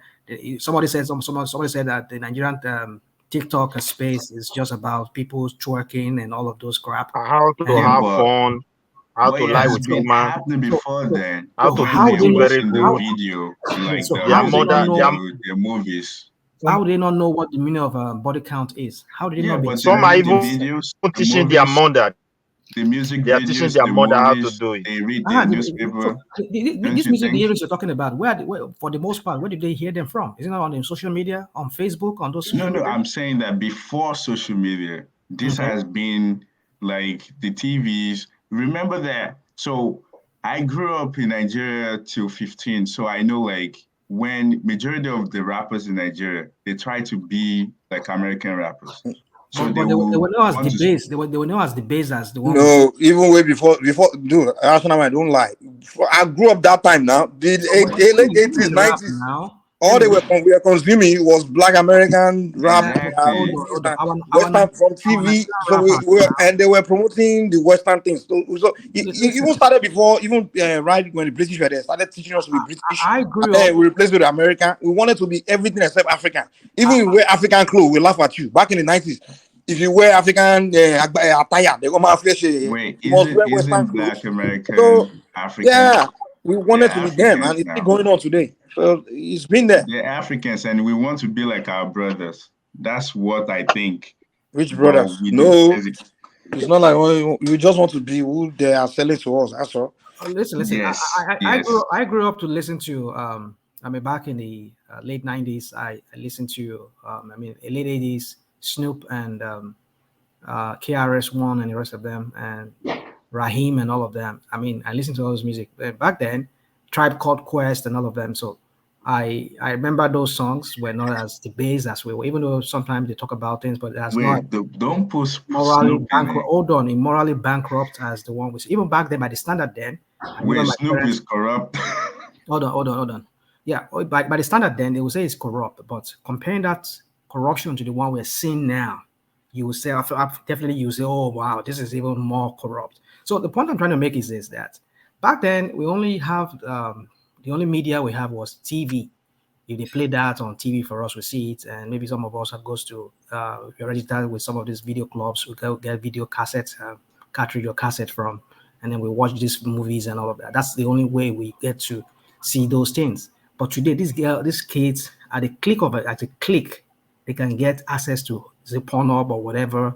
They can get access to any of those things. So the point we need to realize is that social media is one major role. I can tell you, because as a father, I can tell you that my daughter has, even right from a very young age, she has a way with devices. Even though I go through our devices, I find crap, I will delete it and all of that. But she still has a way, even with my whatever parental control that I have here, she has a way of bypassing everything. You get it? So you see, these kids are very, very, very. I don't know where you live, Oriola, in America, here in America, but I tell you, maybe depending on where you live, maybe you live in Florida, where DeSantis is trying to tell them what to teach in the curriculum. But here, I mean, the gay rights, the LGBT drag something is a big issue here. I mean, they teach them right from The right. Bobrisky's. You say what?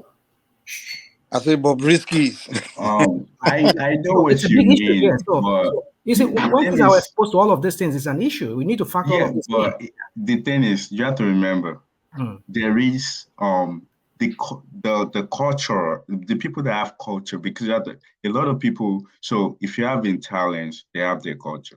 If you have the English, they have their own culture. If you have, let's say, we have Nigerians, we have everybody has their cultures. I won't say Nigeria, I would say Yoruba has culture, Igbo has their culture outside. So all of those, the thing is, they're not trying to change any of those because they expect the parents to actually teach their kids on.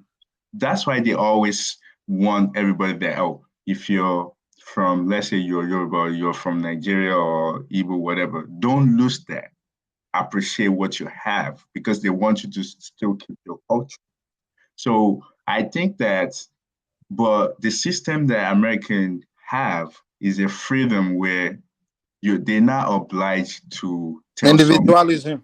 Yeah, Individualism. it's liberal. Yeah, like you can do what if it's under their law, you can go ahead and do what you want as long as you're not going against the law. I don't think we should kill that. I think it's more because everything everybody is saying, you'll forget that. What about us, the parents? Like you're not putting that in. Like, what about the parents?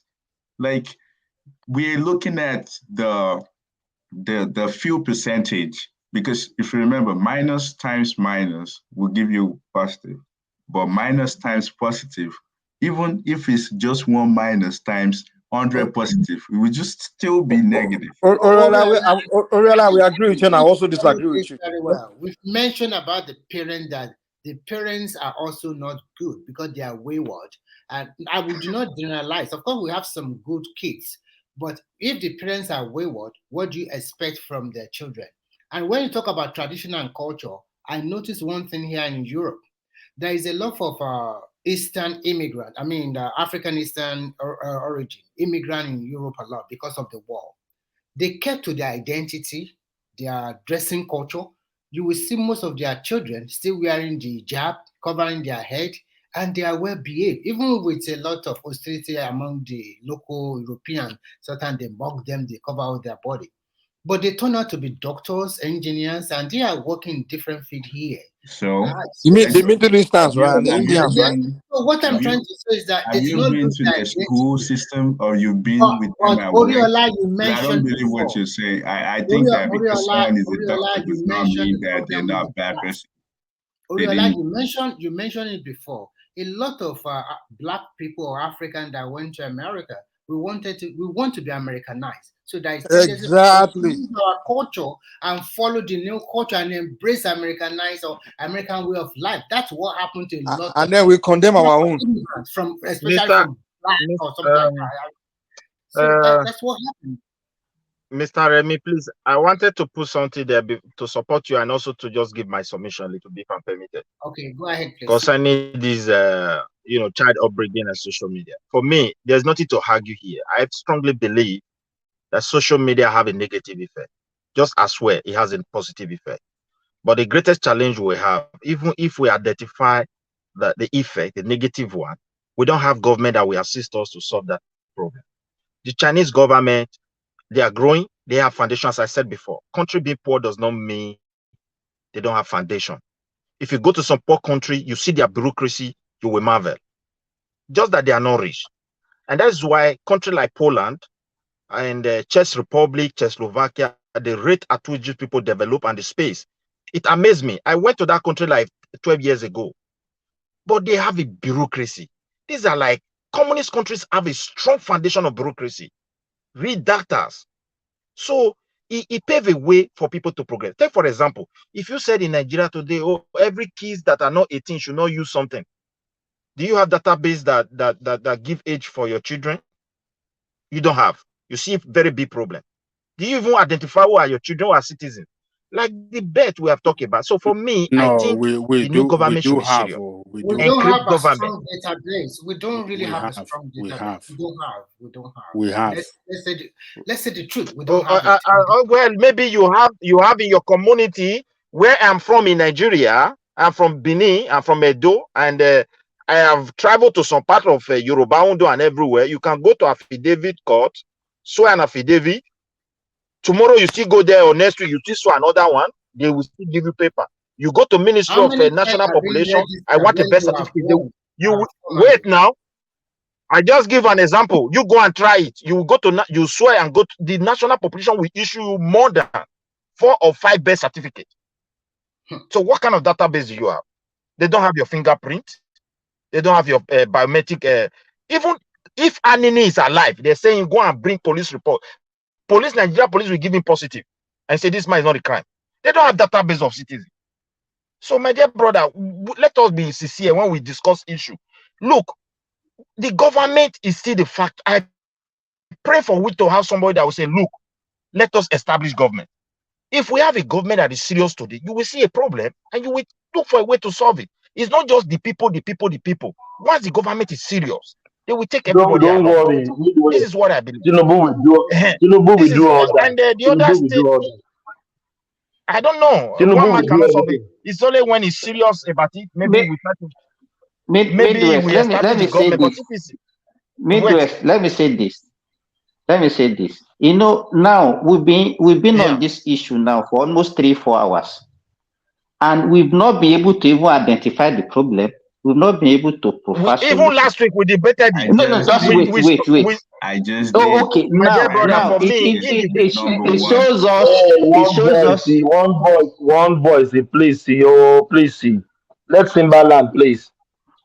It shows how difficult it is to actually be in a government and to maintain things. Now, how many of us are on this platform now? You are like just 8 now.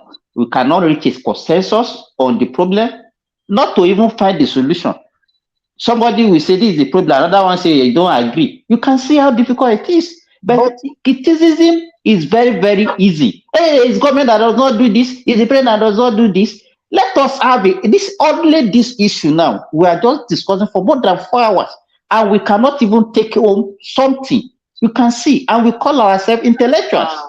Simba, sorry to interject. I think this is a public forum that everybody can pitch in their ideas and their thoughts, and that everybody have a freedom to express how they deem that these are the problem and these are the preferred solution he can profess. So, like we are saying here, I thought about copying some of the Chinese model or trying to find a balance between the Western culture and our own culture, because more than 30% of Nigerian population are all in diaspora now. Because in a family, especially from the southern part of Nigeria, in an extended family of one person, one or two of you guys will be in either maybe in Asia or Europe or anywhere in the world. We have a problem at hand. We cannot, like I said, we cannot use the American way to solve our problem. We cannot use the Chinese way too, because yes, you are right. That's why I said we should find a balance. If we can develop our own by ourselves, that suit our own. Because let me say this, Remy, sorry. We have, but we left it. Let me just say one of the reasons why I just realized we cannot use the Chinese is because Chinese do not have. I did not say Chinese. Hold on. I know. I'm just saying this to our listeners is that Chinese do not have a state religion, do not have a sanctioned state religion. So do Nigeria have a religion? Yeah, we do. With all this. Forget it. In paper, it's secular, but in the real sense of it, in the real way, it is structured. It is along. So that means that is a country not well defined. That is one of our problems. That's what I'm saying. Yeah, you and I will quite agree on that. That Nigeria is not defined. That's why everything on paper. Sometimes we just see them on paper, but in the real practice that we see in that country, it is what it is. So you don't see where they have Islam in their armed forces. They don't have Christianity in their armed forces. The armed forces is the armed forces. All their governmental system there in China, everything is secular. No religion, no state-sanctioned religion. But you go to Nigerian army, go to Nigerian army barracks or police barracks, you will see churches there, you will see mosques there.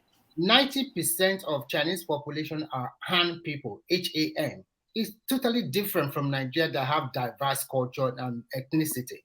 We have more than 240 ethnicity in Nigeria. So what I'm just trying to say is that the problem have arrived because we have copied so many different cultures all over the world. So we have to create our own identity. Like what I said before, we have to have a strong database. Thank you. We want to know where were you born? You are very right. You are very right. And Midwest, I always agree with you. Right. Midwest, there's no Nigerian identity. We don't. We have ethnic identities. Remy is very correct. It's very correct. Yeah. We have ethnic identities, and we decide to put it aside, and then trying to look around the world, trying to create something new. On nonsense. And we're doing on nonsense. Complete rubbish. We are even hating ourselves more than the way it was when we were coming from civil war. So I kind of disagree in the fact that we didn't actually copy. They made us. They didn't make you, man. You decided they did. Okay, so what is colonization? Colonization is how come we're speaking English today? Listen. Let me address this colonization that people keep talking about. Wait. America is also a lot of we have the Native America that have been living there. And they killed them already. They kill all the Indians. Even if they kill them, America is a European country, man. America is. Wait. We're one at a time. Let's understand Remy first. Hold on. Remy, say it again. So even if they kill them, they still recognize them till today. Says who? But they don't use What you their read in culture or their paper. system You That's to. not understand the true. Native American in That's what you America? read in paper. But They they are It's still not not relevant. recognize their culture. Remy, it's they are not not true. relevant. It's Culture. not true. One voice, Remy. please now. Hold on, please. Hold on, please. One voice now. Okay, Yeah, Continue. what Remy said is not Let's true. hold on. Let me. Who's going to speak now, Okay, please? let me go ahead. Let me. So Yeah, go ahead. Yeah. Oriolans is saying that they do not recognize their culture and tradition anymore. But while we still have a Can lot we of change this topic? Can we Wait, change let the him land. topic? Let him land. Let him land. Hold on. Let him land. We'll go back. okay, We you have said topic they of do the not day. recognize them anymore, but in some kind of they still have the, like if you go to like Hawaii, they still have the traditional culture over there. And I think that the Hawaiian people are offshoot of the Native American. So there are so many states in America that are offshoot of the Native America that they still continue with their culture from their forefathers. But if you are telling us now that they do not recognize them, I don't know. I don't live in America. Maybe Ajani Kukwa and Rational Mike. Hawaiian is They are very more different from Native Americans. so I don't know about that. I have to look at it by Yeah, myself. But the system. Oh no, Ariola, give me 1 second. Sorry. But the system of practice in America is British, is English, and those that run the European in general, the European, and those that run America are European. So you have to fall in line. Everyone have to fall in line with their ways. No, with the they ways of the came here. Europeans. They came here to they took the land. They found this They land. took it, and The if you same want thing to as exist in Canada. No, America, European owns I this wanted to put land. something here. This guy, this our brother. Hold on now. Come on now. Too much voices. Let somebody land, please now.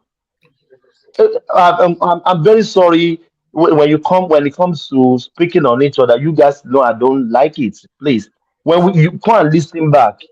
When we finish, just listen back to what we are saying. When three people is talking, nobody is talking. So when you are talking, somebody is trying to come in. If that person is not giving you that space, let them finish. Let he or she finish his own thoughts. Then you can come after him so we can have a good conversation. Please let me So also the- round up a little bit thought on that, please. On this America something. Look, please, if I'm permitted. The problem is American problem is similar to that of Nigeria. If you are talking of European don't have complete decent culture. And that is why, irrespective of all the Europeans that went to America, we know a lot of British went there. A lot of other Holland people also went there. Even the Swedish went there in history. So that is why, at a point after the Civil War, they gave right to states to make their own law. And at the end, they find a common ground to annex all together on top. Like that of Nigeria, we have not been able to create that space for irrespective regions, ethnic and background that make Nigeria to discuss their differences so they can know it and look for a way to forge a way. But we decide to put it on top of, those who are on top of power, who are influential to have a say at any particular time. They love to silence the rest people. So that's why everything is still coming out. It's a different thing. And that of America is working on for them today. Some people, you see the way people live in America will be talking. When they say something, they will be telling you, oh, you live in the other side. Maybe it's like that, the other side. Because the people, they have right to make laws. They have right to determine their destiny. Nigeria, who is this man that they kill in the north? I think Amadou Bello. Amadou Bello, yeah. He said, we have differences. They say yes, but these differences you people are saying we should put aside. Why not we discuss it so that we can recognize it? In other words, know what will offend me, what I will not like, and I will know what you don't like. They sweep everything aside. We will develop. We want to build a place like New York. My brother, New York was built because they laid foundation. Chinese is growing today because they have foundation. What is our foundation as a country today? Everybody just after power. And I pray for this government they need government to recognize that without really discussing some fundamental issue, Nigeria will not move forward. But I pray for my country to move forward because a lot of brain are outside. And maybe when this brain return, it will be a use. Like we that are discussing here, we have seen life. We can't take government away. Everything I enjoy here in this country where I live today is from the government. How we drive my car is defined by the government.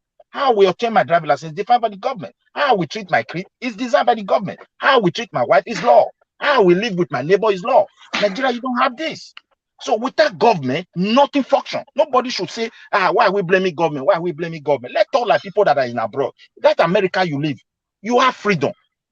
But anything as outside the space of their law, you are in trouble if you do it. Thomas, please, can we change? Can we change? Can we change? Can we change this? Well, I think we had enough. Yes, we're done. I'm fed up. I'm Can I fed up say of that something? topic. No. We Let's are change the moving on, topic. please. Let's change. Not Please, on this. It's something else. Yeah, speak. Yeah. Let's just it's getting so Never so mind. Go boring. ahead with Yeah. your topic. Hey, it's getting boring. We have It's some not topics here. Let's boring just though. I actually think it's a good topic to talk about. It's just but that we have been on this almost 3 hours now. That's enough, isn't it? Yeah, that's enough. Yeah, we have the topic of the day. We haven't even spoken on it. The Supreme Court dismissed PDP suit challenging Shetima Double's nomination. So, did anybody have any intake? Yeah, yes. That is open to anybody that wants to come in. Yeah, Supreme Court dismissed PDP suit challenging Shetima Double nomination. What one man read earlier on is that Shetima I think he withdrew from the senatorial wherever before he became the vice president candidate of Tinubu. That is on the reading. So what do you guys think about that? Can everybody hear me, or everybody's gone? we can hear you. I mean, yeah, I think they did the right thing. I mean, well, I don't have nothing to say, to be honest. Like when it comes to Nigerian politics, I don't know much about. So I will let somebody else talk. But shout out to Odudua guy. You're on point. Odudua, who is Odudua? In the comment section. Yes. Comment section will be many people now, like me. They always talk yam. Yeah, just joking. Yeah. So can I say something on the? I wanted to not to say anything about that that court case that came up some few hours ago. My reason is because I have lots of reservation on that. You see, we are gradually getting to and I've said it on this platform. We're gradually getting into sliding into a very dark times. I don't understand. I wish because when you guys were having that conversation earlier, although I was busy doing stuff here, and I was wanting to come because Ogbeni was here. I wanted to test Ogbeni's legal knowledge. No, his legal knowledge, not his IQ. I know he has IQ, but I'm saying his legal knowledge on that. This pre-election, post-election matters. I don't understand it. Only in Nigeria, because Nigeria is a banana republic. I don't know why you would pass a judgment. Rational man, Nigeria is not a banana republic. Oh, that's my. Allow me that, Thomas, please. Yeah, that's all right. That's you have the right. Yeah, that's all right. Allow me that, please. So go on. Yeah. To me, Nigeria is a banana republic. If it's not, the kind of judgment, the kind of messed up judicial system we have, it's just so embarrassing, and it makes me feel like the future is bleak for that country. Now, let me go straight to that. What I was trying to say. I wish Ogbeni was here. This pre-election, post-election matter. When you have to rule that these people have no dog in the fight, and it's as people will say, they cannot bring up that case because they were not member of that party, and they did not. They could not question somebody's nomination because they were never part of the party. I don't even understand what they are talking about. If the Constitution says you must be duly sponsored or validly sponsored by a political party, I don't know how the I can't remember how to. Yes, you are right. That's the word. Yeah. How the Constitution framed that that English, but if you are validly or how do I put it, legitimately nominated, then the Constitution is opening up that path for you that in the event that you're not nominated legally, or you do not follow the due process of that of the political party, or you not follow the due process of the Electoral Law Act, rather, that was put in place, then that will be a violation. So, which means other people can sue you.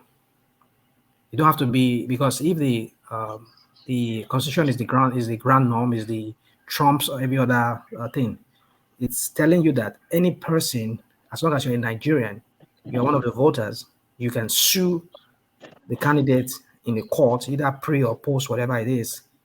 If he has committed any infraction, you can challenge him in court. But the court now is giving this ruling saying that you must be a party in the primary election. But Rational Mind, don't you think they know what they are doing? Let me land, please. Why do I say that? If they give that option to the citizenry to do that, do you know how many cases we'll be having in court? That does not. I mean, this hypothetical situation you just put, that's not a problem, because even though how many cases, what do you mean how many cases in court? If somebody is not duly, if it's not duly nominated, it was not duly nominated, then it's open. I mean, the Constitution tells you that you must. So if the Constitution says you must be sponsored legally or whatever by the political party, so if the event that political party commit an infraction, but Rational, can I speak about it? You will speak, but then my point is that I just understand when Supreme Court contradicts itself or contradicts some things from the like Thomas said. There's no contradiction. There's no contradiction. That's why I said. Okay, go on, please. Go on. Okay. Well, in this case, what the nomination is a party affair, and what they are saying is that if you bring, it's not as if you cannot bring it up again. Even this same case that is still in the appeal court, and they will still deliberate about it. It does not rule it out that you cannot do it. What they are saying is that if it's a pre-election matter, it's only people who contested in the primary within the same party that have the legal right to take such a petition to court. And that makes sense. That makes more sense. Because so now that person now, that Shettima now has contested against other party. So any of the other party now can bring it up. Since he has contested again, then they can challenge his nomination now. And that is why Obi and Atiku now put it also in their petition in the tribunal now. Simba, to add to your submission, it's not that Shettima really contested for 17 No, we are not even, Remy, don't let us go to that. What he is saying is about don't let us go to that one. We'll take it stage by stage. We are not talking about the case now. We are talking about, because what a Rational Mind is saying is that about the nomination. It does not even what is saying now is because the way the court dismissed the case, that they don't even have the legal right to bring the case to court. That's what you are talking about. We are not talking about the validity. I think the court, they were quite right about that one. No, they're not right. They're not right. No, they are right. Okay, I will tell you why they are right. Every political party have to follow their own guideline of how to choose the election and confirming with the Constitution of Nigeria. That is why INEC will be invited to see how they do their things. If I have my own political party and you are not a member of my political party, you are just my opponent, there's nothing concerns you how my political party choose their candidate. So far, I conform with the Constitution of that country. So if you are not taking me to court and saying that I was not duly nominated, hold on. I'll give you an instance. You remember the Duro election, and this guy from the APC, what's his name? Leon. Is it has to do with qualification. Hold on now. Hold on. Qualification or qualification? No, it's different. Hold on. I will tell you why it's not different. I understand we can always pick pick here and they make it look like it is different. Now, hold on. I'll It's tell you. totally different. Qualification Hold and on, nomination. Let me wait for him now. We are not many. Just let us take it easy. Let me land. You will talk after him. His party, APC, committed that infraction by not doing their due process and like vetting this guy that if he has that qualification, if the qualification was right or not. Now, in the case of what's his name? This guy from Borno, Shetima, his APC party did not do what they were supposed to do by telling him, look, you need to drop up this thing before you contest this or whatever it was, that infraction.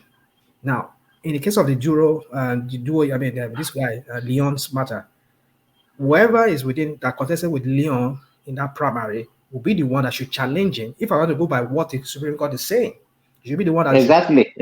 That is it. Yes. challenge him, not do a PDP guy, not do it should be challenging him, should be whoever in the primary that contested with him shall be saying that no, this guy, his deputy that he chose was he has problems, so I'm the one that should be the real person on that ballot.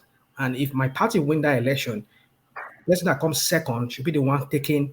But the Supreme Court did not say that. The Supreme Court gave it to Dewey because Dewey was the one challenging him. But why did they say to him that no, you don't have the right? You see the conflict I'm talking about here. So that is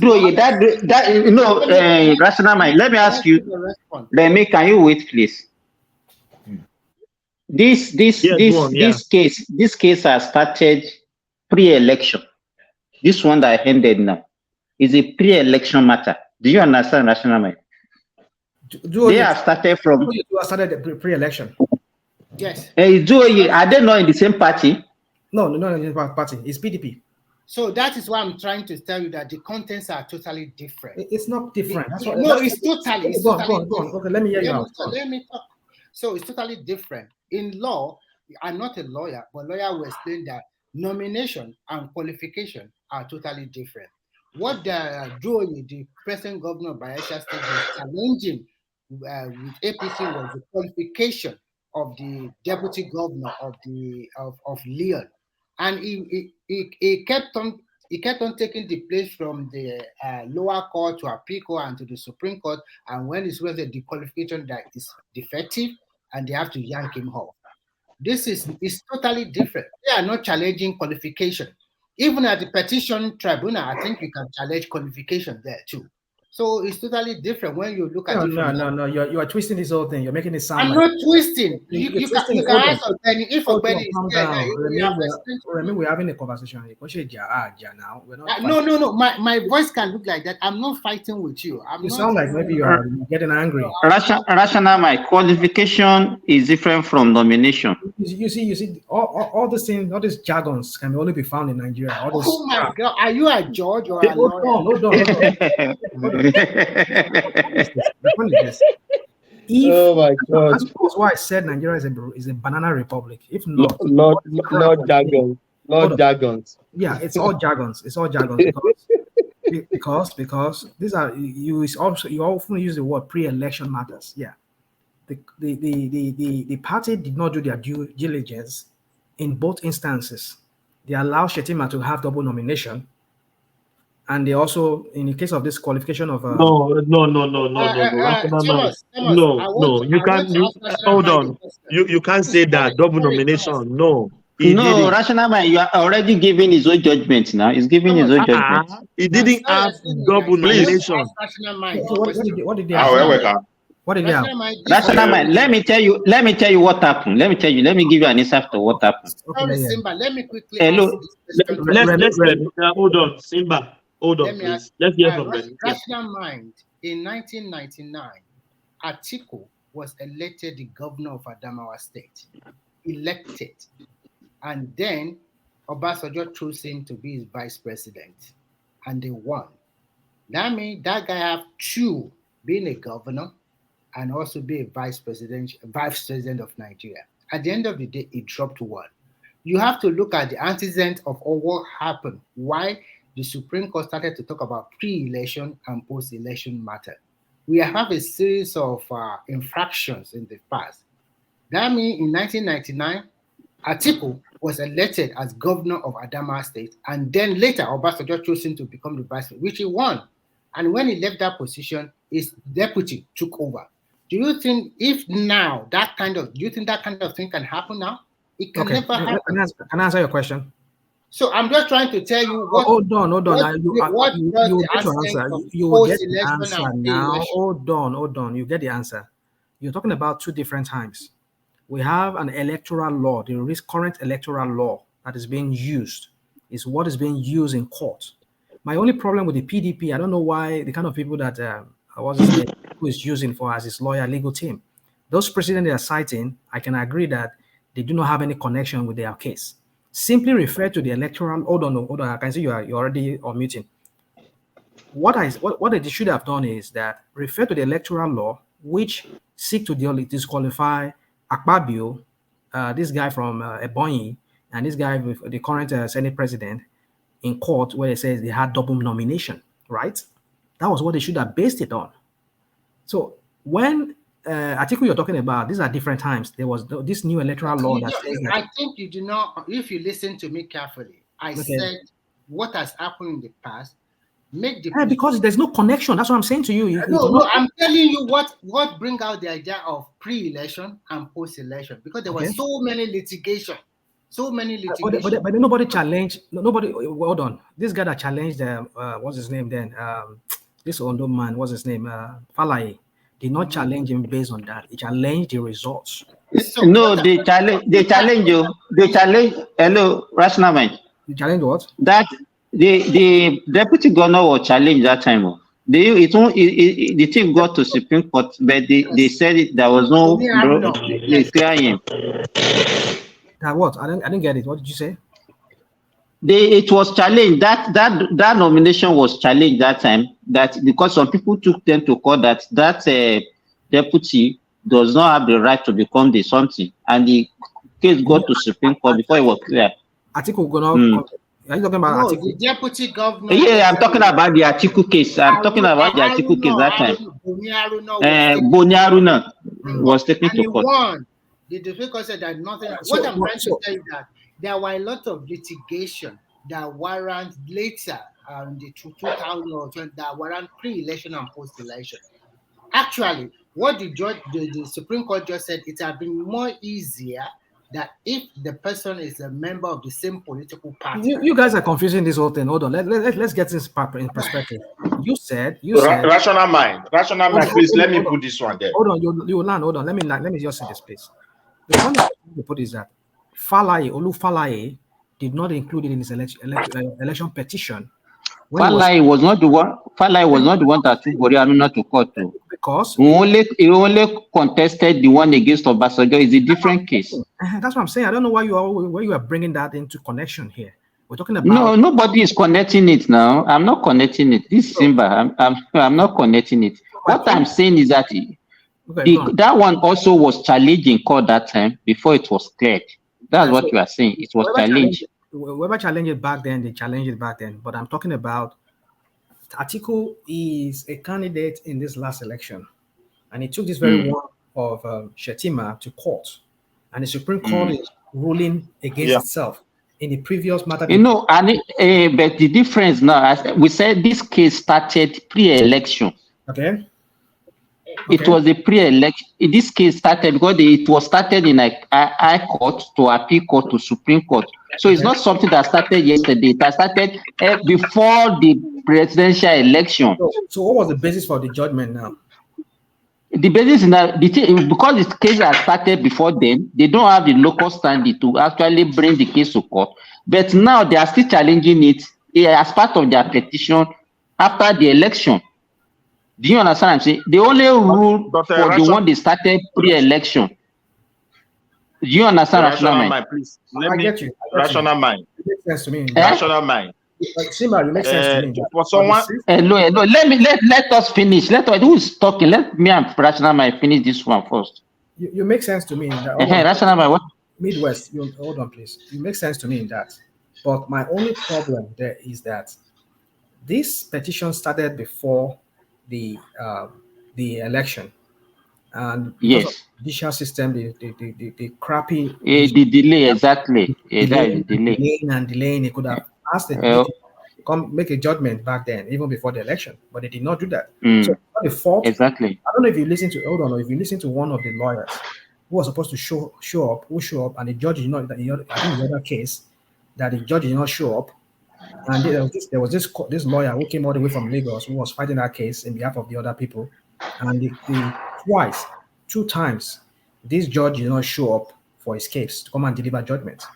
And this lawyer said he's going to sue that judge for allowing him to be coming to Abuja and not even intimating or telling him ahead of time that he was not going to be sitting, only for him to show up at the court and he wasn't there. That he's going to sue that court, sue the judge to pay damages for making him come twice. So you can see all these things. So what I'm trying to say is this, that they deliberately do all these things, shenanigans, so that they can arrive at this judgment that we're hearing, which they should have. It's not the fault of the whoever is petitioning the court for that. It's on them. Even rational mind, even that what they are saying is not even the delay that is the problem now. As at the time they brought this case to court, they don't have a local stand because they are not in the same party. The primary has ended, right? You can only exactly. So they can only bring it up post-election. If they can still challenge it now, and that's why they are challenging it now. This same case can be challenged now. That's not what we're hearing. What we're hearing now is that the Tinubu team now, having seen what the court has said, the Supreme Court has said, we use this in this election petition that is before the tribunal and say, look, the Supreme Court has this one that Atiku and this person is saying that Chetima has double domination. Look at the judgment here. It says they don't have any local standing to be. So, like we've been asking. That is no. The judge now went on, apart from saying they don't even have local standing. He now look at the case, the merit of the case. Okay. He also made mention that, okay, this guy that you say has double nomination, before he was nominated, he actually wrote a letter dropping that nomination on July 6th, before he was nominated on July 20 or something like that by Tinubu as his vice president. And that same letter was communicated to INEC. Do you understand rational mind? So we've had that story. So it was not, so that means it was not having that double nomination. And the person that actually, it was Ibrahim Masari that's supposed to be Tinubu vice president, which he resigned. So that one also dropped that nomination before Shetimon accepted that one. So there was no that. So the case of double nomination did not even occur in the first place. But then you are saying it because based on what APC is saying, right? But they have if you look at the judgment, the is up there. The one man even show us this morning. Okay. Well, for me, I don't want to speak much on that because I'm going. No, you can Google it. You will see it there. July 6 was when he wrote the letter. Shetima wrote letter on July 6. I've heard that story that they has written letter. I mean, I was asking them to remove him, blah, blah, blah, and that was why they even find them. All these, Nigerian lawyers sometimes the timing. Yes, it was right because he dropped the letter and the letter was sent to INEC even before he was nominated as vice president. But you know that they can backdate letter. Do you know that? But the court can only act on what the court can only act on what they have. Simba, they cannot. Can I interject a little bit? Rational mind is just looking at it from. I'm sorry to say this because it does not want Tinubu. It wants Tinubu to lose. Why do you have to go this route?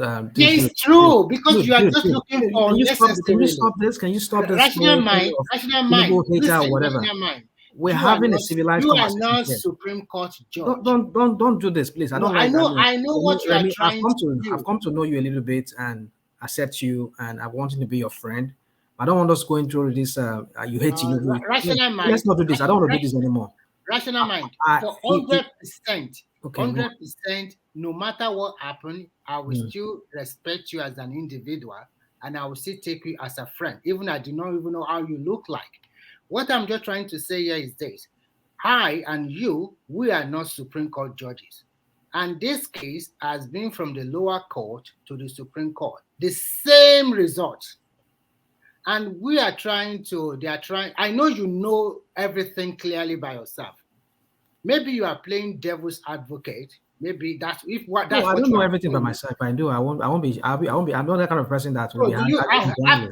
after Simba have explained everything to you vividly, still you still think that maybe the doctor I believe. So you can see where you are going. It's so easy Hold on, for me to hold on. look at that premise. I believe that for PDP and Labour to have used that there's a fact that they have that this guy, the timing, he did not do that before, but they were able to show to National mind, oh, Yorùbá lè hold mi on àti ẹ, now. Can you nǹkan allow tí me talk? PDP àti APC ń ṣe, àti PDP àti Labour ń ṣe ni èyí ò jẹ ẹ̀yà jẹ. Nǹkan tí wọ́n Hold on, pass no, don't consider. You can always say that because you as an APC tó bá person. pè mí náà support Labour, lèmi náà lè máa ṣe bí wọ́n náà ṣe. I won't do like that. Èmi á ti move on. Hold on, it's I would because have moved on látijọ́ because it's hold on now. it's just a game. It's because you are supporting APC, and I don't expect you to, but we only kind of like we rub minds and see things and put things in perspective. That's what we're doing here. I won't say because you are arguing with me. I would not say, oh, because you're an APC president, that's why you are. No, I would not do that. I would have conversation with you based on what I've seen out there. The reason that I make that insinuation is because after all what Simba have told you just now, you still mentioned that. You know, maybe the doctor they do this, they do that. Come on, man. Okay, no, for the fact that Simba told me doesn't mean I'm not fighting with you, and I don't have any beef with you. So I won't fight with you too. But my point is, for the fact that you and Simba are telling me that doesn't mean I agree with you, and you don't have to force me to agree with you. And I won't. No, never. I will never force you to agree. So you won't agree with me. So, but then you're making it sound like you want me to like, oh, by Tulasi, you have to. No, but just the one you uttered, the last one that maybe the doctor, the letter, they do this. It's like, okay, fine, it's okay. You can continue with Simba. I mean, Midwest, is that you want to come in, please? Midwest. Rational mind. Hold on, please. Rational mind. When are you going to give it up? I mean, I'm not giving it up. Yeah, I'm not giving it up. It's just 2 days. Just 2 days now. It may it might get sworn in. It might not get sworn in. It might get sworn in and something else happens. But let's just see what happens. What are you insinuating? I don't know. There you go. Midwest. Let's hear from Midwest. Are you still there? We don't have Midwest. Hello. Yeah. Yes, yeah, I'm here. Yeah. Only say I was busy. See, my dear brother, the thing is this. Me, I don't have much to say. I'm not a lawyer. But, you know, as far as Shatima is concerned, he was picked by the nominated president. So I don't think the constitution affected him not to stand as a vice president. But if he was to be contesting as a president, it would have been an issue. You understand me? So I think, for me, I also thank God that the judges, they have given out, within their own wisdom, they have given out the Supreme Court, they have done what they need to do. And nobody can dictate for them how they should decide an issue. So it has already been settled, and I don't think there's any other place they can go. But that of I think a tribunal court or whatever that is telling Nigerians that they cannot sit for a case because they have a meeting or whatever, man, this is very shameful. I don't see any reason why they should treat any issue like that. They have to do their job. They have to do their duty as a court and give their judgment. Excuse me, please. Yeah. A judge of a court has what English I will use? I forgot this English. So borrow me one English. Have every right to decide when they want to adjudicate your case, isn't it? You are the one bringing case for them, so you don't tell them how would they handle your case. Haven't you seen? Let me finish, please. Haven't you seen? Okay. They're already calling the defendants, the plaintiff, the lawyers are there ready in the court, and the judge will come in and he will say, I can't take this case today. We have the two lawyers from the defendant and the plaintiff, or anyhow, that please adjourn this case. Haven't you seen that before? But then when you say you will, my brother, see, when it comes to that, someone called Nigeria a banana republic. I heard someone was trying to. Nigeria is not even a banana; it's a poto republic. The way they wrote the constitution, it is free for everybody to manipulate whatever they want to do. My worry is this: I worry for the entire Southerners. Everything that is playing out today, as far as this election is concerned, two major people are from South, Obi and what is his name, Tinubu. If they don't put so many things in order, those who are smart are going to, take advantage of everything that is playing out today. And that is my worry. Because we may not see it that way. We may see that, oh, let him just come in. But there are those who are smarter in Nigeria. Certain people, I don't see us like a smarter people. We pretend to be very smart, but we are not like that. Look at the constitution. It has no direction. It does not address anything. The English word is there for you to switch to left, to right, whatever you want to achieve. As far as the national issue is concerned, if president has been elected, some people have right not to be satisfied. It happens everywhere. For the interest of our country, and look at the situation we find ourselves, those judges with their wisdom should create time, if they love the country, and pass their judgment. Whatever they pass, if there is another court you want to take it to, go and take it to that place. You understand me if you don't like it. But a situation whereby they kick it aside, for me, whatever we are doing, we should watch ahead. My worries is ahead. That whosoever that become the president, if Tinubu remain, if you fail not to put some certain things in place, the South will suffer. And that South includes Yoruba. Go and mark my word. That is my submission there. If they like, they don't sit on it, they should abandon it. We are showing people road, and those people master the road more than us, and they know what to do. It's a matter of time. They don't have the courage. The Nigerian judicial system does not have the courage. They lack that courage to be able to come and confront confront the executive. That's the problem, because this is the same judge. I think this is the second time he's doing that. The same judge, this is the second time he's doing the same thing. And then you didn't even inform them ahead of time that you are not going to show up. Only for them to arrive at the court, for them to be finding out that you just went for one stupid conference or judges conference. And like you just said, Obi'S, the Nigeria issue is a burning issue right now. When the state of, if anything, if that country is not, if it is not careful, we'll find ourselves in a very deep mess, even deeper than what we're currently facing. So why don't these people for once be patriotic and give judgment? If okay, fine, okay, I rule that yes, those things was not really so. Let Tinubu continue. He has no case. You people have no case. Then they move forward, like you said. But then look at how they just to tell you, these people, they know where they are going with this matter. They do not want, they don't have the courage to give, because they know what is right. They know that this thing, if this guy knows that yes, Tinubu has no case, all those people that brought those cases against Tinubu, there's no case there. Give it judgment. Be bold. Say it. Tinubu has no case. You guys, you're just, there's no case in yours. There's no substance to your case. Tinubu, you won the case. You say it. But because they know the truth, they just playing these tactics. And then at the end of the day, when they find out that, because the thing is this, what I'm looking at is this: if Tinubu ever gets sworn in, forget this case. That's the end of this case. So all these cases in court. What do you mean ever swearing? He's going to be swearing. Well, that's up to you. If he ever gets sworn in, I tell you. Rational mind. I think tomorrow they will swear him. When I go to change your English, ever swearing, he's going to be swearing. Hold on. Hold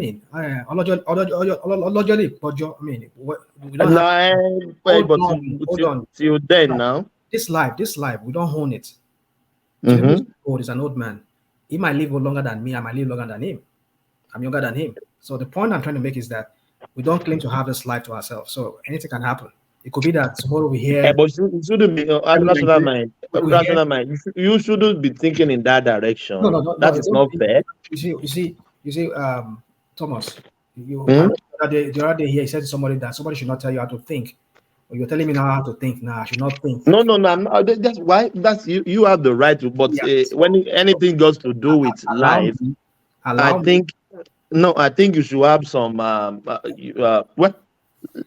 That's all right. Yeah, allow me to think however I want to think. Allow me that. So my point is that if he ever gets sworn in, I tell you, if he gets into that office, forget all these cases in court.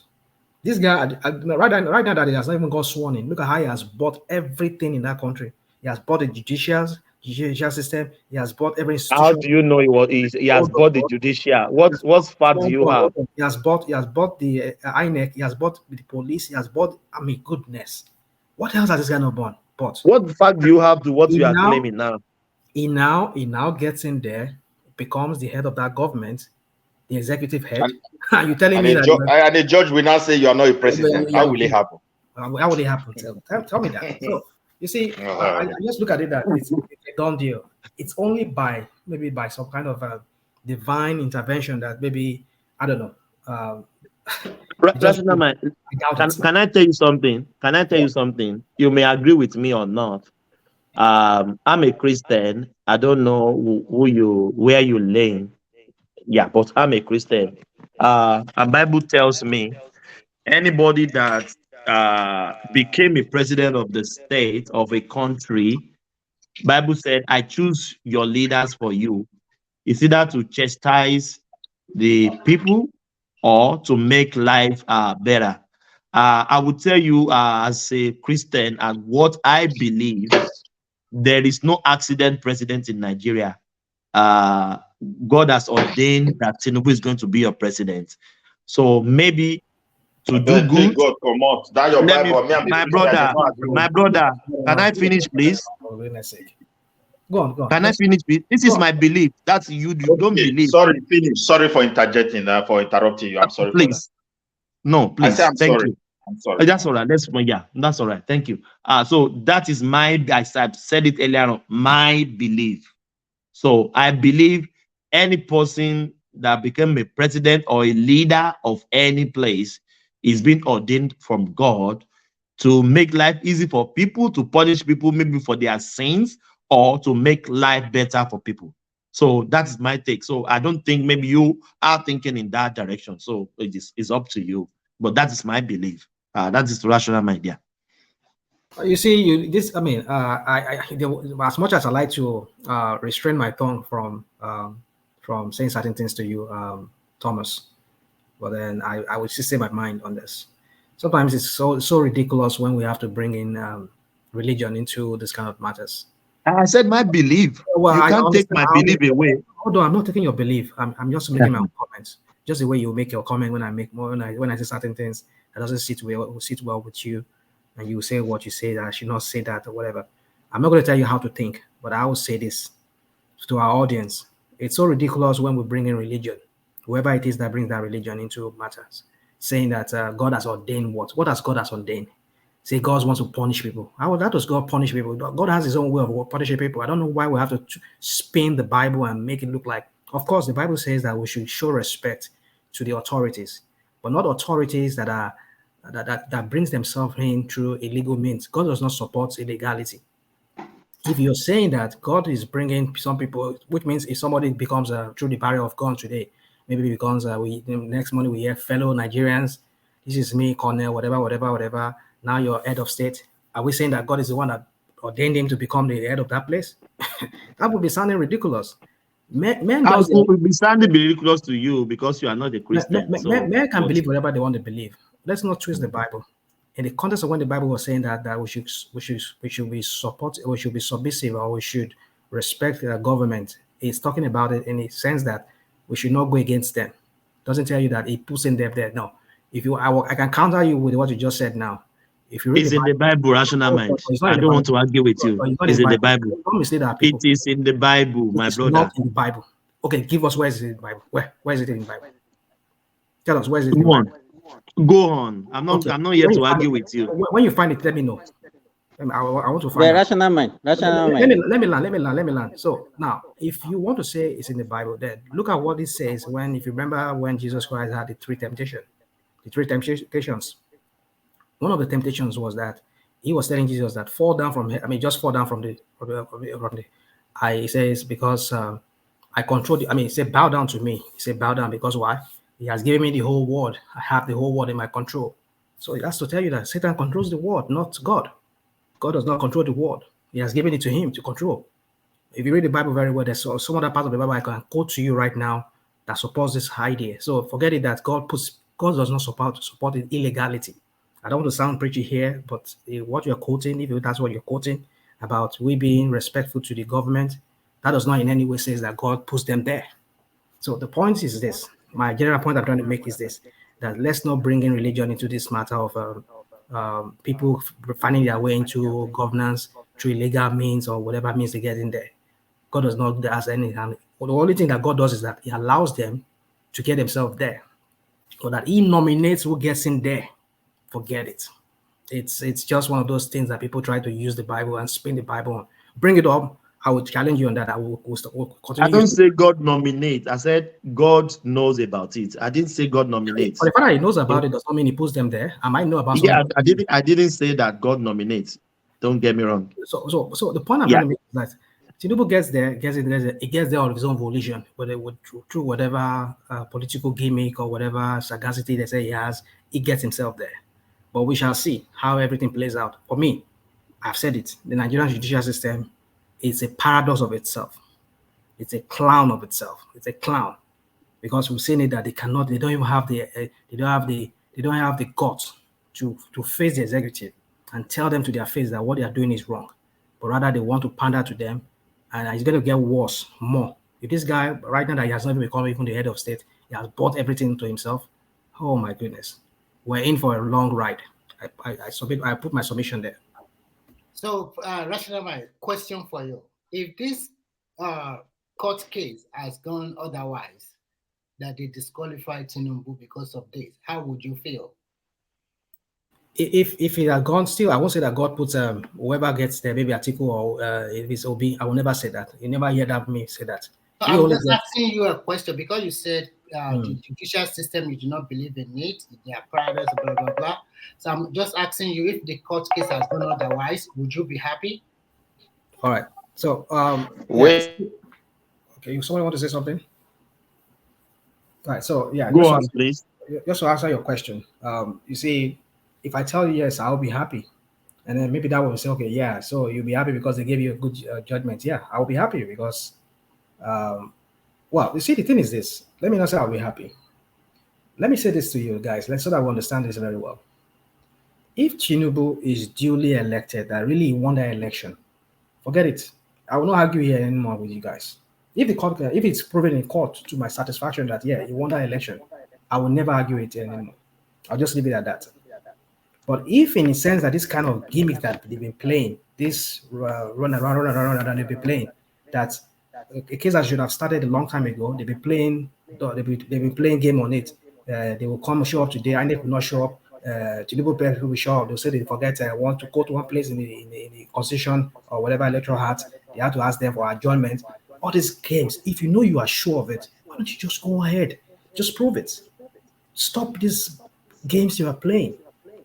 That But rational mind. Yeah, what is it?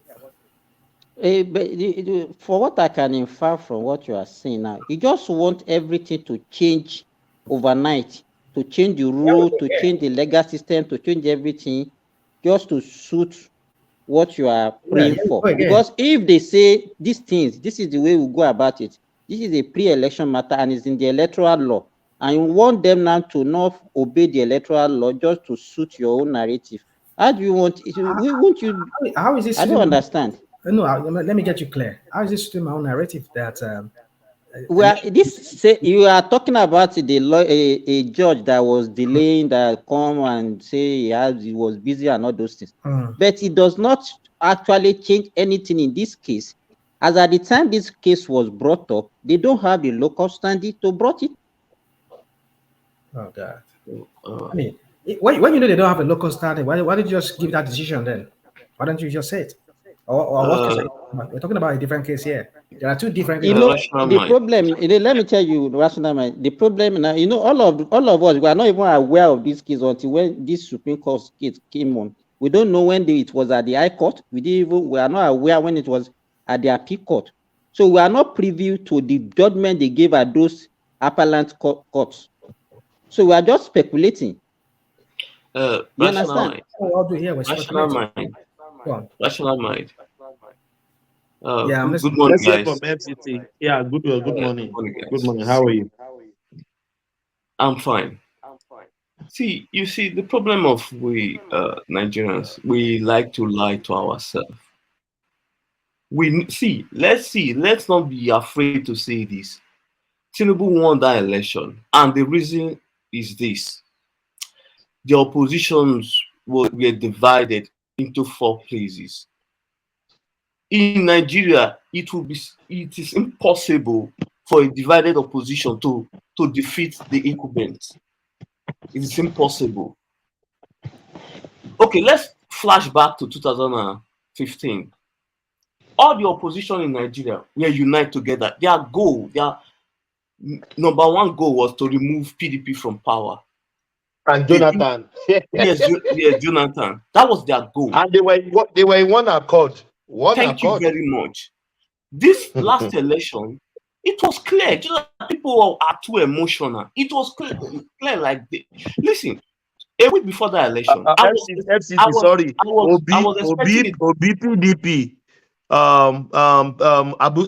What they call it? Kwakwaso is also PDP. PDP now. Kwakwaso PDP. Thank you very much. I was expecting a unit that there was one will step down for one. I was expecting that. Okay, if they do that, they have a chance because Buhari is not on the ballot. I said the election was winnable for the opposition, but they caused this to themselves. If one have stepped down for one, it would have been a landslide.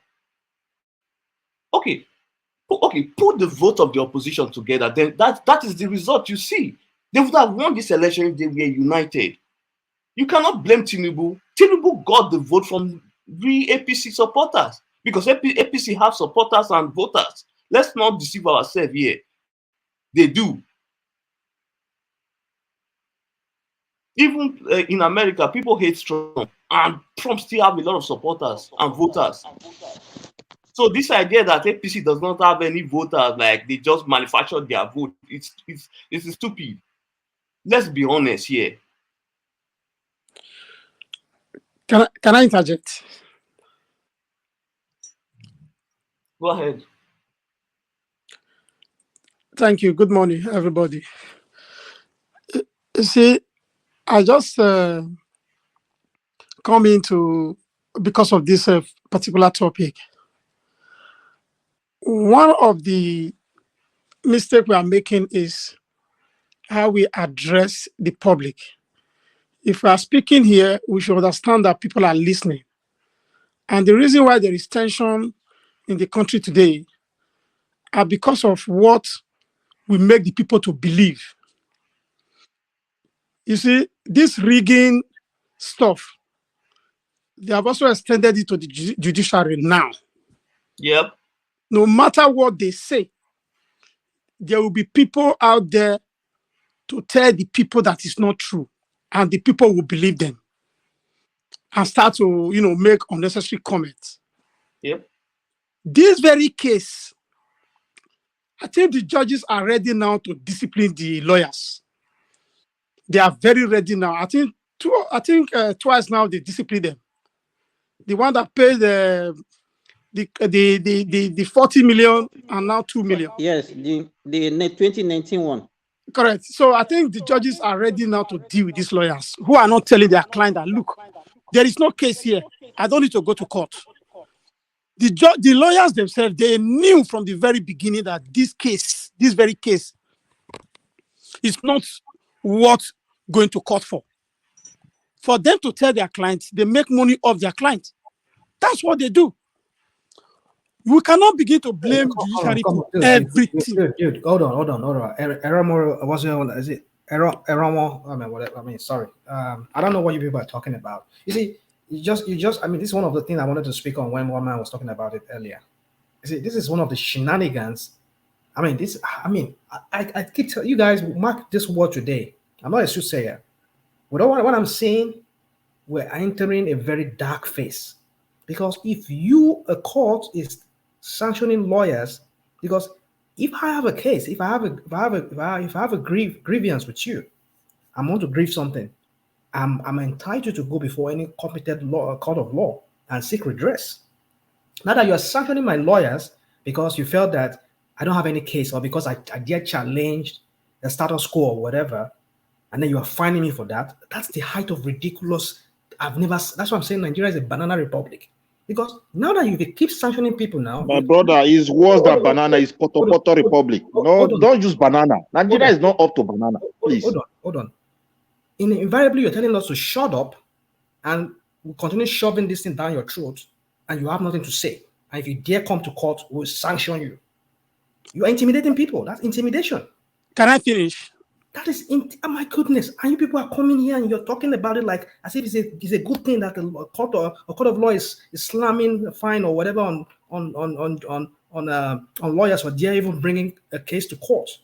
And this case was a case that happened before even the election. It has been there in front of them. They never come to they never gave a judgment before the election. Now that they're not giving a judgment, and they have given a judgment before. You don't even know about this case. No. The Supreme Court judgment, I'm saying. Listen, okay, let me just finish, please. Let me finish. Don't come here and do this. Let me finish. You see, listen, the reason why you have a problem with people is that you always believe you know the best. But I tell you this. What's the best? Let me finish now. You don't, at least I should say something. Okay, go on, please. Sorry. You see, the end of someone's intelligence is the beginning of the other person's own. You see, in this country, I went to meet a lawyer that somebody called me a nigger. The lawyer told me that, why do you want me to prove that in court? That he's not going to court with me. I thought that at that time, that should be about 15 years ago. At that time, I thought that the lawyer himself was a racist. You see, there are some cases you go to meet a lawyer for. He will tell you, this case, you can't prove it. This case can't go to court. I will look stupid. That's this kind of case. You see, the lower court said that that's the same thing. Before you talk about double nomination, for you to be a VP, you did not contest for it.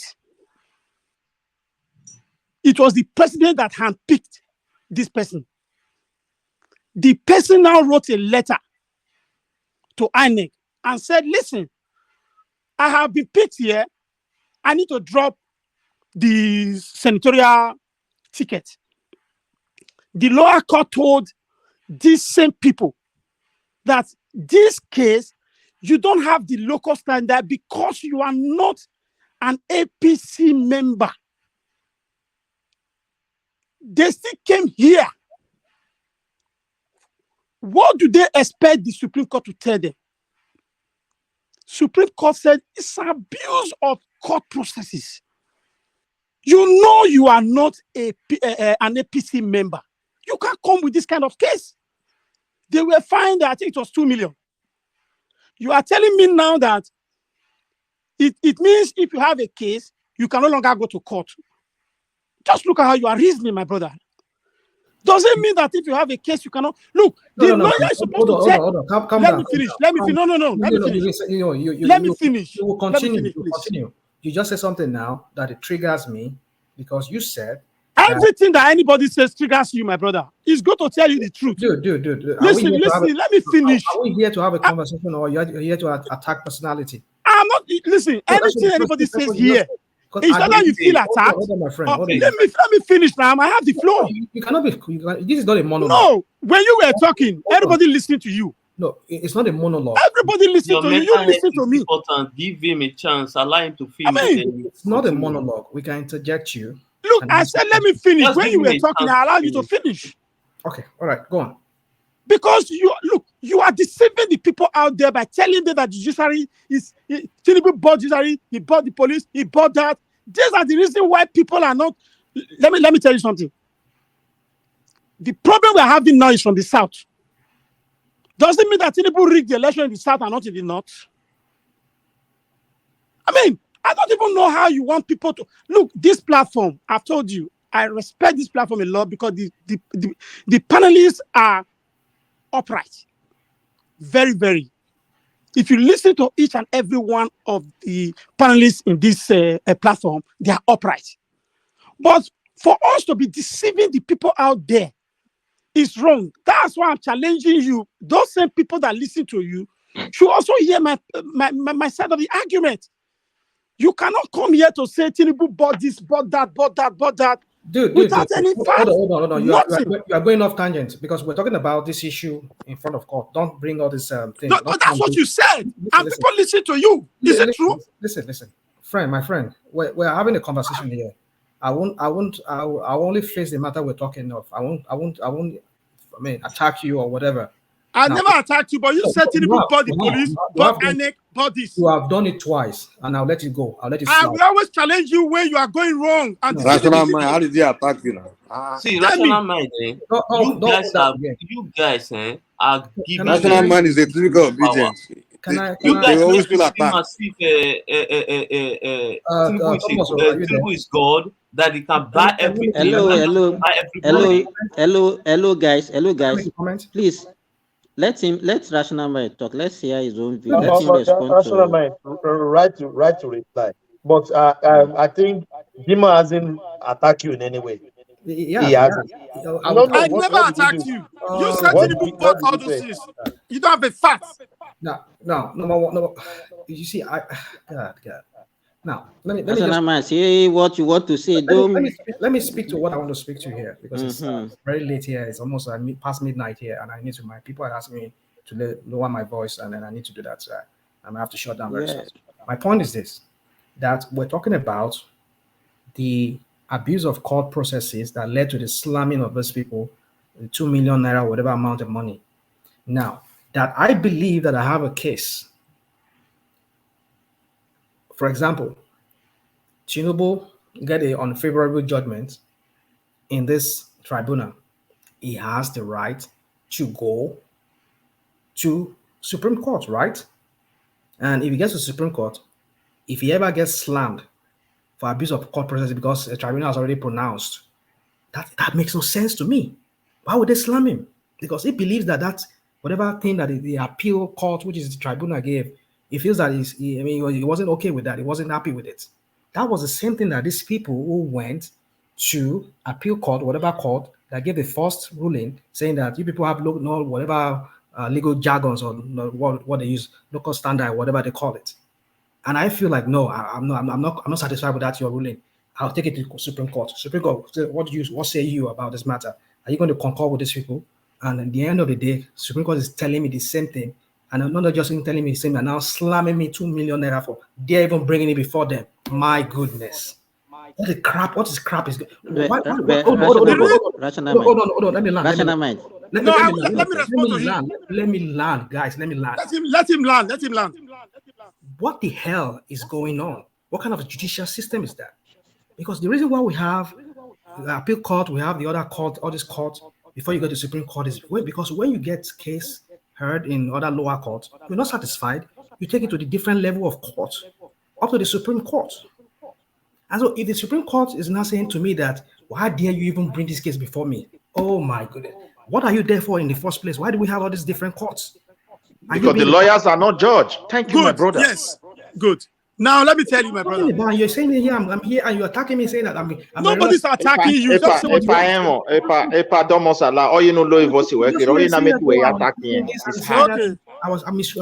Lower your voice a little bit so that it doesn't look as if we are fighting. What kind of crap are you talking about?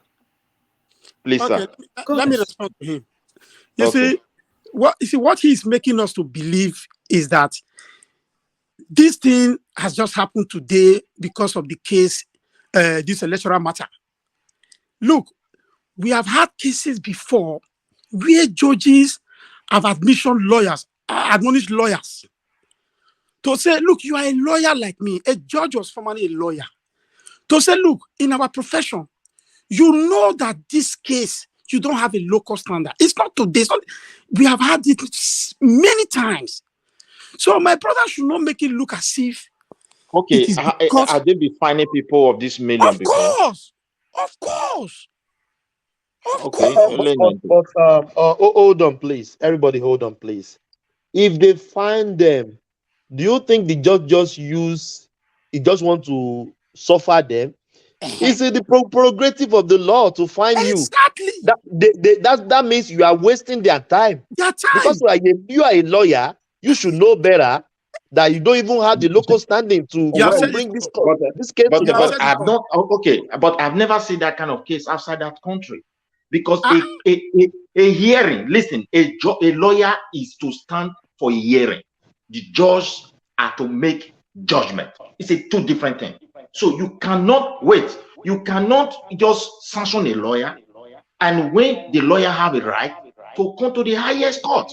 So it's only in Nigeria. And look at the other judges who are being absent. What kind of message are they sending out? For God's sake, the southern part of Nigeria need to use caution over this issue. Because the bullying, the entire South will suffer for it. Go and mark my word. That is just my belief. did you see the lawyer quarreling? This is bullying. Hello. Simba, sorry. Hello, Please, let me say this, Midwest. We anytime we talk, we are talking about Nigeria. I don't like this way of saying it's only Nigeria, it's only Nigeria. Let me give you, for example, because there is no ignorance in law. And you can, so if you are making mistake, let me give you, I'm a doctor, and let me give you an example. There was a time a patient came to me that I should give him a medical report. This is not my patient. I'm not the one that manage the patient. He only knows me and say I should give him a medical report. I know the implication if I give him that medical report, because at the end of the day, if they ask me that, are you the primary physician? I will say no. And that might lead to punishment for me. So some doctor will give that, but that does not mean they are right. Your example is not similar with what is going on. No. What we are saying, just get it They right. have no Midwest. relationship at Get all. Get it right, Midwest. No, That I'm lawyer trying to get it that right. took this That is case why to I court. clarify you. Hello, Wait now. Midwest. That is Hold why I on. clarify your example has no similarity with No, they a just let me judge and a finish. lawyer. Let me Yeah, finish. it doesn't have. This Yeah. lawyer, you Please, cannot, let because this is him not the land, first please. time. This is not the first time that they're having this kind of case. That lawyer cannot claim ignorance, that he doesn't know that a pre-election matter cannot be an opposing party cannot take a pre-election matter to court. So for him to have done that, and then after warning him at the High Court, he went on to the appeal court. The same thing, the same judgment was given, and he still continued to go to the Supreme Court, wasting taxpayers' money over a matter that he knows that he doesn't have a case. And we are here now defending and claiming How will he know that he doesn't have a case? He's a Is he lawyer, he judge? should know. He's a lawyer, he should know. What are you saying? Oh my No, goodness. no. People in There are cases. Is the There are lawyer cases. quarreling? The lawyer in question, Wait. is he quarreling? Okay, let's forget about that case. Epa, let us If you also are have that one licensed, there. no. The Supreme Court have given its judgment. I strongly believe that Supreme Court have the power and it is the final. But one thing is this: the other lower courts that refuse to sit down, the kind of message they are sending, they are even robbing Tinubu. This is intimidation. When it comes to psychologically which lower reasoning. court are you talking about? Wait now.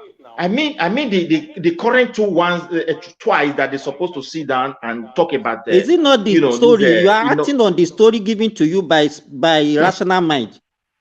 What kind of story? Please listen to me. And I want to round up something. There is a case that they're supposed to address. The judges were not present. One? Are you aware? Which case? Which one? Why are you asking me which one? I think there is a case. I saw it on TV. He doesn't know. Apparently, he doesn't know. Let him be. You don't know. So this is the one we are talking about. Twice they're supposed to sit down for a case, and they will be telling you that they have a meeting or whatever or what the other. But looking at the situation we found ourselves. Listen. I understand the country is very, very intense, but this is not new. In Nigeria, these judges they normally adjourn any case. Not on this kind of issue. Happen. This is not different. On this kind of issue. Why we are trying People to make who are patriotic to his own nation, they will create time. They will address this issue. Let them give their judgment. It's final. That is what we are saying.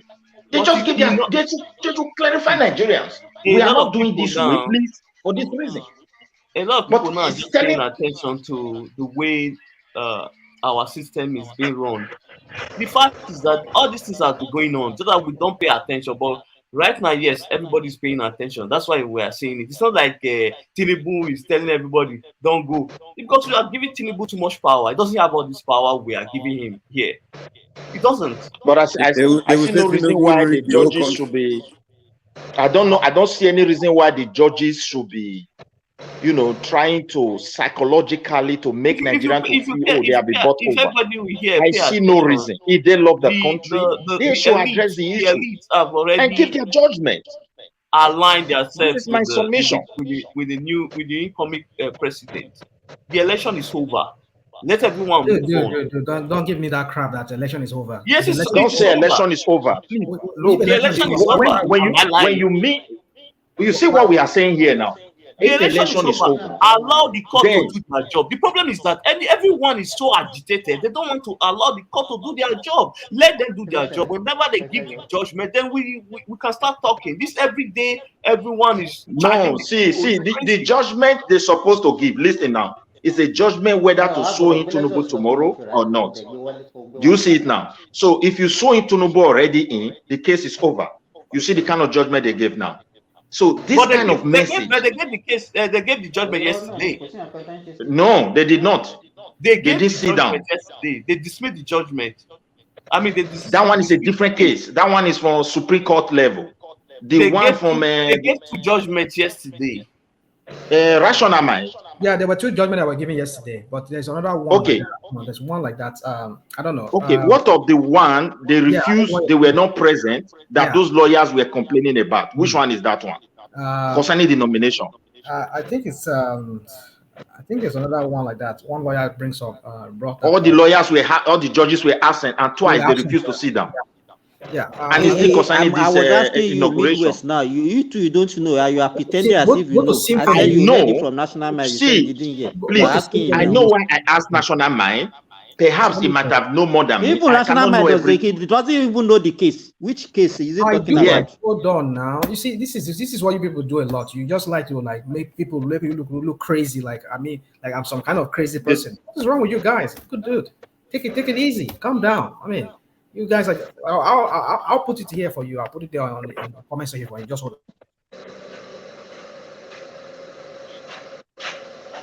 You can continue. You people can continue discussing. In politics, as a citizen, what we should focus on is the policy of the incoming president. That's the things we should focus on now.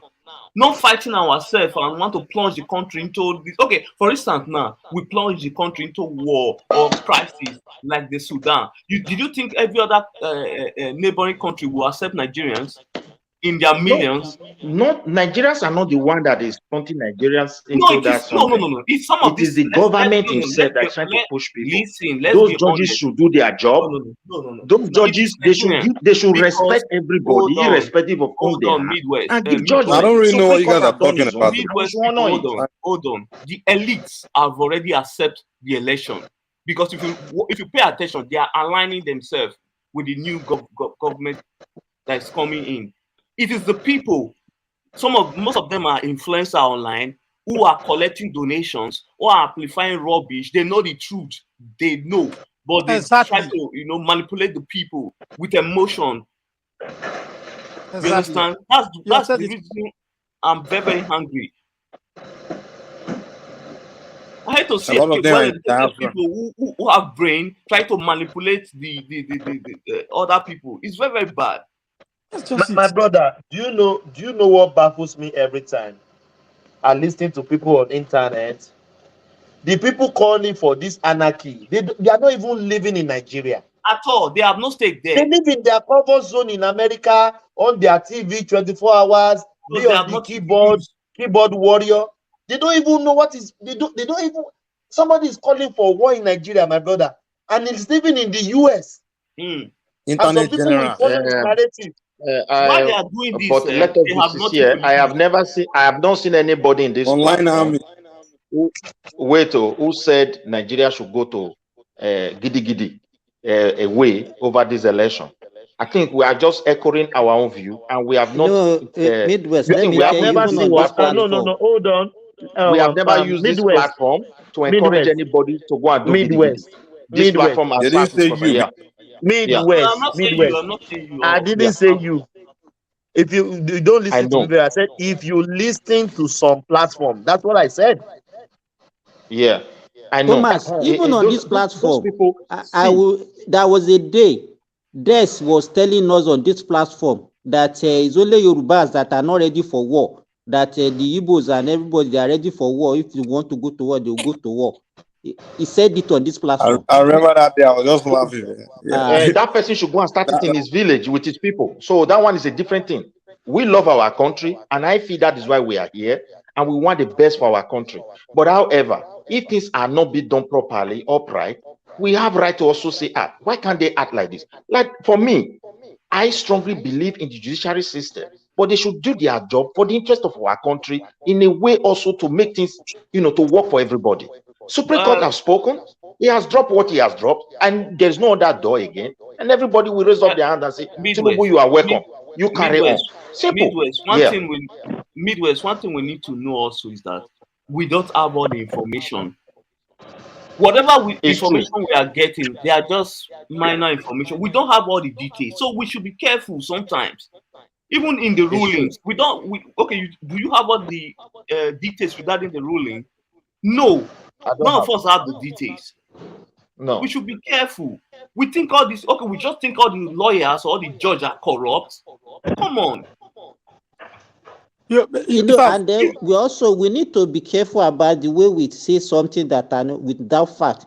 The other time, Rational Man was saying he bought police, he bought this, but all this thing is just it was his own speculation. But some people be listening to him and they will think that he has a fact for that. But he was just saying it based on his own emotion. See where we were talking, where I was talking about. There is a case to stop the inauguration of Tinubu, the swearing tomorrow. And there are judges that are supposed to address that case. The first time they gave an excuse. The second time, I think yesterday, they gave an excuse. So that case has not gone to Supreme Court. No, I think the case. You understand me? So there's no law. Midwest, it's not true. And the lawyers were. I saw the lawyers on Arise TV and other Channel TV.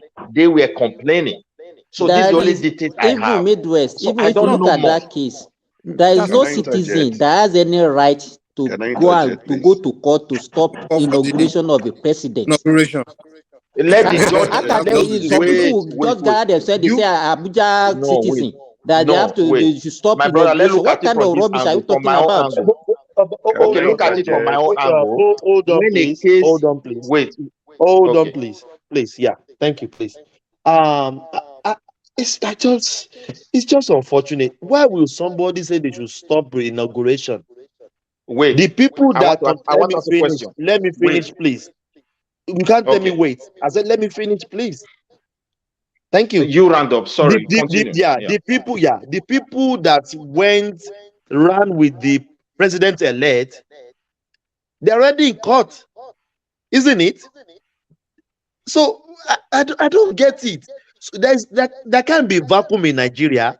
Everybody know Buhari cannot do more than on the 27 on the 29, and you must have a president. We know that. Wait. Yeah. Okay. Continue. Let me say something to you. No, Now, this case is already is already in a court of law. Midwest. Take for example now. Wait, let me do it. Explain it, please. Hold on. Please let me just quickly put this one. Then let me round up, please. Let me say you. Hold on. Thomas, please. Can you see the link I posted there in private chat? That's where the video is. You can go and watch the video, all of you. Yeah. So, yes. Okay. Mr. Thomas. Mr. Thomas, let me quickly put this one there. Let me say today, Thomas. My brother.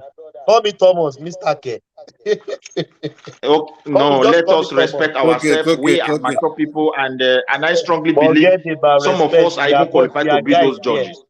If I see you now, let me say now, Thomas. Wait now, Mr. Thomas. You are the judge of our what's that court?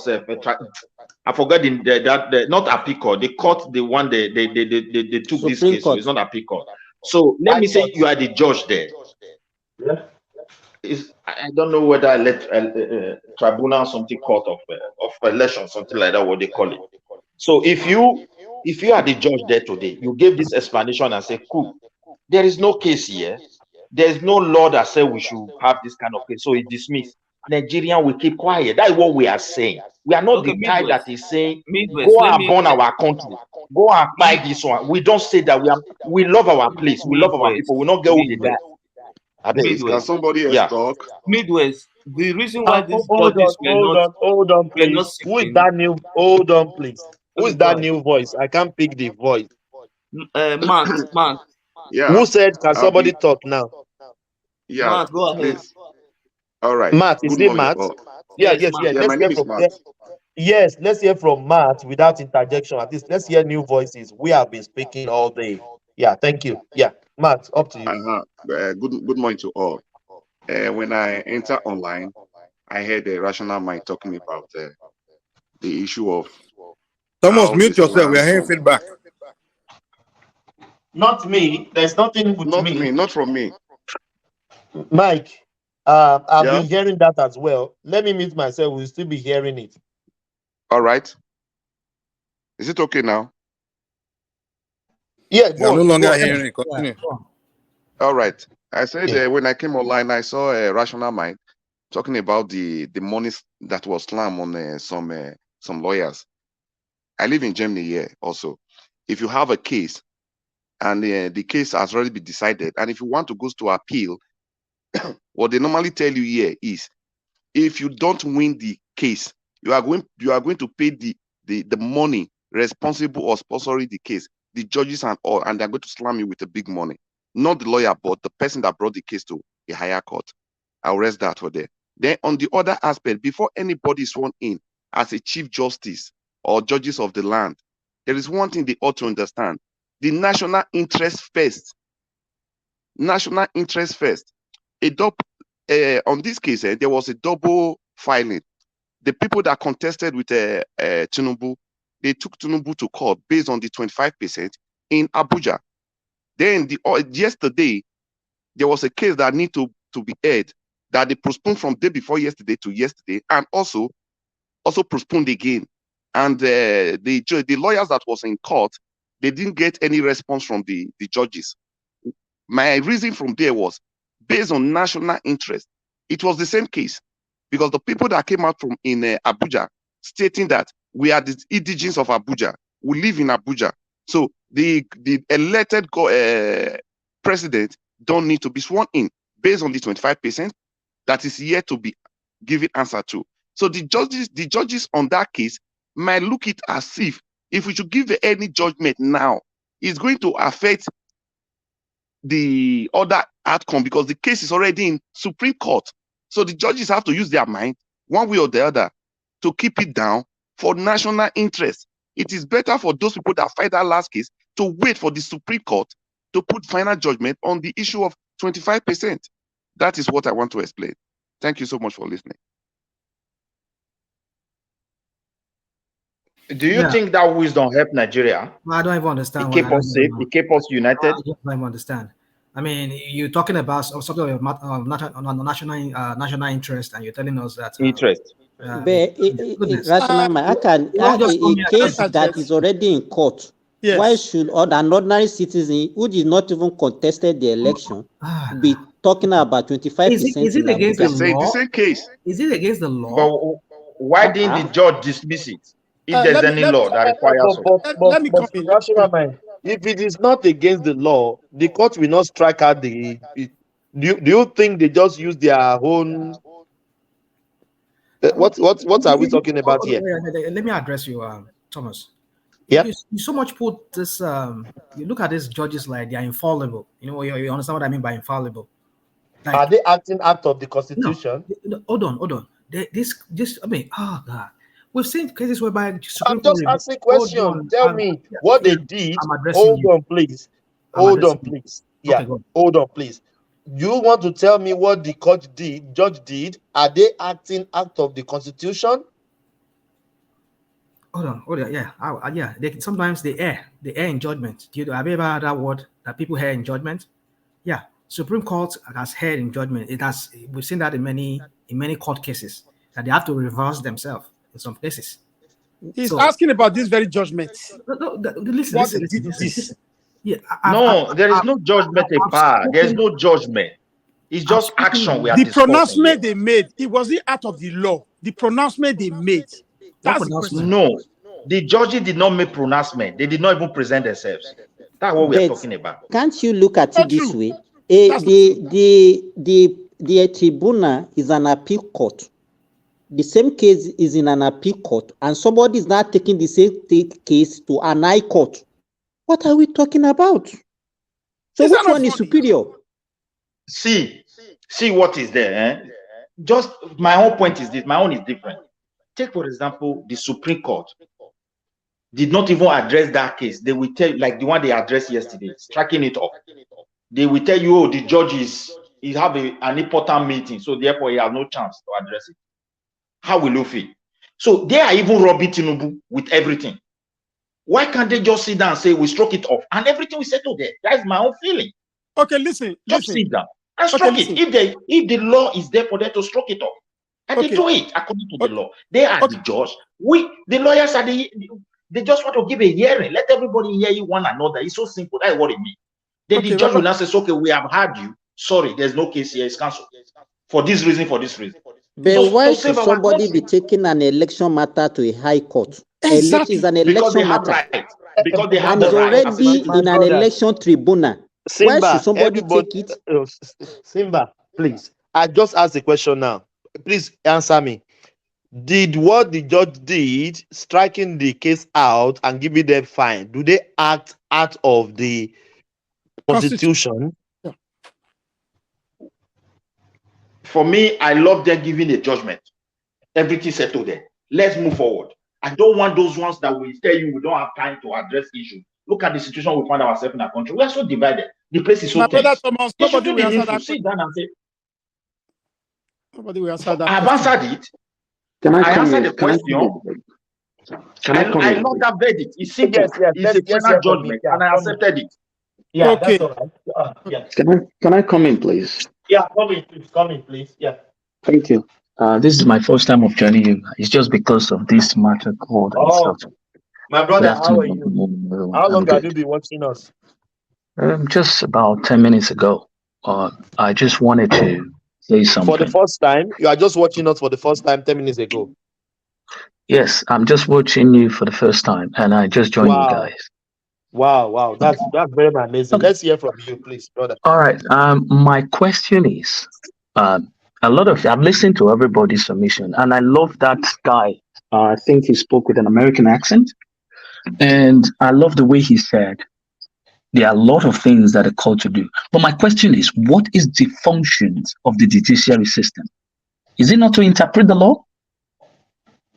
Yeah. Is that not a function? Okay. With what is going on now, I support Midwest Republic from what he said. They are supposed to sit and see what the case is before you can, just strike it up, before saying, oh, we have nothing today. We have nothing. You see, the reason why we are talking now is because of the failure of our institution being able to do their due diligence and make sure that their function is carried out.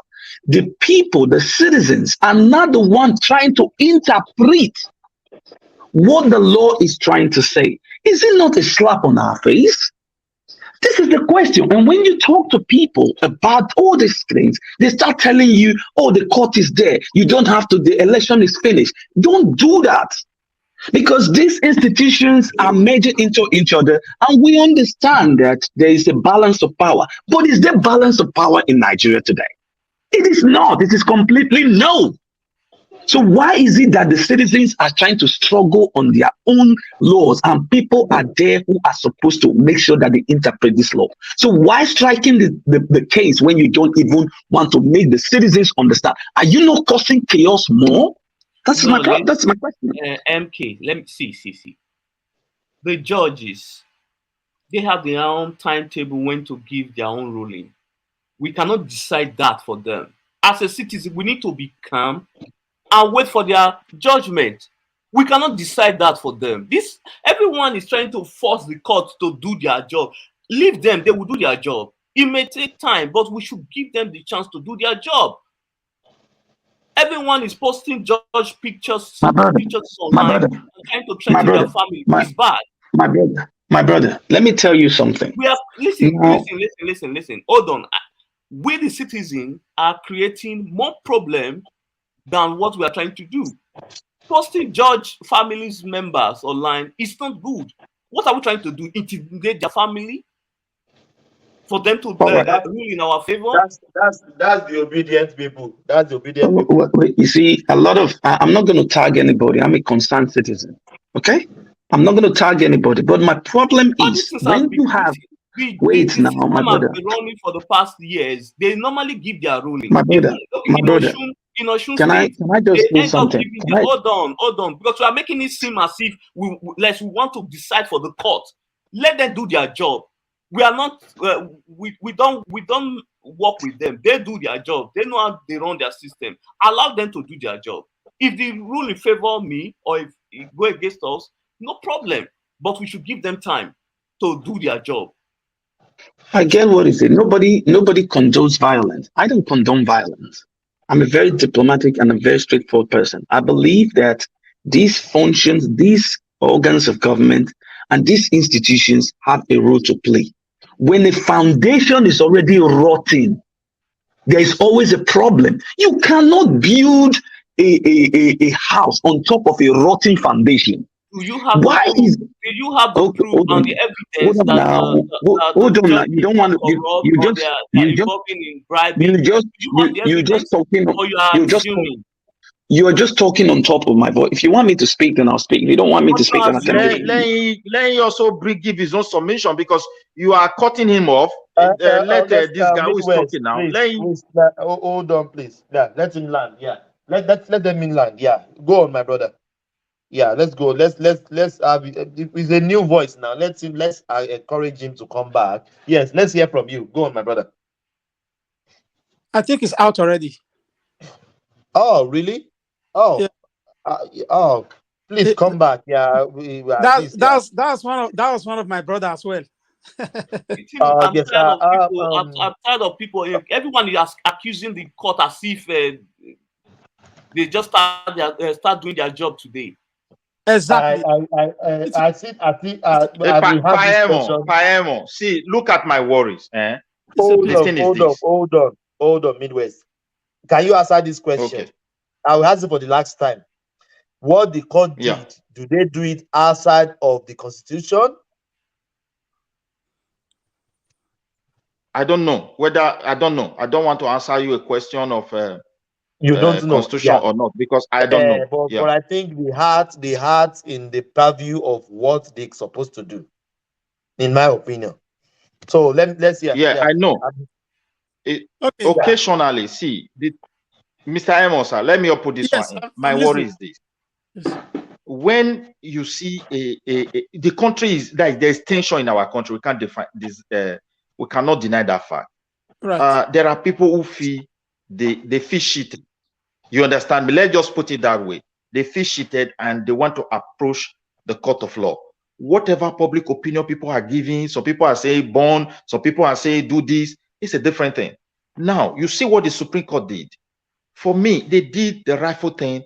They are the Supreme Court. Whether you call them bad, they are ugly, they are not good, they are good. They have pronounced something and everybody must live by it. It's simple. Now, the other lower court, my brother, for not even addressing that case, they are slapping Tinubu, everything, they are pushing it to Tinubu already. Because the public opinion or a lot of voices are against him. He's the one doing this, he's the one telling judge not to talk. Why can't the judge look at this case is already in the higher court? We have no jurisdiction over it against counsel. I just give an example, my own opinion, to save our country, or not like to make people to feel So that even this the thing is judge should be over. listening to those Let me people. not use that How word. you are Let me just saying? say this thing is over. It's over. Midwest. Yes. How will you believe that Tinubu will stop the judge? Why are we getting this notion from? See, please, Tinubu, not hold me. on, please. Hold on. No, hold on. Not I don't say me. you. Wait. I don't say you. Why are people Yeah. think Tinubu has by the court? He has bought everybody in Nigeria. There are some people that still have integrity in that country. I don't Yeah, get it. No. Listen, the reason is this, my brother. The reason I feel, let me put this one. There is a level of distrust between the people and the government institution. We cannot deny this fact. So Please, playing Karen. it, playing into that kind of distrust So is it's not still a helping good my government country. This is institution. what I'm trying to submit. Thank you. Yes, not You, I don't see any reason why they should there's nothing here to prosecute two times. This is something. If Supreme Court stroke something, why can't they stroke their own that is so open? A case is Femi, already in upper level. Yeah. Femi, go ahead and speak. yes, it is a unanimous decision from the 5 judges. Not only one, no, not 3 to 2. All of them. We should just. This is what I listen to voice of the people. If everybody are just talking, making some view that is different, that Tinubu brought everybody. It's not possible for him to buy all the 5 judges. Is it possible? And we should try to, when the election is over, we should. It's like a football. Everybody, you play, you win or you lose or you draw. But this one is a different from football. It's a table tennis game. Ping pong. You win or you lose. You see, the opposition, they know they don't have any case. Please, I want to make a point. This is what I want to ask. There was a election on 25th of February. Thank you. It's not presidential election alone. The same election did senator, House of Rep. And these senators, APC have 59 senators. This Labour Party that we are talking about have 8 senators. It's like APC have 51 senators more than them. APC have 177 House of Rep. It's supposed to be 178, but one of them died. PDP, Labour Party have 38 or 30 something. This is obvious to everybody to know that Peter Obi does not have that spread. We should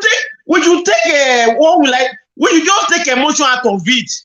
Let's not be frank with each other. When you look at it, this man talking with emotion now. You come here and then but this is your own opinion, and I have right to say it's spread. Then it's left for the judiciary. Well, let me ask you this. Midwest. I have a right to say it's spread. He won. You have a right to say he lose. So, Midwest, yes. do you honestly believe that Obi won that election in the north and in the southwest? I believe. In the north, I strongly believe. Southwest? In the north and the southwest? I believe he strongly won the election. That is my own opinion. Okay, explain to us. Just break down how he won the election. Wait, my dear. By region. That is why it's before the judge. Wait, guys, please. As an man, you dey make us look bad. Please, hold on. Hold on. Please. Come on. Me and you know so be no win that election. Hold on now. Because an Edo man, you kind of have a different opinion. What are you people talking? You guys are just so. Rational mind is a pure Yoruba man. Rational mind is a pure Yoruba man. You people should go and support to be. I have a right. Your talk. Sure, you do. You do have a right. See, I hate a situation whereby they shift everything to tribal something. No one is in tribal, but Midwest. Just explain to me by let's put tribe aside. If, for example, now I said he won the election, and you said no, it's Tinubu that they have declared Tinubu good. Now they approach the court of law with all evidence. And wait, now you're not answering my question, though, man. Hold on. I asked you a simple question. I said, do you honestly believe that Obi won this election in the north and in the southwest? And I'm asking you to explain. Listen, my brother, how. I am not the INEC and I don't have the total record, but so you don't know that he won the election. Wait, how do you know? You don't know more than that. Okay, let me ask you this. Let me ask you. Do you honestly think? Wait now, wait. Let's just none of us know, but we just have to use common. But even before the election, were you not Tinubu supporter?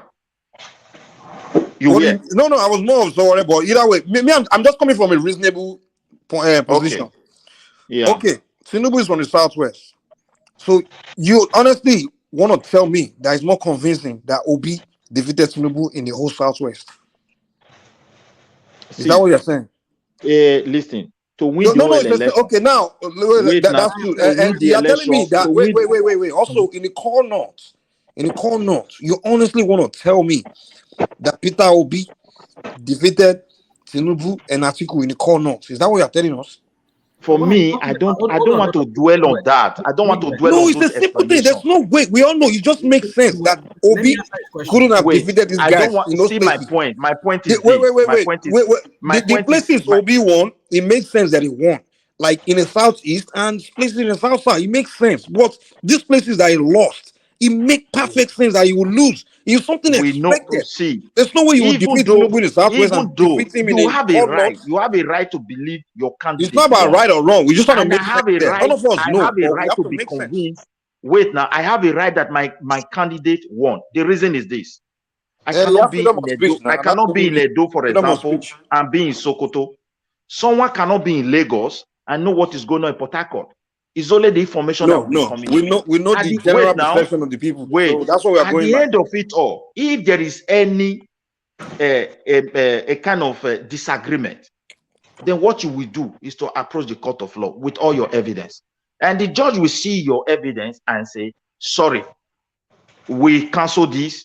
You did not win. The man that they announced should continue. Everybody will rest there. This is what we are clamoring for. The judiciary should save our country. They should do their job honestly, not for them to. Some people will say we are in the conference in a matter that affects and electing the president of a country. It's not something they should take lightly, because many players are watching. Me and you, we are just a public opinion person. Election is gone. But if they want to sweep everything, election is gone, election is gone, they should continue. There's no problem. But I worry for certain part of Nigeria. And I will continue to repeat that word. Because what I'm seeing ahead.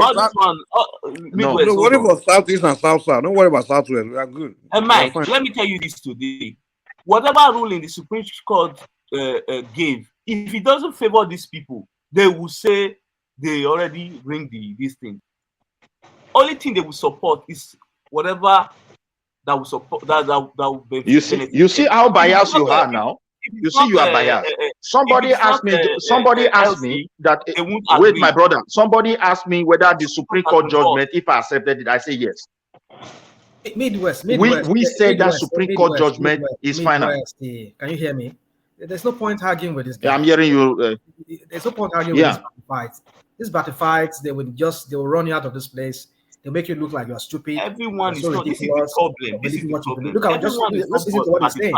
I'm not a batify here, but I'm just. Either you're not batify, you're not batify, but the way you speak, like you just want people to keep quiet and you want to shove it down their throats. That's what it is. My brain is that's not my. The argument is not about I'm not the type that will allow people to deceive me and make me think that I won when I didn't win. You understand me? Ask him a question. Let me answer that question from you and Mike. Yes, I believe he won that election. Explain it. Hold on. I will explain it to you. There were so many votes of. We saw that how it played out in many states. Like we saw that. Who won? Tinubu or Obi? I believed Obi won that election, and I'll tell you how. Okay, break it down to us how you won. Number one, that issue of the 25% is one issue. Let's just put that aside. Now, another thing again is this, that there were so many of his votes that were suppressed in the north. He got some chunks of votes in some northern states that likely propelled him to 25% in those states. I mean, having that. Who suppressed the vote now? Was it Tinubu that went there and suppressed it? Well, you see, here you go again. We're talking about an election whereby they have their minions everywhere. People who does the whole rigging and everything for them. Their machineries are everywhere. So the northerners they all voted for Obi. Is that what you're telling us? Hold on. It's not just only. I mean, it was Obi everywhere. Those states that Obi won was Obi there. Listen,